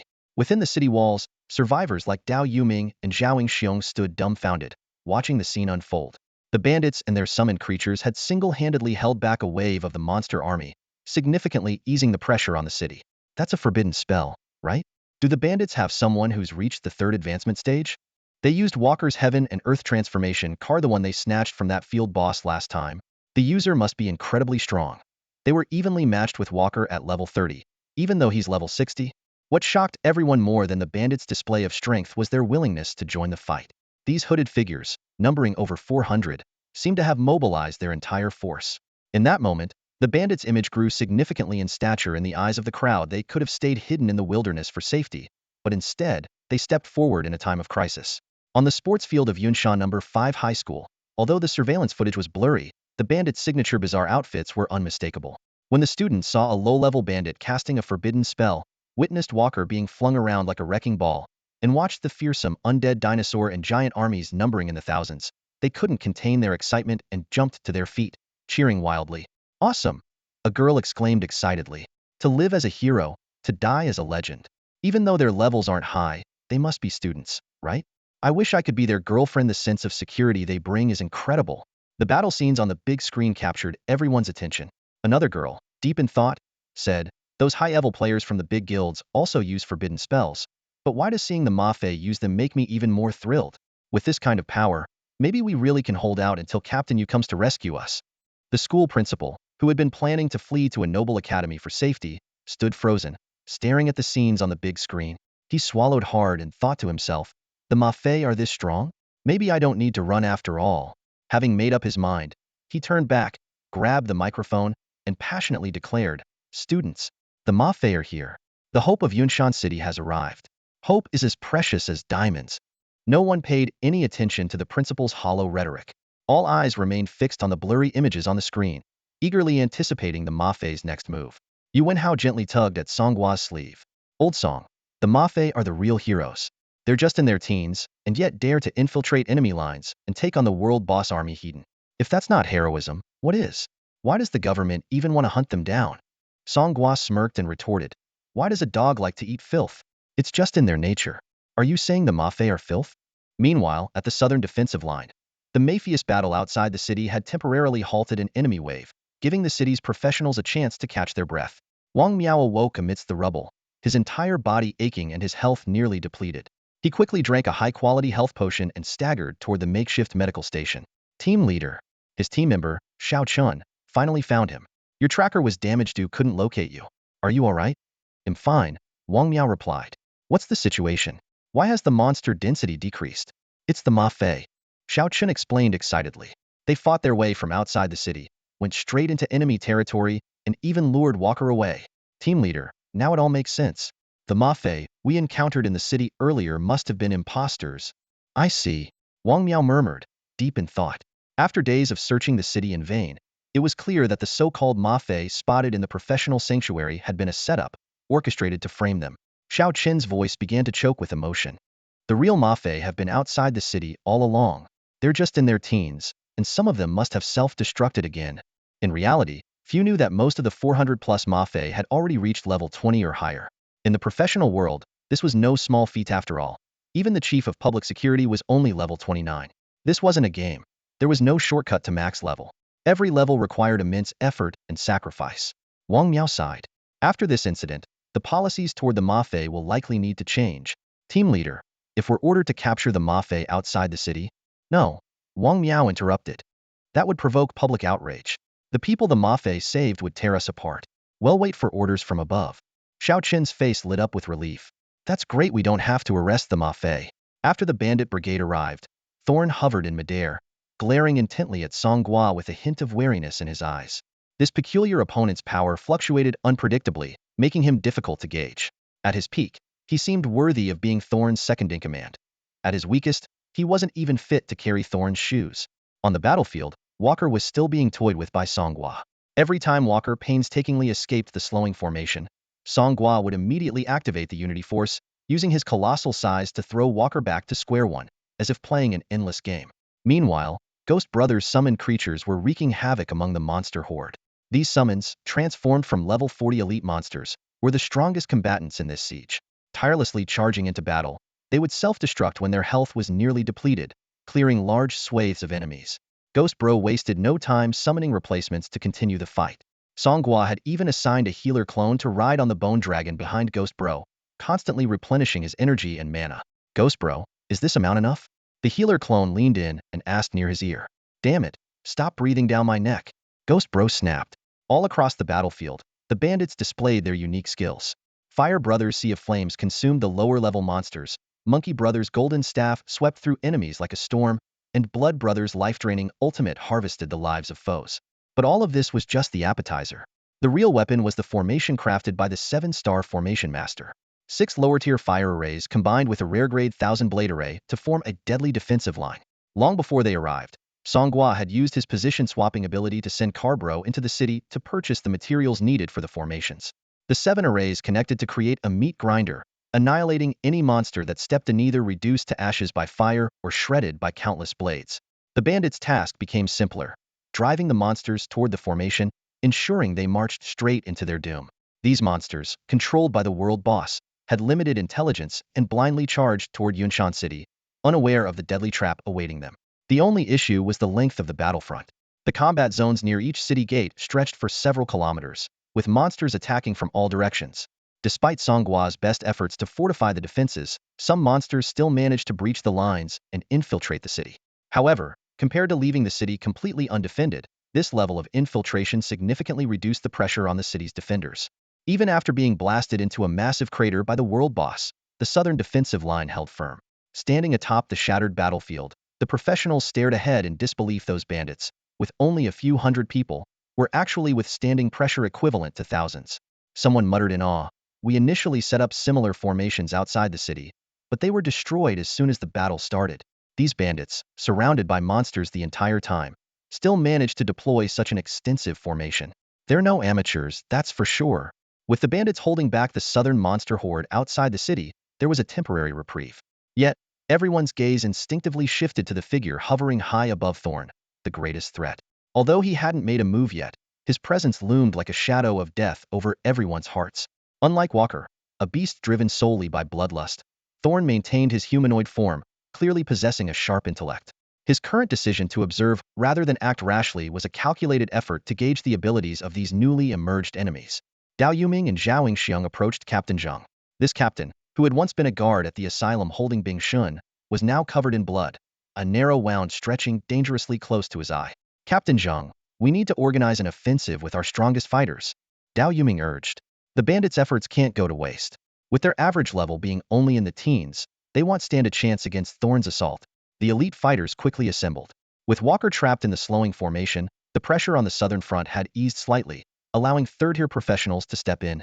Altogether, including prominent figures like Ma Dongqing, president of the Tingqing Guild, and Sun Wenxiang, president of the Steelheart Guild, there were only about 30 of them. With Wong Meo severely injured, Captain Zhang took temporary command as the highest-ranking officer. His expression was grim as he addressed the group. Captain Yu Shang will arrive in an hour, but until then, we must do everything we can to hold off Thorn. The news initially boosted morale, but Captain Zhang's next words quickly doused their spirits. Thorn could eliminate the bandits with a single strike. If he forces us back, he'll be able to massacre a quarter of the city's population before Yu Shang arrives. We'll use the Heaven's Might cards, Captain Zhang declared, scanning the group. I trust many of you have reserves. In truth, only the 8 guild leaders carried such rare and valuable tools. But in this dire situation, they couldn't afford to be stingy, willingly sharing their resources with their comrades. As the group strategized, Dao Yuming suddenly exclaimed, Thorn is gone. Zhao Yingxiang's sharp eyes swept toward the city outskirts. He used teleportation. He's going to annihilate the bandits. Everyone knew of Thorn's terrifying talent after teleporting. His next skill would require no charge time, consume no mana, and deal double damage. Forbidden spell. Arcane Burst Flash. Finally, it had begun. Over 400 of Song Gua's clones were scattered across the battlefield, forming an impenetrable surveillance network. Even as he focused on toying with Walker, he could still clearly track Thorn's every move. When Thorn suddenly vanished and teleported above the clones near the formation, Song Gua executed 3 seamless actions in under a second. He swapped places with one of his clones, retracted all clones within a 44-meter radius, and then swapped positions again to relocate to another cluster of clones, continuing the retraction process. At the same time, Ghost Brothers summoned giants and dinosaurs began creating chaos. They swung their massive arms or unleashed random abilities, filling the area with smoke and effectively obscuring the view of the city's residents. The battlefield was already in turmoil, walls destroyed, both sides fighting on the same plane, monsters charging back and forth. With the cover of night, it was nearly impossible to discern what was happening. Thorn, having teleported to this location, intended to unleash his ultimate ability, targeting the densest group of bandits. However, the scene before him left him stunned. The target group had vanished into thin air, leaving only a single bandit standing there, flipping him off. Thorn quickly redirected his wand, searching for another group to target. His ultimate wasn't meant to be wasted on a single enemy. Yet, the new targets were disappearing just as swiftly. Haha, Thorn, come on, hit me. A mocking voice taunted from one direction. I'm over here. The same voice echoed from another direction. Where's your ultimate? Isn't it instant cast? Come at me.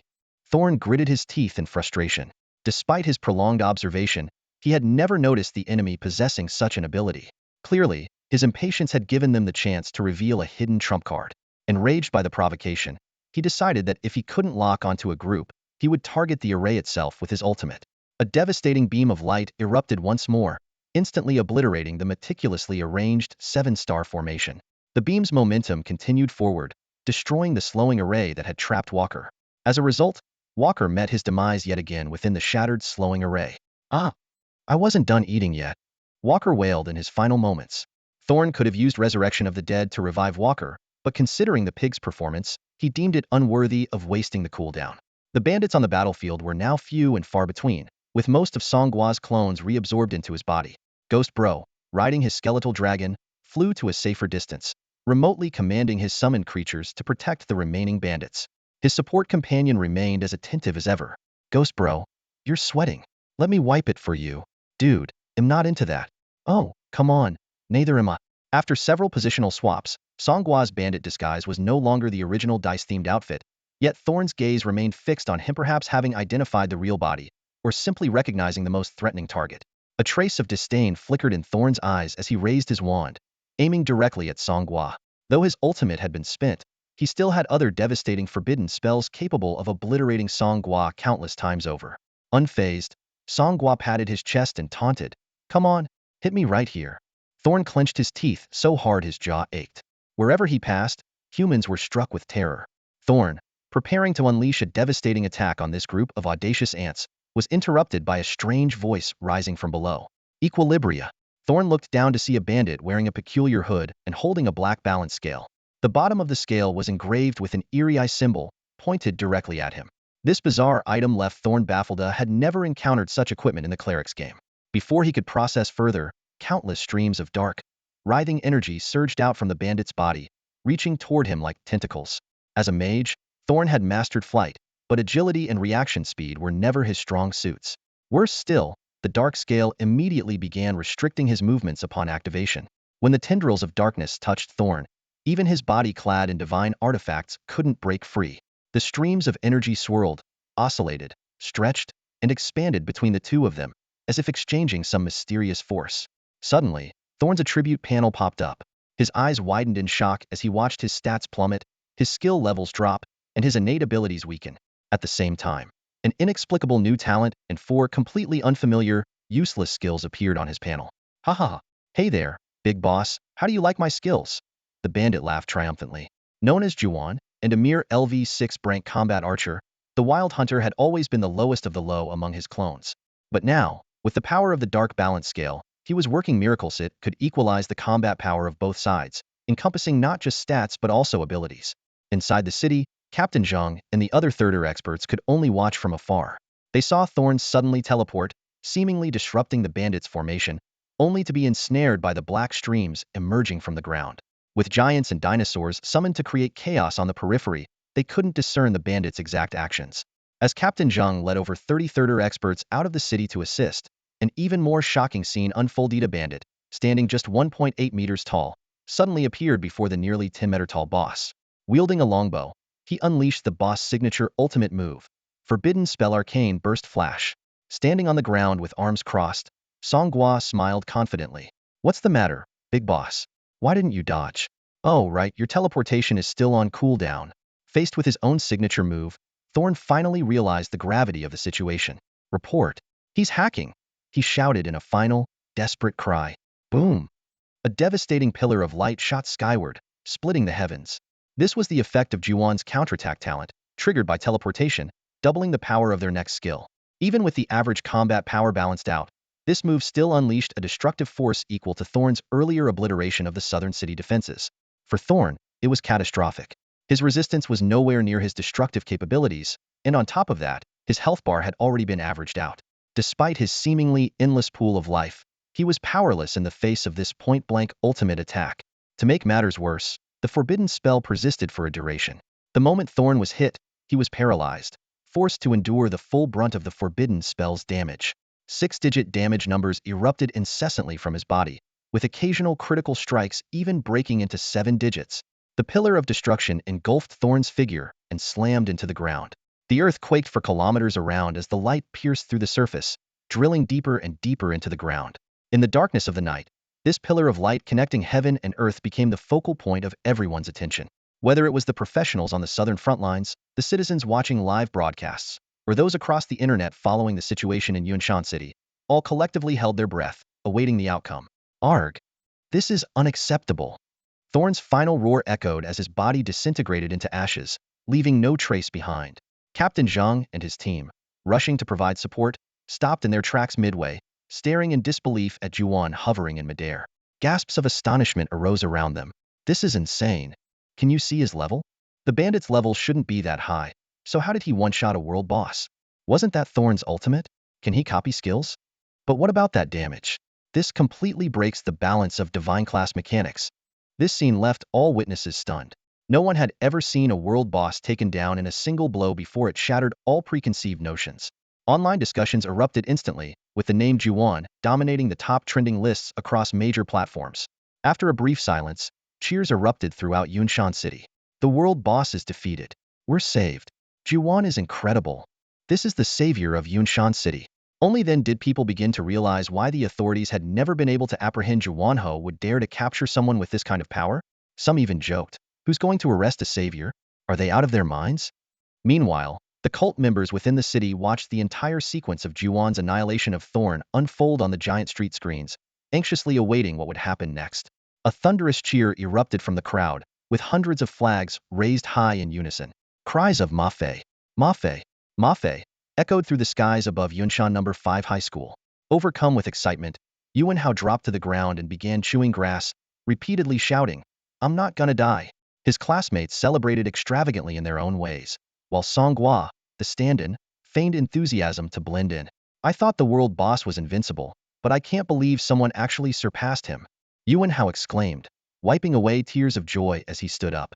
"That green robe and headgear, it must be the legendary Mafei." Song Gua patted him on the shoulder, cautioning, "Don't celebrate too early. Even though the world boss is down, the monsters that have entered the city are still running rampant. If they make it to the school, we'll need to be ready for battle." Just then, a weak yet resonant warning came from the large screen. "Be careful. Hell come back to life." Wong Meo's voice sent a chill through everyone as their hearts leapt to their throats. Leaning against the support beam of the medical tent, Wong Meo mustered all his strength to shout. Captain Zhang suddenly remembered. That's it. Besides Resurrection of the Fallen, he also has the Dark Rebirth skill. The group had previously examined Thorn's information panel up close and knew this skill allowed a marked target to resurrect with minimal health within 5 minutes of death. Although all attributes would be reduced by 50, it was still a terrifying ability for a world boss.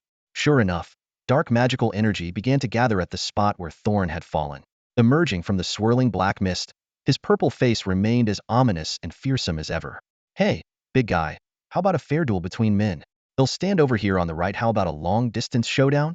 At this moment, Juwan's teleportation skill was still on cooldown.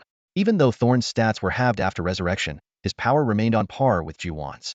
Insignificant human, perish. Thorn raised his staff, dark energy converging at the magical stone atop it. "Boss, help me." Seeing the imminent danger, Song Gua remained calm and composed. He had anticipated this scenario and prepared a countermeasure. "Juwan, lend me your strength." Song Gua activated the power of unity, borrowing all of Juwan's abilities, including the newly acquired force of balance. He immediately used position swap, trading places with Juwan. Juwan was transported to a safe zone, shielded by the giants summoned by Ghost Bro. Now at the front line, Song Gua wasted no time unleashing instant teleportation, a skill unaffected by Juwan's cooldowns when borrowed. He flashed behind Thorn and simultaneously activated the Heaven and Earth manifestation card, summoning a massive spectral figure of a pig-headed, human-bodied walker to bolster his presence. Forbidden spell. Arcane burst flash. Realizing too late what was happening, Thorn was filled with bitter regret. "Really? You're doing this? Making me die twice to the same ultimate move? Is this even something a human would do?" A familiar beam of destruction tore through the sky, accompanied by the deafening screams of agony. The ground was once again left with a massive, bottomless crater. Thorn's body disintegrated into dust within the beam this time. It was true death. The world announcement echoed across the heavens. The world boss of Yunsan City has been defeated, and the siege battle is over. The entire city of Yunsan erupted with excitement. On the streets and in the shelters, citizens were cheering and celebrating everywhere.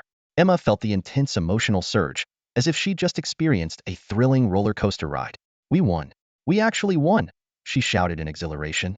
"Only a few scattered monsters and minor bosses remain. Mafei is simply incredible.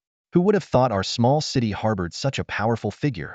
Outside the southern gate, A group of third-tier professionals clutching the heaven and earth transformation cards stood silently, their faces filled with shame. They had originally planned to assist Ma Fei, only to now realize how laughable their intentions had been.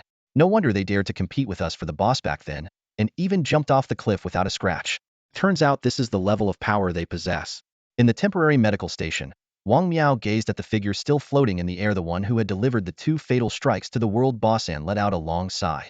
Ma Fei has now become the undisputed savior of Yunsan City. It seems our plan to capture them is completely out of the question. His team member, Xiao Chun, asked in confusion, why would we want to capture them?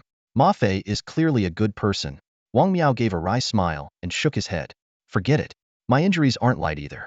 I think I'll take a break for now. In the dense forest, Lin Ruching stood atop a tall tree, staring in disbelief at the faint silhouette in the distance. She recalled how she had previously warned the leader of Ma Fei not to recklessly challenge the world boss. Now, it seemed her advice had been entirely unnecessary. How is this possible? They're only level 22 at most. How did they manage this? Due to the sheer number of monsters on the battlefield, she had been unable to get close enough to watch the fight, leaving the details of the battle unclear. However, as the city-destroying crisis was averted, the situation began to shift subtly. The ground littered with equipment, and the remaining monsters became a massive source of profit in the eyes of the professionals.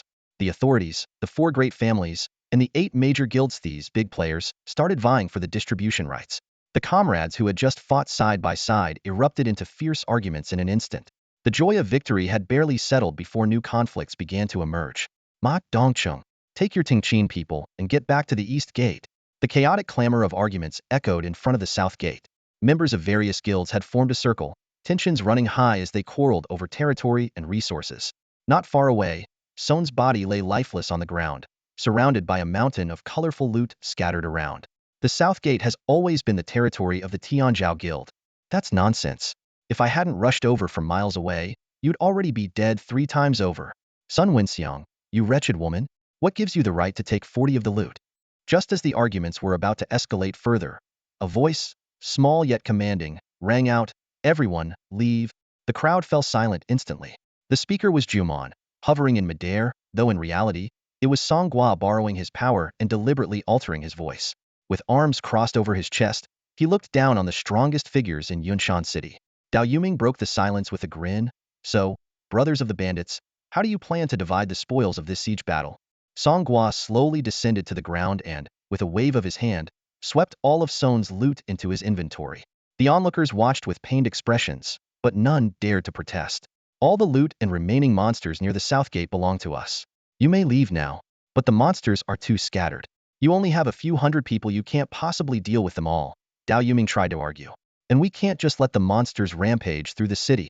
Before he could finish, Song Gua casually launched a magic arcane missile.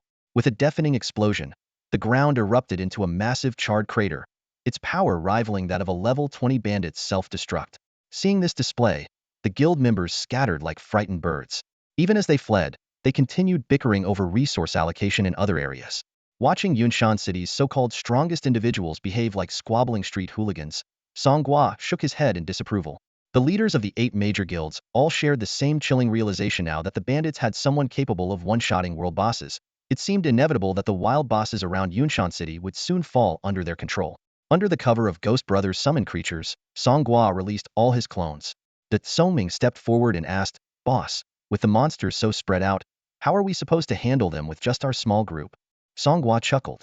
Before the power of unity dissipated, I already commanded all the monsters to gather at the South Gate. As a temporary world boss, he had inherited the ability to command monsters. Meanwhile, the other factions were still locked in heated arguments over resource distribution, completely unaware that, aside from the unclaimed loot from the other 3 battlefronts, all remaining monsters and bosses were now out of their reach. Upon hearing Song Gua's words, the crowd of clones immediately erupted in chaos. Summon all the remaining monsters in the city? Do you think we're gods or something? One clone shouted angrily, shaking his fist. There are still 3 wild bosses out there. Are you trying to get us all killed? Prepare to detonate, cannon fodder number 1. Another clone yelled, even if we blow ourselves up, there's no way we can take down so many monsters. One clone, with heavy dark circles under his eyes, leaned wearily against the wall. He hadn't slept for a day and a night, and his haggard face made him look like a real ghost. Despite the clone's doubts, Song Gua remained calm. He beckoned the 7-star formation master and explained steadily, don't panic. I have a world boss talent that allows me to sense the exact number of remaining monsters. As long as we set up the formation in advance and lure most of the monsters into it, we can wipe them out and easily collect a massive amount of resources. Hua Zig's eyes lit up. If this works, we won't have to worry about resources until our second-class advancement. But Xue Zigu raised a concern. What if there are too many resources? Can our backpacks even hold all of it? Should we get some trucks to haul them? Song Gua flashed a mysterious smile and pulled out a gathering core from his pocket. Why bother storing blue sky and white cloud grade items? Just toss everything in and smelt it into leveling experience. The sight of the gathering core sent the clones into a frenzy of excitement. One started doing a handstand and spitting on the ground. Another hugged a companion's helmet and kissed it repeatedly, while a third began headbutting the floor in sheer exhilaration. The 7-star formation master, who was intensely focused on sketching the formation diagram, glanced at the group of lunatics and broke out in a cold sweat. Don't celebrate too early. Hurry up and help me set up the formation, or we won't be ready when the monsters arrive. The clones quickly calmed down and gathered around the formation master. Upon learning that ordinary players couldn't create real formations, they couldn't help but marvel at the exceptional talent of Bing Shun, the formation master who could have become a world-class thief. To ensure there were enough materials for the formation, Song Gua swapped places with the clones in the city and headed straight for the materials trading market at the Tianzhou Guild. Unlike his first visit, this time he opted for a zero-cost acquisition method. After all, setting up 7,000 blade arrays required an enormous quantity of high-grade energy crystals, which were far too expensive to purchase through normal means. Well, it's not like it's the first time I've crossed the Tianzhou Guild. One more won't make a difference, Song Gua thought to himself as he surveyed the empty market. The once bustling area now only had a few female cashiers and sales assistants maintaining order. All the skilled guards originally stationed here had been forcibly drafted to the front lines.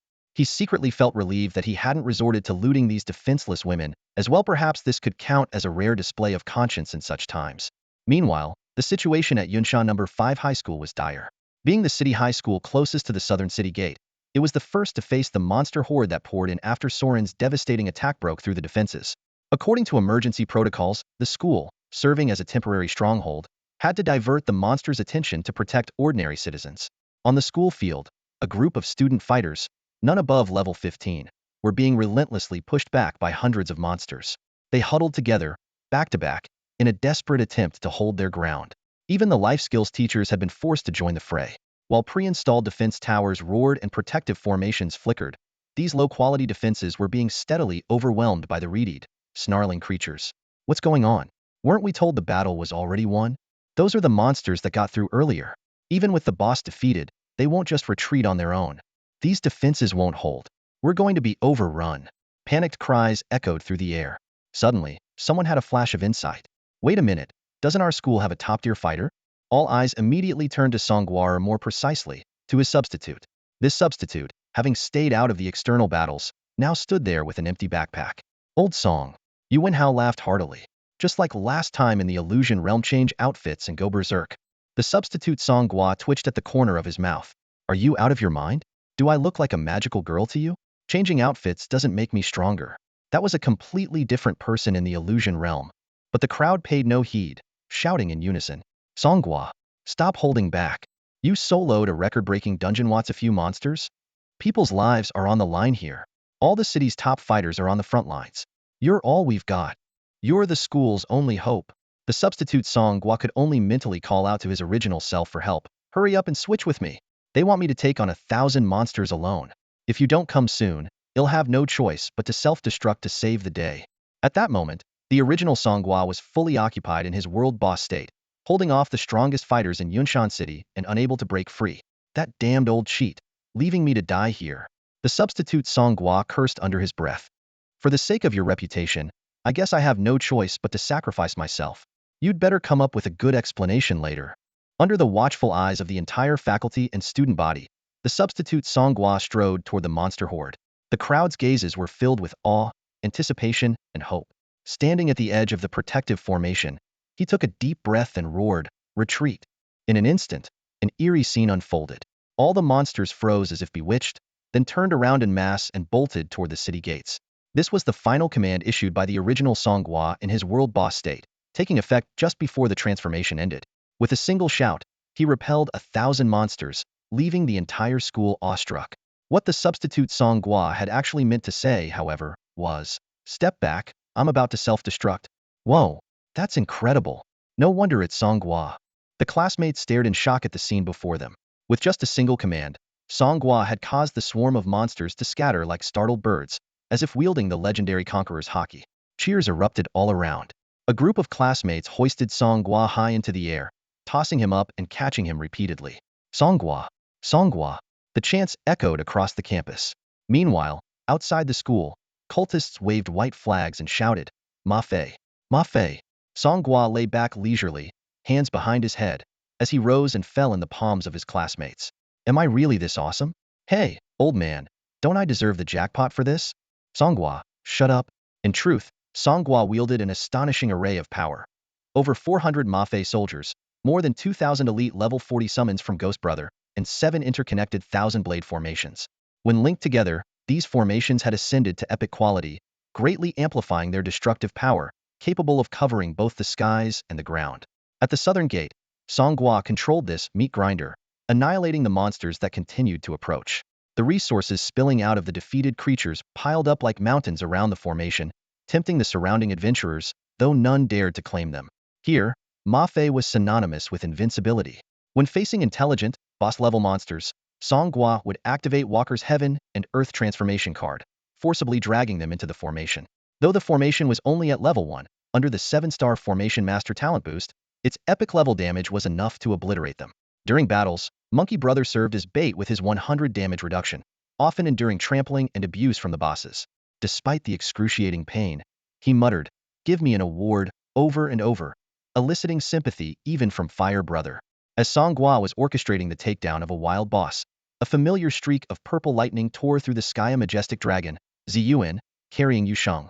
Yushang, clad in gleaming light armor and wielding a golden spear with a red tassel, had clearly come prepared for a world boss fight. Upon learning that the boss had already been defeated by the Ma Fei, Yushang leapt from Ziyuan's back, shouting, "Dragon Roar Spear, 9 Heavens Cry."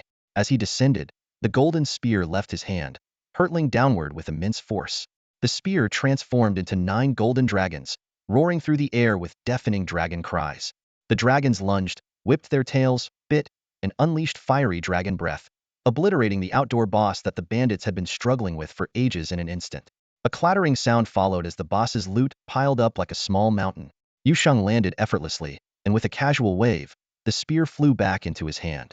He seemed indifferent to the valuable loot scattered across the ground, his sharp gaze scanning the bandits around him. Was it you who killed the world boss? Song Gua quickly swapped places with one of his clones, retreating to the edge of the crowd in case of danger. This formidable figure, capable of defeating the boss in a single strike, had strength far beyond what his level suggested. Having lost the power of the world boss, Song Gua could only rely on the dark balance if forced to fight. But each use came at the cost of soul energy and would further empower the malevolent spirit within the soul-devouring orb. If the spirit broke free, the dark balance would be rendered unusable forever. Jiuwan stepped forward boldly, puffing out his chest. "It wasn't use, it was me. I took down the world boss all by myself. Twice." To outsiders, it did indeed look like this bandit, wearing Jiuwan's signature headpiece, had used the boss's ultimate moves to defeat Thorn. Yushang calmly took out the artifact, the true side-eye. Level 6? Don't kid around. Who really did it? Jiuwan froze awkwardly, while the surrounding clones struggled to suppress their laughter. Seeing no one respond, Yushang continued, "To take down a world boss in one strike, one's strength must surpass mine. Being able to replicate boss-level abilities likely puts you in the S-Sage rank. There aren't more than 10 people I can think of who fit the description. Would the senior among you care to show themselves?" The moment Yushang activated the true side-eye, Song Gua decisively swapped places with a clone in the city. He worried that his disguise would be exposed, but from within the city, he could still command his clones and control the situation. Yushang put away the true side-eye and softened his tone. "Fine. If the senior doesn't wish to meet, I won't press. But I'm curious why establish a bandit organization in Yunshan City and recruit these young people? What's your purpose?" Through telepathy, Song Gua instructed Yuan, "Tell him I want to cleanse the filth, starting with Yunshan City, and usher in a new golden era for Blue Star." "Boss, your ambition is that grand?" Jiuwan exclaimed in surprise. "Idiot. That's the kind of thing he likes to hear. Say it, and hell leave. I don't feel safe with him here." Song Gua urged impatiently. Jiuwan straightened up and declared loudly, "Captain Yu, our leader says he wants to cleanse the filth, starting with Yunshan City, and bring Blue Star into a new golden age." A flicker of emotion crossed Yushang's eyes. "I see. Using this opportunity of defeating the world boss, I'll do what I can to pave the way for your group in Yunshan City. Tisich, we're heroes now. We don't need your help, and no one's going to hunt us down anymore. Juan scoffed dismissively. Yusheng smiled. On the surface, yes. But behind the scenes, can you really be certain? With that, he leapt onto Ziyuan's back and flew toward Yunshan City. Ziyuan's grumbling voice carried on the wind. Why waste your breath with a bunch of level 20 weaklings? The world boss was clearly taken down by some hidden powerhouse. You know how those types are, they love to stay mysterious. After Yusheng left, the bandits continued their relentless battle against the monsters. Though exhaustion from fighting non-stop for a day and a night had left their eyes bloodshot, the sight of low-level resources being steadily funneled into the core and the experience points climbing higher reinvigorated everyone. When the experience bar finally maxed out, they immediately took out the core upgrade crystals they had looted from the wild bosses and upgraded the assembly core. Cheers erupted all around. Yeah, another level up. 10 more binding slots. Can I get one for my slime summoner? Go play with your slime. Get back to work. It's still not enough. We've got over 400 brothers here. The upgrade bonuses aren't that great. Why so excited? This is a symbol of status. You cannon fodder wouldn't understand. Oh, give me a break. Meanwhile, when the forces of the major families and guilds arrived at the eastern, western, and northern battlefields, they found only scattered, unclaimed supplies on the ground. All the monsters seemed to have retreated in unison toward the southern part of the city, like a receding tide. This unusual phenomenon also caught the attention of the citizens still engaged in street battles with the monsters. Although relieved, everyone was puzzled normally. After a world boss was defeated, new monster attacks would cease, but the ones already in the city wouldn't retreat on their own. The mayor, having survived the ordeal, slumped into the leather chair in his office, his hefty body nearly sinking into it. We're saved, truly saved, he muttered, wiping the cold sweat from his forehead as he pressed the intercom button to contact his secretary. Sweetheart, notify the Bureau of the Extraordinary, the Professional Association, the Public Security Office, and the City Defense Forces to all pull back and rest. Award combat bonuses to survivors based on the year-end bonus standards, and triple it for those who performed exceptionally well. As for the remaining monsters and bosses, let the 4 major families and 8 big guilds handle them, but make sure to collect a 30% materials tax. Dear Mr. Mayor, a syrupy voice replied from the other end of the line. The earlier orders are fine, but the last part might be a bit tricky. The bandits have set up a powerful killing formation outside the southern city gates, wiping out all the retreating monsters. Are you suggesting we tax the bandits? What? The mayor exploded with rage. After all our losses, the bandits get all the benefits? He was about to issue an order to intervene when he recalled the live broadcast of the world boss battle by the war correspondents. The bandits were now the saviors of Yunshan City, and many citizens were already making pilgrimages to the southern city gates to show their gratitude. Taking action against the bandits at this time would clearly be unwise, while unruly citizens might not be a big concern. Stirring up public anger would make future exploitation much harder. This is absurd. In every other siege battle I've heard of, monsters never retreat like this and cancel all those rewards I just mentioned. The major powers quickly pieced the situation together. They hadn't been idle, they had organized teams to intercept some of the monsters. However, while they could handle ordinary creatures, they were no match for boss-level threats. Everyone could only watch helplessly as the most valuable bosses fell into the bandits' deadly trap. A warrior slammed his fist down in frustration. This is infuriating. We lost so many brothers, and all we get is this measly share of the loot? The bandits took the lion's share. The rise of these bandits is unstoppable now, someone sighed. Rise? What rise? Another sneered. They can take down world bosses in seconds. TVE already become the top force in the city. Even in second-tier or first-tier cities, they'd be unstoppable with this kind of power. Meanwhile, war reporters remained stationed on the ruins of the city walls, their cameras fixed on the bandits outside, capturing their every move. Through live broadcasts, leaders of various factions watched the bandits gleefully collecting their spoils. They stomped their feet in anger, but could do nothing about it. By now, large crowds of citizens had gathered at the southern front. Standing amidst the ruins, they shouted and cheered at the bandits with the same enthusiasm as fans welcoming their idols at an airport. Many others arrived carrying banners, red ribbons, and celebratory cannons, making the scene increasingly lively. Dear viewers, a war reporter exclaimed excitedly into the camera. I'm here at the southern battlefield ruins. Thanks to being in class life skills war reporter with a max survival rate, I can bring you this first-hand coverage. Behind me, countless citizens have gathered spontaneously to pay tribute to these bandit heroes, who are as powerful as they are charismatic. As the battle drew to a close, the clones began noticing the crowd on the distant ruins. Wow, so many fans. We're really famous now, one clone said with a laugh. Too bad we can't show our faces. The masks actually make us more recognizable. We're unique, each of us has a different mask. Hey, over here, one clone suddenly shouted. I'm Sanwan, in a class warrior from the Kingdom Warriors sequence.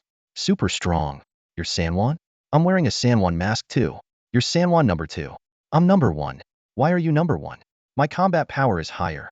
As the clones started bickering and fighting over the title of number 1, De Tsongming, touching the scars on his disfigured face, felt a strange sense of relief. Who would have thought that being disfigured would save me from this kind of mix-up? Before he could finish his thought, he was knocked to the ground by the brawling clones. The onlooking citizens exchanged bewildered glances. These heroes, why are they fighting each other? Once all the monsters had been cleared and valuable resources secured in the clones' backpacks, with the more common materials fed into the assembly core, Song Gua swapped places with one of the clones and stepped outside the city. At his command, all the bandits mounted the latest generation of summoned giants created by Ghost Brother and began their march out of the city. Watching their figures disappear into the distance, the remaining citizens couldn't help but show worried expressions. Are the heroes leaving Yunshan City? In the morning sunlight, citizens gathered near the damaged city walls, watching the departing figures of the Ma Fei group with a mix of reluctance and confusion in their hearts. Yunshan City can't do without the Ma Fei, murmurs spread among the crowd. Some speculated it was due to the government's wanted orders, but most couldn't understand. Why would warriors capable of taking down the world boss fear being wanted? While the strength of the Ma Fei subordinates might be average, they were the heroes who had exposed the bloody dealings of the Zhao family. The authorities are pushing away our protectors, one angry citizen exclaimed. Today it's just the world boss, but what if the abyss invades in the future? What will Yunshan City do then? By now, the sky had brightened, and the absence of countless monsters outside the city no longer obscured the view. Song Gua, unable to retrieve his avatars in front of the crowd, led them out into the wilderness, heading toward the remote mist zone to handle matters. To the citizens, the departing figures of the Ma Fei were deeply moving. Like divine warriors descending from the heavens, they had saved Yunshan City in its darkest hour, only to leave without seeking fame or reward. That such heroes were now wanted by the government only fueled the citizens' outrage. Just as Song Gua and his avatars had walked a short distance, a figure emerged from the forest. It was Lin Ruching. Her equipment was battered, and her massive hammer had numerous chipped edges, evidence of a fierce battle. You must be the leader of the Ma Fei, Lin Ruching said, fixing her gaze on the dice mask covering Song Gua's face. Yes, the dice, Song Gua replied, aware she was referring to leader rather than the literal dice. I just wanted to say thank you, Lin Ruching said sincerely. As a resident of Yunshan City, I'm grateful to you all for protecting my home and family. It was nothing. Step aside. We have things to do, Song Gua replied coldly. Why not return to the city? You're heroes now. Even if you're wanted, no one would dare touch you. You're too naive, Song Gua said, signaling to his avatars, who immediately began advancing on summoned giants. Move aside, move aside. Lin Ruching was pushed to the roadside, left to watch as the Ma Fei group disappeared into the distance.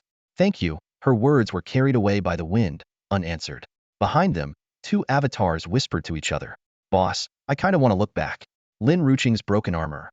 Well, there's something catching my eye. Shut up. When we get back, I'll send you a website link. Look all you want. 2D can never compare to 3D, though. Stop engaging with her too much. She might pick up on something from your words or actions. Though the clones were restless, they remained disciplined and avoided unnecessary losses. Once they reached an uninhabited area, Song Gua retracted all his clones and immediately switched places with the boarding guy from the bandit headquarters. Left standing alone in the wilderness, the boarding guy looked bewildered. At least let me switch my class first, he pleaded urgently. That way, I can survive out here. They'll find a cave to hide in, and I can regularly deliver supplies to support you. I'll make things much easier for the brothers when they leave the city, he added with a self-deprecating laugh. You're basically using me as a teleportation point, aren't you? Haha. Inside the Soul Devourer orb, a curious spirit floated aimlessly, complaining, being treated as a teleportation point? That's nothing. I've lost my entire body, and now I'm just a sound relay. Hearing this, Song Gua casually asked, after using the balance scale once, Juan mentioned feeling like some soul power was missing. Has there been any change in that malevolent spirit? Yes, it's grown larger, the curious spirit replied. It seems like using it does consume soul power, though we can't feel the difference. By the way, it said it wants to come out and curse your mother. Let it stay put as the engine it's meant to be and stop running its mouth, Song Gua retorted impatiently.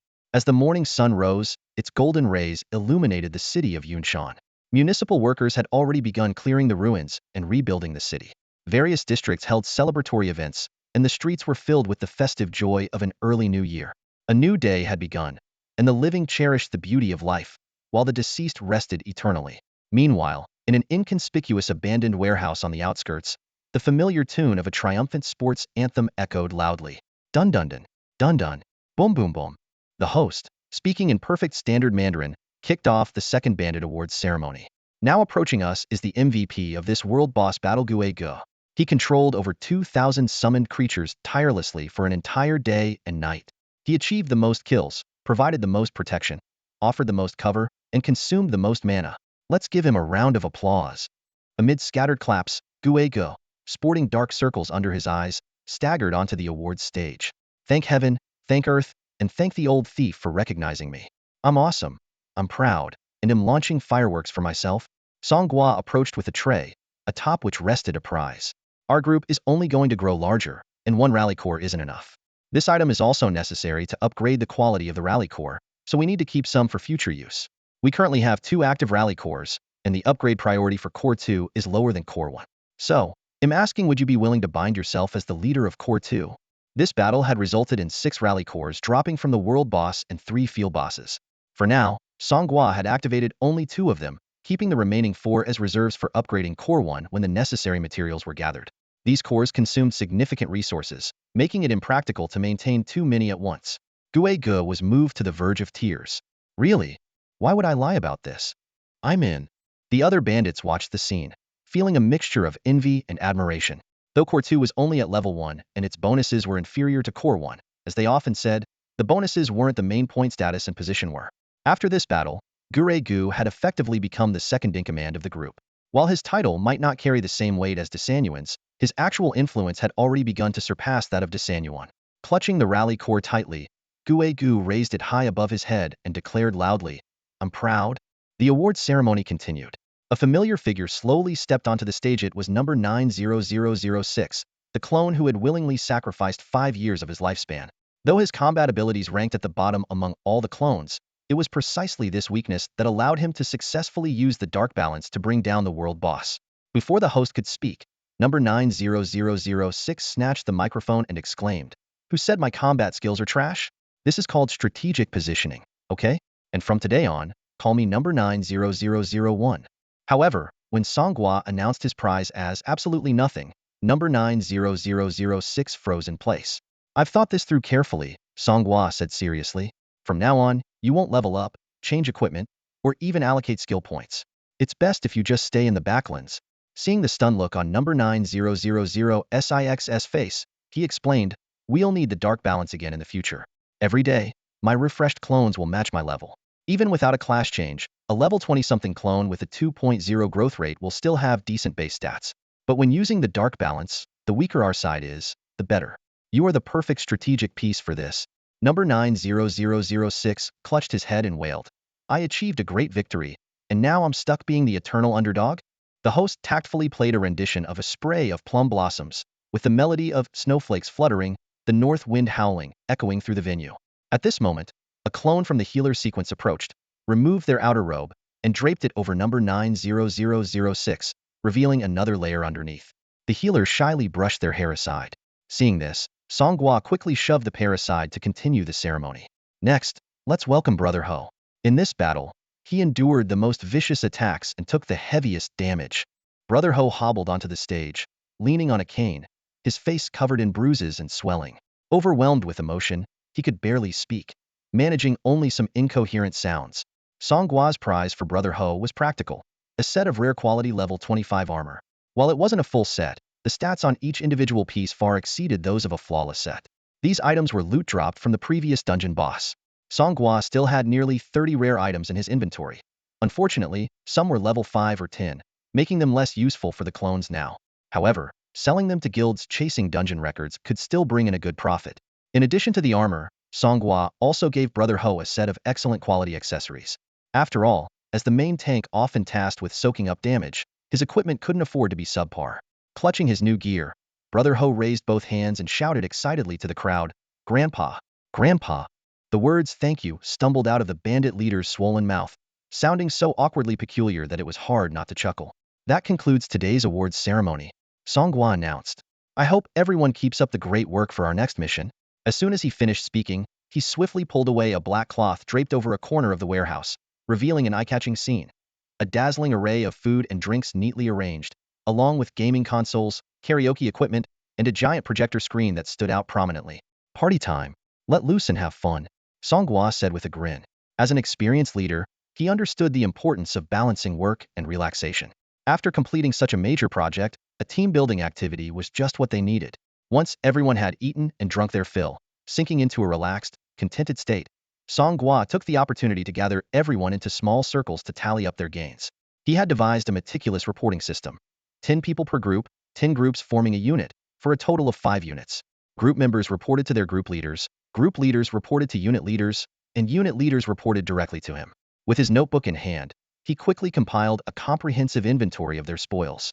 Though this world boss battle had been a grand spectacle, it was, in fact, just a low-level boss at level 60, capable of commanding only a first-tier dungeon zone. Yunshan City had suffered heavy casualties, which simply boiled down to their lack of strength. The highest level gear dropped was only level 25, while the whiteboard equipment at levels 40 or 50, dropped by summoned wild monsters, had already been thrown into core number 1 to be converted into experience points. Overall, the equipment needs of over 400 bandits were thoroughly addressed. The core members were equipped with flawless grade gear, while non-core members received excellent grade equipment. Although the accessories weren't of top quality, there were enough to outfit everyone. This news sparked a wave of cheers after all. Leveling up past level 20 was notoriously slow, and having level 25 gear readily available certainly saved them a lot of trouble. The Hall of Skill books was equally impressive. Song Gua estimated that it was enough to upgrade all innate and sequence skills of the main combatants' avatars to level 5, with the top-tier members potentially reaching level 10. The skill upgrade system was straightforward. Collect a certain number of the same type of skill book and max out the proficiency for each level. The logistics team was especially thrilled. Materials from dungeons ranging from level 5 to 25 accounted for nearly half the total weight of their loot, ensuring they wouldn't need to make additional purchases for at least 6 months. On top of that, they acquired a significant amount of gems, enhancement stones, and other resources to boost their battle power. However, following standard protocol for adventurers, these resources wouldn't be used immediately. Before reaching level 30, gear upgrades were frequent, and the priority was to stockpile resources for the second-tier promotion challenge. This challenge was notoriously difficult. Not everyone who reached level 30 could pass it, and some might remain stuck for life. To maximize their chances of success, all enhancement resources were temporarily sealed away in the warehouse. Speaking of the warehouse, Song Gua now possessed a unique warehouse item. That's all for today. Thank you so much for watching. I hope you guys enjoyed. If you wish to have another part of this recap, please give us at least 1,000 likes. Please don't forget to comment and subscribe to our channel for more content like this. Until next time.